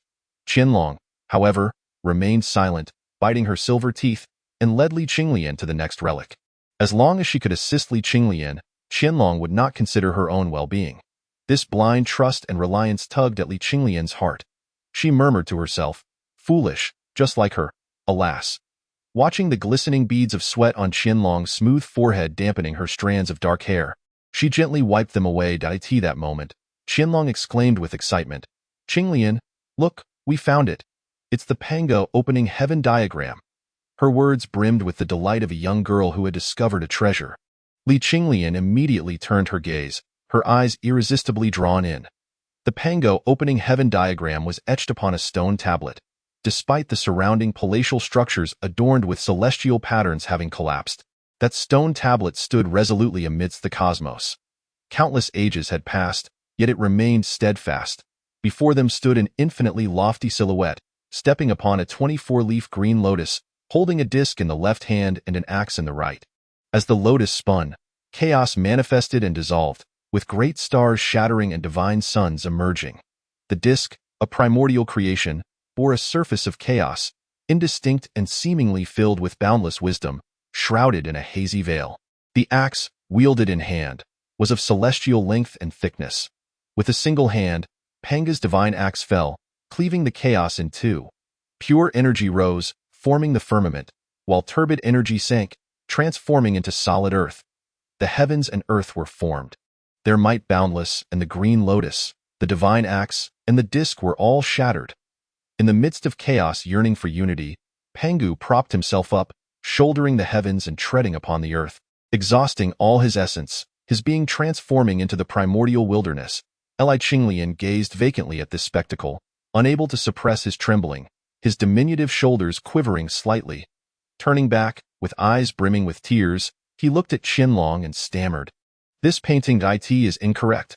Qinglian, perplexed, replied, "That cannot be." Pango opened the heavens, and this has been the depiction passed down from the primordial age. But beneath his feet, there is no green lotus. Qinglian nearly shouted. My elder brother did not take me with him. The weight of his words bore down upon him. Despite his indifference towards worldly matters and his serene heart, he could not contain himself. Had he brought me along, perhaps his survival would have been assured. Even if I were to shatter, what of it? As long as you remain, there is hope. But why did he not take me with him? Qinglian gazed skyward, closing his eyes, fists clenched tightly, yet his trembling persisted. Meanwhile, Qinglian looked at him in astonishment, her voice quivering as she uttered, You are the reincarnation of the chaos green lotus?" At that moment, her body and mind quaked. The instant Qinglian spoke those words, she had already surmised the truth. Why was he so naive about the world? Why did he possess no understanding of cultivation? Why, despite being a reincarnation of a celestial being, did he lack the knowledge of celestial arts? Why could he sense the forces of creation? Why, when facing the soul-snatching, could he cleave through 100 miles of void with a single axe? Why did his 24 leaves of the green lotus soul consist of only one blood-red leaf? It was solely because he was born before the heavens and the earth, because he was the chaos green lotus. Gazing at Qinglian, who was looking heavenward with closed eyes, Qinglian covered her mouth in disbelief. She could hardly fathom that the chaos green lotus, who traversed the ages, created all beings, shaped the cosmos, and battled the chaos, now stood before her. The 3,000 chaotic deities and demons, the 3,000 paths of today. He, the chaos green lotus, had been part of it all. With the culmination of all her encounters with Qinglian, it was impossible for Qinglian to remain oblivious. If she did, she would be truly foolish. Yet, even upon hearing it from his own lips, she could hardly believe. What manner of being was he?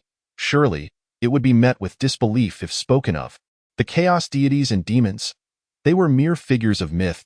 As for the reincarnation of the chaos green lotus as a human, that was a thought too extravagant to entertain.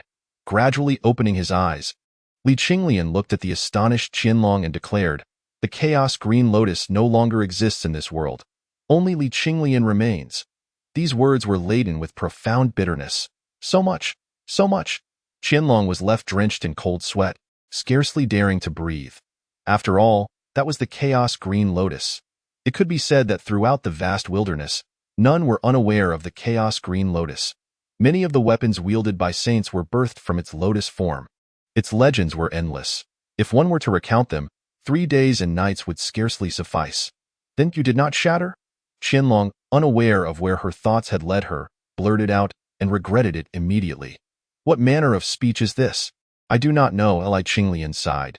Shaking his head, he stepped forward, caressed the stone tablet, and murmured, "Elder brother, do you wish for me to complete what you left undone?" Boom! The earth trembled violently, akin to the surging waves of the sea.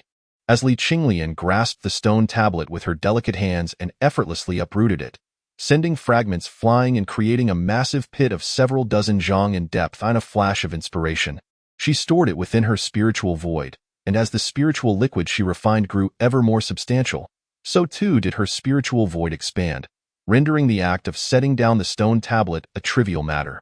Qinglian gazed in a daze at the scene unfolding before her. Was it truly this simple to take it away? After all, this was an artifact of the divine martial sect. Cough. What are you staring at? Qinglian lightly cleared her throat twice to mask her embarrassment, yet she felt no pressure in her heart. "Regardless, I have taken it." "No, it's not that. I just can't quite believe it. You are the reincarnation of the chaos." Qinglian paused, the astonishment in her beautiful eyes still lingering. It is merely a name. The essence of my soul has shattered. I am but Li Qinglian now. Simply Li Qinglian. Li Qinglian waved her hand dismissively, showing no concern. It is all because of me, Qianlong said, feeling a pang of guilt. Now she understood the sacrifices Li Qinglian had made for her that day. It was the very essence of the chaos Qinglian. To describe it as a precious artifact is an understatement. It was a singular existence within the great Tao. Yet for the sake of a single word, life, it vanished entirely. Do not dwell on it, nor seek to rescue me. I too must relinquish it. If I do not leap forth, I shall remain ensnared, destined to fail. Why persist in a path leading to inevitable defeat? Let it go. The past is but a wisp of smoke. Do not forget the shame of yesteryears, but bravely forge ahead. Li Qinglian spoke softly. Qianlong, however, wore a perplexed expression, unable to fathom the deeper meaning behind Li Qinglian's words given her current experiences. Years later, she would finally grasp the significance of that day, the state of mind and the resolve of Li Qinglian. Even upon learning of Li Qinglian's true identity, Qianlong felt no distance between them, for they had weathered so much together. Li Qinglian harbored absolute trust in Qianlong. Otherwise, she would not have revealed her origins. This was a matter of utmost secrecy. It could be said that no one understood Li Qinglian better than Qianlong. He was not merely the chaos Qinglian, but rather Li Qinglian. He experienced joy, anger, sorrow, and desire. He had preferences and aversions. He was a living, breathing person. No longer the infinitely lofty, boundless, and untainted chaos Qinglian. Born as a human, one must aspire to reach the pinnacle, ever mindful of past shames, and never forget the ambitions held in one's heart. Chapter 39. Unable to endure the humiliation, eyes reddened, Qianlong was utterly astounded to learn that Li Qinglian was the chaos Qinglian, a revelation that left her at a loss for words to express her shock. Even now, she could hardly believe it. Yet as she gazed upon Li Qinglian's petite face, her astonishment transformed into curiosity. With genuine intrigue, she inquired, Qinglian, what was the world like before the heavens and earth were opened? Her beautiful eyes sparkled with an inexplicable light. She was truly fascinated. The primordial chaos was already shrouded in mystery. Yet Li Qinglian was far older than the endless chaos. To call Hong Jundaozu a mere child was indeed a testament to her extraordinary lineage. Li Qinglian found herself rendered speechless by Qianlong's question. She had never anticipated such a peculiar inquiry following the revelation of her origins. It was precisely the innocent musings of a girl like Qianlong, untouched by the world, that led her to ponder such things. Otherwise, if it were to be placed upon another, the revelation that Li Qinglian is the reincarnation of the chaos Blue Lotus would surely cause an uproar. The mere fact of this reincarnation harbors infinite value. The secrets from before the creation of the world, the tales of the 3,000 deities and demons, each could summon forth figures of monumental significance. Should such knowledge fall into the hands of those with ulterior motives, it could upend the very fabric of the 3,000 realms. Li Qinglian furrowed her brow and said, You must promise me not to disclose this matter, and I shall tell you. At that moment, Qianlong realized the immense danger that Li Qinglian had unwittingly exposed herself to by revealing her origins so readily to him. The trust she placed in him warmed his heart. Without uttering a word, she nodded solemnly. Li Qinglian remarked, Chaos. Since it is chaos, then there is nothing at all. She spread her small hand, her expression radiating purity. Qianlong, however, pouted in dissatisfaction, not expecting such a response. Yet, upon reflection, it made sense. If there was no heaven and earth, what could possibly exist? Well then, if you wish to know more, ask again later. Dawn approaches, Li Qinglian urged, naturally clasping Qianlong's small hand. As the first rays of the sun leapt from the depths of the divine martial sea, the two of them vanished unnoticed within the celestial formation. Meanwhile, the Pango creation map was taken away, leaving behind a conspicuous pit in the ground in the early morning. Facing the rising sun, Li Qinglian opened the door, inhaling deeply as the autumn breeze brushed against him, sweeping away the weariness of the past day. He was uncertain whether revealing his origins to Qianlong was the right decision, yet he had done so nonetheless. The reason was simple. The burdens of truth weighed heavily upon him, making it difficult to breathe, even for one with a heart as resolute as a deity or demon. He needed someone to confide in, to vent his frustrations. Qianlong was an excellent choice. Having chosen to let her accompany him, it was only a matter of time before she would discover the truth. The sooner, the better, that was the logic. As for danger, Li Qinglian feared nothing. At that moment, Qianlong sat restlessly at the edge of the bed, her delicate face betraying her unease. Clearly, the covert theft of the Pangu creation map from the previous night weighed heavily on her conscience. In stark contrast, Li Qinglian remained utterly unfazed. Meanwhile, disciples of the Tao of creation emerged from their quarters, gazing curiously at the boundless expanse of the divine martial sea, their youthful spirits eager for exploration. The various guardian islands and the leaders of the two veins had long since departed to confer with the higher-ups of the divine martial sect regarding the specifics of the upcoming competition. Unsupervised, the disciples resembled untamed wild horses, forming groups as they prepared to descend from Qianxiu Peak to behold the breathtaking grandeur of the divine martial sea. However, just as the disciples were about to venture forth, a large group approached them. Clad in distinctive attire, they were none other than disciples of the divine martial sect. Numbering 200 to 300, each exuded an aura of vitality, moving with the grace of dragons and tigers, their gazes fierce and imbued with an inexplicable menacing energy that pierced the soul. The male cultivators stood tall and muscular, while the female cultivators possessed alluring figures reminiscent of graceful leopards. The divine martial sect primarily employs close-quarters combat techniques as their main offensive strategy. Characterized by an overwhelming ferocity and astonishing power, they eschew ranged tactics in favor of engaging in hand-to-hand conflict, where the dangers are often more pronounced than in distant confrontations. Every part of their bodies can transform into a weapon capable of vanquishing foes, rendering the physical prowess of the sect's disciples exceptionally formidable. It is said among the populace, the disciples of the divine martial sect are as fierce as tigers, moving with the swiftness of thunder, instilling fear in both gods and demons. Though this saying may lack elegance, it undeniably reflects the formidable nature of the sect's practitioners. At this moment, the crowd of 200 to 300 individuals displays an ominous demeanor as they find themselves blocked at the foot of the mountain. Ah, look! Are these not the treasures of the Tao of creation? One and all, with hands unclean, attempting to abscond with our Pangu's chart of creation? The leader of the group, a man named Dong Hao, clad in a golden vest, reveals his muscular arms, which appear as jagged as unyielding stone, shimmering with a radiant glow under the sunlight. He moves with the might of a wild bull, resembling a small, mobile mountain, exuding an intimidating presence, his cultivation reaching the third level of Qi transformation, the breaking dragon realm. His words carry a tone of authoritative inquiry. Meanwhile, the disciples of the Tao of creation wear expressions of confusion, utterly bewildered by the mention of the Pangu's chart of creation, whispering among themselves, "Humph! Dare to act yet fear to face the consequences? What kind of disciples do you claim to be from such a grand sect? Is this the demeanor of the cultivators from Kunwa Hill?" Dong Hao's followers echoed his sentiments, their jeers laced with vitriol. The anger of a Tao of creation disciple flared, their face reddening in disbelief, taken aback by the morning's unexpected barrage of insults. "You dare to repeat that? Even within your divine martial mountain sea, you cannot unjustly accuse us." Incensed, another disciple retorted, "So what if we did take it? The Tao of creation is not lacking in treasures. We could easily offer you tenfold compensation, yet we refuse to bear the brunt of your losses." The repeated slurs against the Tao of creation stoked their indignation.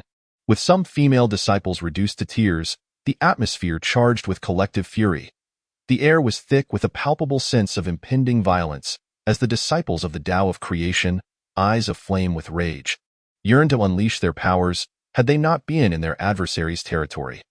Dong Hao's gaze sharpened, focusing on two pavilions at the foot of the mountain as he coldly remarked, still attempting to deflect blame, "If it was not you, then pray tell, why has the Pangu's chart of creation vanished? You entered the mountain yesterday, and by nightfall, the chart disappeared. If not by your hand, then whose?" His words conveyed an unyielding certainty, echoed by nods of agreement from his companions. "Care to repeat that? Do you believe I won't tear your mouth apart? That mouth of yours is not meant for sustenance, but rather for spewing filth." With Dong Hao's provocation, the disciples of the Tao of creation became even more incensed, their faces flushed with anger, on the verge of retaliating with physical force. There is perhaps no greater indignity than to be wrongfully accused. At this moment, one individual stepped forth from the throng, his expression dark and brooding. None other than Ji Wushuang. Ji Wushuang furrowed her brows, her expression grave as she spoke. Brother Dong, surely you cannot hastily conclude that it was us based solely on one side's account. I implore you to recount the events in detail so that we may unearth the true perpetrator. Just then, Dong Hao stepped forward, and to everyone's astonishment, he swung his hand fiercely towards Ji Wushuang's face. In an instant, the muscles in Dong Hao's arm bulged, resembling a coiled dragon, with a shadowy black serpent spiraling around it, exuding a terrifying aura. Bang, bang, bang. 3 successive sounds echoed. Those were the explosive bursts of energy, as 3 consecutive white rings of force emanated from the palm of his hand. The power contained within was astonishing. The very air seemed to warp. Naturally, Ji Wushuang reacted immediately. The renowned fighter, Ji Wushuang, was not merely a name. With her hands forming intricate seals, the spiritual energy around her surged like a tempestuous sea. A phantom of a golden bell enveloped her instantly, adorned with flowing runes, exuding unparalleled solidity. With a resounding clang, the golden bell emitted a deafening sound, only to be deformed under the overwhelming force, leaving a deep handprint imprinted upon it. Ji Wushuang's body was propelled backward like a kite severed from its string, her speed formidable, as she bore the full brunt of Dong Hao's strike. The disciples behind Ji Wushuang were utterly unprepared, crashing backward and spitting blood, as her body hurtled towards a pavilion on the mountainside, seemingly destined to collide. At this moment, Dong Hao's eyes widened in intensity, fixated on that pavilion. This was the very purpose of his journey. As for the Panga's creation diagram, Suddenly, the heavens were suffused with a deep purple hue, rendering everyone blind, even their spiritual senses rendered utterly ineffective. Boom! From the heavens above, a bolt of lightning descended, as thick as a grinding wheel. It struck the ground with a deep purple glow. A 9-jong thunder dragon, with claws bared and fangs displayed, loomed before the pavilion, its whiskers dancing, claws sharp, composed entirely of boundless thunder yet possessing a tangible essence.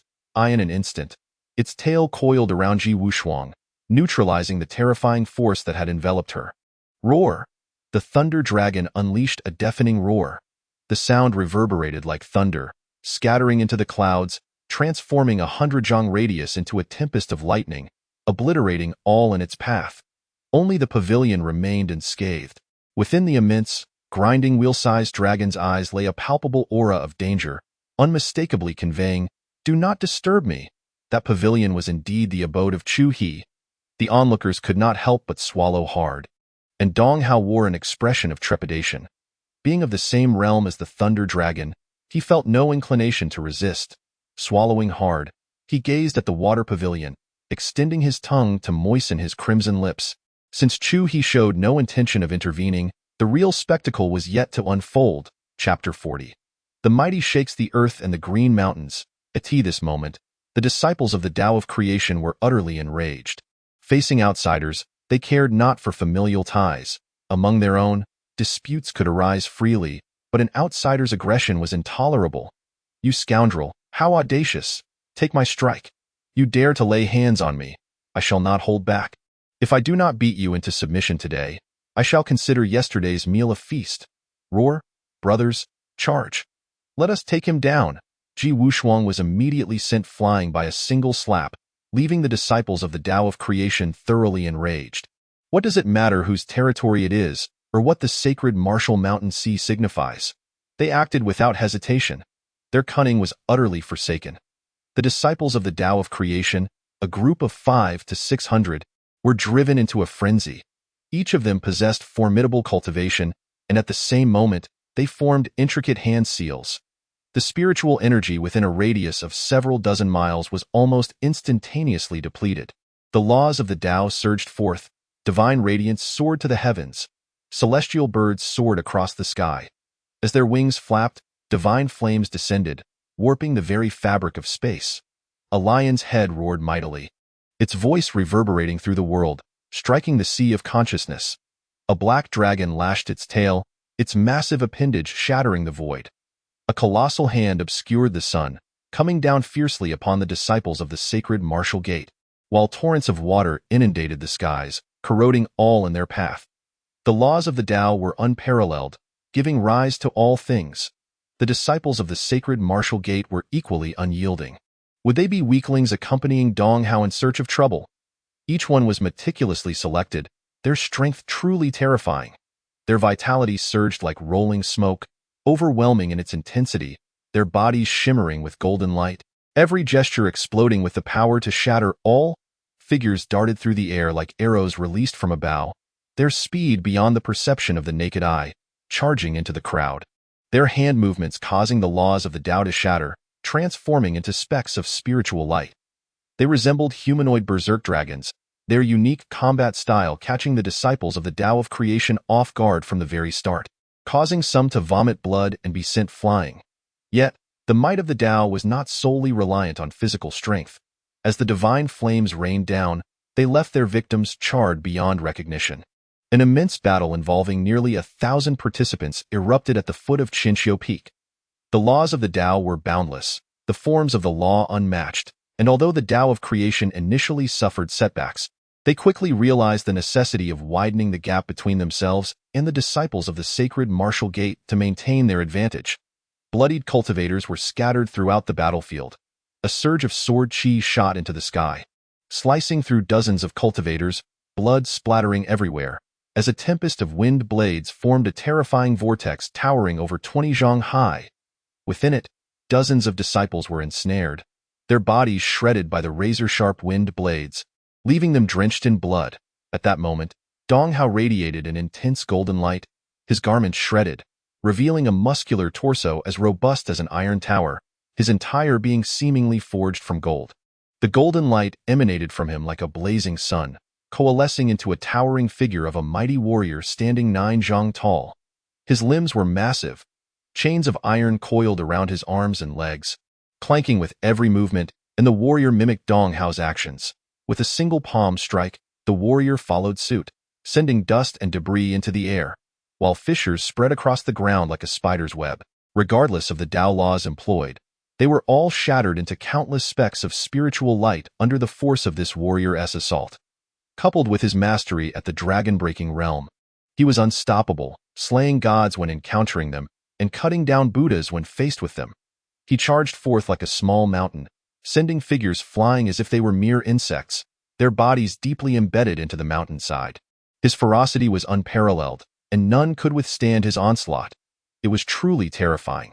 On the side of the sacred martial gate, Dong Hao alone, with just 300 men, held back the onslaught of 500 to 600 from the Tao of creation. Such was the strength of Dong Hao. It was simply fearsome, as he pressed the Tao of creation back. Yet, this only ignited the ferocity within the disciples of the Tao of creation. Even when battered and bloodied, with dark circles under their eyes, bones shattered and tendons torn, they remained resolute, their eyes burning with rage, roaring defiantly, rising to action without delay. Even in death, I shall claim a piece of you. The Tao of creation, though scorned, remains impervious. Yet, all parties involved have held back, and to this day, not a single soul has perished. Should a life be lost, it would escalate beyond mere skirmishes, potentially jeopardizing the grand tournament of mountains and seas. Thus, despite the fervor of their clash, a thread of restraint persists. Otherwise, the ground would be strewn with corpses. At this moment, Qinglian emerged from the dwelling, standing before the waterside pavilion, gazing at the tumultuous battle unfolding at the foot of the mountain. The Taoist arts soared to the heavens, celestial radiance illuminating the world. Several peaks had crumbled under the force of the conflict, and even from the mountainside, one could feel the tremors beneath their feet. The surface of the pool rippled incessantly, a testament to the fierce combat occurring beneath.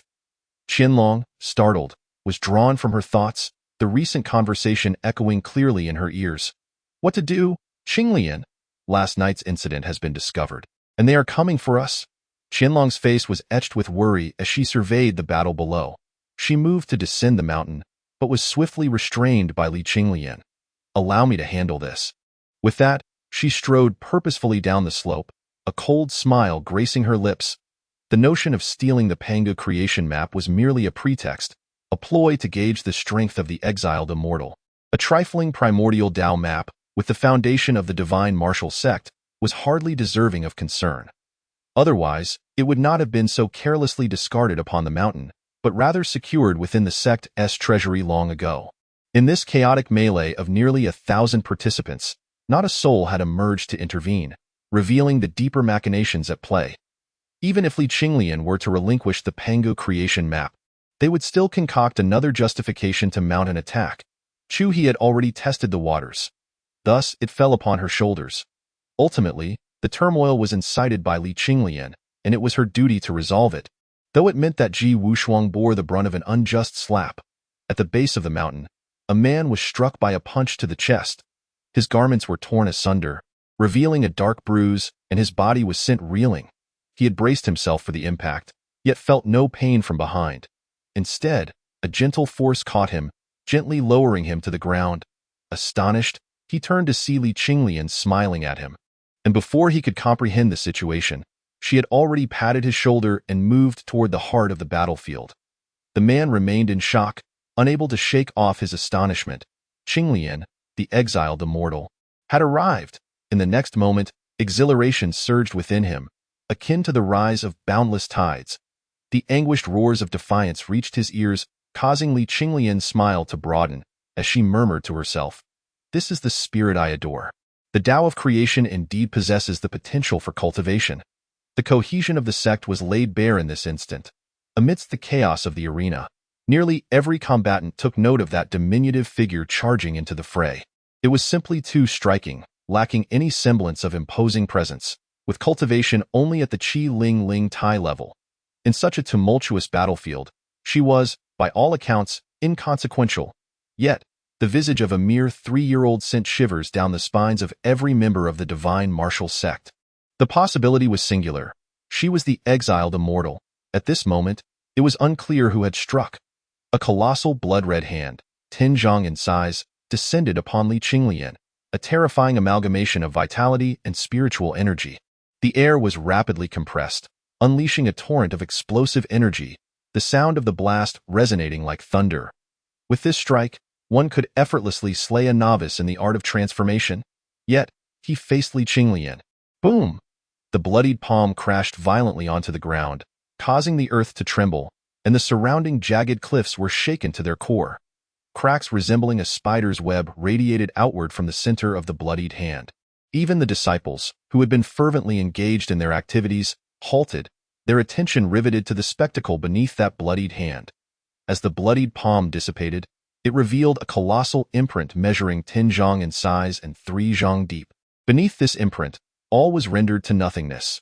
Yet there was no trace of Qinglian the next moment. Before Dong Hao, azure lotus flowers suddenly manifested in the void, gathering with frenzied intensity, their spiritual light flashing brilliantly. In an instant, Qinglian appeared before Dong Hao, utterly unscathed, her robes not bearing a speck of dust. Gazing upwards at Dong Hao, a faint smile graced her lips, yet this semblance of joy was as frigid as the depths of winter. The reclusive celestial of the azure lotus. Should I perhaps elucidate the matter of the Pangu creation? Dong Hao spoke in a solemn tone, his fists still stained with splashes of crimson blood. Before the current presence of Qinglian, even with his mastery of the transformative arts capable of shattering dragons, he could not suppress the chill that enveloped his heart. After all, she was a celestial being. Only Qinglian's cultivation at the Enlightenment realm offered him a modicum of reassurance. I do not favor speaking with others at a higher elevation. You ought to lower yourself, Qinglian remarked coolly. With a mere flick of her delicate hand, the spiritual energy within 100 zhang radius vanished entirely, while her own aura surged like a raging inferno. Suddenly, the sky darkened. The crowd involuntarily looked skyward, their mouths agape, astonished expressions etched upon their faces. Before them, as Qinglian waved, a towering green mountain manifested in the void. Rising to an impressive height of 300 zhang, rugged and stalwart, adorned with bizarre stones, lush greenery, and cascading waterfalls. It resembled a genuine mountain, exuding an ancient, immovable weight that dominated the scene, nearly obscuring the entire sky. It came crashing down upon Dong Hao. Its weight was immeasurable, shattering the air in waves, creating ribbons of shockwaves, while fierce winds arose, pressing the grass to the ground. The sight was utterly terrifying. At that moment, cold sweat began to bead on Dong Hao's forehead. He felt as though he were ensnared by that overwhelming presence, as if he bore the weight of the mountain upon his shoulders, utterly unable to budge an inch. There was no escaping. He could only endure. Suddenly, golden light erupted around Dong Hao, his vital essence soaring. As the spectral image of a mighty warrior coalesced behind him, appearing almost tangible, he raised both hands high, striving to catch the descending mountain boom. A resounding crash echoed. The warrior, with hands aloft, managed to bear the weight of the falling mountain, yet its mass was staggering, pressing down so forcefully that his arms bent under the strain, ultimately forcing him to bear the small mountain upon the back of his neck. The ground trembled as if it were silk, the warrior's legs sinking deeply into the earth, almost submerged to the thigh. Dong Hao mirrored this act, adopting the posture of shouldering the mountain. His muscles bulged like coiling dragons, his legs rooted in the soil. His body trembling uncontrollably. Veins bulged on his forehead, glistening with beads of cold sweat, his teeth clenched tight, his complexion pale. Dong Hao was indeed formidable, managing to withstand the crushing weight of the 300 zhang mountain. Gazing up at the diminished figure of Dong Hao, Li Qinglian still had to tilt her head to meet his gaze, her large eyes flashing with a hint of dissatisfaction. Still not low enough. With a flick of her delicate hand, yet another 300 zhang green mountain materialized in the void, crashing down with a thunderous roar. Chapter 41.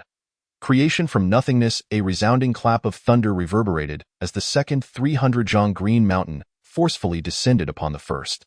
In an instant, fragments of stone, the size of houses, scattered like cannonballs, dissipating into specks of spiritual light. These two towering mountains were entirely conjured from spiritual energy, their weighty essence endowing them with an undeniable reality. Creation, creation. It is indeed the manifestation of existence from non-existence. For a moment, all the cultivators present stood in stunned silence, overwhelmed by the sheer magnitude of what they witnessed.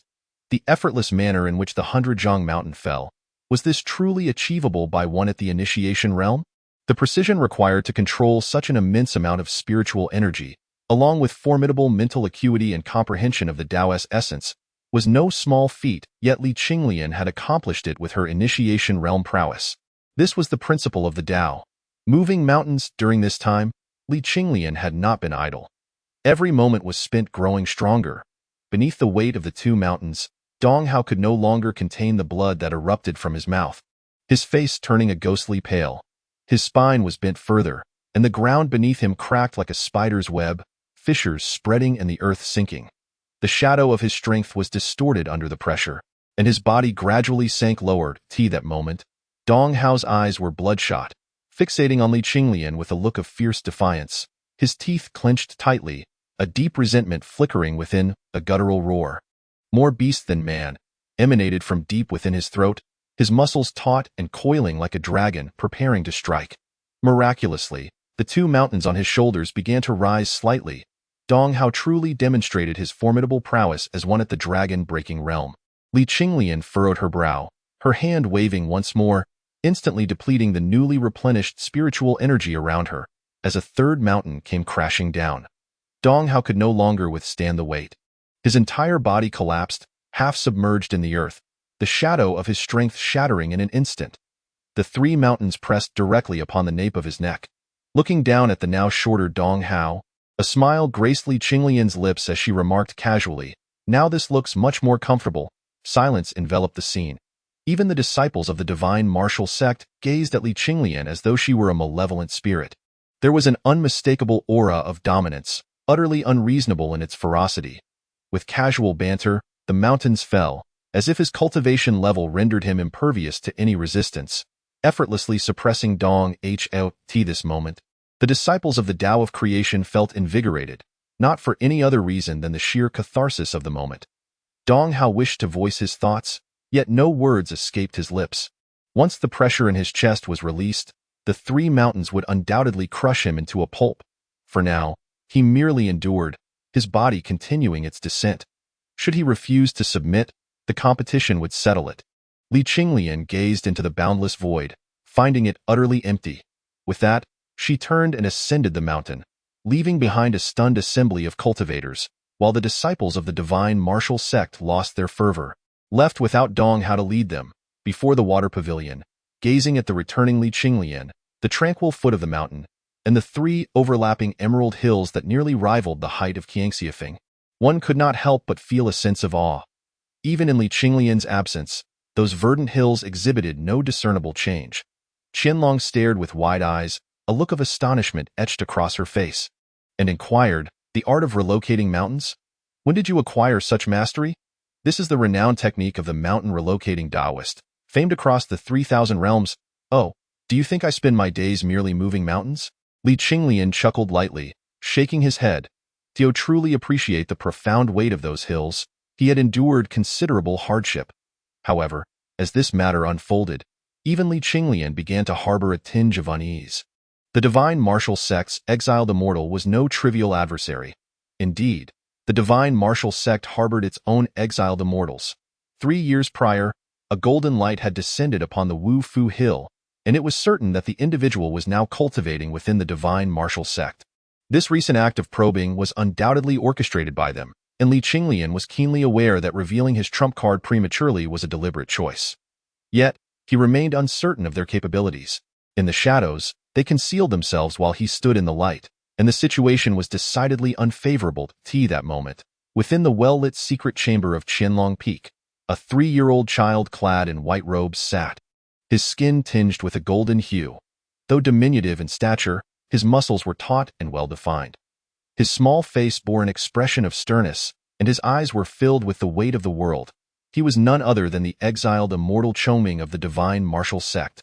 His cultivation had reached the realm of transforming qi into yang, and though he had yet to break through to the dragon stage, his presence was formidable, rivaling that of Chu He, thick and substantial. Before him was a mirror entirely composed of flowing water, reflecting the scene at the foot of Qinglian, where Qinglian's figure was visible. Though no sound reached him, the shape of Qinglian's lips communicated his words. The enigmatic phrase he spoke into the void was directed at Chongming. Observing the 3 fallen emerald hills, Chongming's expression remained inscrutable. "What do you think? Have you discerned their origins?" came a deep male voice. To Chongming's surprise, there stood another figure behind him, a youth of merely 17 or 18 years, whose features still bore a hint of boyishness. Yet, he was tall and remarkably handsome, and it was he who had spoken. An aura of fluctuating energy surrounded him, a terrifying presence that belied his youthful form. Strangely, his cultivation level was only at the Qi-Ling realm, yet he was not in the slightest inferior to Chongming. This was indeed alarming. After all, Chongming was a reincarnation of an exiled immortal, and for this youth to compare favorably was quite unsettling. The face of Chu He appeared vaguely familiar, yet he could not be certain. However, as for Qinglian, Chongming hesitated. "What of Qinglian?" the youth inquired, his tone devoid of honorifics, clearly placing himself on equal footing with Si Hongming. Qinglian's soul aura remained concealed, unlike that of a reincarnated immortal. Yet, his soul was intact. It was perplexing. Chongming shook his head. "Yet, he possesses a formidable strength that is somewhat terrifying. As a fellow Qi-Ling, I doubt I could match him. Only you can suppress his vigor," Chongming stated gravely. The youth nodded in agreement. The 9 radiance divine water must not falter, and the Qi Tian fruit is equally crucial. These two pose no threat. His words revealed an utter disregard for the two, indicating a remarkable confidence in his own prowess, the source of which remained unknown. Chongming, however, refrained from retorting. Such ancient beings, having lived for countless years, possessed their own set of principles, and uncovering the truth was merely the first step. Once a task is undertaken, it must be brought to completion, regardless of the means employed. However, the disciples of Qinglian, practitioners of the Tao of transformation, disregarded such notions entirely, choosing instead to circumvent the triple-tiered Green Mountains and embark on an excursion to the Divine Wu Mountain Sea. At that moment, none of the disciples at the Divine Wu Gate hindered them. They were preoccupied with a singular endeavor, shifting the mountain. Dong Hao, still trapped beneath the weight of the mountain, was on the verge of being crushed if not rescued soon. No matter how heavy the mountain, it could not withstand the sheer number of people. Over 200 individuals managed to lift the 3-tiered Green Mountain, saving Dong Hao, who had become as limp as dough. The pressing question then became how to lower the mountain, for anyone who moved last would surely be crushed. It took an entire morning of toil to resolve the situation. Throughout that morning, the disciples gained a profound understanding of the formidable nature of Qinglian. Though the Green Mountains were formed from condensed spiritual energy, their weight was akin to that of the heavens. The three-tiered Green Mountains only transformed into scattered points of spiritual light by nightfall. Meanwhile, Qinglian was invigorated, for the divine Wu Mountain Sea had yet to be fully explored in the dead of night. He stealthily slipped out with Qinglian, wandering amidst the various relics of the divine Wu Mountain Sea. Qinglian, still haunted by the shadow of having pilfered the Pangu creation map, felt a lingering sense of trepidation. However, he could not resist Qinglian's fervor. The night was as deep as water, and at the heights of the divine Wu Mountain Sea, thunderous roars occasionally erupted, shaking the earth and creating numerous pits in the ground. These were, of course, the result of Qinglian's handiwork. This time, he was even more reckless than before, pocketing the primordial Tao map without a second thought. He appeared as a force of nature, having gained much knowledge from these encounters.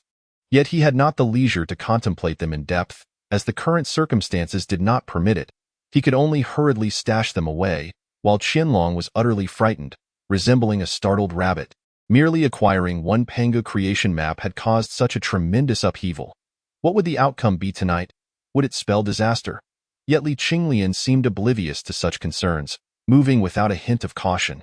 At that moment, Gu, seated within the immortal hall, felt the tremors emanating from the divine Wu Mountain Sea. One hand propped against the table, the other stroking his gleaming bald head. His face was contorted in a bitter smile. Even from his seat within the hall, he was acutely aware of Qinglian's actions. Despite the vastness of the divine Wu Mountain Sea, not a single ripple escaped Gu's notice. What value was there in those primordial Tao maps? If one desired them, they could simply come to my divine Wu gate, and I would gladly provide them. His words were laden with resignation. He could not fathom Qinglian's intentions. The primordial Tao maps held no intrinsic worth, merely serving as murals documenting significant events from the primordial era, such as Nuwa repairing the heavens, Pangu creating the world, the 12 ancestral witches, and Hongjun accepting disciples. Not only was there nothing of practical use to be gleaned from them, but one could also easily be overwhelmed by the will contained within. Though Gu understood this well, he had no intention of intervening. Instead, he allowed Qinglian to proceed unimpeded. Setting aside the lack of value in the primordial Tao maps, the very identity of the banished immortal made it imperative not to offend him, but rather to cultivate a relationship. For as long as he did not perish, he was destined to become an immortal. What is an immortal? It is an existence capable of suppressing an entire realm. Cultivating goodwill naturally yields manifold benefits. Gu was not foolish enough to risk offending Qinglian over a few insignificant stones. Qinglian was naturally aware of this. He showed no regard for face whatsoever. By the end of the night, he had emptied half of the Honghuang Dao maps from the Xinyu Mountain Sea. By then, Qinglian had long grown accustomed to such occurrences, though he could not fathom what purpose Qinglian had in collecting these broken stone tablets and walls. With the sun rising, Qinglian and Qinglian had already returned to Qianxiafeng. It would have been strange if the Xinyu Mountain Sea had not noticed the loss of so many Honghuang Dao maps. However, unlike the previous day, they did not come to seek retribution, seemingly turning a blind eye to the matter, though they were undoubtedly filled with indignation. This was all too blatant. Qinglian showed no intent to conceal his actions. On the third night, Qinglian continued in the same manner, nearly depleting the entirety of the Dao maps from the Xinyu Mountain Sea. The Honghuang Dao maps, which chronicled grand events, were now entirely contained within Qinglian's Lingshu. Chapter 42. The mirage of the Shn beast unveils illusions. 3 days passed in a flash. Aside from the initial chaotic skirmish among the cultivators, the atmosphere remained remarkably tranquil, and the day of the grand competition had finally arrived. The disciples of Qianxiafeng were all geared up, eager to redeem their pride. As the arrogance of the Xinyu sect cultivators from 3 days prior lingered vividly in their memories, at dawn, the various elders from the sect led the disciples to the Xinyu stage atop the Xinyu Mountain Sea, where the first round of competition would take place.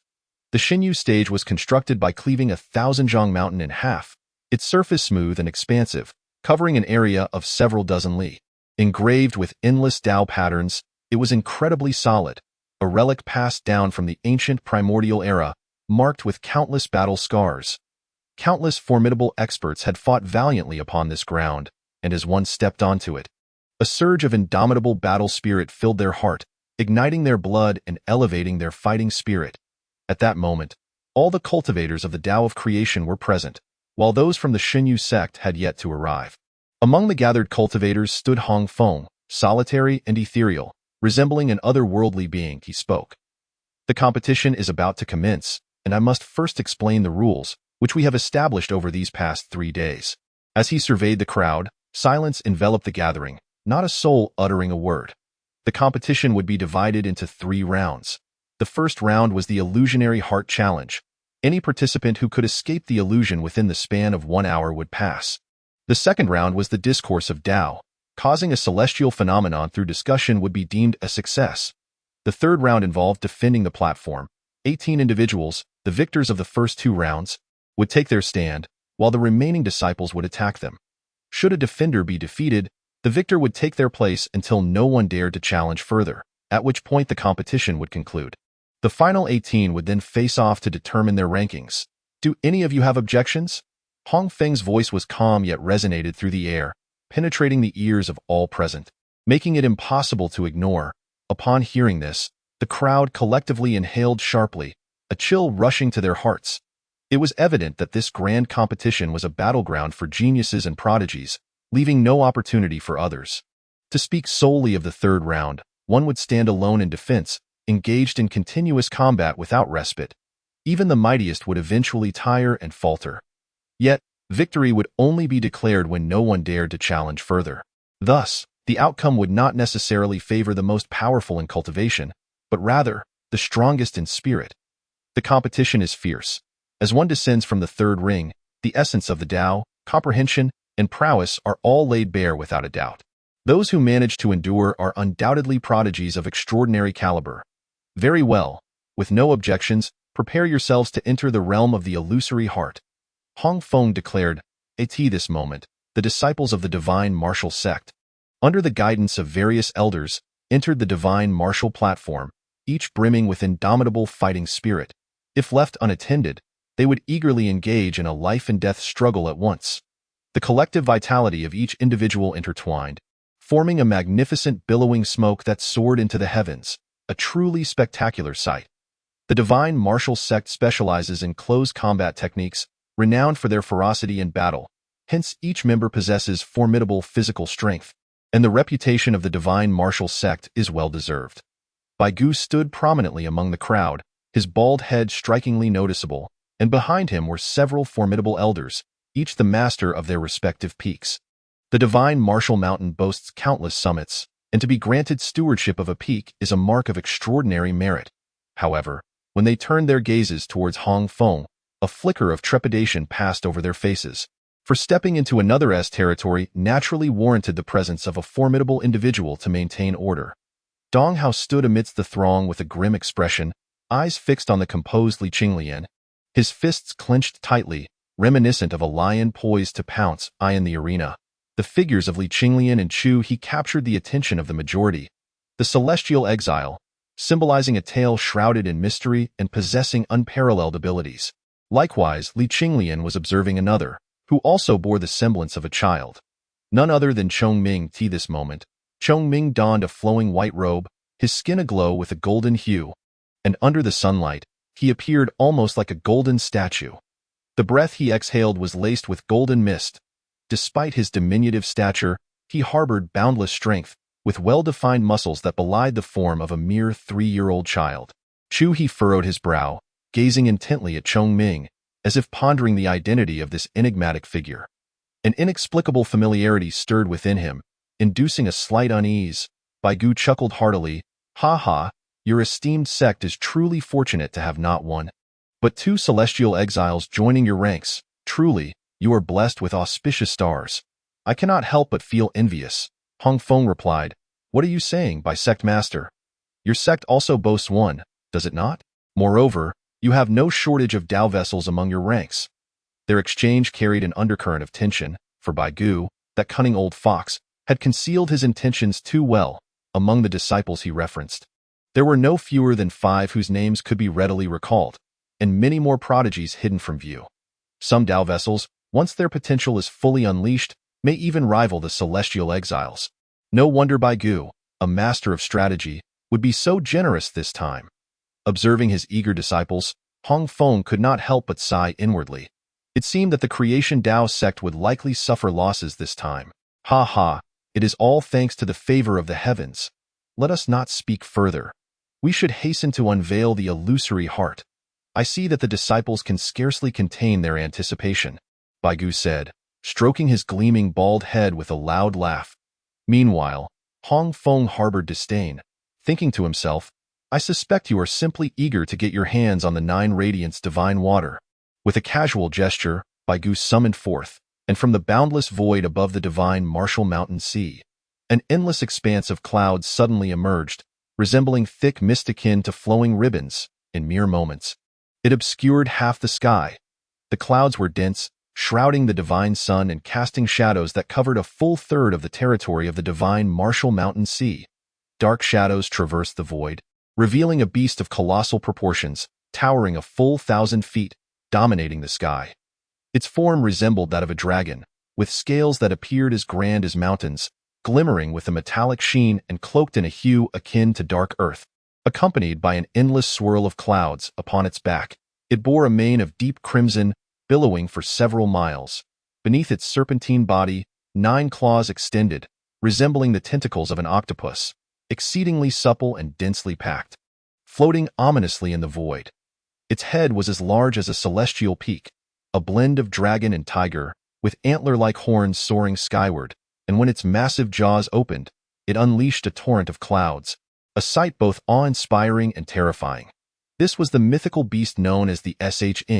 Since the primordial times, it had traversed the boundless void, exhaling mist and creating illusions. Your divine martial sect possesses quite a few remarkable treasures, remarked Hong Feng, observing the etched in the ether. Brother Hong, you flatter us, White Gu chuckled. These are mere trifles, hardly comparable to your Tao of creation. The illusion of the heart is about to commence. Prepare your minds and do not tarnish the reputation of our Tao of creation. Upon finishing his words, a pillar of incense, as tall as a man, suddenly ignited at the very center of the divine martial platform, burning without wind. The disciples gazed eagerly at the etched, for only those who could break the illusion within an hour would earn the chance to participate in the grand competition that followed. Qinglian, however, watched the mighty etched with keen interest. Beside her, Qianlong appeared somewhat anxious, beads of sweat forming on her palms. Qinglian smiled gently and leaned towards her, saying, Qianlong, the illusion of the heart is quite simple. Just remember one phrase. Qianlong nodded eagerly, inquiring, what is the secret? Qinglian replied softly, all things in heaven and earth, all changes, the endless mundane world, the cycles of 100 lifetimes. Everything is but an illusion. Qianlong was somewhat puzzled, but there was no time for contemplation. At that moment, the 1,000-foot etched opened its gaping maw, revealing its fearsome teeth and exhaling a cloud of mist that enveloped the entire divine martial platform, shrouding all within. The illusion of the heart had commenced. The pervasive mist above the divine martial platform drew the participants into the illusion, where their deepest desires materialized, be it unparalleled strength, countless rare treasures, or the supreme power over 10,000 beings. In just 1 hour, fewer than 1,000 managed to break free, while the rest emerged pale and shaken after the incense had burned out. Naturally, Qinglian effortlessly shattered the illusion within the hour, while Qianlong emerged drenched in cold sweat. Yet she too passed, as they surveyed the chaotic scene of the divine martial platform. A subtle smile graced Qinglian's lips as she remarked, how intriguing. Hong Feng scanned the crowd, raising his voice, excellent. The remaining disciples, follow me to the Dao Tian Xian Xiong to discuss the Dao in the second round. The disciples who had successfully navigated the illusion of the heart were filled with exhilaration as they followed Hong Feng, while those who had failed appeared as wilted eggplants, lacking in spirit. Yet, Qinglian remained steadfast in her place, resembling a wooden post, utterly unmoving. After taking only a few steps, Qianlong turned back, surprised to see Qinglian still standing there, and asked, Qinglian, what are you doing? Why haven't you moved? Qinglian remained unresponsive, gazing at Qianlong with a smile, yet the corners of her lips grew increasingly frigid. As the crowd gradually dispersed, Li Qinglian remained still, while Qianlong, unable to let go of her, gently urged, "Come on, it will be too late." Li Qinglian continued to remain silent. "Qinglian, why are you ignoring me?" Qianlong's delicate face flushed with urgency, her expression resembling one on the verge of tears. Once again, Li Qinglian did not respond. Growing somewhat irritated, Qianlong followed Hong Feng but turned back every few steps, clearly unable to part with Li Qinglian. Li Qinglian remained motionless, standing atop the mountain until the sun set. At this moment, the second round of the grand competition had concluded, and the third round was in full swing. Chu He and Lei Long shook the heavens, claiming victory with an unmatched demeanor, earning the coveted Tianghua and Jiuguang Shan Shui, further enhancing their strength. Yet, Li Qinglian stood unmoved, as the Taoist sect of creation prepared to depart. Qianlong returned multiple times to persuade her softly, but Li Qinglian seemed entranced, utterly unyielding. Ultimately, they could not abandon Li Qinglian in that place. Even the venerable Qian Shan Mu she found his efforts in vain, and Hong Feng too attempted to persuade her. Yet she remained obstinate. Xu Tianming beamed with delight, oblivious to Li Qinglian's peculiar behavior. Without her hindrance, his lineage within the Hua Shang sect faced a clear path ahead. The Taoist sect of creation departed, and Li Qinglian continued to stand upon the platform. The winds howled and the rain lashed down. As time slipped by like a fleeting shadow, Li Qinglian appeared to have transformed into a statue, gaining notoriety within the divine martial gate. After all, an exiled immortal standing motionless here was indeed a captivating sight. Every newly initiated disciple would come to observe her. Such an immortal was not an everyday occurrence. 3 months passed, and Li Qinglian had not tasted a single drop of water or a morsel of food, her form reduced to skin and bone. The strength within her body was entirely depleted, yet she remained unmoved as snowflakes fell upon her. She resembled a snowman, the relentless cold piercing her very nerves. She was on the brink of starvation. Chapter 43. The heart's desire is true. The vast amounts of spiritual liquid within her meridians transformed into spiritual energy to nourish her body. But even so, without sustenance, Li Qinglian could not escape the clutches of death. Without achieving the Taoist canon, no matter how formidable her strength, she could not fast indefinitely. Li Qinglian remained motionless, her large eyes filled with fatigue, the light within them dimming to its nadir. Yet, through the spiritual liquid in her meridians, she endured the harsh winter. In the spring of the following year, Qianlong visited the divine martial mountain to see Li Qinglian. By this time, she had grown considerably haggard, and upon seeing the emaciated Li Qinglian, her eyes brimmed with compassion. She took out spiritual porridge and brought it to Li Qinglian's lips, but she remained silent, her gaze fixed on the boundless horizon.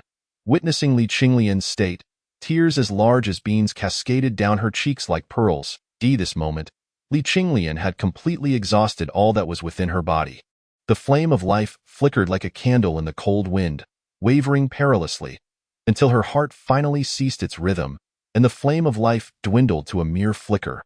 Suddenly, the world around her shattered. Heaven and earth, all things, even Qianlong by her side, seemed to fracture like glass. They transformed into an endless swirl of mist, and the world descended into utter void. This moment, Li Qinglian bore no resemblance to a mere wisp of skin and bones. Rather, she radiated vitality and an astonishing vigor reminiscent of her initial state. Gazing into the boundless void, a faint, cold smile graced Li Qinglian's lips as she mused. There are but a handful of individuals capable of shattering such illusions. It dawned upon her that all she had just experienced was naught but an illusion, seamlessly crafted to the point where few could discern its true nature. The world within the illusion bore no distinction from reality, intricately detailed down to every blade of grass and every tree.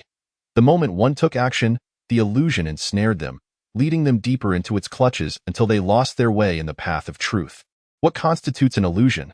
No one can ascertain which facet is genuine. If one believes it to be real, then it is real. If one deems it false, then it is false. The essence of truth and falsehood lies solely within the heart.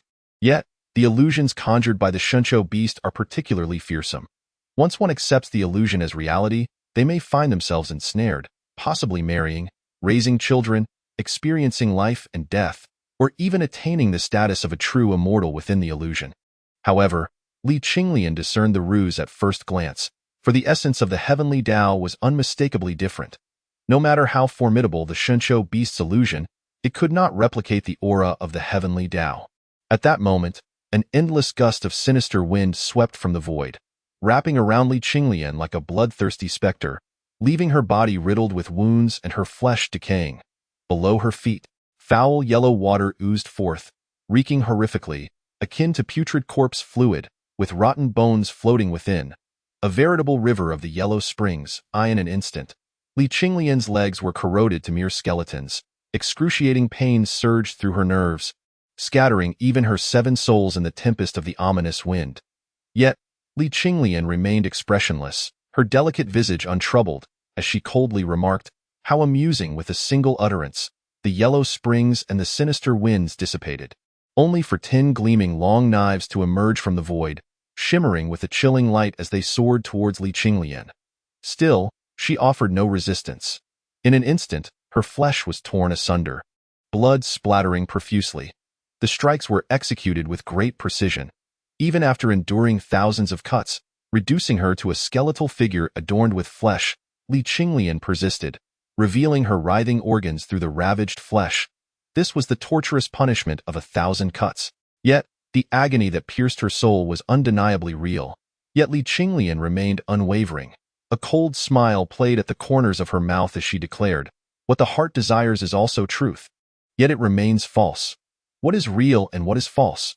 Why must one delineate them so clearly?" As her words echoed, the crimson blood pooling on the ground surged back, and the severed flesh astonishingly regenerated. A howl of frustration reverberated from the depths of the void, the anguished roar of the Shunshou beast, steeped in resentment. Its illusion could not ensnare Li Qinglian. For an ordinary person, the first encounter might have ensnared them in its trap.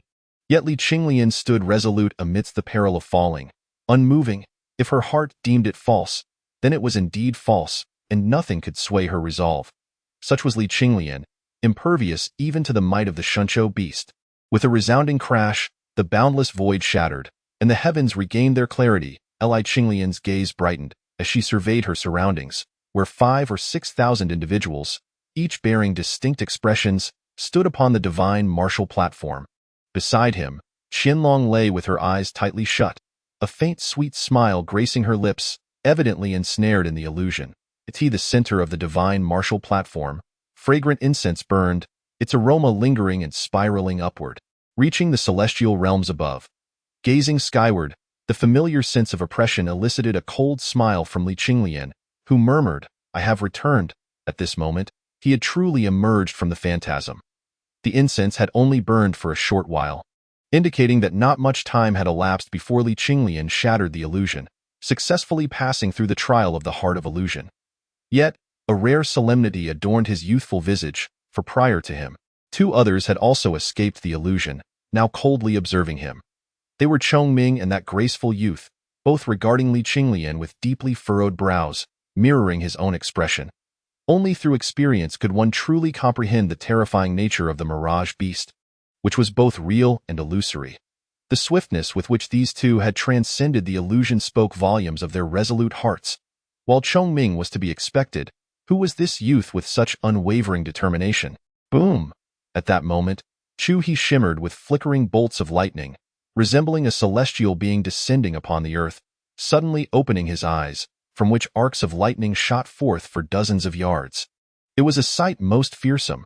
The realization that 3 individuals had broken through the illusion before him rendered his countenance somewhat grim, as he fixed his gaze upon them, his aura turning perilously dangerous. For a seasoned celestial being, the trial of the heart of illusion was hardly a challenge, yet the youth warranted serious consideration. To achieve such a level of resolve without reliance on external factors was indeed formidable. Li Qinglian merely cast a glance before diverting his attention, focusing on Qinglian, who presently wore an expression of sorrow, as though burdened by unjust grievances. With a bitter smile, he shook his head. The others around him fared no better. Their appearances a spectacle of absurdity, oscillating between laughter and tears. One burly man with a dark complexion had even stripped bare, wielding his belt and flailing about, adorned with an expression of unrestrained delight, oblivious to the nature of his experience within the illusion. Some wore expressions of sheer enjoyment, while others radiated malevolence. It was as though all 7 emotions and 6 desires were manifesting in full force. For within the illusion, one's innermost desires propelled every development. Progressing towards their coveted aspirations, the tribulations endured only served to heighten the illusion's authenticity. As he gazed upon the phantasmagorical mirage beast, Li Qinglian's eyes glimmered with a spark of insight. In the void, Hong Feng and Bai Gu observed their disciples below, who were engaging in such disgraceful antics, their expressions far from pleasant. Bai Gu lamented, "How can a seedling, untouched by storms, withstand the tempests?" He chuckled, "The time is drawing near. We both know they will not bear the burden. Should they fail to come forth, no one else will be able to withstand it. Do you believe this vast realm can remain tranquil for long?" Hong Feng replied coldly, "Blood and rain. I wonder if my old bones can endure it." Bai Gu sighed. As time progressed, among the disciples below were those with exceptional resolve, who recognized the essence of the illusion and, with a thunderous crash, broke free, startled into a cold sweat by their own disgraceful displays. Gazing upon the phantasmagorical mirage beast, fear flickered in their eyes.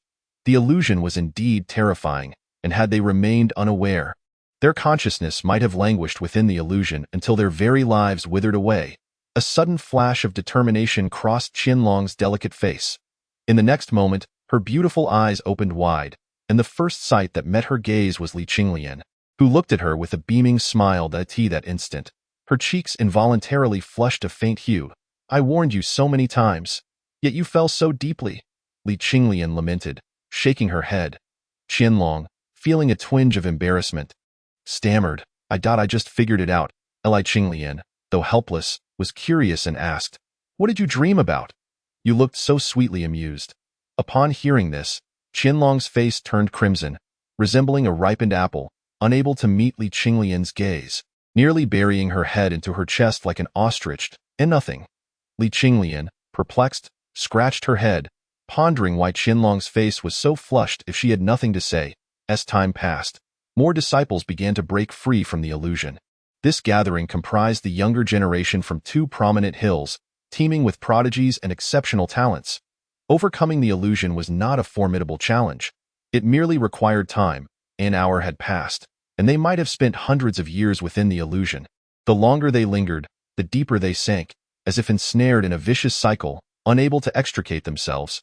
Ultimately, the long incense at the center of the divine martial platform burned down completely, with only a little over 800 disciples breaking free, fewer than 1,000, despite the fact that there had been 5,000 or 6,000 present.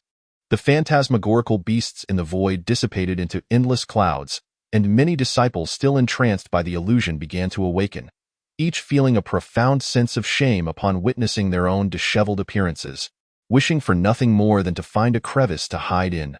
Meanwhile, the burly, dark-faced man, clutching a belt and entirely naked, was blushing so fiercely that it seemed he might burst into flames. He stood there in shock, his bare body caressed by a gentle breeze, with strands of hair dancing about. This sight sent the female disciples into a frenzy of shrieks. Some shut their eyes in horror, while others widened their beautiful eyes, fearing they might miss any detail. Suddenly, a tempest arose in the midst of the gathering, as a female disciple from the divine martial sect, her face flushed crimson, charged forward like a wildcat, raising her leg to kick the dark man's rear end. "You lecher!" Boom! Before the dark-faced man could utter a sound, he was propelled away as if launched by a rocket, his backside swelling high, marked by the delicate imprint of a shoe. He tumbled off the divine martial platform, landing who knows where at this moment. Bai Gu cleared his throat twice to mask his embarrassment, realizing that the man was indeed a disciple from his main peak. Who would have thought his resolve would be so feeble? With the vision of the illusory heart now past, those who had succeeded would proceed to the Dao Tian Immortal Dome to discuss the Dao. The remaining disciples were advised to engage in deep self-reflection. The heart of the Dao is the foundation of the Great Path. If the foundation is unstable, how can one aspire to seek the Dao? Chapter 44. The unfairness of heaven in esteeming oneself. As these words were spoken, each disciple felt an overwhelming sense of shame, and at that moment, Bai Gu truly embodied the demeanor of a sect leader. Though regrettable, each had gained clarity on the weaknesses of their Dao hearts through the vision of the illusory heart. This experience would undoubtedly lead to significant growth, albeit at the cost of missing the grand competition. Hearing about the Daotian immortal dome piqued Li Qinglian's interest. If the vision of the illusory heart was so intriguing, how captivating would the discourse on the Dao be? The remaining 800 disciples followed the elders toward the Daotian immortal dome. The Daotian Xianxiang is situated at the very heart of the sacred Martial Mountain Sea, a position of paramount importance and the most fortified area within this realm. As the disciples gathered before the Daotian Xianxiang, even those seasoned cultivators of the Tao of creation were left utterly astonished. In their eyes, this Daotian Xianxiang was not merely a location, but an entire universe unto itself. In the center of the sacred Martial Mountain Sea, one could behold another sky and another earth, a realm that is the heaven of heavens and the earth of earth. It forms its own world, replete with sun, moon, and stars, fire, wind, and thunder. Day and night coexist. And within this world, heavenly thunder rains down, earth fire blazes fiercely, torrents surge mightily, and the ground quakes with ferocity. The spiritual energy surged violently, reminiscent of apocalyptic scenes, as if in the midst of a world undergoing transformation. Everything gradually calmed. Verdant mountains reached for the sky, clear waters flowed endlessly, the firmament stretched infinitely, and the realm appeared boundless. Every entity and every scene within this world seemed to elucidate some enigmatic essence of the Tao. Viewed from different perspectives, each glance revealed a unique splendor, profoundly breathtaking. Yet, despite being a boundless realm, seemingly present before them, it felt as if it lay infinitely distant. No matter how hard they strove, it remained unattainable. As if an illusion, though everything in sight was undeniably real. Ha ha, Brother Hong. What do you think of my sacred martial sect's heavenly Tao universe map? Baigu chuckled, unable to suppress a hint of pride at the corners of his mouth. It turned out that all they beheld was merely an unfurled scroll. The Daotian Xianxiang he spoke of was but the sky illustrated within this scroll. Truly, it was a treasured artifact of the esteemed sect, and even placed here, none could lay claim to it. After all, to manipulate this painting required the ability to bear the heavens themselves. Hong Feng marveled, yet his eyes flickered with a cold light. Was he oblivious to Baigu's display of power? Though discontent lingered in his heart, he had no choice but to endure it. A treasure of such significance must be at least of the grade of a precious artifact, and this heavenly Tao universe map was indeed the finest among them. Once its might was unleashed, it could obliterate all present who dared to breathe. Ha ha, Brother Hong possesses discerning eyes. Let us speak no more of this. Let us commence our discussions on the Tao. We shall dedicate another hour to comprehend the profound truths within the heavenly Tao universe map, articulating our insights to invoke the wondrous phenomena of heaven and earth as a testament of our passage. Upon hearing Baigu's words, the disciples' eyes widened in anticipation, fearing the loss of even a fleeting moment. Such an opportunity was rare, and to grasp the profound truths within the heavenly Tao universe map would significantly elevate their understanding of the Tao and the heavenly way. Yet at this moment, Li Qinglian's gaze bore no trace of curiosity. Instead, it was filled with a palpable hostility, an unnamed fury surging within her heart, even causing ripples in the void. A mere glance was enough to evoke her profound disdain, and she shook her head repeatedly, ultimately closing her eyes and turning her head away, refusing to look even once. Although Qianlong was taken aback by Li Qinglian's reaction to the heavenly Tao universe map, he chose not to dwell on it, instead focusing intently on comprehending the Tao within the Daotian Xianxiang. At this moment, Chu Hie's expression was equally grim. Gazing at the heavenly Tao universe map, his eyes were filled with a chilling darkness, and even the temperature around him began to drop. An hour slipped by in the blink of an eye, and the disciples appeared reluctant to part from their garments of comprehension. Baigu spoke solemnly, "All right, time has elapsed. Let us begin our discourse on the Tao." At this moment, over 800 disciples stood amidst the undulating mountains, each articulating their philosophical insights. A tall, fair-faced practitioner proclaimed, "Today, we shall deliberate on the path of heavenly fire. Fire descends from the heavens, scorching the void and dyeing the emptiness. Its roots are as elusive as the ripples of a spirit wave. Its flames consume all without exception, incinerating everything in their path." As he spoke, sparks of fire emerged from the void, swirling around him until they coalesced into a magnificent display, resembling a wildfire spreading across the land. A graceful female practitioner interjected, "I shall discuss the path of raging waves. The highest virtue resembles water, simultaneously firm and gentle, surging to the ninth sky. 9 being the ultimate, transforming into waves that stack like clouds, crashing against the azure expanse, with an unceasing force that is relentless and infinite, she spoke. A celestial lake spanning 100 miles manifested in the void, its waters rippling violently, unleashing fierce waves that struck the emptiness with ferocity, making it hard to fathom how a female practitioner could possess such profound understanding of the tumultuous path of waves. Each disciple expounded upon their comprehension gleaned from the cosmic diagram of the heavenly path over the course of an hour, with many revealing astonishing insights. Those able to interpret the illusions of the mind were undoubtedly exceptional beings, their innate understanding remarkable. In an instant, a myriad of extraordinary phenomena erupted into the sky. Bursting forth in vibrant colors, golden lotuses descended, verdant bamboo groves flourished, torrential floods surged, and heavenly fire enveloped the atmosphere. The spiritual energy in the air became exceedingly turbulent, creating an atmosphere of utter chaos. At this moment, Qinglian, with her mouth slightly agape, was discussing her insights into the path of the void acquired during her time with the cosmic diagram. The path of the void is a great way, exceedingly difficult to comprehend, yet it posed no challenge for Qinglian, who possessed the ethereal body of the void. She spoke. The void around her trembled.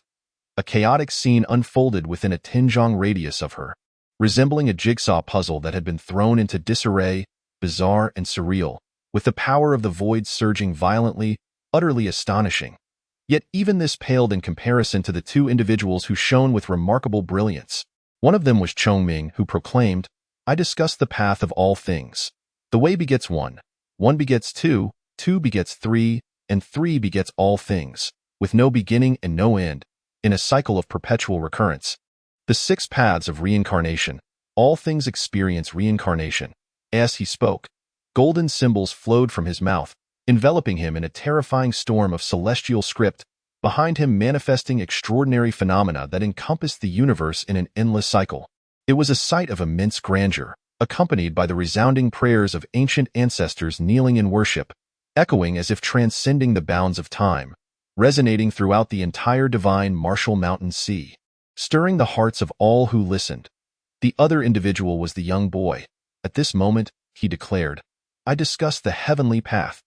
The heavenly path I revere, transmitting 1,000 methods, unfolding myriad ways, creating all things, nurturing all spirits.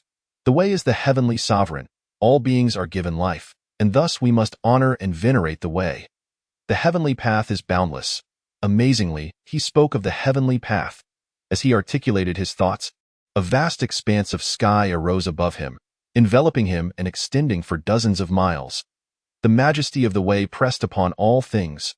Beneath the celestial dome, the boy radiated endless immortal light, standing poised in the void, while an unending rain of light cascaded from the heavens, nurturing the earth, causing the grass to flourish wildly. With each word he uttered, the celestial expanse above him expanded further. Ultimately, from beneath his feet emerged a 12-petaled blue lotus platform, supporting his form. He appeared almost divine, a moment where the boy resembled a creator in his own right. The astonishing phenomena of these 2 individuals overshadowed all other disciples present, drawing all attention. Meanwhile, He remained motionless, gazing at the 2 enveloped in immortal light, his expression cold and unyielding. At this moment, Qinglian's countenance grew increasingly grim, as each word uttered by the 2 seemed to resonate like a sinister melody, inciting his teeth to clench in fury. When the youth beneath him summoned a verdant lotus platform with 24 leaves, Qinglian's eyes abruptly turned crimson, blood vessels visibly straining, his expression contorted with rage. He opened his mouth and bellowed, "Nonsense!" Such a succinct utterance rendered the previously raucous gathering utterly silent, instantly capturing the attention of all present. Although the disciples ceased their discourse, the peculiar phenomena behind them showed no signs of abating. The teachings remained unexpressed, yet the anomalies persisted. At this juncture, Qinglian cast a disdainful glance at the 2, clearly indicating that his words were directed at them. "Oh, pray tell, esteemed Qinglian, what insights do you possess? And where, may I ask, did I, Feng Buju, err?" The youth replied with a cold smirk. His name, Feng Buju, was indeed peculiar, yet at this moment, He radiated an ethereal quality, embodying a celestial demeanor. Where is the error? Hot, utter nonsense, Li Qinglian retorted icily, clenching his fists tightly, the dazzling 24-leaved lotus beneath Feng Buju's feet appearing almost blinding. Humph! What does it matter if you are a celestial recluse? You claim that Senior Feng is mistaken? Yet his anomaly stretches for dozens of miles, and what of you? Indeed, you question him, yet what of your own standing? Let us witness, shall we, how a distinguished celestial recluse fares beyond mere rhetoric. Some disciples of the divine martial sect, unable to tolerate Li Qinglian's demeanor, began to hurl insults, but he merely laughed, a laugh tinged with a profound melancholy. How amusing! How laughable! The way of heaven? Nonsense. I declare the way of heaven to be unjust, treating all beings as mere fodder, suppressing the 3,000 realms, leaving none to transcend. Li Qinglian's voice thundered, his eyes wide with fervor. With his proclamation, the heavens darkened abruptly, as boundless black clouds surged forth from the void, resembling an oppressive shroud that extended for miles. Under this endless canopy of darkness, everything appeared diminutive, with flickering lightning resembling a startled dragon illuminating the mountains and seas, oppressive in its might. Yet Li Qinglian seemed oblivious, continuing, I assert that the way of heaven is inequitable. All spirits are equal. Yet now they are divided into ranks, with the way of heaven held in reverence? Preposterous. To be born as a spirit is to honor oneself. What use is there in venerating the way? The great Tao births the way of heaven, which obscures the great Tao. It masks 10 out of 9, leaving but a remnant for the world. It must be eradicated. It must be severed. It must be vanquished. Li Qinglian's voice was resolute and commanding. At this moment, the 1,000-mile black cloud morphed into a tempestuous storm, painted a deep azure by the relentless thunder, terrifying in its intensity. The world was engulfed in a whirlwind, with debris the size of houses being swept away. Li Qinglian's utterances left the assembly in a state of stunned silence, their comprehension faltering. What did he mean by the great Tao, the way of heaven? Is the Tao not simply the Tao? Why must there be distinctions among us? Yet the phenomena were undeniably fearsome, as if ready to strike down at any moment. And still, Li Qinglian pressed on. Honor the Tao. Honor the Tao. Yet it forever eludes transcendence. Without ambition in one's heart, how can one cultivate? How can one fight? To honor oneself and cultivate oneself is the true path. This heavenly diagram of the way is utter nonsense, akin to a child's scribbles, misleading all beings, seeking to obscure the truth. It must be destroyed. With Li Qinglian's declaration, Bai Gu's complexion turned a deep shade of iron gray. Chapter 45. The thunderous roar against the heavens were an ordinary disciple to declare that the celestial map of heaven and earth was but the childish scribblings of a youngling. Bai Gu would not hesitate to strike them down with a single palm, regardless of whether they were a disciple of the Tao of creation or of the divine martial sect. Yet, this was no mere disciple. This was the banished immortal, Li Qinglian. He could not act, at least not overtly. Nevertheless, he trembled with rage, his complexion a deep shade of ashen gray, with veins bulging ominously upon his polished head. Humph! Does he truly believe himself a mere 3-year-old child? Spouting such wild words, he ought to beware the wrath of the heavens. The young man's expression turned cold as he spoke. Li Qinglian, however, dismissed it with scorn. The wrath of the heavens? Preposterous. To speak of it is already to invite calamity upon the anomalies, and yet they claim the way of heaven is just. The way of heaven is but an obstruction to the great Tao, akin to an endless curtain that shrouds the truth. It must be cast aside. To cleanse the world. Upon the utterance of these words, a palpable aura suddenly pervaded the void, its origins unknown, transcending the passage of time and distance. It was a spirit of defiance and combat, swiftly enveloping the arena, sending shivers down the spines of all present, as if their very blood were boiling. This spirit of battle was desolate yet magnificent, willing to forsake all for the sake of combat, to fight for hope, to fight for dawn, to fight for the resplendent cosmos. The myriad anomalies arising from the void shattered like fragile bubbles under the onslaught of this indomitable spirit. Even the sky, concealing for miles, collapsed with a thunderous crash. All disciples turned pale, and even Feng Bu, caught unawares, felt a trickle of blood at the corner of his mouth as he faced this fierce spirit. trembling from the depths of his soul. His eyes, deep and inscrutable, gazed into the boundless void. Yet within it, there was naught but emptiness, completely unaware of the source of this combat spirit. The anomalies of Chongming also crumbled. As they gazed upon Li Qinglian, a cold smirk dancing upon their lips as they icily remarked, "Ha! I did not expect you to be one who dares to challenge the heavens. Having faced defeat twice, have you yet to recognize the truth?" The derision in their eyes was evident to all, a gaze akin to that cast upon a fool. Yet Li Qinglian shook his head defiantly. "Recognize the truth? It is you who must recognize it. What of defeat? It merely signifies a lack of strength. To lose the spirit to strive, that is the most lamentable fate. A life of mediocrity, what does it matter if one becomes an immortal?" The surrounding disciples, upon hearing the exchange between the two, wore expressions of bewilderment, utterly unable to comprehend. However, the towering figures of Hong Feng and Baigu, suspended in the void, were greatly alarmed by the discourse. The descent of the 9 celestial marks was already an extraordinary event. Little did they anticipate the monumental backgrounds of each banished immortal involved. Hong Feng surveyed the crowd, urgently commanding, "Quickly, shut your 6 senses, do not listen, do not see, do not think, do not ponder. This matter is beyond your involvement." Never did they foresee that a simple philosophical debate would escalate to such heights. Gazing upwards, they beheld the entire sky transformed into a vast expanse of azure thunderclouds. Should it strike down, how many among them would survive? The entirety of the divine Martial Mountain Sea would likely be reduced to rubble. Baigu's expression was equally grim, while Qianshan Mu and the others obediently closed their 6 senses. Such masters possessed a modicum of understanding regarding the mysteries of heaven and earth, and they knew well what Li Qinglian and the others were debating.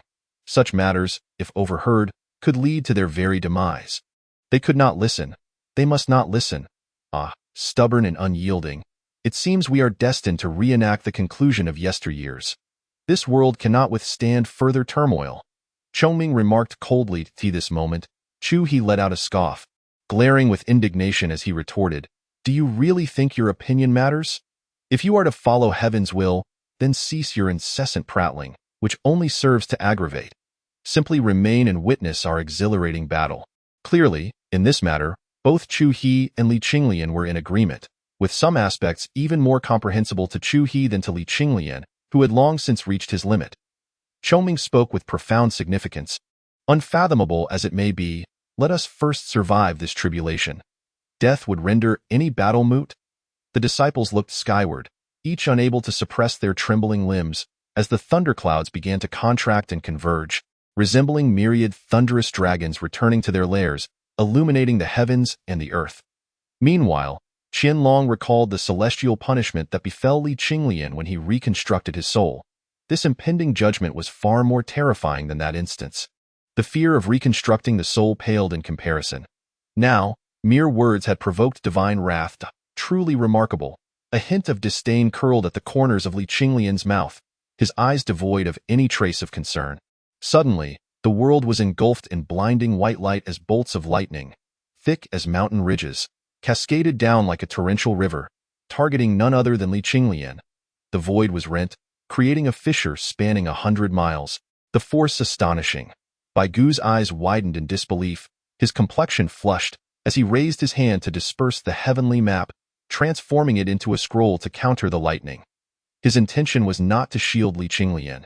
Rather, he had no choice but to intervene, lest Shenwu Mountain and sea be obliterated.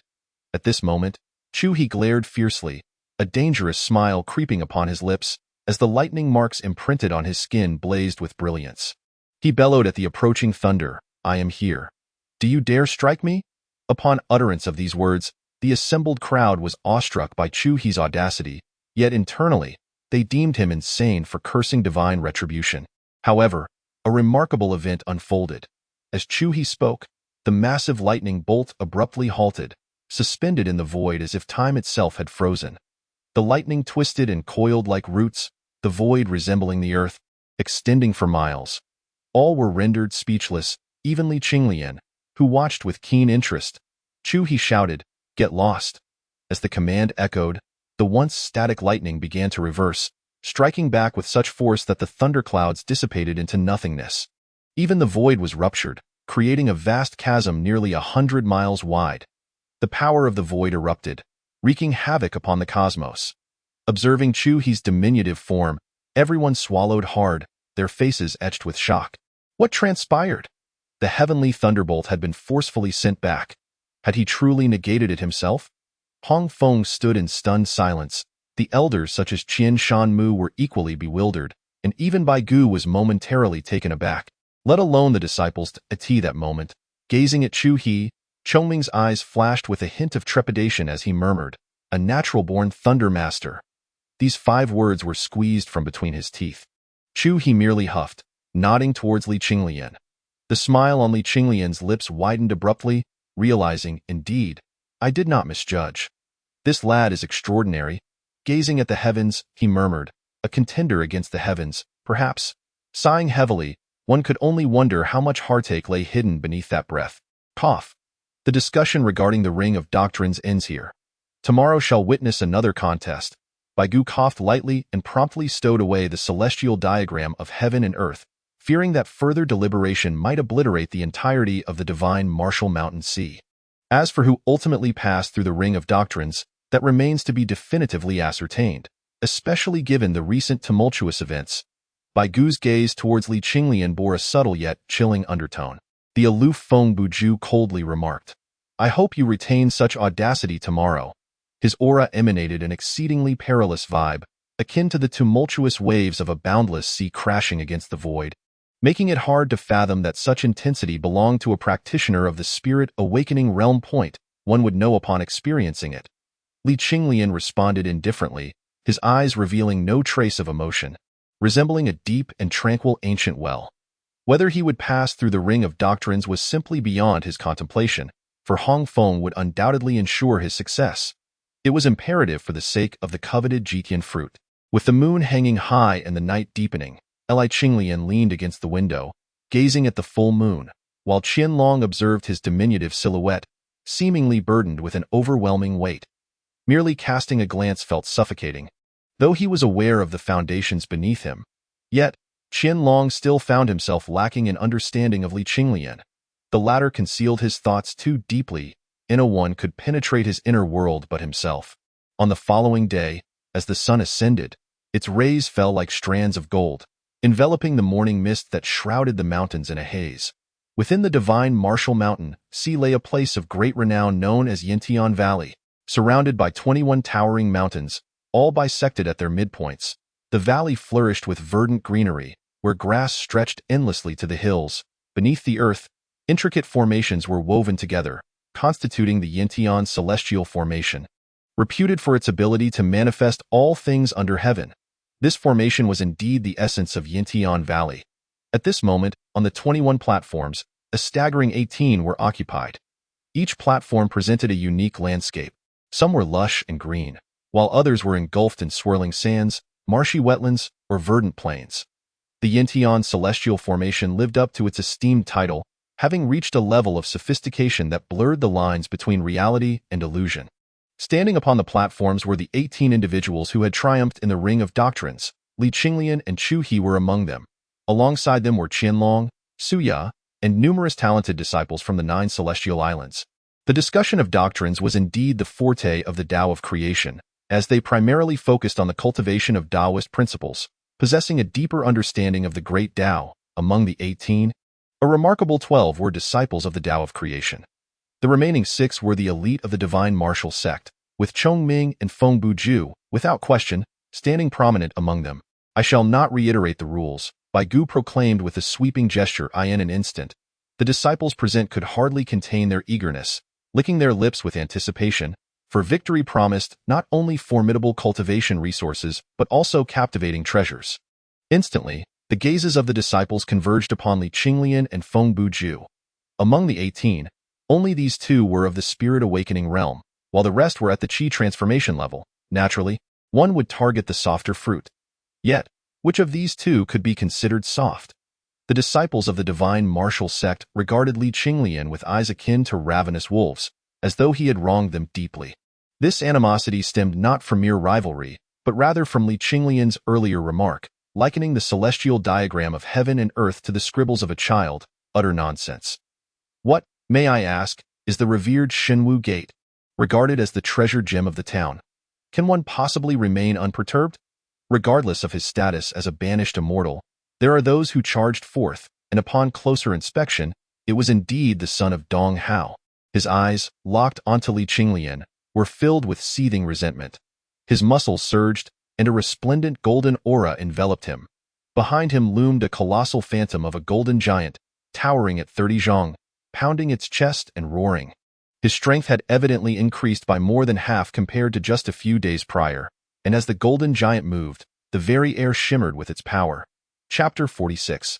The final showdown of the great competition. Dong Hao was clearly there to seek vengeance. Fixing his fiery gaze upon Li Qinglian, he proclaimed loudly, "The humiliation of that day cannot be forgotten. Today, I shall seek to spar once more. I hope for your indulgence." With that, he surged towards Li Qinglian like an arrow released from its bow, the golden giant mirroring his charge. The immense figure of 30 zhang lunged forward, its robust legs propelling it like springs, shattering the ground beneath and transforming into a golden blur as it hurtled towards Li Qinglian with ferocity. The air was rent asunder by the force of its passage.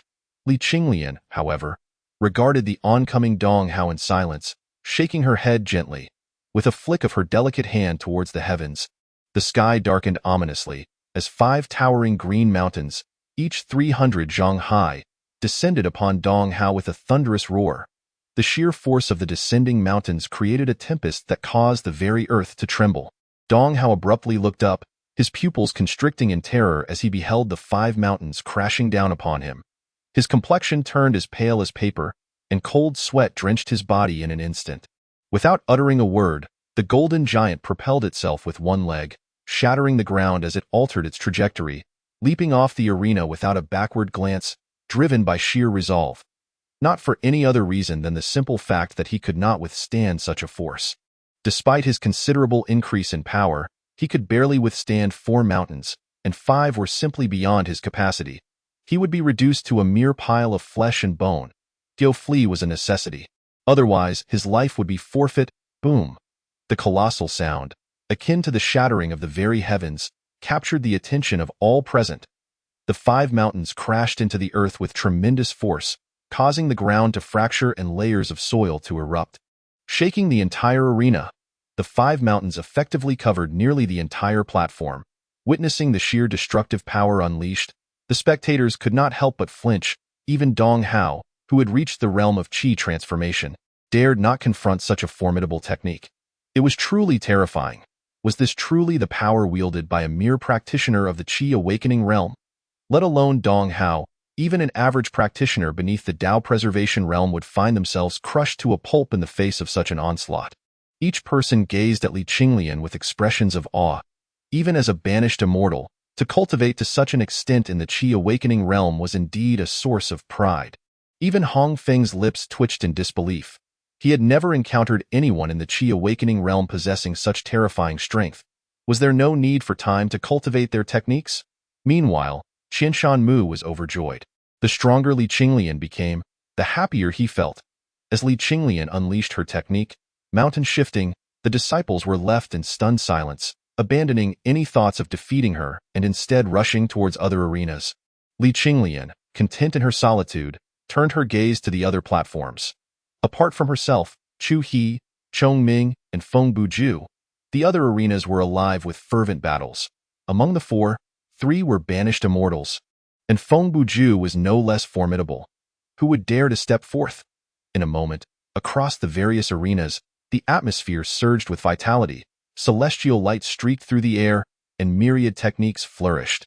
At Qianlong, the forces of the void surged, and the extraordinary capabilities of the void Tao body were fully manifested in battle at this moment. No matter how formidable your physical form or how earth-shattering your strength, what good is it if you cannot land a blow?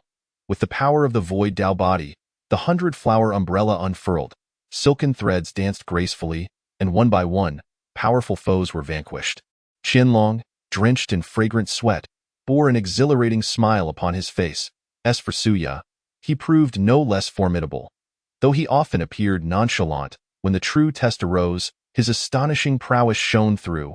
After all, he was the holy son of the Tao of creation.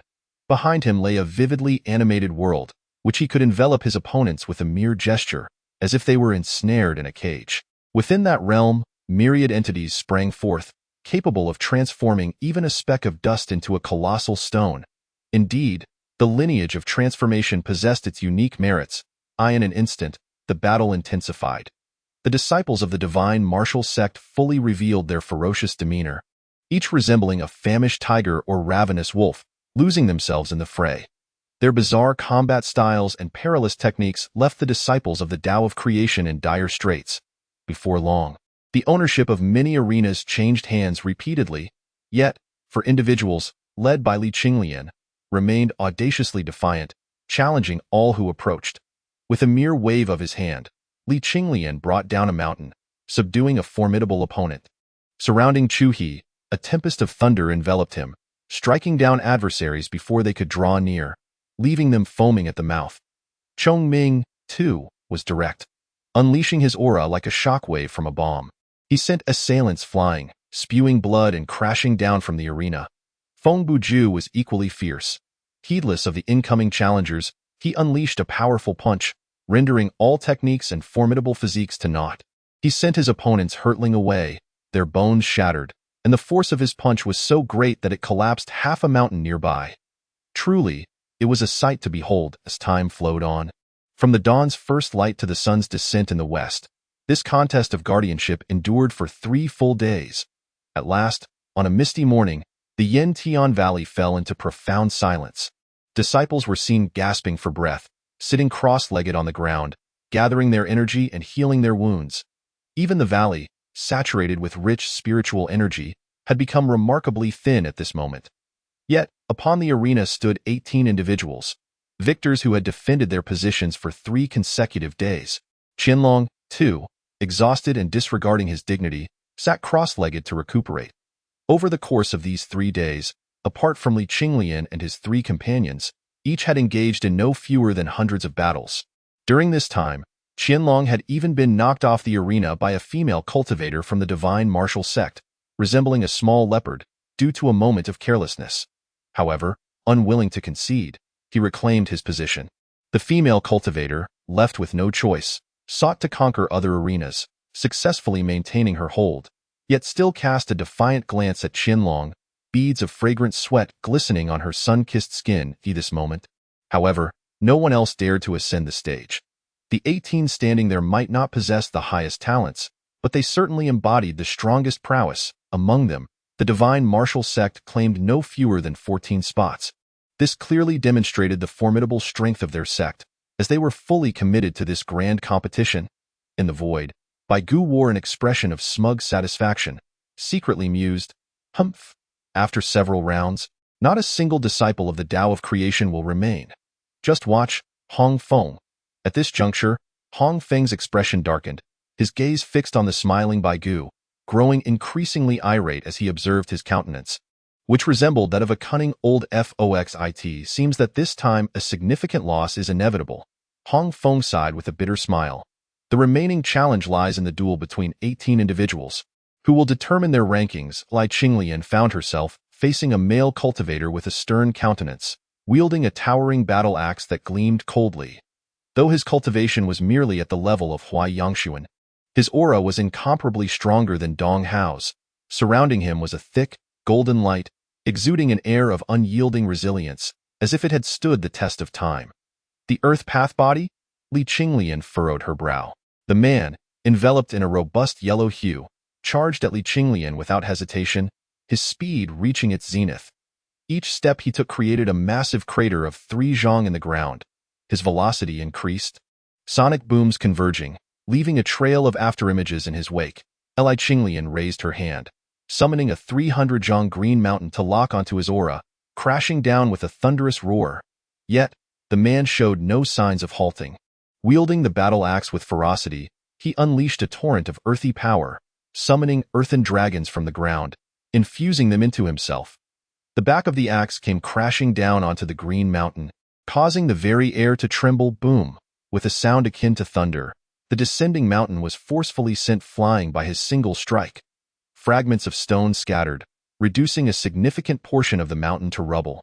Indeed, those capable of standing on the arena were no ordinary individuals. Having shattered the mountain with a single blow, the man swiftly appeared before Li Qinglian, his eyes radiating a chilling intent to kill. With both hands raised high, he swung the battle axe down upon her. The immense power of the thick earth fortified this strike to a terrifying degree. Even before it made contact, it carved a deep trench in the ground that extended for dozens of zhang. Clang! The ear-piercing sound of metal clashing resonated as the axe struck Li Qinglian's head, instantly sending sparks flying. The earth beneath her, spanning several dozen zhang, sank dramatically, revealing a shocking scene. The 36th grade magical battle axe had shattered a staggering 21 of the 36 earthly prohibitions at that moment. The tremendous backlash fractured the axe's head, causing pain to ripple through his bones and blood to gush forth. The man stood there, dumbfounded, his mouth agape, unable to utter a single word, his eyes wide with disbelief. The axe blade had rebounded, embedding itself in Li Qinglian's head, the fleeting sparks being the result of the axe tearing through the air. "What the hell is happening?" the man exclaimed in shock. In the Qi awakening realm, she withstood a 36th grade magical weapon with her physical body, utterly unscathed. This was his full power strike. Is she even human? How can I fight her? Li Qinglian frowned, lifting her small hand to press against the axe blade, leaving a tiny handprint upon it. The man felt an irresistible force emanating from the axe handle. At this moment, the remaining 15 earthly prohibitions shattered entirely, and Li Qinglian single-handedly wrenched the axe from its position atop her head. Without uttering a word, she swung it toward the man's face, relying solely on raw strength without invoking any mystical techniques. Yet, in a mere instant, the air was shattered 3 times as the man realized too late that the axe was already upon him. The boundless power of the earth erupted, enveloping him in an overwhelming heaviness, as if he were a primordial mountain, utterly immovable, with a thick layer of earthen armor forming upon his surface. Bang! Under the overwhelming force of absolute might, everything became utterly meaningless. The earthen armor adorning the man was shattered in an instant, and the face of the axe came crashing down upon him. His body was propelled like a cannonball, landing upon the arena where Suya stood, his visage swollen to the extent resembling that of a pig's head, which genuinely startled him. Li Qinglian gently touched her small head, casually discarding the battered axe onto the ground. To her astonishment, the face of a man was imprinted upon the axe's surface, his features grotesquely distorted. It was none other than that man's countenance. The axe's handle was bent from the impact, a testament to the sheer strength of Li Qinglian. Anyone struck upon the head by an axe would surely feel disheartened, regardless of the absence of pain. It was simply inauspicious. The disciples below gazed at this scene as if they were witnessing a monster, bewildered at the sight of a Qi awakening realm cultivator enduring the strike of a 36th grade magical weapon. A veritable beast. Even Chu He, observing this spectacle, couldn't help but twitch his lips, pondering. To what extent had this fellow cultivated his acupoints? Chapter 47. A being as vast as the galaxy, unmatched in battle, this was merely the Qi awakening realm. Initially, everyone believed Li Qinglian had merely reached the pinnacle of Taoist techniques, yet now it seemed that the mastery of the Tao was but secondary. The most formidable aspect was his physique, which had become resilient enough to withstand the onslaught of a 36th grade magical weapon, truly terrifying. Where his limits lay remained a mystery to all, despite being in the Qi awakening realm. To everyone's eyes, he was akin to a humanoid beast, an insurmountable divine mountain. The battle concluded with such ease that all present were left momentarily stunned.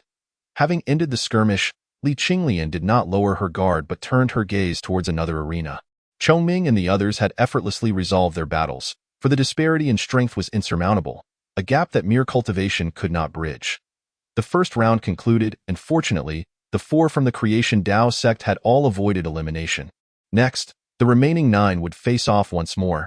The draw of lots resulted in Li Qinglian inexplicably receiving a bye, much to her delight for the reprieve.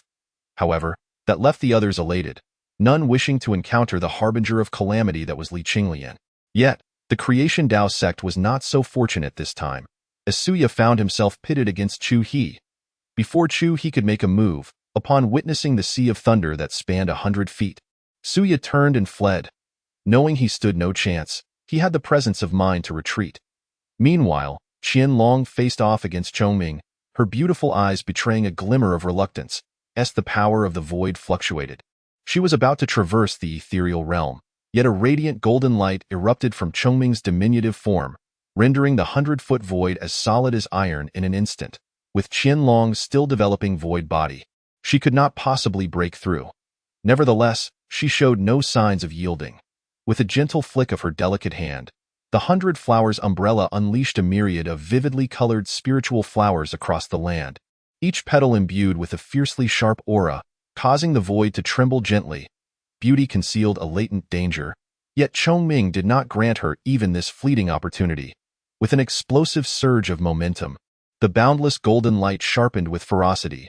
Like countless swords of pure metal capable of cleaving through anything, it erupted from his center, akin to a tumultuous sea, illuminating the entire realm. The earth was mercilessly torn apart in layers, and the ethereal brilliance scattered like a rain of flowers in an instant. Sharp streams of metallic sword energy struck directly at Qianlong. In her moment of panic, she could only hastily shield herself with white silk. Her delicate form was instantly sent flying, landing beneath the arena. A trickle of crimson blood involuntarily escaped from the corner of her mouth, while her forearm bore a deep gash, blood flowing freely and staining her sleeves. The white silk had already been shredded into countless fragments, and a vast pit of 100 zhong had been carved into the ground, marred by vicious sword scars. Chongming's strength was dreadfully formidable. Observing Qianlong's bleeding arm, a chill crept into Li Qinglian's eyes as she gazed at Chongming. As for Feng Buju, his approach was even simpler. With a single punch, one capable of shattering mountains and rivers, he sent his opponent flying. The remaining battles were noteworthy. A pale-faced youth managed to overcome his adversary with great difficulty, securing a place among the top 5. Looking at Li Qinglian and her companions, the pale-faced young man wore a bitter smile and chose to forfeit. Continuing the fight might cost him his very life. The current battle was no longer within his reach. "Come down. I wish to witness your prowess," Feng Buju stated darkly, directing his words at Li Qinglian. Both were at the Qi awakening stage, and there was no need for any drawing of lots. Bai Gu had no intention of making a fool of himself. With that, Feng Buju's body suddenly radiated with twinkling starlight, tracing an astonishing arc through the air before descending into the Yintian Valley. Witnessing this scene, the disciples struggled to rise, relocating to the surrounding arenas of Yintian Valley, looking down upon the battleground from their elevated positions. The arena atop the mountains could no longer contain their fight. Only in Yintian Valley could they fully unleash their fists and feet.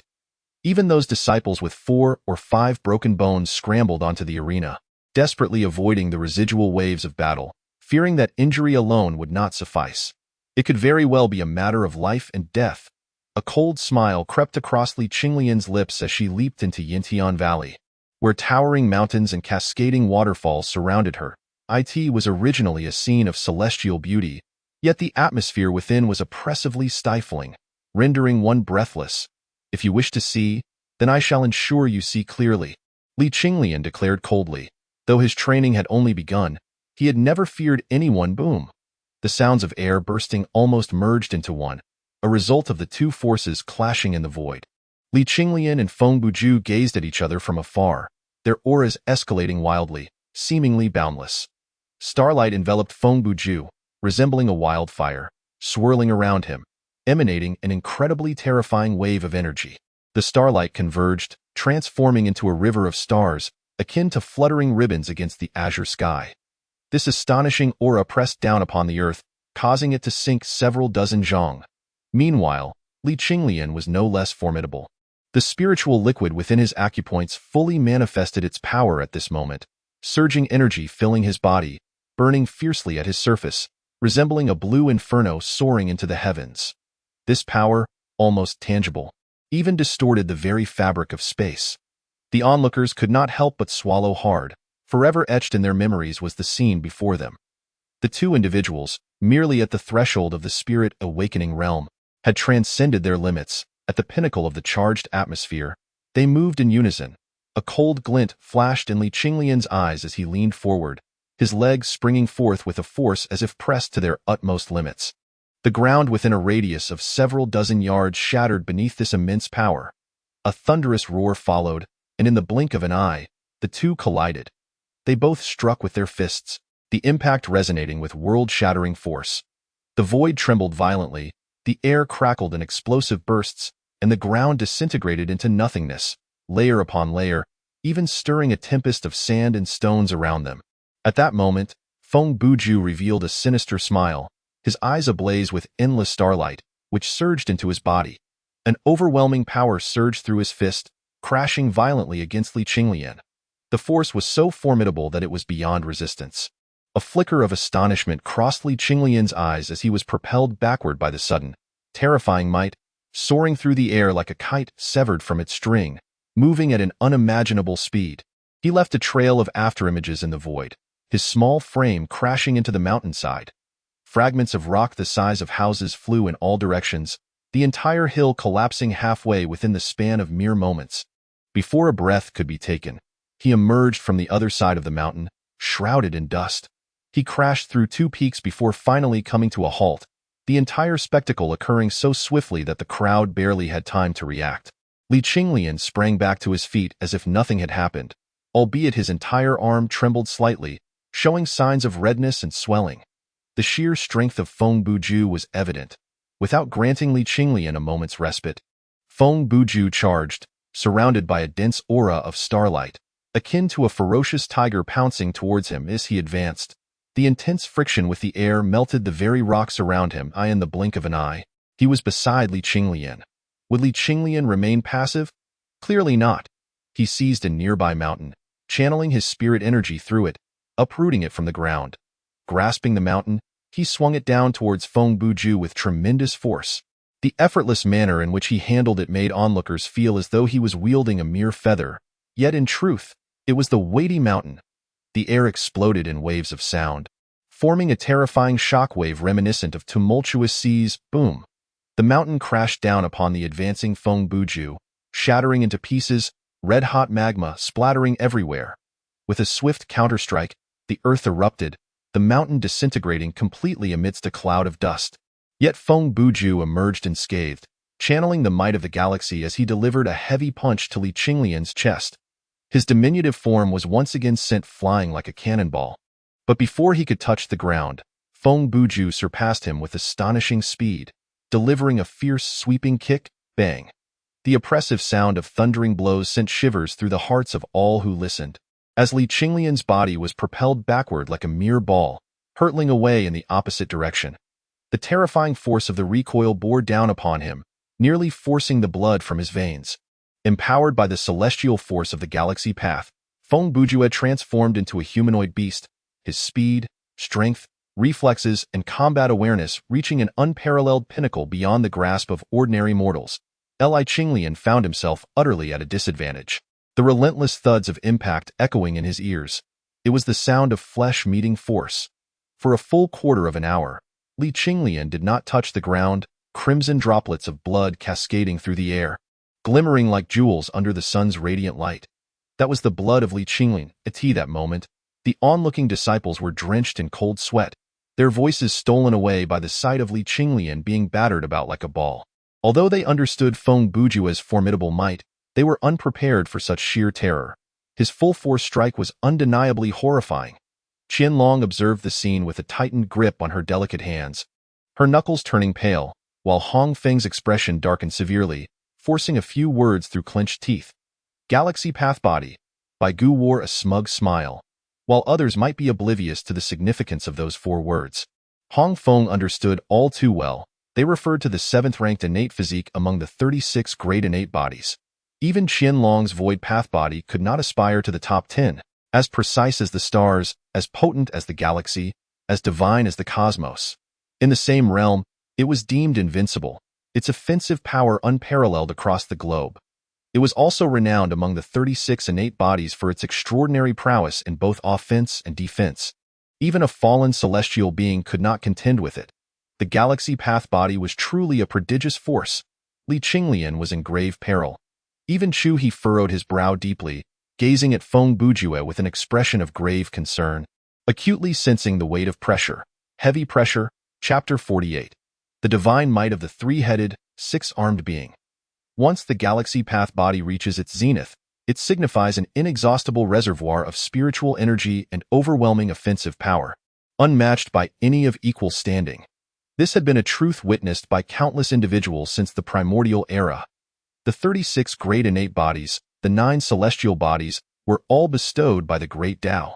They are the children of the Great Tao, and now Feng Bujue embodied the true essence of the galaxy path body. Li Qinglian was utterly suppressed, and upon the emergence of the galaxy's power, who could rival him? Bang! A sound akin to thunder erupted, as Li Qinglian found himself on the ground, somehow managing to grasp Feng Bujue's fist with a single hand. The wind generated by the punch surged past him like a colossal wave, shattering the jagged cliffs behind him and sending dust and debris flying. He stared at the restrained fist. A flicker of astonishment crossed Feng Bujue's eyes, and with renewed vigor, he summoned the galaxy's power, amplifying the force he exerted. The pile of stones behind Li Qinglian was instantly reduced to nothingness, yet Li Qinglian remained immobile, his small hand like a vice, firmly clutching Feng Bujue's fist. A mysterious smile curled at the corner of his lips as he wiped the blood from his cheek, revealing a blood-stained grin, and said, "Have you had enough?"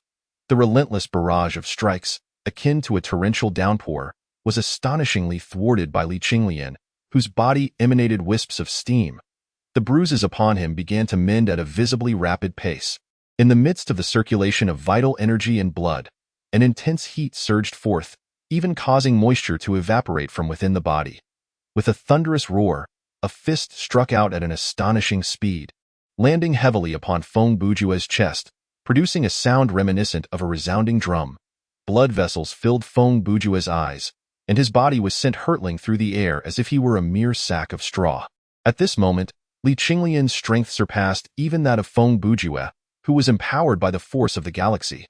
The very fabric of space surrounding Li Qinglian twisted grotesquely, as if the current void could no longer accommodate his existence. His petite frame surged forth like a ravenous tiger, causing the earth to tremble and shatter with each motion. Even Feng Bujue, bolstered by the power of the stars, could not withstand such a ferocious assault. Fists fell like a torrential downpour, leaving a scene of utter devastation in the Yintian Valley. Wherever one looked, the landscape lay in ruins. In that moment, Li Qinglian resembled a slumbering dragon, awakening with a roar that shook the mountains. The spectators stood in stunned silence, bewildered as to why, after enduring a fierce beating, Li Qinglian surged forth with renewed vigor, overpowering even the invincible starry body of his peer. The reason for this transformation was perhaps known only to him. Having just endured a relentless barrage from Feng Bujue, the fierce energy that had permeated his body shattered the unrefined spiritual liquid within his acupoints, accelerating its refinement process. In less than a quarter of an hour, under the onslaught, he had successfully refined all the spiritual liquid within his acupoints. At this moment, Li Qinglian had truly reached the pinnacle of the awakening spirit realm, rendering him a formidable force. The two engaged in a brutal exchange of blows, entirely forsaking any semblance of technique, resembling primitive beings locked in a savage struggle, imbued with raw ferocity and bloodlust, creating a spectacle that was nothing short of breathtaking. Even Feng Bujue, with his resilient physique, was left bloodied from the relentless onslaught. Another thunderous crash echoed as the earth was suddenly rent asunder, creating a pit several dozen feet deep. Feng Bujue's expression twisted in rage as he bellowed, "Enough!" In an instant, the blood vessels across his body bulged, the sound of his blood rushing echoing from afar, akin to rivers crashing against their banks. Infinite starlight erupted from his form, enveloping him in a dazzling display that extended 100 feet in all directions, forming a resplendent river of stars. With the incantation, Cursed Dragon entwined, Feng Bujue's roar resonated through the air, causing the starlight to converge violently around him, followed by a powerful dragon's roar that reverberated with a terrifying ferocity. A shadow of a black cursed dragon materialized from the void, its sinuous body coiling around his limbs, its head clamped tightly upon his shoulder. 9 formidable claws dug deeply into his flesh, the dragon's muscles bulging like steel, with scales that grew in defiance. The cursed dragon was renowned for its immense strength, and now, as Feng Bujue became entwined with it, his aura exuded a terrifying presence, generating a fierce wind with each breath. In the next instant, Feng Bujue's form transformed into a streak of black light, and before Li Qinglian could react, an overwhelming force, infused with the ferocity of the dragon, struck him. His chest caved in instantaneously, accompanied by the crisp sound of shattering bones, and he could not suppress a mouthful of fresh blood as his body was sent hurtling backward. Yet at that moment, the malevolent dragon entwining Feng Bujue suddenly ignited with a blood-red glow in its eyes. In an instant, its sinuous tail coiled around Li Qinglian's waist. With a swift flick, it forcefully slammed her into the ground, causing the earth within 100 zhang radius to shatter explosively. Li Qinglian's head spun from the impact, rendering her world a blur. Meanwhile, Feng Bujue elevated his left leg, and the malevolent dragon mirrored his movements. Its muscles rippling like steel, a sight both awe-inspiring and terrifying. Boom! A resounding thud reverberated, painfully assaulting the eardrums, as this foot landed mercilessly upon Li Qinglian, causing the ground to sink once more. It surged like ocean waves. The force was so overwhelming that Li Qinglian felt a sensation of suffocation. The dragon's tail lashed out again, propelling her battered form with such ferocity that it carved a furrow in the earth, spanning several miles before finally halting. Cough. Cough.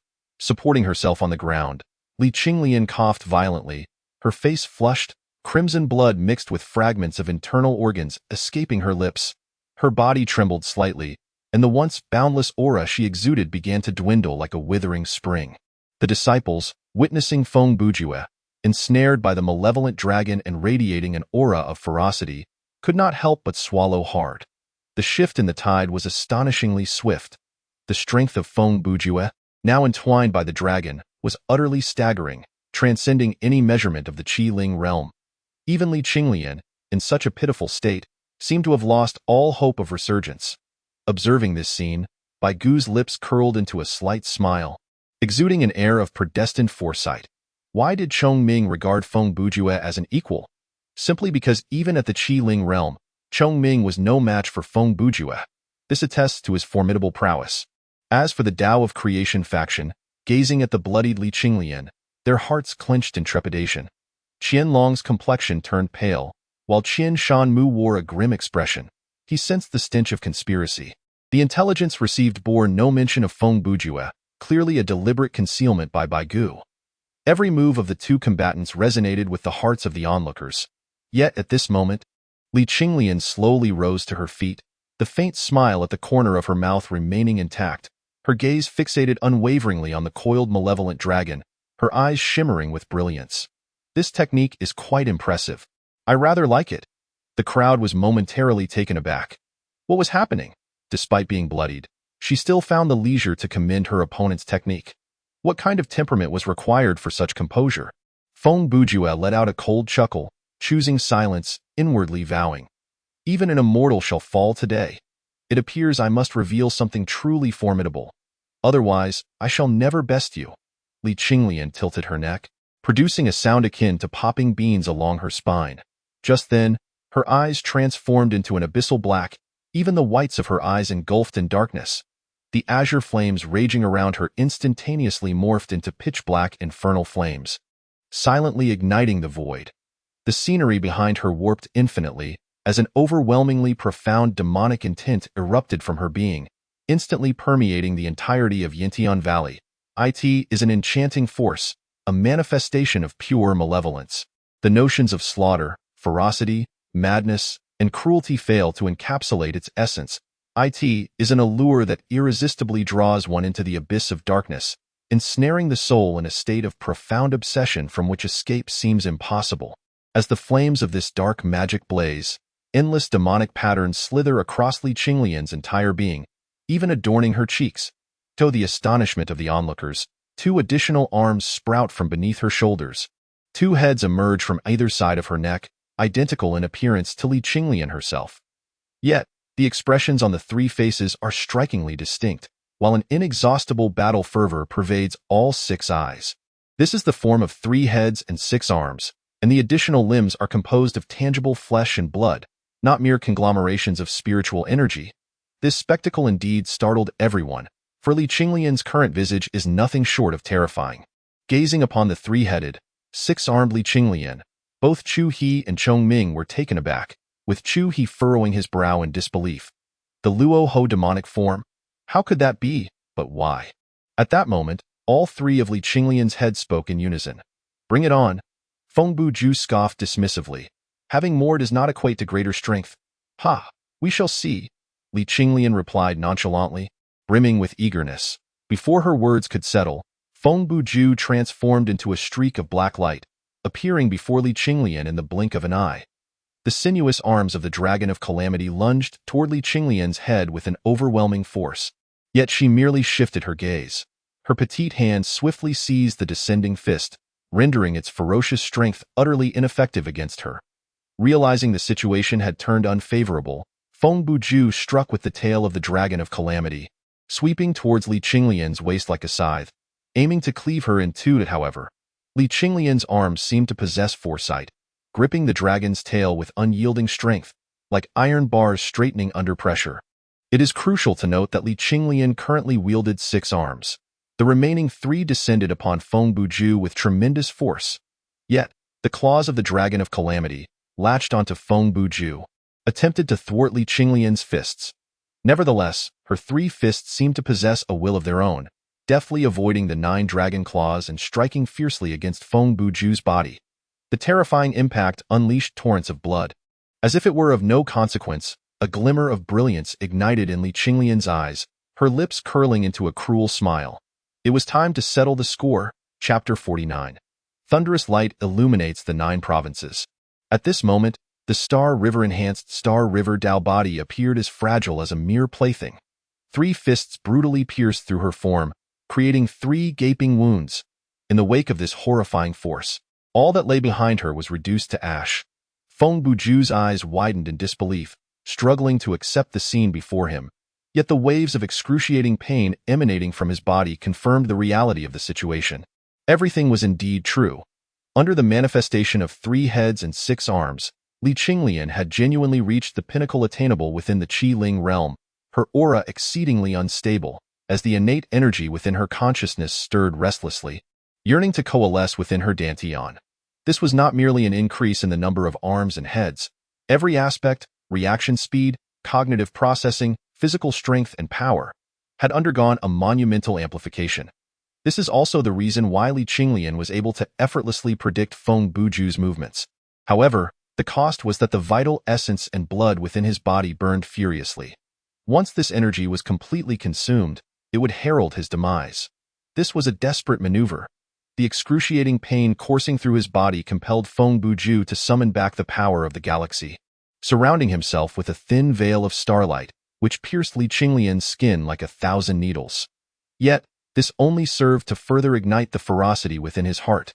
With both hands, he forcefully yanked at the dragon's tail, and with a resounding crack, the tail, as solid as iron, was brutally severed. Feng Buju's body, on the verge of being sent flying, involuntarily collided with Li Qinglian, who met him head-on with a small hand aimed at his face. Li Qinglian pressed down firmly on Feng Buju's head, then violently slammed it into the ground. Boom! The earth within a 50-zhang radius shattered completely, cracks spreading out like a spider's web, and both figures sank deeply into the ground. Feng Buju, dazed from the impact, had barely regained his senses when a barrage of fists descended upon him like a torrential downpour. Li Qinglian sat astride Feng Buju, his 6 fists creating illusions as they fell. The sound of their relentless strikes echoed like a machine gun, causing sharp pain to resonate in their ears as the two wrestled together like street thugs. Feng Buju felt as though his entire body was in excruciating agony, as if a colossal ancient mountain had been placed upon him.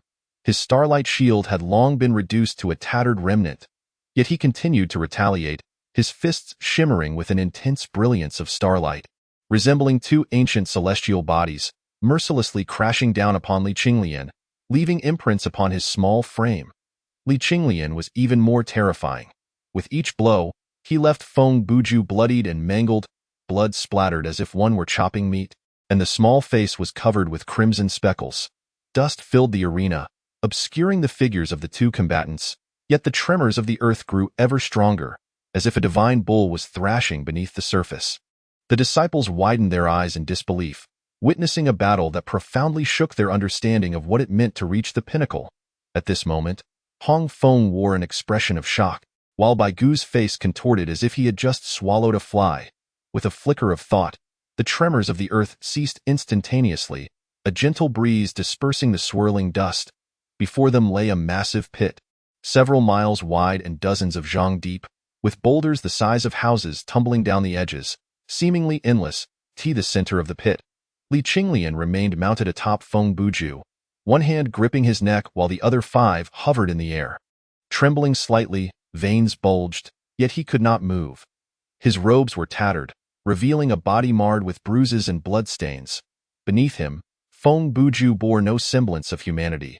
His body was a gruesome sight, devoid of unblemished skin, a mass of blood and flesh, with half of his skull caved in and one eye brutally destroyed. Yet he still did not rise.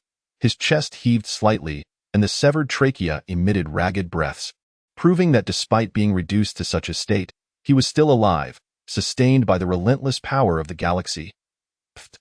Li Qinglian opened her mouth and expelled 2 bloodied white teeth, casting her gaze towards Baigu, who stood suspended in the void. Her small face was speckled with tiny droplets of blood, remnants splattered from Feng Bujue, and a glint of coldness flickered in her large eyes as she slowly rose to her feet.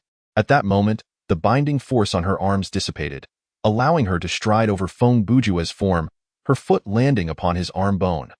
The crisp sound of breaking bone sent shivers down the spines of those who heard it. Yet, Li Qinglian seemed utterly unfazed, her expression devoid of emotion as she made her way towards the arena where Qianlong awaited.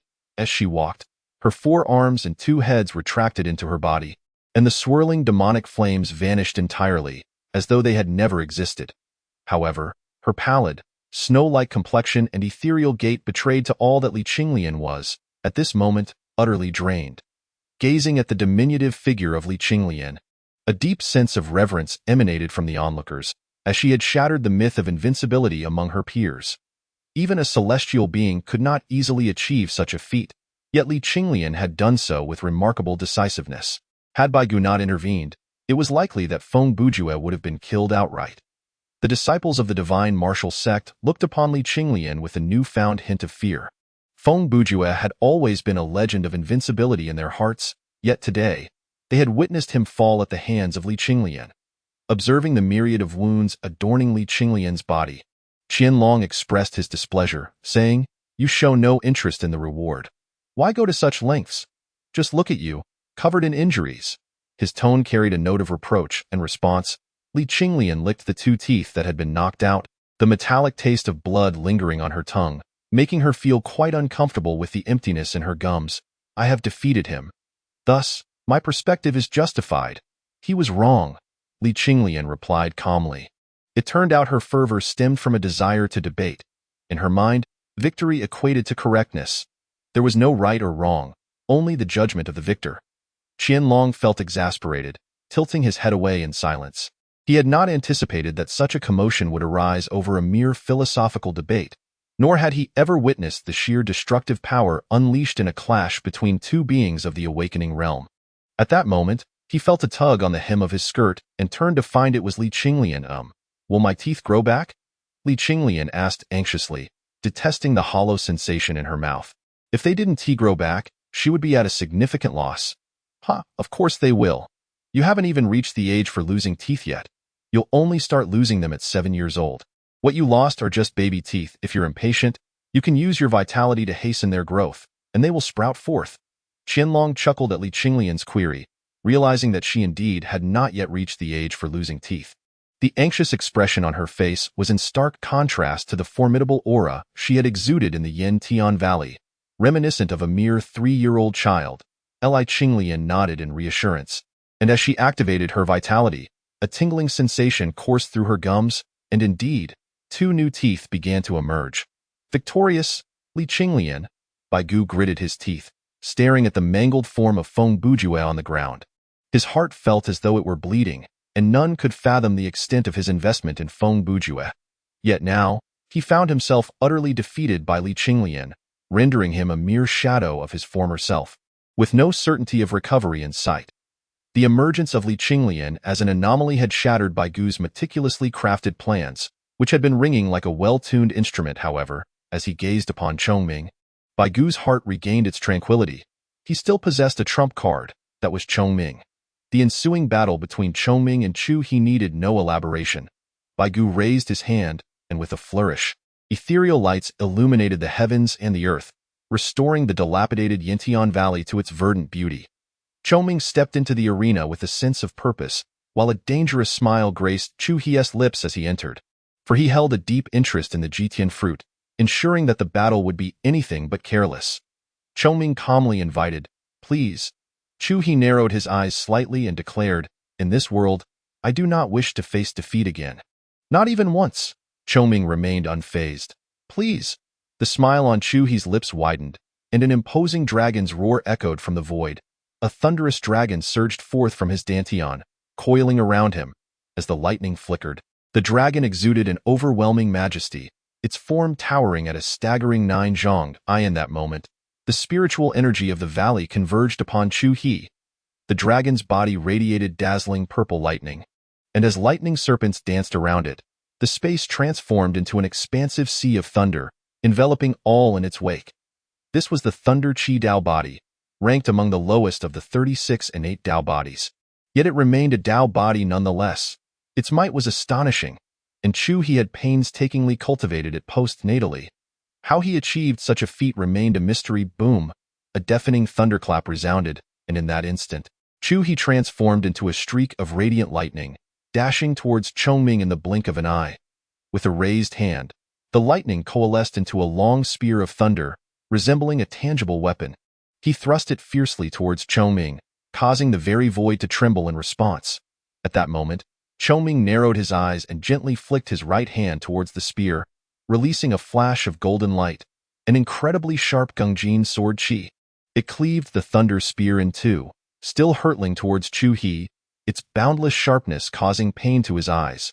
It possessed the formidable aura of a sword light that could chill the 9 provinces. As the lightning shifted, Chu He miraculously evaded the sword chi's strike at an incredible angle, the fleeing Gongjin celestial energy grazing the green mountains. On the mountainside, a straight golden line shimmered, followed by a thunderous roar. The mountain peak began to slide down at an angle, crashing into the earth and creating a smooth, mirror-like fracture. This display was truly breathtaking, and Chu He was no pushover either. With a single wave of his hand, the 100-zhong sea of thunder surrounding him surged with brilliance. Flickering bolts of lightning transformed into long spears, carving clear trails through the void as they shot towards Chongming. Like a rain of arrows. There were over 10,000, far too many to count, striking terror into the hearts of all. Meanwhile, Chongming radiated a resplendent golden light, his skin transforming into a gleaming gold beneath the illumination of the lightning. Resembling a golden statue, clang, clang, clang. The deafening sound of metal clashing mingled with fleeting sparks, as the thunder raged and all the elements of the world turned to ashes. The lightning blazed forth, declaring, "When I, the Thunder Chi, reign supreme over the world." Chapter 50. The manifestation of Dao's might in the pursuit of victory. Although Chu He's Thunder Chi Dao body was cultivated postnatally, it bore no difference from a true innate Thunder Chi Dao body, and perhaps even surpassed it. One could behold thousands upon thousands of thunderous divine spears, akin to apocalyptic tempests, piercing into the earth, annihilating the land within a radius of several miles, leaving behind a scene of utter devastation, a charred wasteland. Amidst the rampant flashes of lightning, a golden figure stood resolutely, reminiscent of an ancient mountain. As the thunder spears struck its form, they shattered into countless sparks of lightning, dissipating completely by the time they reached the base, leaving merely faint white imprints upon its golden body. As the blinding embers flared, the torrential rain of thunder spears subsided, revealing Chongming, who stood in the center with an air of calm indifference. Surrounded by a realm of charred remains, devoid of all life, if my Gongjin celestial body cannot be broken, then I shall not be defeated, Chongming declared, his eyes betraying not a hint of emotional turmoil. In contrast, Chu He's eyes blazed with fervent battle intent, a fierce snarl escaping his lips. "Then I shall shatter it before your very eyes." Boom! A bolt of purple lightning, thick as a water barrel, descended from the azure firmament, striking Chu He with a thunderous crash, sending the earth into a violent upheaval. This lightning was no mere illusion of spiritual energy, but a genuine heavenly thunder, imbued with the might of the Tao, its power limitless. For an ordinary individual, Even the slightest contact could lead to death or grievous injury. Yet, when the divine lightning struck Chu-He, it invigorated him as if he were infused with the essence of life itself. The brilliance of lightning enveloping him, permeating even his breath, boom. Accompanied by a deafening thud, the ground behind him erupted into chaos, his form transforming into a piercing streak of lightning in an instant. As he raised his hand to unleash a devastating blow towards Chongming, with the motion of his fist, another bolt of heavenly lightning descended from the azure sky, surging into his arm. The heavens and earth suddenly blazed with light, the force within his fist magnifying exponentially, the very void trembling as if it were mere fabric. Clang. His fist struck Chongming with tremendous force, a visible crack appearing on the golden chest of his celestial form, the energy bursting forth to create a terrifying tempest of force. The sound of thunder accompanied his movements, the spectacle awe-inspiring, and the power astonishingly formidable. Chongming's expression shifted, as his chest transformed into a liquid gold, drawing Chu-He's fist into its depths. No matter how fiercely Chu-He exerted himself, he could not withdraw it bound in this manner. Chongming waved a small hand towards his chest, unleashing a fierce golden sword light directed at Chu-He's midsection. Before it could even reach him, the razor-sharp aura had already sliced through his robe. A profound sense of danger flooded Chu-He's mind. This strike was far more fearsome than the one that severed mountains. Narrowing his gaze, he summoned yet another bolt of divine lightning from the boundless azure. This time a peculiar black lightning, thick as a grinding wheel, crashing down upon him. In an instant, a black lightning armor enveloped his form, shimmering with metallic luster, while the two skirted plates appeared regal, the armor nearly encasing his entire body, leaving only his eyes, ablaze with rampant lightning, exposed. No matter how swift the sword light, could it ever surpass the speed of lightning? Clash! The ear-piercing sound of metal striking metal reverberated throughout the Yantian Valley, as the golden sword light violently collided with the lightning armor. Sparks flew amid the thunderous brilliance, the formidable Gungjin sword energy capable of cleaving mountains in twain, leaving a 1-inch deep gash upon the black armor. This attested to the armor's formidable strength, as both combatants unleashed their arcane arts with practiced ease, having long since transcended countless battles in their past lives as immortals. The knowledge etched deeply into their very bones. If witnessing the clash between Li Qinglian and Feng Buke is a stirring spectacle, an exhilarating experience, then the two of them are indeed a sight to behold, evoking profound awe. Chongming was clearly taken aback by the formidable nature of Lei Jia, fully aware of the might of his Gungjin sword aura, which now seemed ineffective. That moment, Chu-He seized the opportunity to launch an assault, his remaining fist descending with tremendous force, accompanied by 3 bolts of thunder that struck down with unprecedented ferocity. Boom! That punch landed squarely on Chongming, causing his golden form to cave in, leaving an imprint nearly 3 inches deep. Chongming's body was sent hurtling through the air, blood spurting uncontrollably from his mouth, even the blood appearing golden. Chu-He, evidently unwilling to let this opportunity slip away, grasped with one hand, conjuring a thunderous whip stretching 100 zhong, which sliced through the air, leaving a trail of purple light as it struck Chongming with a resounding blow. The golden figure seemed to have crushed countless green mountains before finally halting its momentum. Chu-He's powerful counterattack was undeniably formidable, as the transformation of his techniques unleashed a palpable killing intent, the battle flowing as smoothly as a gentle stream. Li Qinglian observed with keen interest, her eyes sparkling, a mysterious aura enveloping her being, sometimes wild, sometimes resilient. They wielded techniques of the Tao, rather than the mere divine arts or magical treasures. Yet their might was equally terrifying. Though proficient in celestial arts, their current cultivation level rendered them incapable of even contemplating such powers without suffering excruciating pain. Given their modest cultivation, they simply could not withstand the might of celestial arts. As the dust settled, golden light flickered, now revealing the blood-spitting Chongming. His form had been grotesquely contorted. Not only was there a deep dent in his chest, but also a ghastly gash in his abdomen, his body nearly severed in two. A miraculous scene unfolded as his body began to flow like liquid gold, and within moments, he reverted to his previous form. Clearly, this Gungjin celestial body was not merely a superficial shell but rather transformed his entire being into Gungjin, showcasing an astonishing metamorphosis between flesh and metal. Gazing at the fiercely radiant Chu-Hi, Chongming let out a cold snort and stepped forward. An inexplicable aura surged forth, sharp and piercing, and in the next instant, the ground within 100 zhang around him transformed into gold, shimmering like the divine sun. Chu-Hi furrowed his brow, naturally skeptical of the supernatural, and lashed out again with his thunderous whip. However, as it entered the realm shrouded in golden light, the thunderous whip inexplicably morphed into a golden form, resembling metallic roots, falling powerless to the ground with a resounding clink, sharp and clear. It was truly terrifying to witness such assimilation into metal. Not only tangible entities but even the ethereal essence of thunder could be transformed into metal, an alarming prospect. Yet, Chu-Hi remained undeterred, channeling the might of thunder to press forward once more. As he breached the golden light's domain, his thunderous armor began to shimmer with traces of gold, visibly intensifying at a rapid pace, the terrifying essence of the Tao reaching its zenith, causing the very air to ripple like water. An overwhelming and terrifying pressure enveloped the arena, as if a colossal mountain weighed heavily upon the hearts of all present. Chu-Hi gradually transformed entirely into a golden figure, his movements slowing to a crawl until he came to a halt before Chongming. At that moment, beads of cold sweat streamed down Chongming's forehead, and even the sweat that dripped was of a golden hue. Chu-Hi had completely morphed into a golden statue, the expression on his face remarkably lifelike. Suddenly, the arena fell into an eerie silence, with only the void trembling like a tattered cloth. Crack! A fissure appeared on the golden statue that was Chu-Hi, and with a thunderous roar, it shattered, unleashing a bolt of lightning that soared towards the heavens, transforming into a purple lightning dragon, its claws bared and striking towards the arena at an astonishing speed.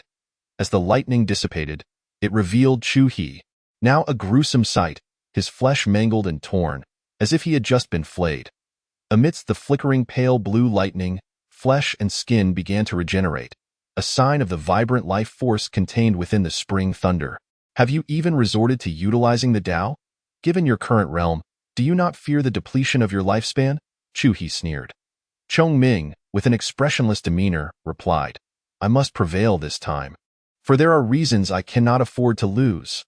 The golden light that permeated the void was a manifestation of one of the Tao of gold, something that Chu-Hi, with his cultivation, could not withstand.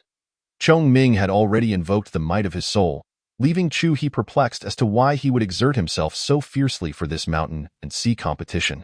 It was evident that without resorting to past tactics, Chongming had no confidence in defeating Chu-Hi. Glancing up, Chu-Hi caught sight of Baigu, who stood in the void, and his cold smirk deepened, suggesting there were matters he was yet unaware of. Since you have invoked the Tao, I shall not speak further. However, this match cannot simply conclude here. If you can withstand this move, it shall be deemed your victory. Chu-Hi shook his head, in the face of having invoked the Tao. Chu-Hi found himself devoid of any chance of victory.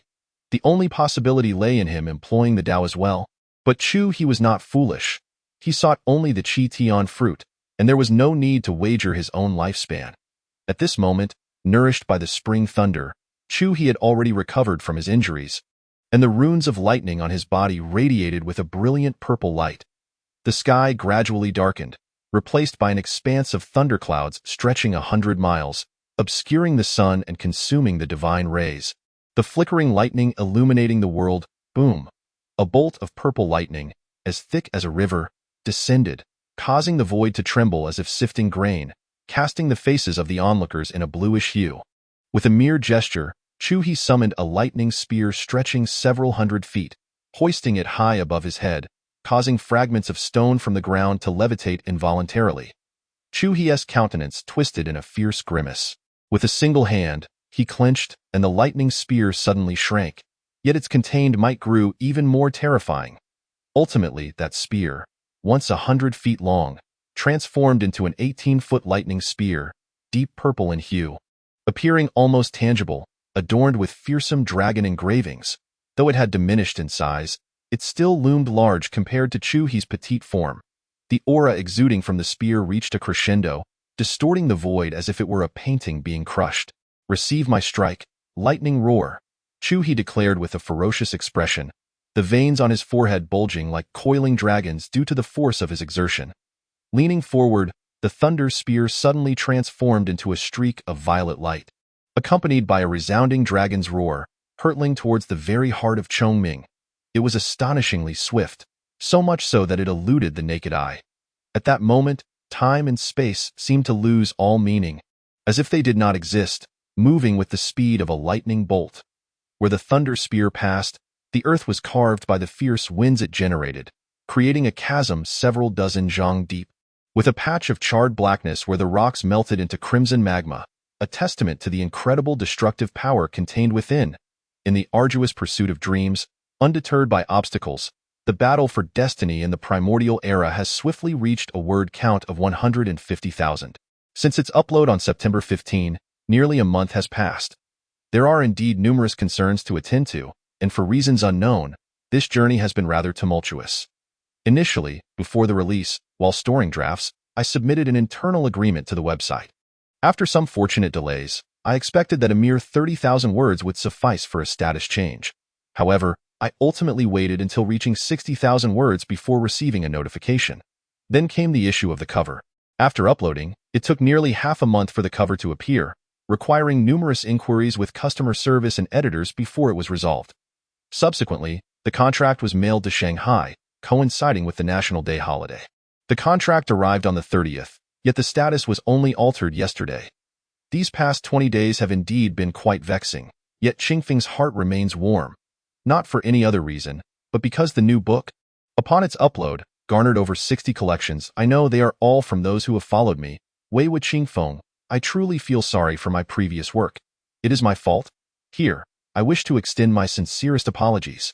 Nevertheless, despite this, my supporters have remained steadfast, encouraging me, and it is not merely my perseverance that fuels my determination to continue, but the unwavering support from all of you.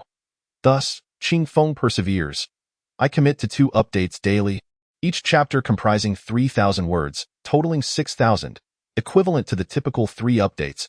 However, this has resulted in a shorter new book period compared to others. Yet, I am unconcerned, as long as my readers find joy and satisfaction in my work. Recently, due to overtime at work, I have been writing a bit after returning home and rising at 5 in the morning to write more, enabling me to keep up the pace.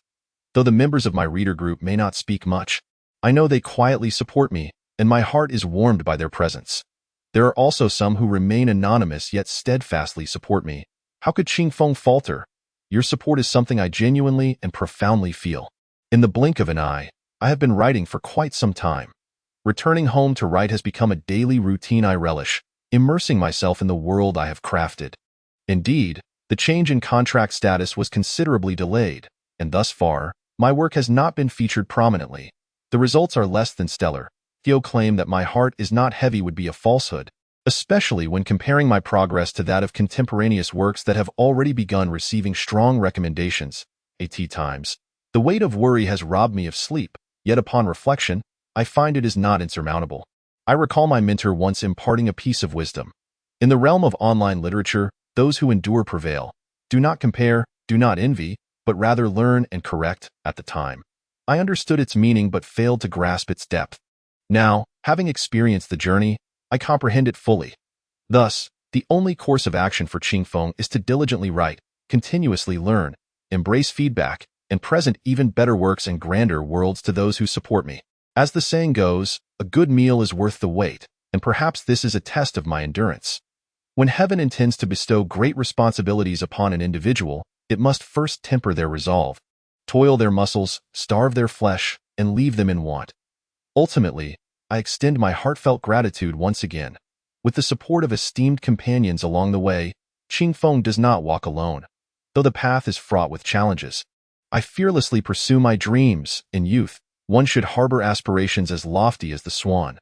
Let us not forget our fellow travelers of yore. Lastly, I shamelessly seek your generous comments and rewards. Having just updated my status, Qingfeng wishes to garner some fan appreciation. He. Written by Qingfeng on October 10, 2017, Chapter 51. Enlightenment shocks the crowd. As the Tao principle was employed, facing the thunderous strike of Chu He, Chongming's expression displayed a hint of gravity. Clearly, this move from Chu He was of remarkable origin, capable of contending with the might of the Tao principle. In a flash, It penetrated the golden light enveloping the Tao essence, and the seemingly tangible Tao essence, under the impact of the thunderous light, appeared to ripple as if disturbed by a small vessel cutting through water. The Tao principle of gold, which can transmute all things into metal, seemed utterly ineffective before the spear of lightning, withstanding the assimilation of the gold Tao principle with sheer force. Chongming's countenance grew serious as he extended his right hand to grasp the incoming thunderous spear, while his left hand gripped his upper arm. In an instant, the center of his palm radiated a brilliance akin to divine sunlight, illuminating even the verdant hills, blinding the onlookers who dared not gaze directly. Boom! It was a boundless roar that reverberated through heaven and earth, as endless bolts of lightning intertwined with crimson fire, spreading wildly, with Chongming at the epicenter, expanding uncontrollably. The ground trembled, shattering completely, presenting a scene reminiscent of the apocalypse. The verdant hills were swept by a flash of lightning, fracturing nearly half, a testament to the formidable power at play. As the dust settled, Chongming stood expressionless, drenched in cold sweat, his outstretched right arm a gruesome sight, resembling a charred sweet potato, blackened beyond recognition, with crimson blood dripping down. As for the Guangjin celestial body, it had long been shattered, revealing flesh and blood, horrifying scars trailing up to his shoulder. Behind him lay a massive pit created by the explosion, leaving only a ridge of earth, resembling the ribs of a fan. What a move! Thunderous roar! Chongming intoned gravely. Though he had sacrificed his right arm, he had indeed withstood the blow. Were it not for the gold Tao principle mitigating the spear's potency, the price would have been far greater than the loss of merely an arm. With a scoff, Chu He exhaled sharply, his pale complexion gradually regaining its hue, waving his hand before turning to depart from Yintian Valley. Since Chongming had received the thunderous roar, there was no need for further entanglement. Even in third place, he could still claim the heavenly fruit. Returning silently to the arena, Chu He cast a glance at Li Qinglian, a cryptic smile playing at the corners of his mouth. Inwardly, he mused, how will you, Li Qinglian, respond to Chongming's reckless use of the Tao principle? At this moment, the spectators began to awaken from the terrifying spectacle of battle. The recent clash had been nothing short of spectacular, for both combatants were at the transformation stage, wielding levels of spiritual energy and Tao techniques far beyond what Li Qinglian and his companion could hope to match. Yet at this moment, Chongming had not emerged from the valley, slowly lowering his charred arms, upon which flickered purple lightning. His gaze was fixed upon Li Qinglian, the implications therein unmistakable. Li Qinglian stepped forward, intent on entering the valley, though his injuries had yet to fully heal, revealing faint bruises on his body. Qianlong, with her delicate brows slightly furrowed, exhibited a glimmer of concern in her beautiful eyes as she gently grasped Li Qinglian's small hand. Her fair fingers dampened, evidently due to nervousness. One harbored high hopes for Li Qinglian in this confrontation, for he appeared to possess no chance of victory. Though he was a fallen immortal, so too was Chongming. Moreover, Chongming's cultivation was a whole realm above his own, reaching the formidable heights of the second stage of Huai. Such prowess could not simply be reclaimed from elsewhere. Li Qinglian paused, turning back to softly declare, I shall retrieve the fruit for you. With that, he leaped into the depths of Yintian Valley, directly facing Chongming. Upon hearing his words, Qianlong was momentarily taken aback, but a crystalline glimmer quickly flashed in her eyes as she attempted to call out to Li Qinglian, only to find it too late. Even from a distance, one could clearly discern the fervent desire for victory in Chongming's gaze, a determination unshakable by the forces of the universe. This ancient being, having lived for countless years, once resolved, could not be swayed. Otherwise, he would not expend his lifespan to invoke the Tao laws. Yet, as Li Qinglian regarded the golden Tao laws radiating around them, his countenance bore no trace of concern. Neither spoke, and with a surge of resolve, Li Qinglian transformed into a streak of azure light, hurtling towards Chongming with astonishing speed. At times, merely gazing into another's eyes reveals their innermost thoughts, rendering words unnecessary. Since neither party would yield, let there be a decisive contest. Chongming remained still, calmly observing the approaching Li Qinglian. As the Guangjin sword manifested once more, his previously bloodied arms now fully restored. Enveloped by the protective golden Tao laws, even if Li Qinglian possessed extraordinary talents, he could not breach this defense. The earlier thunderous roar was a unique technique of the Chu He Lei Ji Dao. one not easily replicated. The world shimmered in gold, the void alive with flickering specks of golden light, remnants of dust suspended in the air, now assimilated into metal, showcasing the might of the golden Tao laws. An astonishing scene unfolded, as Li Qinglian charged into the domain cloaked by the golden Tao laws, entirely unaffected by the assimilation. Surrounding him were tendrils of lightning, fine as a hair, yet radiating an enchanting glow that parted the omnipresent golden Tao laws. Defying the onslaught of the golden Tao laws, he pressed forward, each step causing small craters to erupt in the golden earth. Resonating with a clanging sound in the blink of an eye, he was upon Chongming, his advance unimpeded, leaving onlookers in a state of disbelief. Even Chongming was taken aback, his expression one of incredulity. As for Chu He, he was utterly astonished, mouth agape, eyes nearly bulging, for the lightning entwining Li Qinglian was none other than the very essence of the thunderous technique. How could this be? The intricacies of this lightning could disperse boundless Tao laws. Chu He understood this all too well, for it was a technique he had conceived himself. Even when considering past lives, such knowledge had never been disclosed. Yet, at this moment, Li Qinglian chose to unveil it. Although it lacked the exquisite intricacy of his thunder roar, the fundamental essence was grasped entirely by him, albeit with some lingering clumsiness. The only plausible explanation lay in the fact that he had learned it just as Chu He had made his move. However, who would believe such a claim? Who could accept that within such a brief span, he had unraveled the mysteries of thunder roar and applied them to himself? Such comprehension bordered on the extraordinary. It was beyond mere enlightenment. How could Chu He not be astounded? Boom. Before he could fully comprehend the situation, Li Qinglian's petite fist struck fiercely against his Guangjin celestial body, causing his form to ripple as if it were water. Just as it seemed to adhere to the punch, Li Qinglian abruptly withdrew his fist, delivering yet another blow to Chongming. The rapid and successive assaults rendered the Guangjin celestial body utterly ineffective. Chongming coughed blood, his sacrificial power yielding no impact, and what appeared to be an insurmountable predicament was effortlessly dismantled by Li Qinglian. Those who understood the depths of the situation were left in awe of Li Qinglian's terrifying insight. Chongming's youthful visage tightened as the ethereal power dissipated, his aura surging back to its zenith.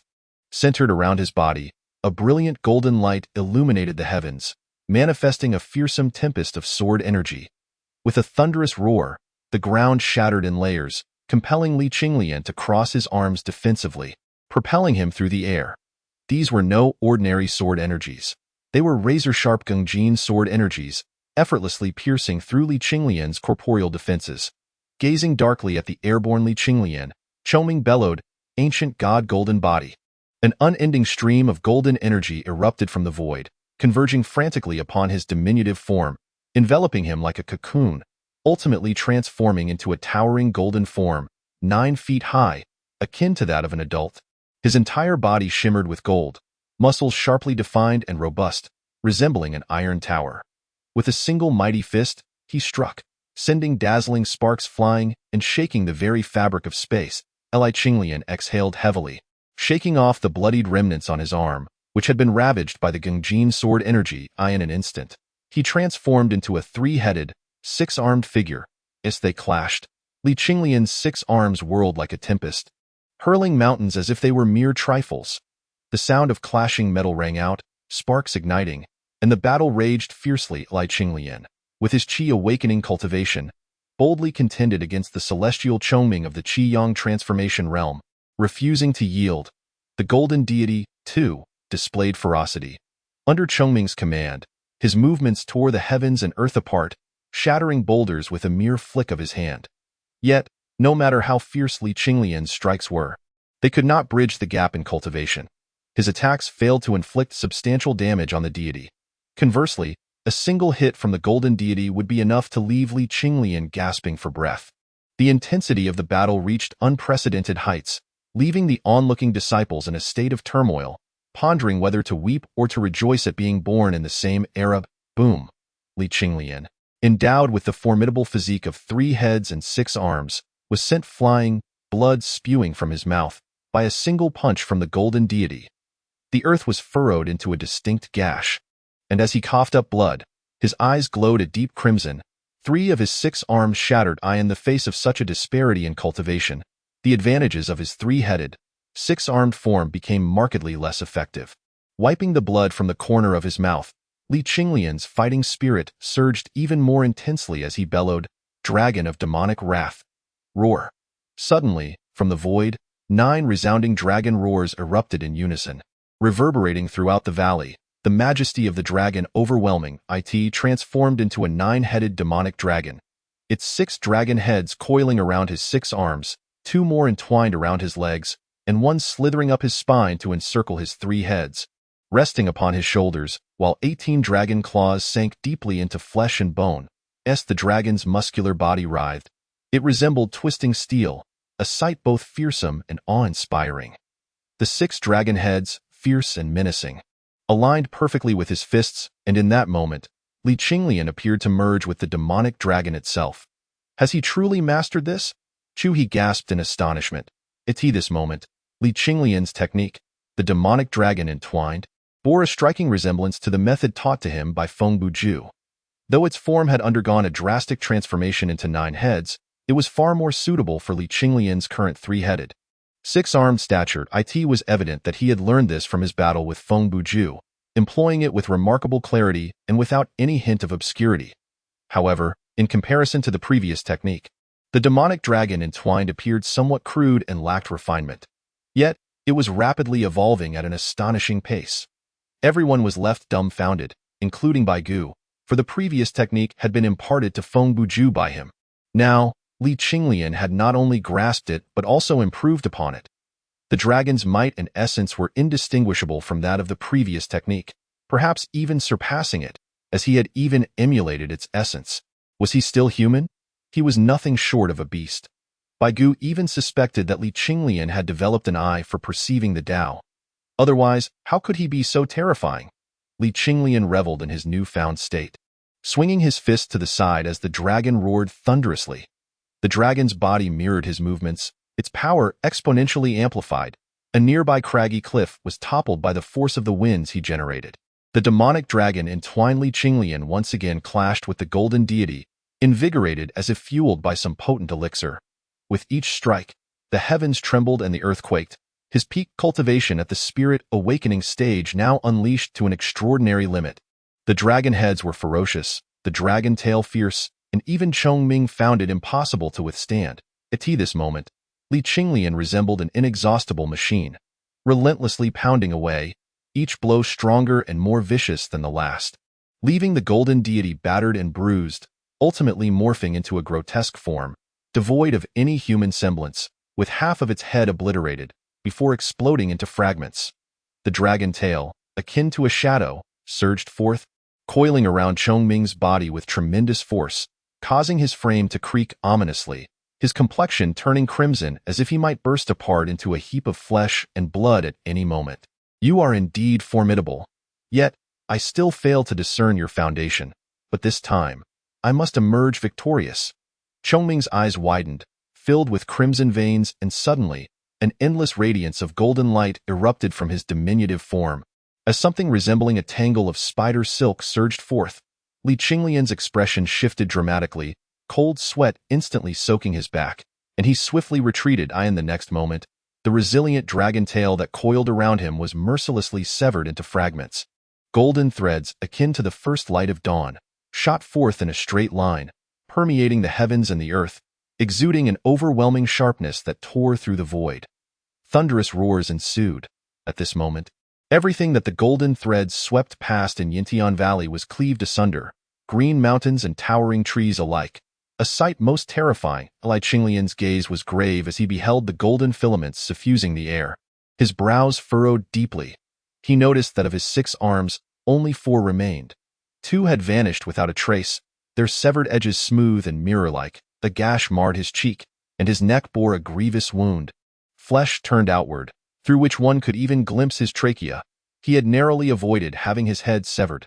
At this juncture, Hongfeng's expression was solemn as he regarded the golden threads, his eyes betraying a hint of yearning. He murmured, "This is sword silk, the Gongjin sword silk." As a sword cultivator, he had yet to attain the stage of sword qi transforming into silk, for the sharpness of sword silk was far beyond that of mere sword qi. It was the essence of sword qi condensed into threads, a rarity in the world. Qinglian was in peril. Dispelling his three-headed, six-armed form, Qinglian found himself in a somewhat precarious situation, as the omnipresent sword qi enveloping the void truly inflicted immense distress upon him. Just then, Chongming narrowed his eyes, and the Gongjin sword silks, resembling fine threads, surged towards Qinglian like a swarm. Qinglian's eyes bulged in alarm. Just as the sword silk was about to ensnare him, he erupted into a flurry of azure lotuses, narrowly evading capture. The very spot he had occupied was reduced to rubble, the ancient trees behind him vanishing into nothingness. Had he been caught, he would surely have been reduced to a puddle of blood and flesh. No sooner had his form reconstituted than it shattered anew, the golden threads seemingly possessing sentience, relentlessly pursuing Qinglian with lethal intent. With no other recourse, he was compelled to flee. Contact was to be avoided at all costs. He had no desire to lose his wrist, let alone eliminate Chongming. Such an outcome was utterly impossible. In this dire situation, even approaching Chongming posed a significant challenge, let alone vanquishing him at this moment. Qinglian felt a sense of desperation, as the Gongjin sword qi exhibited no discernible flaws, and he could hardly discern its nature. Yet, continuing this frantic escape was not a viable solution. One cannot tread the riverbank without getting their shoes wet. Even if he managed to dodge momentarily, there would inevitably come a time when he would be struck. Within a quarter of an hour, Qinglian found himself in a state of utter disarray, drenched in blood. His gaze remained fixed on the swirling sword silk in the void, his complexion growing increasingly pale, even his eyes losing their luster, a clear sign of his depleting spiritual consciousness. Evidently, his spiritual awareness was nearing exhaustion. Where had all his energy been expended?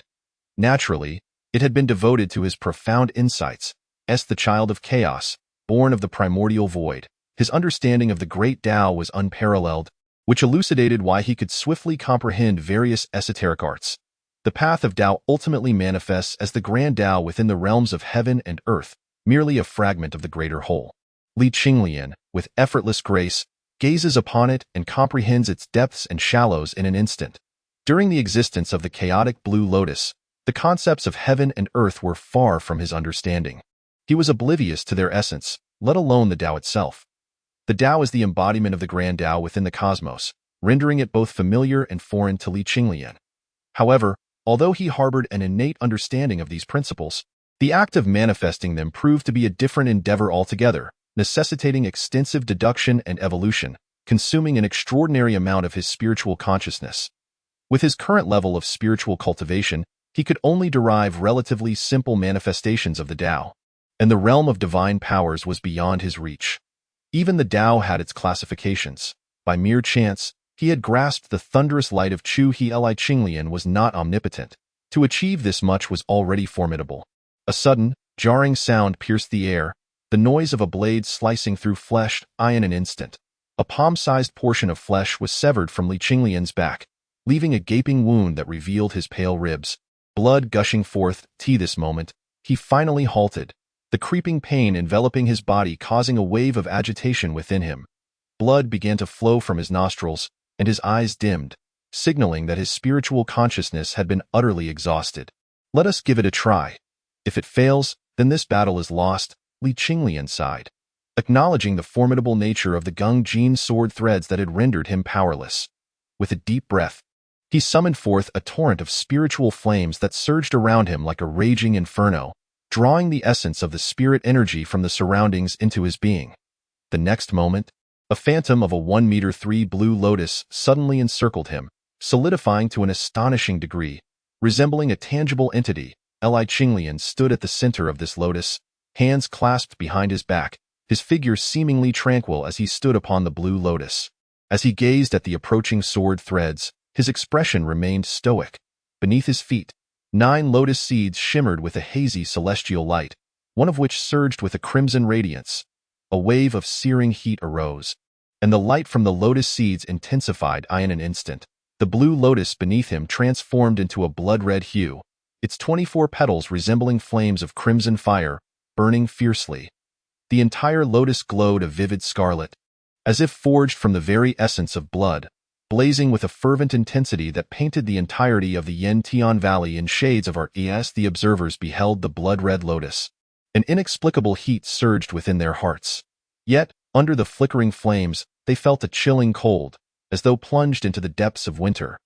The blood-red flames, however, radiated an unparalleled heat, scorching the earth until it cracked and melted, rendering the landscape lifeless and desolate. Qinglian's figure was entirely enveloped by the blood-red flames. In an instant, the golden thread struck forth, and an astonishing scene unfolded. The seemingly indestructible golden threads, under the searing heat of the blood-red flames, began to dissipate like snow in the spring sun, transforming into golden mist. Ming was taken aback and hurriedly retracted the golden threads, yet it proved futile. The blood-red flames, relentless as maggots, followed the sword energy, swirling in the void and conjuring slender serpentine flames, obliterating all sword energy into nothingness in an instant. Qinglian, silent as the grave, carried the blood-red lotus and strode towards Ming with measured steps. Standing amidst the crimson flames, he resembled a malevolent specter rising from the inferno, instilling terror in the hearts of onlookers. Ming gazed at the approaching Qinglian, disbelief etched across his features as he exclaimed, "The fiery red lotus, who are you truly? What connection do you have with the ancestor of the underworld river? How could his fiery red lotus be in your possession?" Qinglian did not falter in his stride, replying coolly, "The fiery red lotus? It belongs to me. What concern is it of the ancestor of the underworld river?" Yet within, he silently committed the name to memory, suspecting this man might be one of the little rascals who had stolen his lotuses. "Do not attempt to argue. This is undoubtedly the fiery red lotus of the ancestor of the underworld river. How could he have entrusted it to you? I witnessed him plummet into the abyss with my own eyes. Is the ancestor of the underworld river not dead? Speak." Ming's face contorted into a rare expression of ferocity, exuding an air of interrogation. In contrast, Qinglian merely scoffed. "I claim it as mine. He is mine. As for that so-called ancestor of the underworld river, his fate is of no concern to me." Ming's expression darkened further, his body poised to charge, but Qinglian's countenance hardened, with a flicker of the fiery red lotus beneath his feet. Ming was suddenly engulfed in rampant flames. The blood-red fire billowed like a surging storm, spiraling into a fearsome fire vortex that clawed at the heavens. Ming's face twisted in agony, his skin charred and flesh mangled. Yet the inferno showed no signs of abating. Instead, it raged fiercer still. His life force waned at an alarming rate, and as Qinglian drew nearer, the flames grew more ferocious, illuminating the entirety of Yin-Tian Valley. "Wait, do not approach," I concede. Ming extended his hand, realizing that if left unchecked, he would likely be burned into a husk by the inferno. Chapter 53. The underlying currents of the nine luminous holy water. Qinglian had achieved his objective. The fiery red lotus beneath his feet dissipated like a fleeting illusion, and he staggered slightly, struggling to maintain his balance. His complexion turned as pale as parchment, beads of cold sweat pouring from his brow, revealing his utter exhaustion and a visage that spoke of profound distress. The brief manifestation of the fiery red lotus had cost him 3 years of his lifespan, an unforeseen consequence that had caught him completely off guard. This fiery red lotus was a concept he had only recently conceived. As the chaos green lotus, it had birthed 9 lotus seeds within its heart, each seed an embodiment of boundless mysteries. The formidable power of the fiery display he had just unleashed was drawn from one of those seeds, and these 9 seeds were an extension of himself. Qinglian understood them intimately. Though he had reincarnated as a human, devoid of any inheritance or celestial arts, the knowledge and experiences he retained as the chaos green lotus sufficed as the foundation for his ascendance. Yet, he remained unaware that employing the fiery red lotus would deplete his lifespan. Otherwise, he would never have resorted to it, for life itself was invaluable. What a loss! Qinglian sighed, a look of profound regret washing over his features as he silently returned to the arena, inciting a fervor among the disciples of the Tao of creation. A chorus of jubilant cries dispersed the flowing clouds of the 9 heavens, and even the disciple, bruised and battered, lying motionless on the ground, struggled to rise and join in the cheers, his gaze towards Qinglian filled with blind longing. Not for any other reason, but because Qinglian had triumphed, earning the illustrious title of the foremost among them. In the realms of Kunwu and Wufu, Among the youthful disciples under a century of age, Qinglian stood as the preeminent figure, unrivaled and unmatched. At least, that was the public perception, and he was one of their own. How could they not feel exhilarated? Returning to the arena, Qianlong, with tears brimming in his eyes, gazed at Qinglian with a countenance of profound satisfaction, as if the victory were his own. "Look, we have won," Qinglian remarked with a smile, his hands raised in a gesture of indifference. "Yes, we have won," Qianlong choked out, as shimmering pearls of tears swirled in his eyes, watching Qinglian grow, an indescribable sense of pride swelling within him.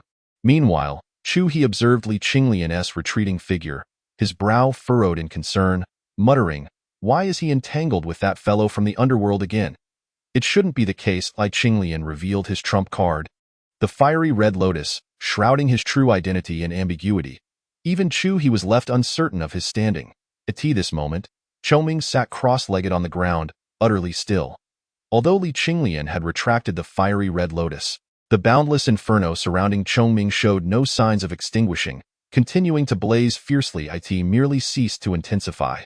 The most terrifying yet fragile aspect of the inferno was that the heavier the karmic burden, once ignited, it burned ever more ferociously. As for the karmic results, the great Tao would dictate them, and this was not something that could simply be shed through reincarnation, clinging to one like an adhesive plaster, even after death. Poor Choming had never anticipated that his karmic fire would be ignited by Qinglian, for he had slain countless foes in his past life, resulting in a substantial karmic weight. To extinguish the karmic fire, there were only two methods: death or waiting for the fire to consume all karmic results. The excruciating pain that penetrated the soul was simply unbearable, akin to having one's essence sliced away with a blade. "Victor, Qinglian," Baigu proclaimed loudly, marking the official conclusion of this contest. Originally, it was necessary to determine the strengths and weaknesses between Feng Bujue and Chu He, but Feng Bujue had been struck down, gasping for breath, rendering any distinctions moot. He would likely lose his life to Chu He upon rising. Thus, the rankings were established, with both disciples utterly exhausted, lacking even the strength to breathe, returning to their respective peaks, while the rewards would be delivered by messengers the following day. On the morrow, as the dawn sun rose, atop Qinqiu Peak in the listening spring pavilion, Qinglian slowly exhaled a breath of stagnant air, massaging his somewhat sore neck. After a night of recuperation, his injuries had healed significantly. Meanwhile, Qianlong, in a state of ennui, rested his chin on his hand, gazing intently at 3 vividly red fruits and 3 small vials on the plate. Tilting his head in contemplation, strands of silken hair cascaded along his ear, adding a touch of grace to his demeanor. The plate held 3 heavenly fruits and 3 drops of 9 radiance divine water, rewards bestowed upon the victor. Before them lay 3 radiant fruits, enveloped in an ethereal aura that resembled a delicate veil, rendering them both inscrutable and elusive. The room was suffused with an enchanting fragrance. At that moment, the 3 small vials emitted a mesmerizing, multi-hued glow, illuminating the vials with a transparency akin to swirling nebulae, a sight of exquisite beauty. "What's the matter? Are you longing for home?" Qinglian casually inquired as she leapt down from the meditation cushion. Qianlong nodded and replied, "Indeed, it feels rather uncomfortable here. The divine show peak is far more agreeable." Qinglian chuckled lightly, "We shall be setting off soon, so do not fret. I in another's domain. It is only natural to feel out of sorts." Saying this, she retrieved 2 vials of 9 light divine water and stored them within the lingxiu. She continued, "You may keep 1 fruit for yourself, and your father shall retain another. The remaining one, let your father handle it. He knows what to do. As for the 9 light divine water, keep it if you wish." Qianlong was momentarily taken aback. "You do not want it? After exerting such great effort to obtain it?" Qinglian casually gives it away, while she only takes 2 vials of 9 light divine water. "When did I express a desire for the Jitian fruit? I am indeed quite intrigued by this 9 light divine water, so I shall take 2 vials to play with." Qinglian, unperturbed, remarked that she had no use for the Jitian fruit. Throughout their journey, she had never regretted her choices, so why reconsider? The fruit had lost its significance. Initially claimed for Qianlong, securing the title of first place naturally came with generous rewards. As for Chongming, it was no less, with 2 Jitian fruits and 3 drops of 9 light divine water. While Chu He had a similar reward but with 1 less drop of the divine water. Feng Buju received 1 Jitian fruit and 2 drops of 9 light divine water. Once the divine items were distributed, those disciples who had rushed to the front were not left wanting. They received numerous rare spiritual artifacts, and the magical tools were equally plentiful, not to mention a significant share of Taoist liquid essences. To motivate the disciples, it was a veritable feast for all, leading to a joyful atmosphere. Etched that moment, at the heart of the divine martial mountain sea, deep within the celestial realm, atop a rocky peak, Qinglian sat upright, his body still engulfed in the flames of karma, albeit the intensity had diminished significantly, indicating that he was nearing the dissolution of his karmic burdens. His body bore the marks of severe burns, to the extent that even a mere glance would send shivers down one's spine. His eyes were bloodshot, tormented by relentless agony, and his clenched jaw reflected an unprecedented hatred for Qinglian. The void split open, revealing a man in white robes atop the peak, his shining bald head unmistakably belonging to Baigu. "How has it fared?" Baigu inquired, observing Qinglian's dire condition, his tailbone tingling with apprehension, not daring to approach, for even a stray spark landing upon him could ignite his own karmic flames. "Is it nearly ready? How many portions of 9 light divine water do we have?" Qinglian rasped. Baigu sighed in relief. "After considerable effort, we managed to secure 5 portions. 3 for you and 2 for me." "That is sufficient." Qinglian nodded. "Let us commence. This matter must not falter. Once accomplished, the Jitian fruit shall remain ours, and the more 9 light divine water we possess, the greater our strength." Baigu declared vehemently, "The divine show peak must be seized. Once we do so, our grand scheme shall come to fruition. Let us not aim too high. The Tao of transformation is not something you can currently influence. However, these individuals have no hope of returning, and no matter how furious Buyun Guang becomes, he dares not approach." Qinglian remarked with a hint of indifference. The cold glint in Baigu's eyes intensified, a sinister smile curling at the corners of his lips. "Others may be inconsequential, but Qinglian must perish." Though Qinglian remained silent, the animosity he harbored for Qinglian was undeniable. The torment of this day and night nearly drove him to madness, for the flames of karma are not easily withstood. Even immortals feel trepidation in the presence of such inferno. With a casual wave of his hand, a resounding roar echoed through the celestial vault, and in the next moment, a stone altar towering 1,000 feet ascended from the ground.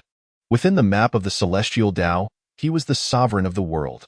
Leaping onto the altar, he solemnly retrieved a wooden box from the depths of his ethereal realm, its surface adorned with countless celestial seals, densely packed, the number unknown.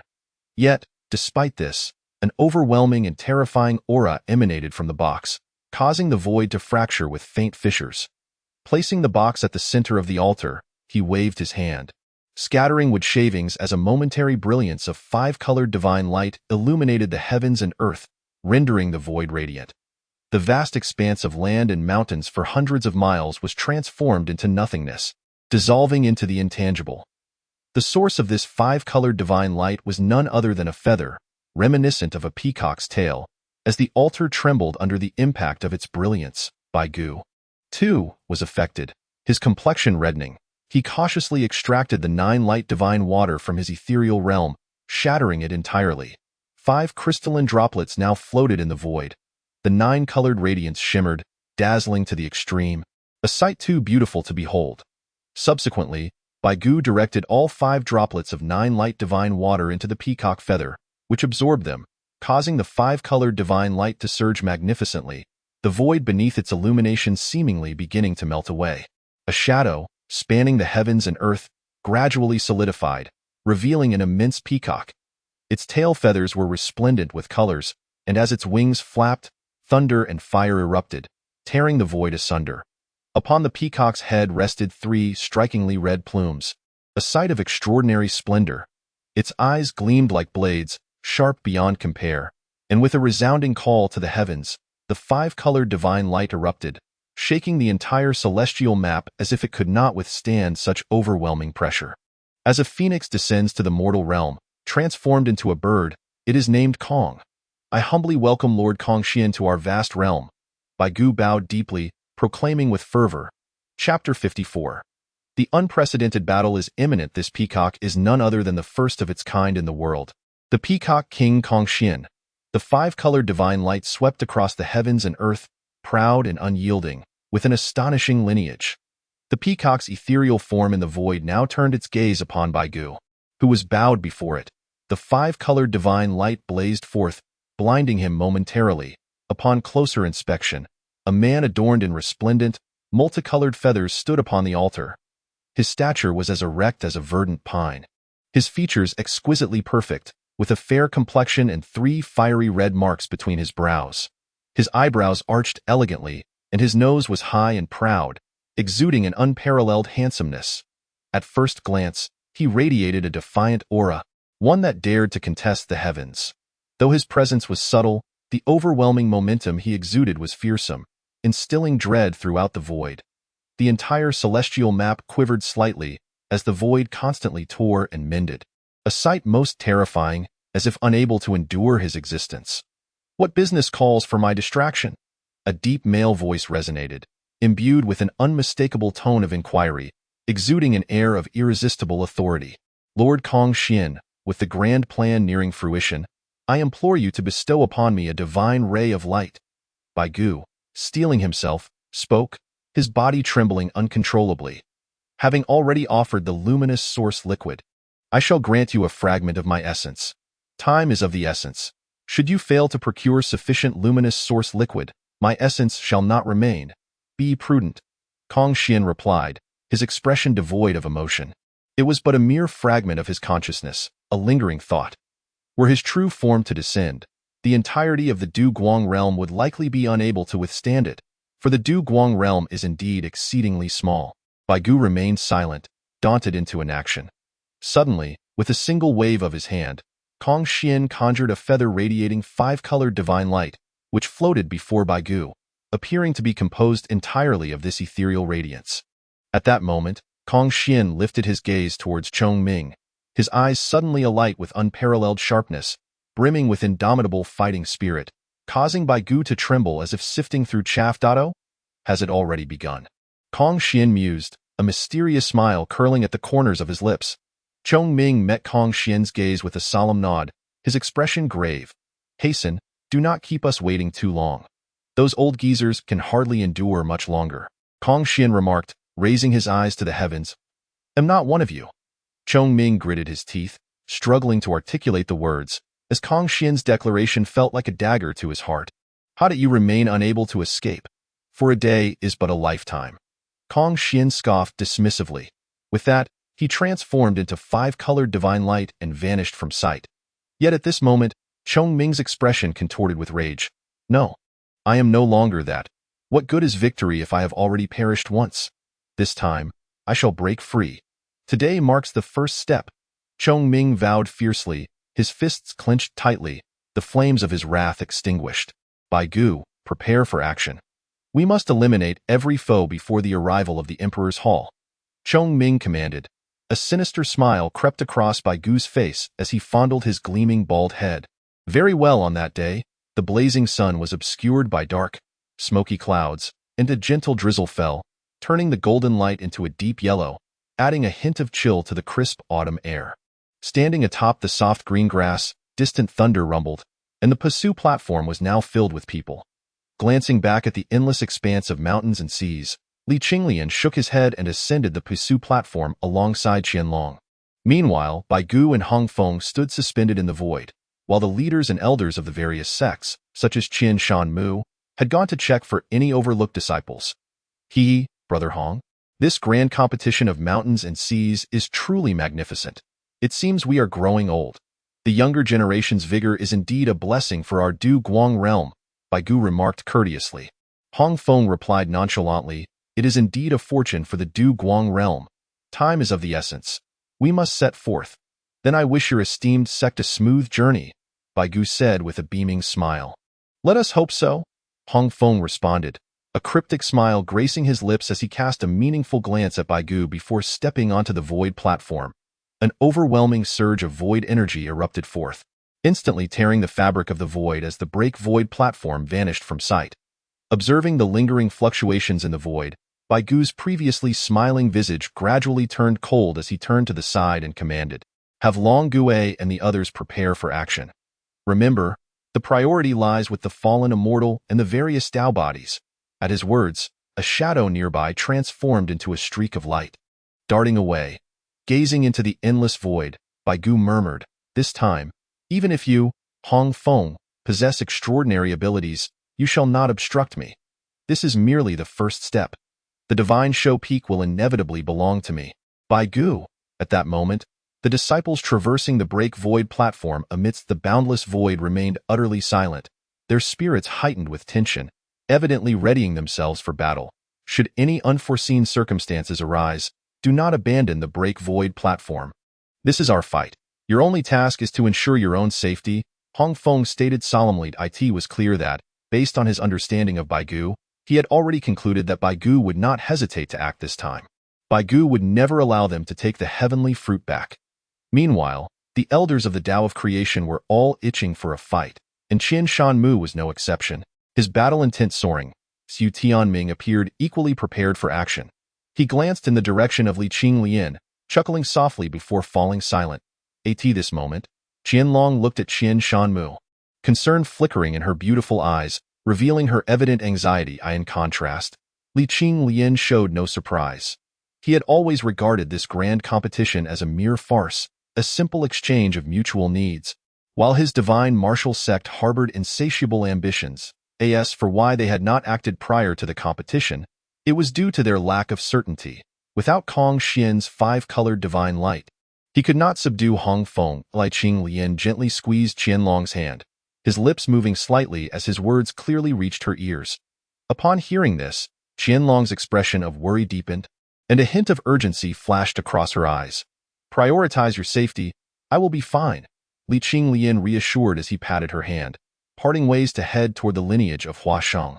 "They're coming, quickly."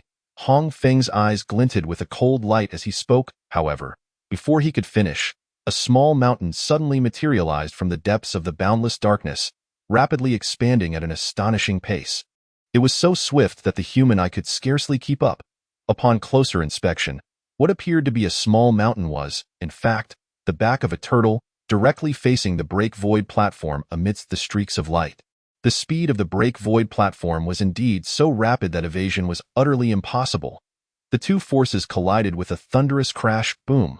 The endless dark void shattered, and the dragon turtle was sent tumbling through the air, spewing blood from its mouth, which flowed forth like a torrential river, a sight both horrifying and awe-inspiring. Its shell was riddled with cracks, resembling vast rivers, blood flowing from within like a surging stream, and this collision nearly cost it half its life. The tremors emanating from the break void platform were even more terrifying, causing many disciples to flush crimson, blood oozing from their orifices, their bones feeling as though they had turned to mush, collapsing to the ground like a heap of soft clay. The two forces shattered the void together, descending into an infinite sea of sand, where the blazing sun hung high, the air scorching as if it were a furnace.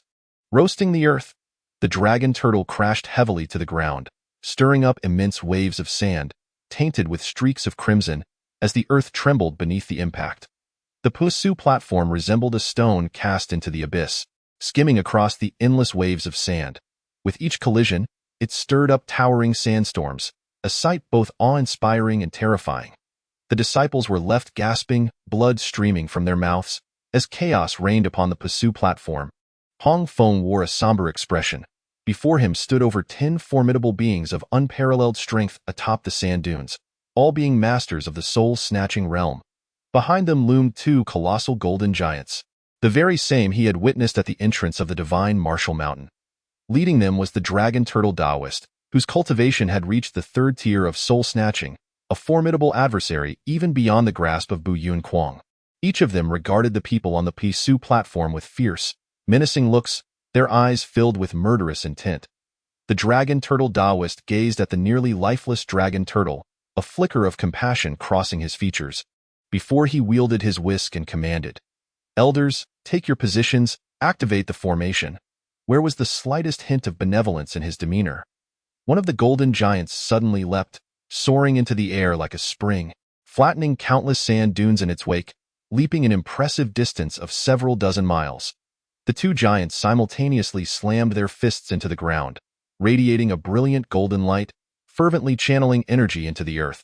The sands trembled violently, as if boiling in a cauldron. Towering sand dragons ascended, their might overwhelming, and with a flick of their tails, numerous sand dunes exploded into fragments. Fellow practitioners, come to my martial husband as hill. I, the dragon turtle Taoist, have yet to properly entertain you. Today, you shall savor the delights of my specially prepared prison dragon inferno formation. The dragon turtle Taoist proclaimed loudly. At this moment, the silhouettes of numerous powerful beings around him gradually faded from sight, as the prison dragon inferno formation was set into motion, rendering everything an illusion. Even the figure of the dragon turtle Taoist began to vanish, completely enveloped by the formation, a chilling aura of malice seeping through the void. Hong Feng's countenance turned exceptionally grim, akin to one who had consumed a dozen or more dead flies. He had not anticipated that Bai Gu would be so unreserved, deploying such astonishing power. The forces at play were nearly two-thirds of the divine martial sect's elite combat strength. The thought of these 10 or so formidable beings joining forces was a scenario typically reserved for extermination battles. To his astonishment, Bai Gu had summoned such overwhelming might to obliterate them, demonstrating a ruthless resolve. With a cold snort, Hong Feng remarked, "Humph, Bai Gu, that old bald donkey, possesses quite the audacity. He certainly knows how to make an impression." He then shouted, "Prepare to confront the enemy. Activate the honored immortal battle formation." Without hesitation, he was the first to launch from the Pisu platform, followed closely by Qian Shanmu and the others, who licked their lips in determination, rushing forth without a moment's delay in defense of their sect, regardless of their lineage. Every disciple would risk their lives to confront the foe. This represented the hopes and future of their teachings.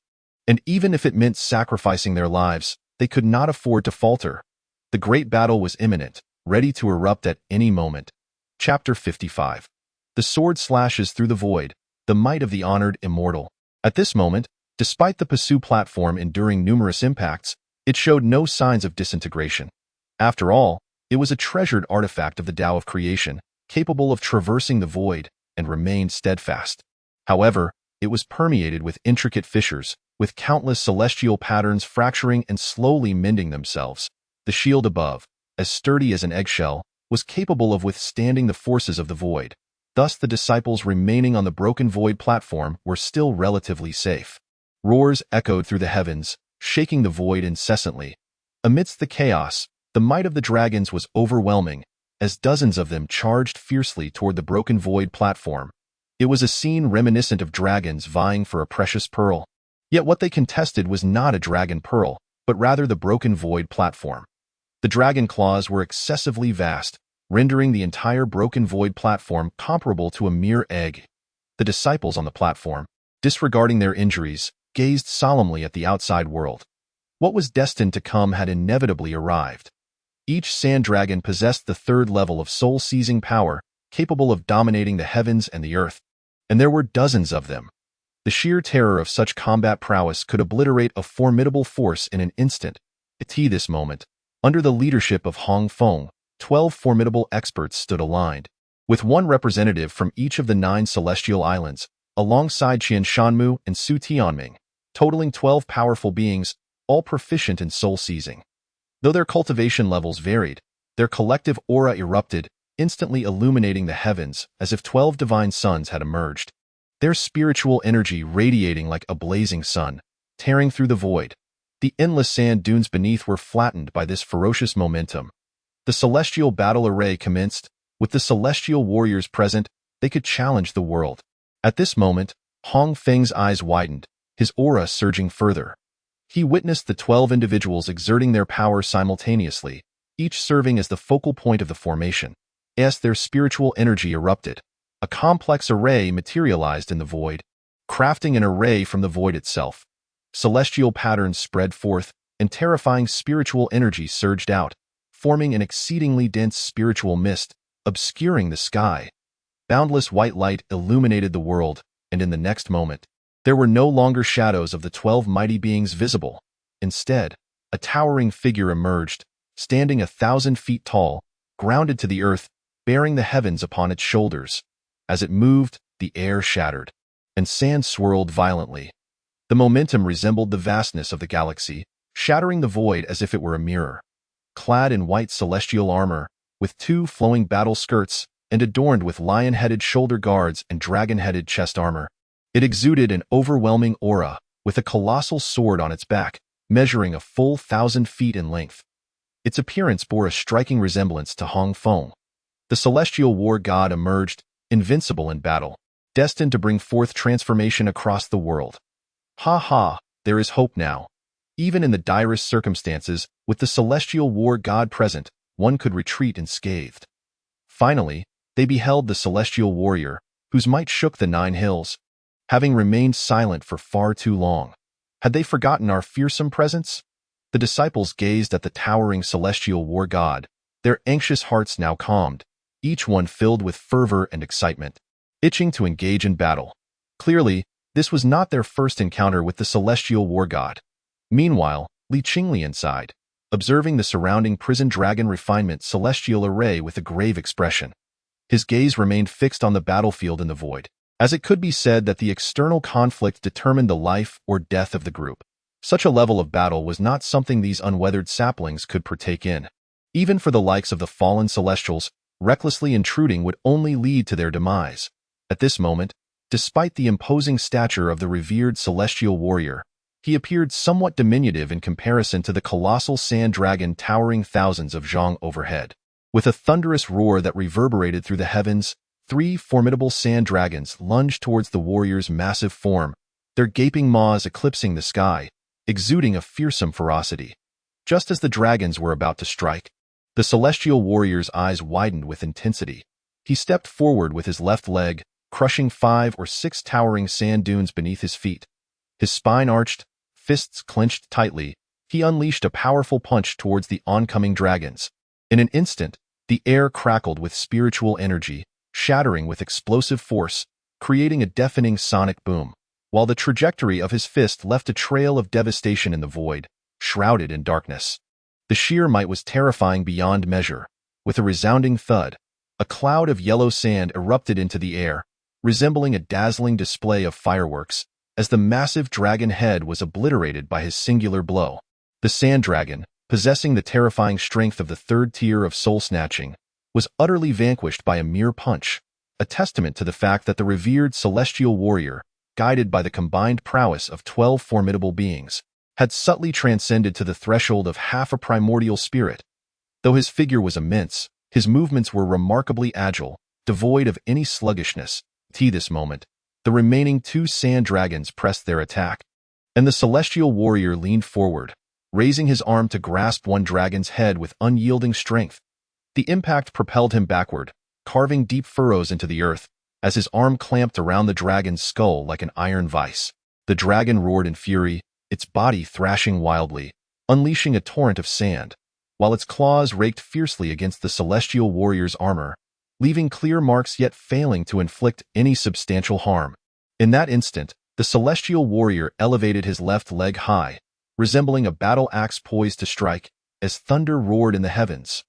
The ground trembled like silk, and the approaching sand dragon met a similar fate. Its head shattered beneath his foot. With a sudden surge of strength in his core, the dragon he had seized succumbed, its body collapsing into fine sand, evidently having had its neck snapped with a mighty roar. The celestial warrior bellowed to the heavens, his overwhelming presence dominating the scene. His eyes ablaze with fierce battle intent, as he dispatched 3 sand dragons with the ease of a casual meal, embodying an unparalleled grace. The disciples of the Taoist sect were thoroughly inspired by this spectacle, their cheers crescendoing with each passing moment, their bodies trembling with excitement, for this scene was nothing short of breathtaking. In comparison to the colossal beings suspended in the void, they felt like mere specks of dust. The magnitude of their battle left an indelible impression on the onlookers, as they beheld the warrior's might from such proximity for the first time, etching his grandeur into their hearts. How extraordinary! I must hasten my breakthrough to the Taoist realm and join the revered celestial warrior. Each disciple's face radiated with enthusiasm, completely oblivious to the perilous situation they were in, their vigilance having long since been forgotten. Meanwhile, Qinglian's expression remained grim, her eyes darting around in search of something, and He mirrored her concern. Those with discerning eyes were acutely aware of the precarious circumstances at hand. Just then, An unexpected turn of events unfolded, as the sea of sand beneath the celestial warrior, shattered by the dragons, began to writhe with frenzied motion. Like maggots crawling along the seemingly celestial pillars of those legs, the esteemed battle god found himself enveloped in surging flames, desperately attempting to break free from his bindings. Yet, it proved futile. The endless sands melted under the heat, only to be swiftly replenished, completely ensnaring the figure of the revered deity. At that moment, a multitude of fearsome sand dragons surged towards the battle god, their numbers exceeding dozens, casting a shadow over the heavens, exuding an overwhelming draconic majesty. The revered battle god roared furiously, his eyes wide with rage, raising his fists to meet them. Indeed, 5 or 6 sand dragons were shattered upon impact, yet they transformed into quicksand, ensnaring his body. Ultimately, his 2 fists could not contend against the 4 claws, as he was wholly obscured by the encroaching dragons, their coils wrapping around his limbs, completely immobilizing him. With gaping jaws and sharp claws, the figure of the battle god was utterly submerged, intermittent earth-shattering tremors resonating, accompanied by sporadic bursts of ethereal light. The relentless sand dragons charged towards the center with unwavering fervor, creating a scene so terrifying it resembled a descent into a lair of myriad dragons. The hearts of the disciples seized with trepidation, and at that moment, the enchanted ground beneath them seemed to boil with fervor. It trembled incessantly, a mist of crimson mist seeping forth, resembling ribbons of bright blood, filling the void in less than a quarter of an hour. The divine sun was obscured, casting a blood-red hue upon the heavens and the earth, emanating an unending chill, while the yellow sands were coated with a thin layer of frost. The protective barrier of the void-breaking platform flickered erratically, celestial light shimmering incessantly, and the celestial patterns upon it shattered extensively, becoming as thin as gossamer at a visible speed, appearing on the verge of collapse. At this moment, the disciples could no longer muster a smile. Suddenly, an ethereal figure wielding a whisk materialized in the void, its strands resembling 3,000 white hairs, infinitely elongated at that instant, resembling steel needles piercing the void. It struck fiercely upon the barrier of the void-breaking platform, which resembled an eggshell but was now riddled with countless holes, rendering the barrier entirely ineffective. A look of panic began to spread among the disciples' eyes. Their protector had vanished, leaving them akin to lambs awaiting slaughter, utterly powerless against overwhelming might. The strands of white hair twisted like terrifying magical serpents, lunging towards the disciples with ferocity. In an instant, agonized screams echoed, blood splattered, as the white filaments, akin to steel needles, pierced through the hearts of each disciple, stringing them together like a macabre display. Each writhing white strand bore the weight of 7 or 8 corpses, their faces still etched with the terror of impending death. The entire ordeal transpired in less than a breath, yet it claimed the lives of over 100 individuals. Regardless of their unparalleled physical prowess or formidable Taoist techniques, they were rendered utterly helpless before the writhing white threads. The assailant was none other than the dragon-turtle Taoist, who stood amidst the void, his expression cold and devoid of any semblance of kindness. In that moment, life appeared as fragile as that of a chick, and Qinglian's gaze sharpened, instinctively turning towards Qianlong, shouting frantically, "Hurry!" Qianlong was jolted back to reality by that voice, turning his gaze towards Qinglian, his eyes filled with concern, yet intertwined with a hint of resolve. The power of the void surged around him, and 2 strands of white silk shot into the etched that moment. The hair on the back of Qinglian's neck stood on end. As within the range of his spiritual awareness, a good dozen strands of white silk darted towards him. Chapter 56. The fatal trap of the blue demon face. Without a moment's hesitation, Qinglian turned and fled, racing faster than he ever had in his life. He understood all too well that those white strands were beyond his capacity to withstand. To resist them would be tantamount to courting death. Even a celestial being, endowed with extraordinary abilities, must retreat when lacking the strength to confront danger. The vast disparity in cultivation levels is an insurmountable chasm. With a grave expression, Qinglian charged in a straight line, crashing through the protective barrier and plummeting into the desert below. The tremors from the battlefield left his bones feeling as though they were turning to mush. Yet, at that moment, he could not afford to dwell on such concerns. The blood-red mist enveloping him rendered his flesh a mere pulp, compelling him to summon lightning to envelop his body, creating a barrier against the sanguine haze. In an instant, he transformed into a streak of light, plunging headlong into the swirling sands, the ensuing tempest of sand obscuring his form entirely. However, the dragon tortoise Taoist showed no sign of relinquishing his pursuit. The number of white strands surged, relentlessly chasing after Li Qinglian's figure. At this moment, He appeared pallid, bearing 4 or 5 ghastly wounds, blood pouring forth as he clutched his shoulder. He shot a venomous glare at the dragon tortoise Taoist, then transformed into a flash of lightning, breaking through the protective barrier and departing from the void-breaking platform. In a state of panic, the disciples seemed to awaken to the gravity of their situation, each one rushing towards the exit of the void-breaking platform. With the barrier breached, remaining atop the platform served no purpose. Would they simply congregate and await their doom? Within minutes, the platform was deserted, leaving only a gruesome tableau of bloodshed. The dragon tortoise Taoist let out a cold snort, and with a flick of his whisk, the hundreds of corpses hanging from it shattered into pieces. With a flourish of his whisk, an endless torrent of white strands erupted forth, pursuing the scattered disciples across the vast expanse of land. In an instant, casualties mounted, as the harsh environment of the celestial formation, compounded by the cataclysmic aftermath of battle and the dual onslaught of the dragon tortoise Taoist, left the disciples with dwindling chances of survival. Yet even in such dire straits, it was preferable to await death on the void-breaking platform.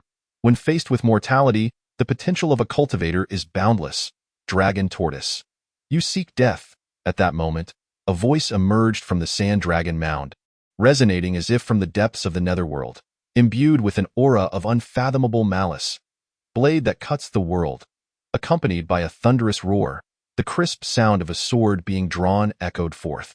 From within the layered body of the sand dragon, an overwhelming brilliance erupted. In the next instant, the heavens and earth were abruptly illuminated, as a sword light spanning 100 miles slashed forth with an irresistible force. This sword energy was colossal, so immense that it obscured the sky, akin to a mountain soaring horizontally through the air, generating a terrifying aura of spiritual flames through violent friction with the atmosphere. The sand dragon enveloping the esteemed celestial war god was cleaved asunder, the sword energy leaving nothing in its wake, carving a perfect fissure 100 miles wide through the void. The dragon tortoise Taoist's countenance shifted dramatically as he hastily summoned his whisk to defend against the onslaught. But it was too late. Suddenly, the sweeping dust was completely shattered, and the sword energy ruthlessly struck his body. His eyes widened in astonishment as blood gushed from his mouth as if it were free, and his shoulder was nearly severed by the blow. The sword light surged forth, carving a 100-mile chasm into the earth, as flames erupted, dark rivers churned, and white mist enveloped the scene. Truly a terrifying spectacle. The dragon turtle narrowly escaped death, while the sweeping dust had vanished without a trace. Clutching his shoulder, his expression darkened as he declared, "Those who shall perish will be you." With that, his form dissipated into a wisp of smoke, and the blood mist thickened ominously. At that moment, the revered war god unsheathed the long sword from his back, gripping it with both hands, his face etched with ferocity as he gazed upon the bloody chaos atop the broken void platform. His body trembled uncontrollably, not merely from fear but from rage. His eyes, as large and luminous as the full moon, were now a deep crimson. It was too late. In that brief span, he had lost hundreds of disciples. Those were the future of the Tao of creation. The revered war god appeared utterly disheveled, his celestial armor tattered, a horrific wound gouged from his chest by the sand dragon, releasing an astonishing amount of spiritual energy. Even his head bore the marks of a fierce battle, with a significant portion bitten away, indicating that the countless sand dragons had drained him of strength. The divine martial sect had prepared meticulously, having laid down celestial formations, clearly anticipating this confrontation. Every route and trajectory of the enemy's descent had been calculated. They were determined to ensnare them all in one fell swoop. Yet, Hong Feng was unwilling to yield. He was resolved to fight back, believing that if he could hold on for just half an hour, a glimmer of hope would emerge. Meanwhile, the disciples had hidden away, seeking refuge in places they deemed safe, but within this celestial formation, everything was under the control of the divine martial sect. No sanctuary remained. In the ranks of the revered war god, Hong Feng spoke darkly, "Brothers, I am about to ignite my essence, The more chaos the revered one created, the safer the children would be, and the dragon turtle would be unable to divert its attention to them. His words were steeped in determination. Clearly, Hong Feng was prepared to fight to the death. Otherwise, with the current strength of the revered war god, he could not find a breakthrough, and the inevitable outcome would be death for all. Count me in. I've lived long enough. Whether early or late, death is still death. Better to face it boldly. An elder from the celestial island declared fiercely, I shall join as well. My daughter is here. She must survive. Qinshan Mu gritted his teeth. Let it burn. After all these years, who has Su Tianming ever feared? Su Tianming's eyes were similarly bloodshot. His son was also present. At this moment, there was no room for factional disputes. For the sake of their children, they were willing to sacrifice their essence. Even in death, if they could seize a sliver of hope, it would be worthwhile. I too shall burn. Ha! I cannot lag behind. My comrades must not leave without me. Count me in. At this juncture, every elder of the Tao of creation within the revered war goddess ranks had resolved to embrace death, their hearts burdened by concerns for their loved ones, compelling them to willingly face their demise. Silence. What of the children? We merely need to endure for half an hour. I shall lead the way. Hong Feng admonished with a stern expression, yet a subtle smile danced at the corners of his lips. The responses from his old comrades warmed his heart, making him feel as if he had returned to his youth, brimming with youthful exuberance and unbridled ambition. It is crucial to recognize that the power derived from the burning of one's soul is even more formidable than that obtained through the sacrifice of one's life. For it is the essence of one's spirit, an irreplaceable aspect unique to each individual, acknowledged by the great Tao. Once consumed, it vanishes forever. No amount of cultivation can restore it. Unlike lifespan, which, even when depleted, can be replenished with rare celestial treasures, at that moment, Hong Feng's eyes widened with fury, bloodshot and ablaze, as boundless soul energy erupted like a torrential flood, engulfing him in a conflagration.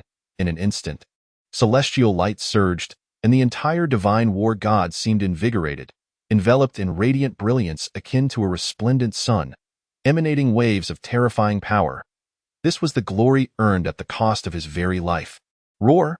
Let us battle! The divine war god thundered, as he stepped forward, causing the ground to shatter for miles around, dust swirling into the air, revealing a pair of scarlet eyes reminiscent of a blood lake.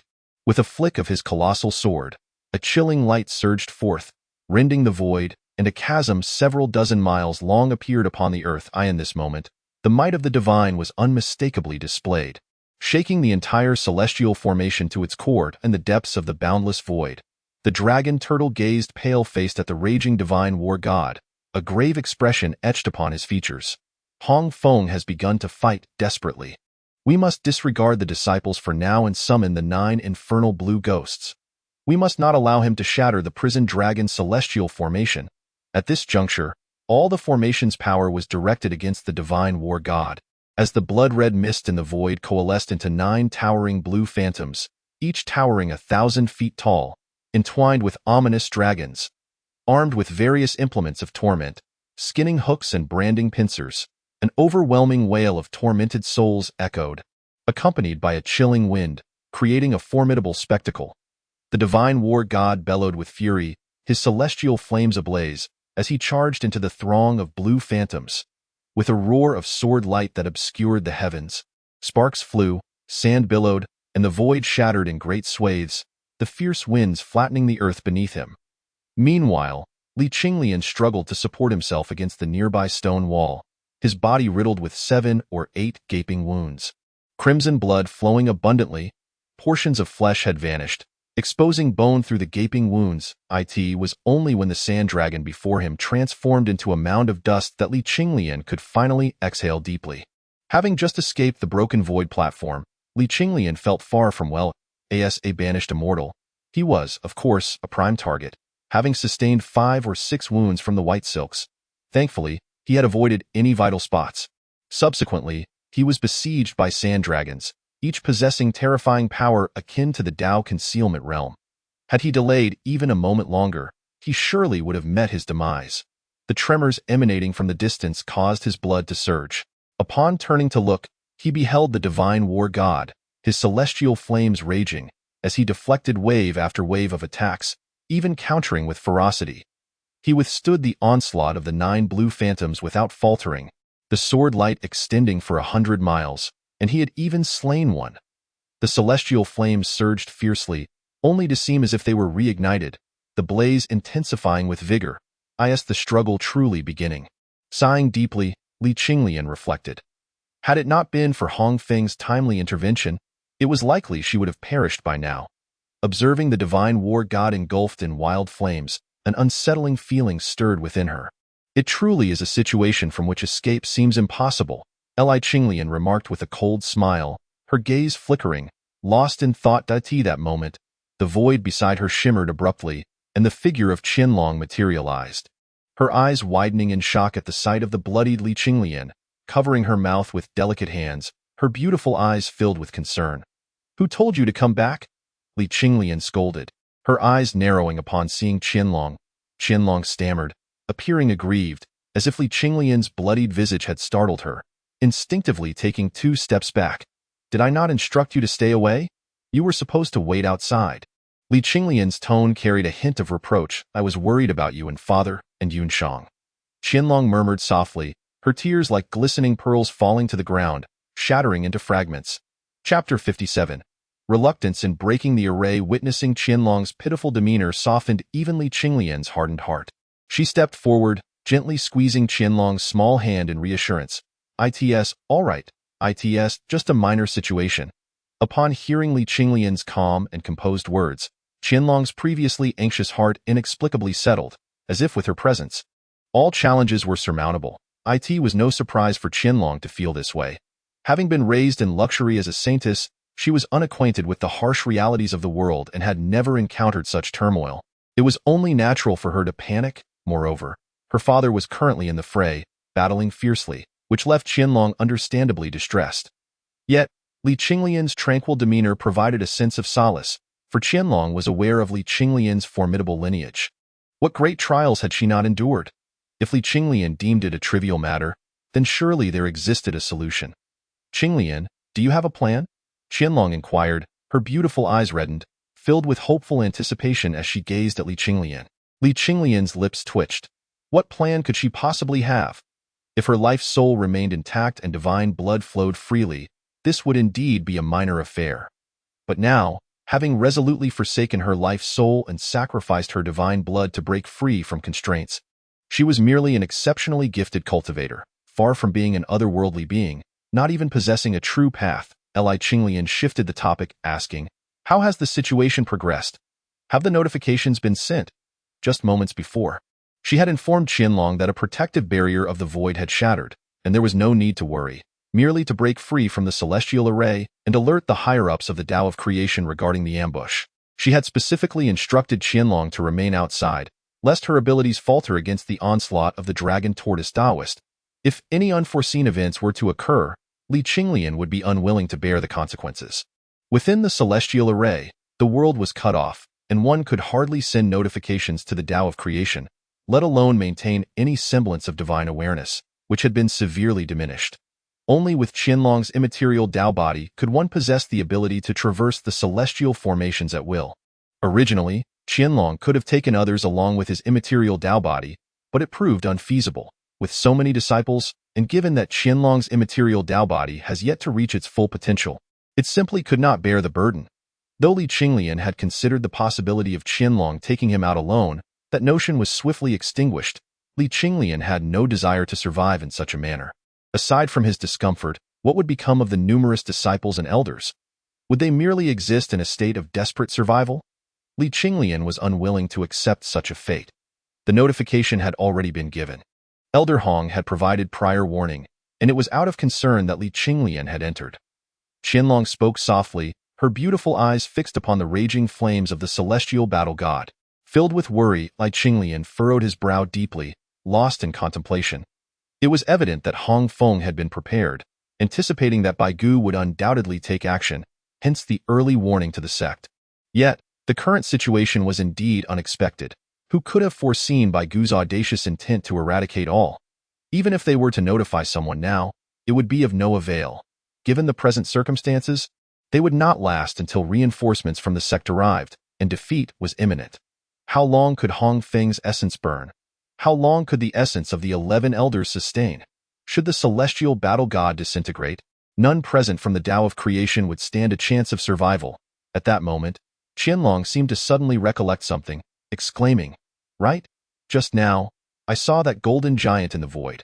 I dared not approach for fear of being discovered." "A golden giant? What golden giant?"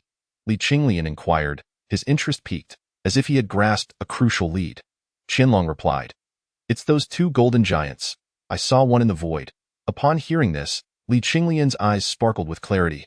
If his conjecture was correct, that golden giant not only played the role of the formation's eye but was also a significant source of energy for the celestial array.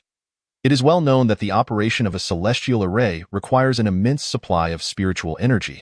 Relying solely on the natural spiritual energy of the heavens and earth would be utterly impossible, thus necessitating vast quantities of spiritual liquid or crystals. Furthermore, the prison dragon refinement array that could confine the celestial battle god demanded an even more terrifying amount of spiritual energy. Li Qinglian remarked coldly, "Ah, no wonder the formation's eye was elusive. It was concealed within the void." When the celestial array was first activated, Li Qinglian had distinctly observed a golden giant spring forth, its energy cascading like a waterfall. As he contemplated, Li Qinglian's eyes grew increasingly bright, culminating in a faint smile gracing his lips, while Qianlong remained perplexed. How could he still smile at such a time? Li Qinglian looked up at the celestial battle god, murmuring, "You just saved my life, and this time I shall repay you, though I must admit, I have suffered a great loss." He then turned to Qianlong and asked, "Have you seen Chu He?" Qianlong replied in confusion, "I encountered him while searching for Yunchang." "Why do you ask?" "To break the formation." "Take me to find him," Li Qinglian urged. Upon hearing the phrase breaking the formation, Qianlong felt a surge of energy, lifting Li Qinglian despite the bloodstains that marred his body. With a surge of void power, the two figures vanished from their original position. Beneath a sand dune lay a scene of devastation, with scorched earth and hundreds of sand pits, varying in size. In one such pit, Chu He lay amidst a pool of his own blood, his body a canvas of crimson. Even now, blood continued to flow in a steady stream, pooling beneath him, while his left pant leg was stained a deep red, reduced to mere flesh and bone. A sight most chilling. Yet, despite his grievous wounds, Chu He displayed not a flicker of pain upon his countenance. Instead, he gritted his teeth, gazing into the chaotic battle in the void, his eyes ablaze with hatred. Suddenly, the surrounding void rippled, and the figures of Li Qinglian and Qianlong materialized before him. The sight of the severely injured Chu He startled Qianlong. His condition was far worse than that of Li Qinglian. Having witnessed Chu He's formidable strength firsthand, Qianlong could only surmise the intensity of the battle he had endured.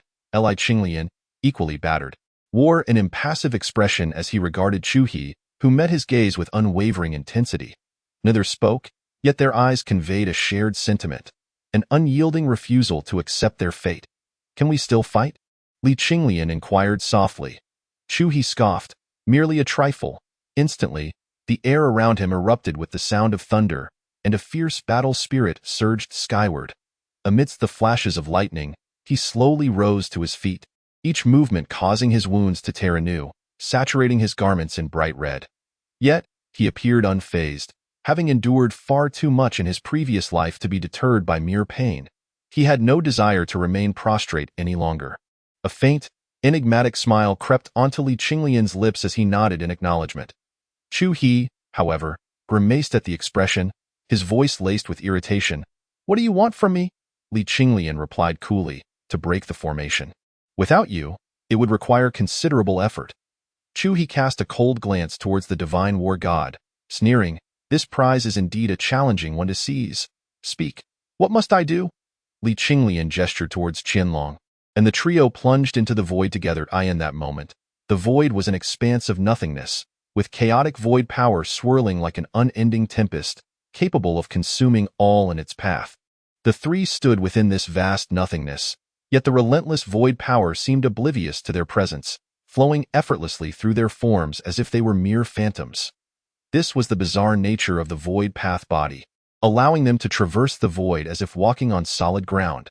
Chu He stared in astonishment at Qianlong, then smacked his lips, evidently recognizing the immense value of the void path body.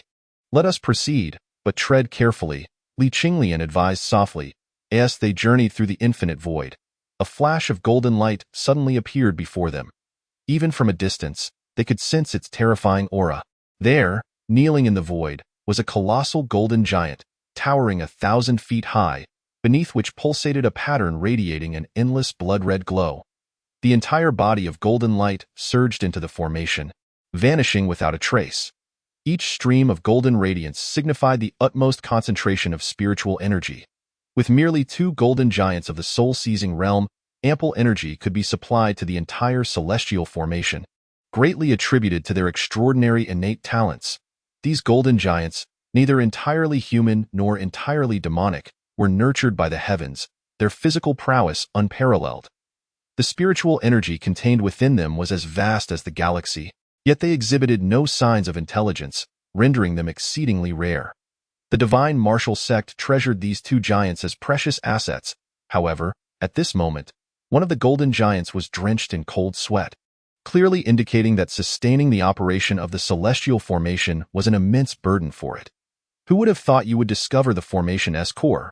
But how will you break the formation? This golden giant belongs to the soul-seizing realm.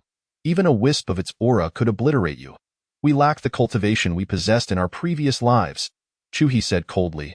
Meanwhile, Li Qinglian's eyes flickered as she replied, "Burn it to ashes." Her single phrase rendered Chuhi speechless, as he had momentarily forgotten that Li Qinglian possessed the monstrous red lotus karma fire, capable of incinerating even true immortals. As they cautiously approached the golden giant, Qianlong exhibited a demeanor of utmost care, fearful of being detected, while Li Qinglian wore an expression of exasperation. They were about to take a life, yet still feared being seen. When the trio drew near, the golden giant finally became aware of their presence, its golden eyes brimming with ferocity and rage. With a thunderous roar, it shattered the void, clearing a space in the endless emptiness, yet it posed no threat to the 3. Technically speaking, they were not within the void but rather within the realm of the void path body, untouched by the world, free to traverse anywhere. It would be a miracle if it could harm them. At that moment, they realized the golden giant was half kneeling in the void without any defensive measures, the void's power buffeting against it. Its skin shimmered with golden light, producing a resounding impact, yet it was utterly ineffective. With its physical form braving the onslaught of the void's power, the golden giant's physique was indeed no mere boast. Chapter 58. The great Tao is enshrouded in fate if one were to confront this golden giant. Barring a considerable difference in cultivation, a peer would likely be reduced to mere pulp with a single strike. What shall we do? Chuhi raised an eyebrow. He was compelled to collaborate with Li Qinglian. Otherwise, he would surely perish here. Relying solely on Hong Feng and the others was not an option he felt comfortable with. Just help me bear the void's power for a while. Nothing else is required. Li Qinglian shrugged. Chuhi inhaled sharply, gazing at Li Qinglian's nonchalant demeanor, nearly slapping her in frustration. Was it so simple to withstand the void's power? Even formidable beings of the soul-seizing realm dared not traverse the void. This golden giant was merely exceptionally strong in body. You expect me to endure just because you say so? I'm but a mere speck, merely at the pinnacle of chi transformation. Come on, hurry. If I die, it's not my concern, Chuhi retorted irritably, yet despite his anger, he acquiesced. Although he had methods to eliminate the golden giant, the cost was far too great. Since Li Qinglian was willing to take on this risk, Chuhi was more than happy to comply. Nodding towards Qianlong, with one hand grasping Chua's shoulder, the two stepped into the void, departing from the encompassing domain of Qianlong's ethereal pathway. In an instant, an overwhelming pressure enveloped them, as if their very flesh were on the verge of being torn asunder. An excruciating pain coursing through their bodies, blood gushing forth from the wounds like a fountain. Hurry up, I don't have much blood left, Li Qinglian urged, turning slightly. Chuha, in an even more pitiful state, bore wounds far more numerous than those of Li Qinglian, his complexion as pale as parchment, nearly drained of life by this onslaught. Don't rush me. Do you think I have an abundance of blood? He retorted. At that moment, a brilliant bolt of lightning emerged from the boundless void, enveloping the two of them, as the relentless force of the void was effortlessly repelled by the radiance of the lightning. While normal lightning was ferociously violent, The lightning surrounding them now was remarkably gentle, as if wrapped in warm water, and their injuries began to show signs of recovery. Qinglian gazed intently at the protective lightning, clearly enamored by its presence. This startled Chuha, who hastily exclaimed, "What are you staring at? Don't even think about trying to learn it."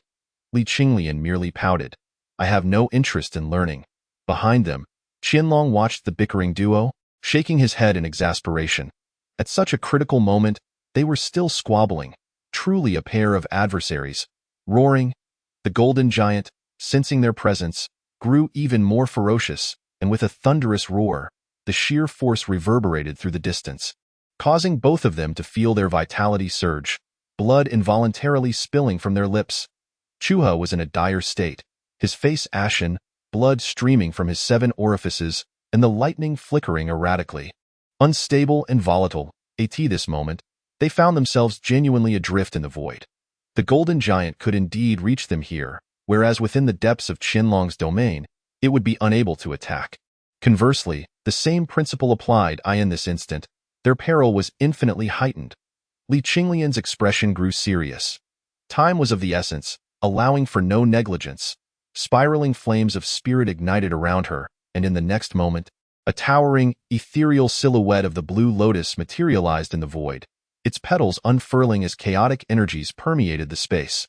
The heart of the lotus shimmered with 9 radiant points, one of which suddenly emitted a flash of crimson light, and blood-red flames erupted from its center, roaring outward. The entire azure lotus transformed into a slowly rotating fiery lotus. The blood-red flames blazed fiercely, illuminating the dark void, appearing as resplendent as an ancient star. Utterly enchanting, an endless chill spread forth. Even Qianlong, upon witnessing the blood flames, felt a flicker of heat ignite within his heart, his complexion paling as he dared not gaze upon it. "Be careful. Don't let it burn me. My karmic retribution is quite heavy." Chuha shivered, hastily reminding her, "Don't worry. I'm not that idle." Qinglian rolled her eyes. Only then did Chuha exhale in relief. Feeling the proximity, he now comprehended the vastness of this lotus, as if it contained everything within it. The emergence of the karmic fire-red lotus shattered all of Chuha's previous conjectures, leaving him in a daze, further obscuring his understanding of her identity. The only certainty he held was that Qinglian was undoubtedly on his side. This assertion is undeniably true. Otherwise, He would never have collaborated with him, but would have sought every means to eliminate him. Now, upon gaining this knowledge, the hostility has diminished significantly. The golden giant, witnessing that his assault bore no fruit, displayed even greater ferocity in his gaze. Had he not been bound by the array, he would have already launched an attack. Yet, despite his inability to move, he remained undeterred in his onslaught. Suddenly, his aura surged, explosively radiating a circle of golden ripples that surged towards the two at a terrifying speed, shattering the void itself. Gazing at the approaching golden ripples, Chuhi's expression darkened as he exclaimed, "We cannot withstand this. Hurry!" Meanwhile, Qinglian's eyes gleamed with a cold light as she fixed her gaze upon the figure of the golden giant. The flames of her infernal red lotus blazing fiercely, resembling a billowing smoke signal that seemed to stretch endlessly. Abruptly, blood-red flames erupted from the massive form of the golden giant at this moment. However, Qinglian's complexion turned ashen, her eyes bloodshot and devoid of luster, and she violently coughed up a mouthful of blood, her vigor ebbing like a receding tide. Her skin lost its sheen, rendering her limp and lifeless. Witnessing Qinglian's state, He was taken aback, momentarily fearing she had perished, for he could barely sense her life force. Just then, the golden ripples were upon them in desperation. He steeled himself, seizing Qinglian by the neck and hurling her towards Qianlong. Qianlong, catching Qinglian, felt his arm numb from the sudden velocity.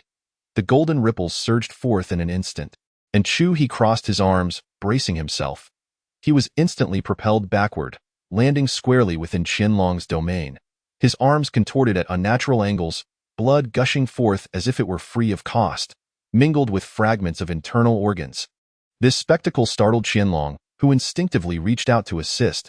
"Don't mind me. Check if Qinglian is alive," He urged with a furrowed brow. Qianlong hastily turned his attention to Qinglian, observing that her life force was alarmingly faint, yet thankfully beginning to recover. Upon opening her eyes, she was met with Qinglian's anxious visage, and a bitter smile involuntarily crept upon her lips as she assessed her condition. She muttered to herself, "What a significant loss this has been." Igniting the golden giant's infernal flames had cost her a full 12 years of lifespan, nearly overwhelming her current cultivation and leading to her demise. She had originally thought a mere 3 years would suffice, yet it had consumed 12. It appeared that fate had its own decree.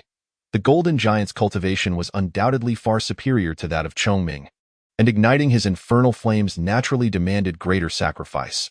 Having learned this lesson, Qinglian vowed never to recklessly employ her infernal flames again.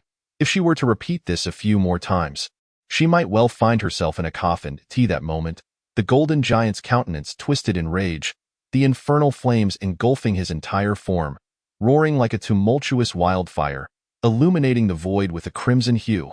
Despite his formidable physical strength, he was still burned to the point of severe injury, his flesh torn and mangled, and in his agony, he neglected to provide energy to the celestial array. He rose, bellowing in fury, desperately swatting at the infernal flames in a futile attempt to extinguish them. Observing the golden giant's appearance, Qinglian couldn't help but shudder. "Let us go. All that needed to be done has been accomplished. Now it is time to witness the prowess of Hong Feng." Qinglian spoke weakly. Qinglian nodded and, in an instant, vanished into the void. At that moment, the revered divine warrior was besieged by the blue demons in a truly pitiful state. One of his arms had vanished without a trace, with 4 or 5 bizarre implements of torture embedded in his body. The 1,000-foot-long sword in his grasp was also broken in half. At this juncture, he had managed to slay 6 of the 9 blue demons. Yet, his celestial flames had long since flickered, and even his entire being appeared unstable, on the verge of collapse in the void. The dragon turtle Taoist stood tall, observing the revered divine warrior with a cold expression, declaring, "Hong Feng, how much longer can your spirit burn? Surrender gracefully, and you may yet attain a dignified end." However, Hong Feng retorted icily, "I know not how much longer I can burn, but it suffices to vanquish you." The revered divine warrior pointed his broken sword directly at the dragon turtle Taoist, his fighting spirit still fervent despite the inevitable defeat. "Humph, unappreciative. Come at me," the dragon turtle growled with malice. Just then, the remaining 3 blue demons suddenly became ethereal, ultimately dissipating into swirling blood mist, revealing a figure within. In the next moment, the void shattered like a mirror, and a crimson figure roared forth from the depths, revealing the golden giant.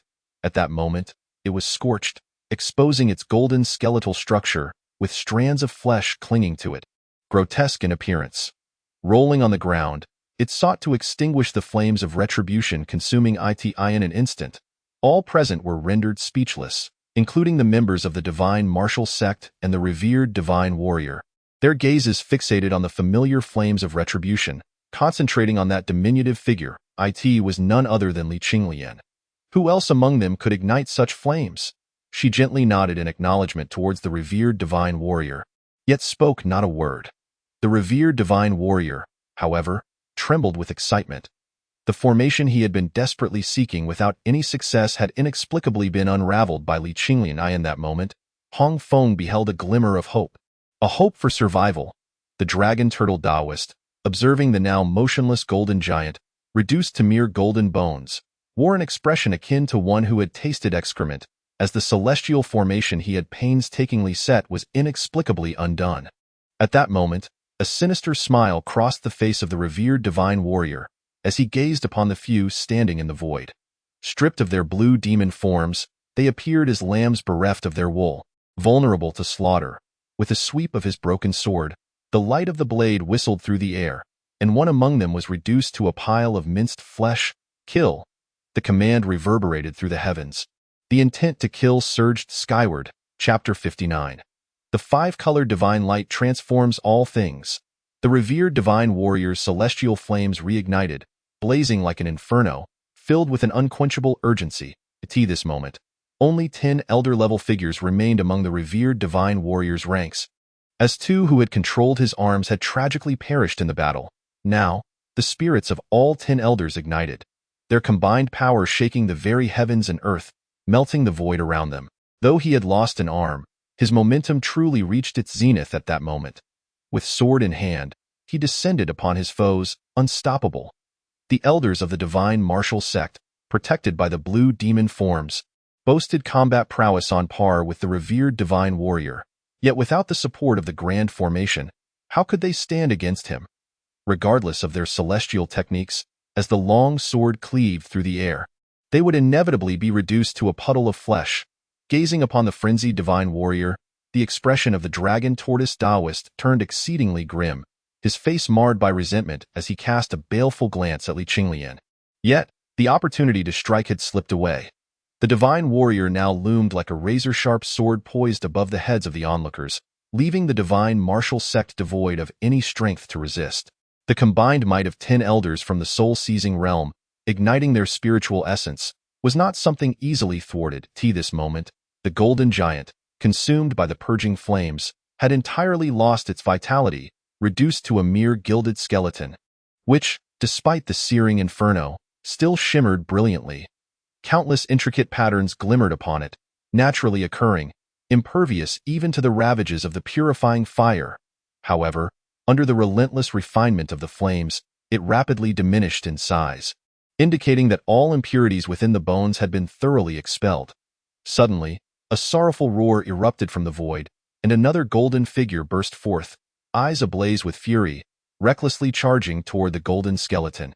In that instant, the energy supply from the golden giant was severed, causing the dragon purgatory array to utterly collapse into nothingness. It was likely that the golden giant had sensed the extinguishing breath of life from his brother, prompting his uncontrollable dash into the fray. The figure knelt upon the ground, embracing the golden skeleton with palpable grief, resembling two fraternal siblings in their lament. Yet, an astonishing turn of events unfolded. It must be noted that the golden skeleton was still engulfed in surging flames. As the golden giant clasped it, the inferno ignited instantaneously. Like a blazing torch, it roared with anguished cries that reverberated through the void, leaving Qinglian and his companions in utter shock as they beheld the two skeletal forms upon the ground. Even he could not help but swallow hard. Was there truly a death wish at play here? The ferocity of the purging flames was such that upon contact, they ignited instantly, and with that embrace. It was a wonder if the giant would not be burnt to cinders. Although the golden giant's intelligence had yet to awaken, this was still as the purging flames gradually extinguished, the ground lay charred and blackened, a burnt aroma lingering in the air, leaving behind merely two golden skeletons, adorned with endless intricate patterns, now refined to the size of an adult. It must be acknowledged that these were two formidable masters of the soul-seizing realm, now reduced to mere desiccated bones.